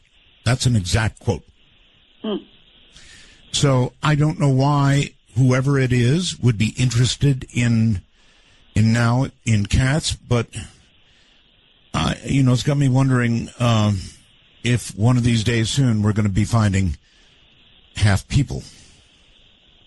Well, it hasn't happened to my knowledge yet. And the thing about it is that the more deeply I have gotten into the whole human abduction syndrome, you realize that we're dealing with intelligence that works in math, works in symbols, works in metaphors, works in holograms. It is not the way we relate. It reminds me very much of one particular abductee who said, they rammed instruments up my vagina, they stuck a needle in my stomach, they violated me, I screamed, I called them cuss words, I'm screaming. And then they let me go, and I'm being escorted by a tall being down a hall. Yes. And a whole bunch of beings are on the floor, on their knees, as if they are bowing to me as I walk by in my fury of feeling raped. And she said, I suddenly realized they're trying to say, we're sorry. And that the metaphor was like a theatrical drama. This kind of thing comes up in the abduction syndrome, as if we're dealing, our mind is alien, their mind is alien, how do alien minds communicate? That some of this is still so enigmatic to the people in the human abductions. But there is a very brief excerpt from a book that I personally think was factual, disguised as a novel, and probably done by the government as a test in 1980. It was called The Cattle Mutilators, and the name of the author was John A. Dalton. And I called up then Manor Books around 1980, somewhere in 1988, I believe, trying to track this man down. And the conversation boiled down to, it was just a randomly picked out manuscript that we decided to publish. We don't have any records on John Dalton. And I remember saying, you published a book without ever communicating with the author? And they said yes, which I didn't believe, right? So, and they went out of business. They just literally disappeared. Here is one excerpt in a story in which it is a doctor who is trying to get to the bottom of human abductions and human mutilations and animal mutilations. And I got this book in 1980 at the time that my film, A Strange Harvest, was first broadcast, because somebody knew me, knew my work, read this book, sent it to me, and said, Linda, this is fact masquerading as a novel. And when you get to the part where the doctor forces a confrontation with the intelligence on the other side, that they call themselves Mu, M-E-U-E, and they have long necks and are kind of gray, and it's sort of in that gray category. This is the dialogue telepathically between the doctor and one of these beings. You see, Earthlings, or humans as you refer to yourselves, live only in the time and dimension that your limited knowledge affords you. You are so preoccupied with finding life in your own galaxy that you overlook the obvious. And he says, are you saying you are from here, from Earth? And this being says, everywhere in the universe or any void in between. We are from a different dimension, a different plane of existence. We have no boundaries or limits as you have. We are an anti-log of everything you see visually. We can travel in any dimension and occupy the same area as, say, Earth, but not the same time or space without being observed. The possibilities of existence are infinite.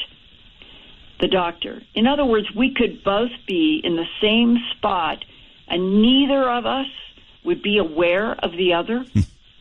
That's correct. Now you are within our dimension. Since you have boarded, it's the craft. Since you have boarded, we've moved back into our dimension. Neither the lab nor yourself is any longer visible to humans, but we are still here, close quote.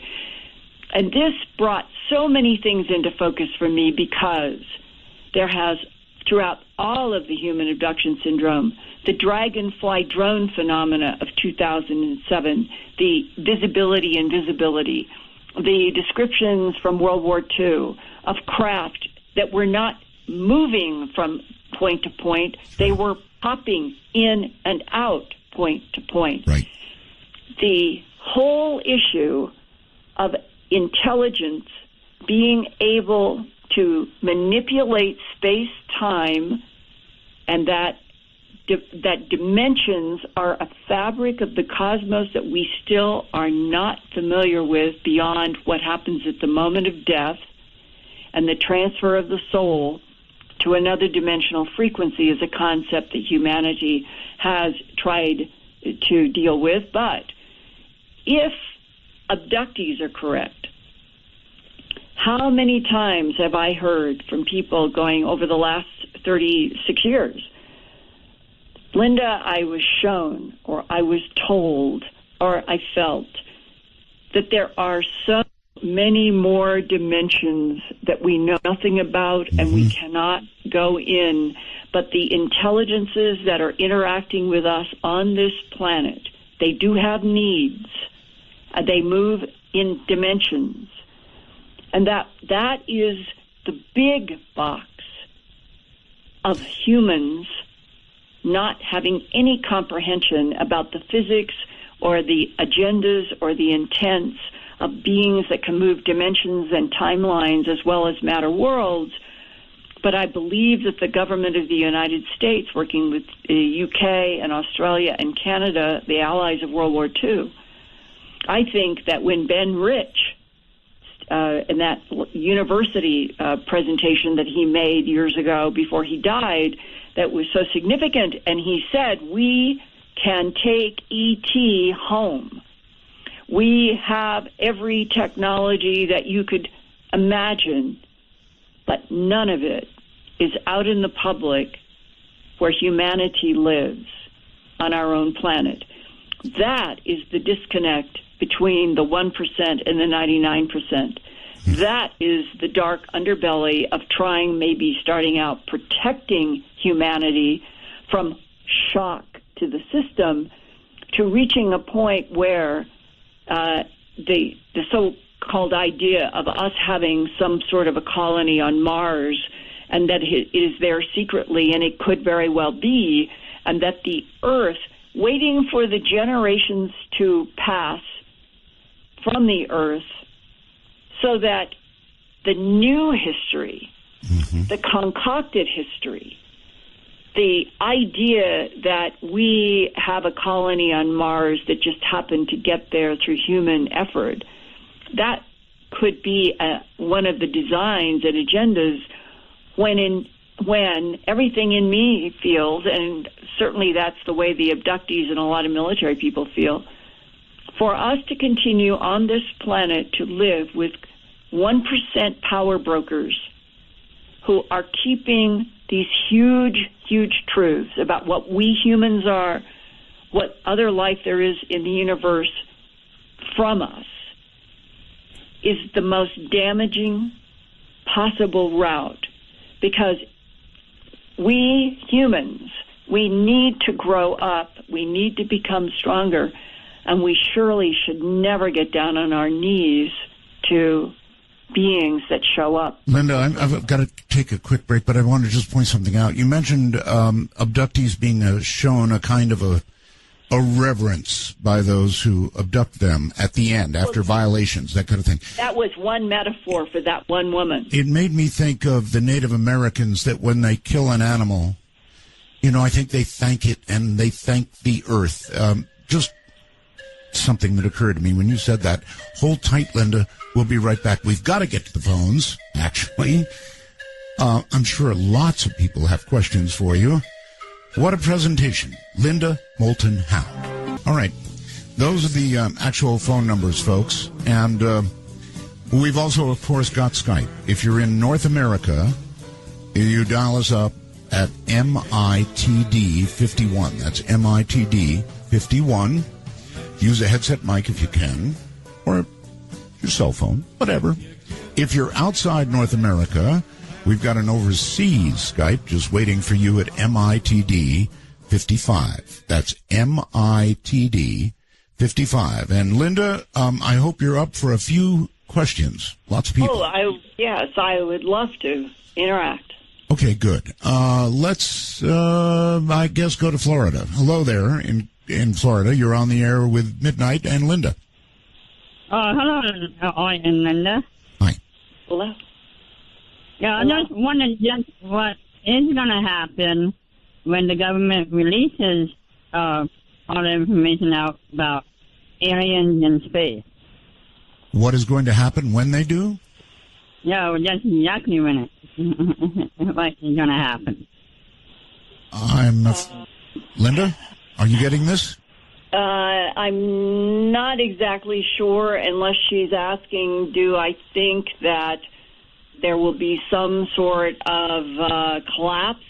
And I do not think that the world now would collapse from the truth. In fact, the Mormon religion, the Indian religion, East Indian, there are whole segments of the planet in which extraterrestrial life has been intimate to everything that they have studied and done. And so I think that there are huge populations that this will just come as, we already know that. Okay. Good enough. Let's try Denver, Colorado. Hello. Midnight, you're on the air. Hi, good evening. Good evening. Hi, Linda, we miss you here in Denver. I know it's been a long time. But I wanted to ask you something specific that might tie into what you're studying and investigating, which is kind of like skinwalker. Have you ever made a connection between that and, like, cattle mutilations, etc.? Oh, yes.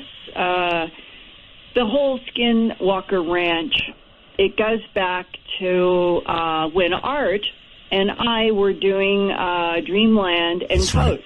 That's right. And, in fact, I'm the reporter who first interviewed the man was Mr. Sherman. And he had gotten in touch with me through somebody about all of these events dealing with animal mutilations on his ranch in Utah. And I had done so much reporting, and with Art, had done a lot of animal mutilation reports, and that's why I got to talk with Mr. Sherman. And what I will never forget, doing this long phone interview with him, and he was talking about the red lights that would come up to the house. He was talking about the craft.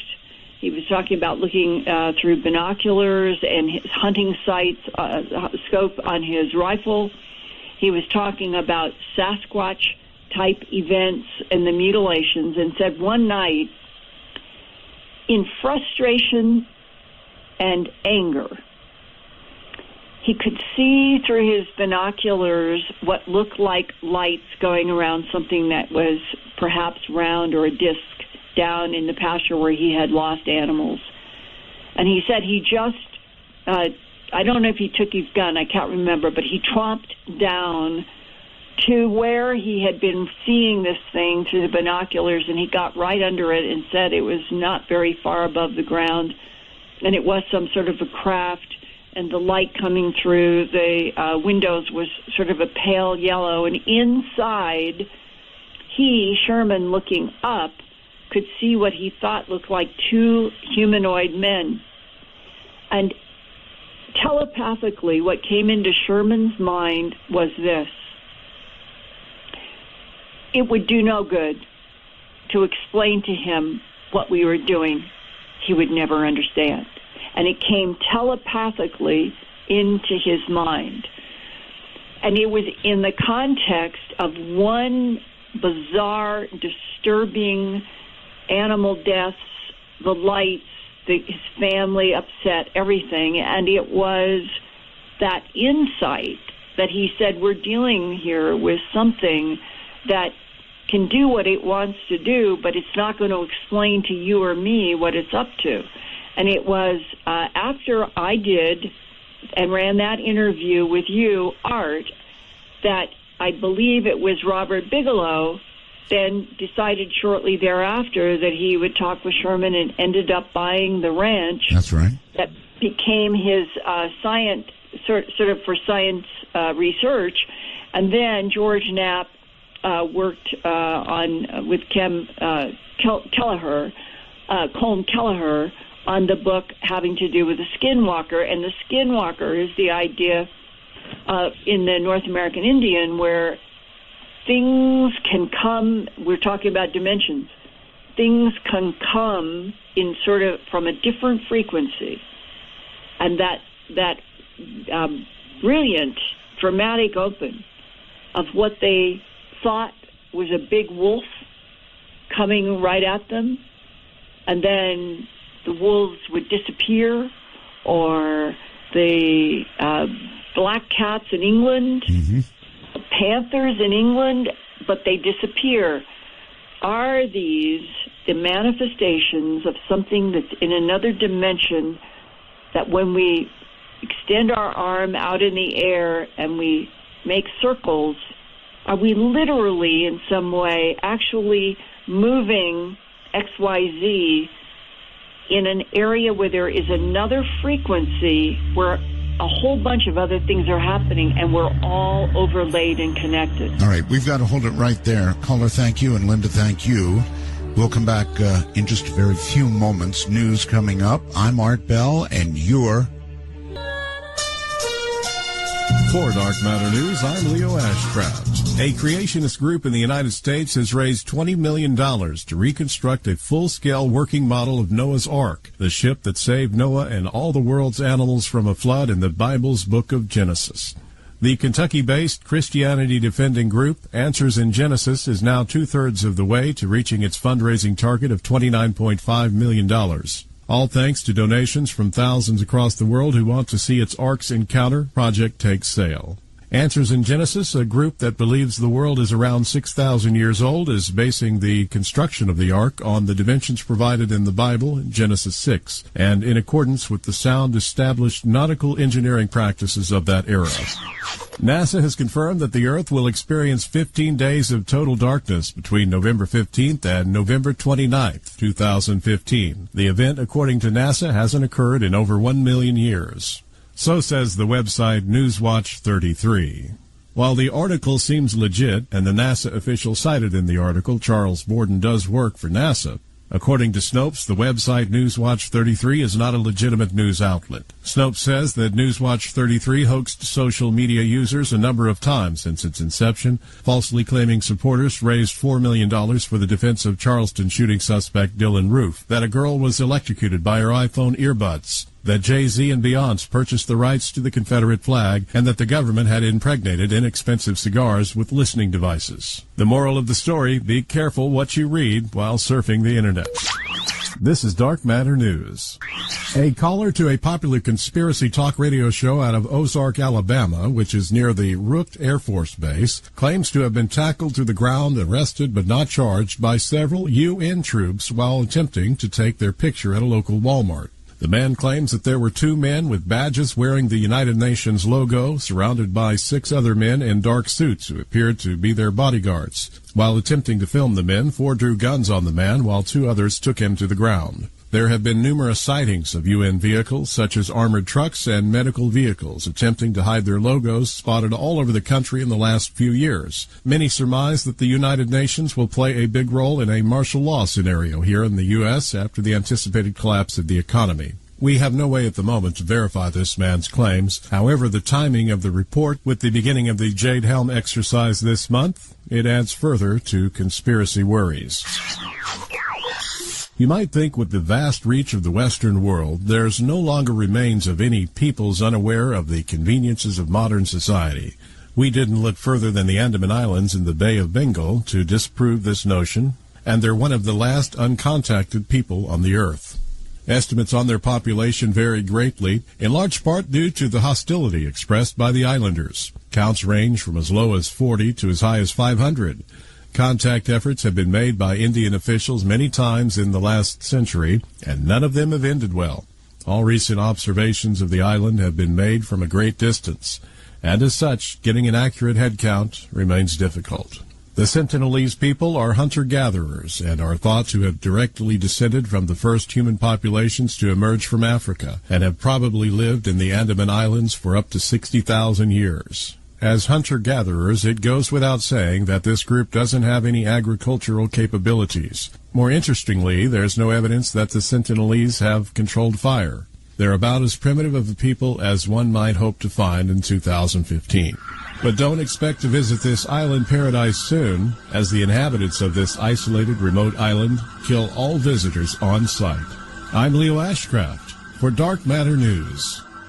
Call ART. Or in North America, MITD 51 is the way to call us on Skype. MITD 51. Or if you're overseas, outside of North America, MITD 55. MITD 55. And Linda, we've got so many people, we're going to have to try and bring them on quickly and answer quickly if possible. Okay. On Skype, Stephen, your turn. Yes, Linda and Art, it's been great show. A plethora of information on the universe and Earth. But Linda, rolling back to the beginning of the night, you were talking about the New Horizons mission and everything. What would it take with all this new information we're getting from Pluto for the IAS to reinstate Pluto, if possible? And would the definition of a planet have to be tweaked in order to do so? Well, very good question. I know Change.org has had one of their submissions to the public, and that they got a great percentage who said, no, let's make Pluto back a planet. So there is definitely a social media effort to get Pluto reinstated. I know that the planetary scientists think that Pluto is definitely a planet. Well, the International Astronomical Union, they have sort of set their feet in the sand on this, because they said that if they, in terms of distance and size, that they had to make these distinctions, and that IAU is not known for being progressive. But I think that the whole issue of continuing to unfold all of this topography and this attention on Pluto, it has got to have an impact. And especially when you think that it has its own little solar system, that this is a planet, and maybe the IAU will eventually change its mind. Okay. Overseas on Skype, you are on midnight. Hi. Hello. Hello. How copy? Just fine. Go ahead. Okay, good. This is Charlie in Thailand. Okay. And I'm calling in just to say that the realized Buddhist masters for over 1,000 years have known, not guessed, but known 99% of what is being discussed on this show and other places. And secondly, the other comment I wanted to make is, I don't care if Pluto is a planet or not. It does not have its own solar system. It has its own moons. But who cares? Let's call it, an X if we want. I guess. Not the X planet. Okay, that's it. Okay, thank you. I guess a rock is a rock is a rock. But there are some people who are very emotional about this, and they want Pluto to have its planetary status back. That's right. All right, let's go to, I'm not really sure where we're going here, but on the phone. Hello. Yeah, this is Michael. Hi, Michael. Hi, I'm calling from the Adirondack Mountains, and we're not too tech savvy up here, so I apologize. You made it. My question for Linda is real simple. I'm curious whether or not she can make any speculative connection between the melting of the polar ice caps and what appears to be a very gradual. In fact, the shift has been measured. The magnetic pole shift. It's moving about 1.5 miles a day towards Siberia, and NASA's estimates, they speculate that when it hits 40 degrees, there's going to be a much larger increase in seismic activity. I did an Earth Files report with a geophysicist about that whole issue about probably 7 or 8 years ago, and that was when that Florida airport had to change the painting on its airstrips because of the change in the compasses and the magnetic fields there. Right. And the anomalies that happen in terms of magnetic field anomalies can happen in isolation, but it was that geophysicist who explained that what has been happening for, it's now coming up 55, 60 years, that there has been a progressive move of the magnetic pole north going from what was true north towards Siberia. And here is the reason, that there has been a big magma upwelling in Siberia over this whole period of time. And it is lots of iron, and magnetic fields would seek out and be attracted to the iron. That's why they think that there has been this progressive motion that has been increasing towards Siberia. That might or might not ever have any true relevance to what is going on inside of the core of the Earth that could set in motion the actual magnetic field change. They could be completely independent of each other. One, an isolated magma anomaly, the other going to that core that I was talking about. All right. Quickly to St. George, Utah. Midnight, you're on the air. Hi, Art. Hi. So, first, before I make my question, I'd like to mention that those booms that everybody's been hearing are absolutely real. Oh, yes. We hear them here. It shakes the entire house. Where are you physically? We are just outside of St. George, Utah, to the west of it, right near the border of Nevada. Lots and lots of booms and seismic events there. Mm-hmm. Yes, and my question is, there's been a lot of news reports on like a humming noise in New Mexico, and I was wondering if that could be related at all to the booms. It's a very good question. I myself have tried to get to the bottom of whether, remember going back into the 70s, I think it was in Bristol, England, that was the very first public story about the strange hum, and UK scientists went out with recorders, and that was the first recording of the strange hum, and it had a certain hertz frequency, and then something very similar was recorded in Taos, New Mexico, where so many people were reporting. There has been the strange hum in the Detroit area that has been a real problem for a lot of people trying to get sleep the last few years. Does the hum precede the booms?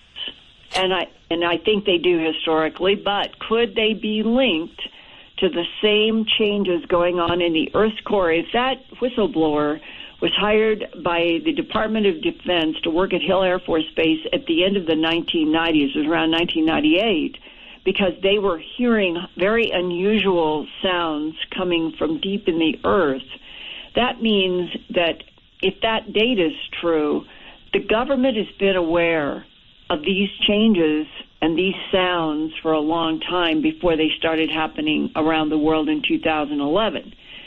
The hums go back to the 70s. So if the hums are connected, what is the disconnect on the timeline between why the hums would have come long ago and then booms, metallic scrapings, and these trumpets that we haven't really talked about. Several cases when the trumpets have been seen, they have been seen, two dramatic ones, Montana and Idaho. People in rural areas, and in both times, they were men, they saw a black triangular craft in the sky, completely unmoving, stationary. And they both had the impression that the trumpet sounds were emanating from that black triangle. Well, whose black triangle is that? And why would anything that was able to be stock still in the sky in a couple of cases, moving in other cases, why would it be broadcasting, if that's the word, trumpets? Check your Bible. Nashville, Tennessee. Acids here. Yeah. Nashville, Tennessee. Hi, Art. How are you? Fine, thank you. Art, Linda, this like deja vu. I talked to you guys almost 30 years ago when you were on Dreamland. Right. Anyway, I guess my main question is, Linda, you in your Alien Harvest, or excuse me, the documentary that you did, A Strange Harvest. You mentioned Strange Harvest. Yes, you mentioned a woman that it was either taken underground or off world, and she witnessed a pool or a vat of human parts. Right. Remember that? Yes, it's in my book, An Alien Harvest. Brand new, expanded, updated edition is out. Came out about 6 months ago. And that was the Paul Benowitz investigation of a woman with her son. They were driving near Cimarron, New Mexico. And it was still late afternoon. It was not dark. And the mother and the son heard the bellowing of a cow in pain. And she pulled over to the side of the road, and she could see what she thought were two men, humans, which turned out to be not the case, but she thought at that moment that they were two men who had this cow down in the pasture the cow was screaming. And she and the son screamed at them to stop hurting the cow, and almost instantaneously a gigantic white light appeared over their car. And what happened, they both were taken.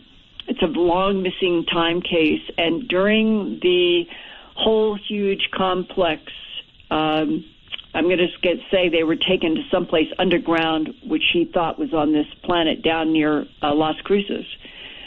She was exposed to different types of beings, a very irritated, tall, pale being wearing a robe, as opposed to Greys, reptilians, and others that seem to be working for the tall, pale, white ones. And the tall ones seemed to be very, very upset that she and her son were there, that a mistake had been made. And in the process of whatever they were trying to do or not do or hide or cover up, she ended up, maybe on her own, getting into a part of this underground installation where she said there was a humanoid floating in what appeared to be blood and organ parts. And the story that you've heard float around the web and all was that this being was getting sustenance in the blood from the animals. She never said that in the transcript. That was an inference. But she had the impression in the transcript that there was something in the liquid that the being was floating in that was being used like sustenance or medicine. Either way, awful.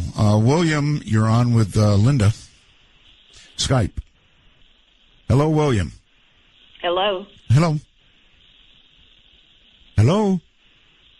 Go ahead, speak. Hello on Skype. Going once. Going twice. I guess they're frozen. Gone. Oak Harbor, Washington, you're on with Linda. It's midnight. Hi. Hi. Hello. Hello. Hi. Welcome back into my home, Art Bell. Thank you. I have a question for you, Linda. You know, I'm on the West Coast. I'm actually on one of the San Juan Islands off of Washington's coast. Right. Now, the news forecasters and everybody have been talking about the big one.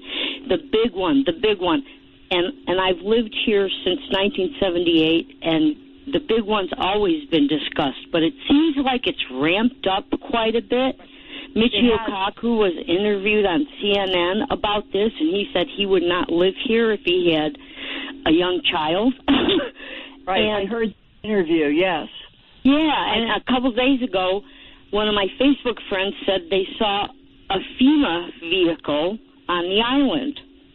And I'm kind of wondering, you have your ear to the ground, are you hearing anything more or different? Yes, that there is concern because in 2008, there really was a very unusual series of earthquake swarms.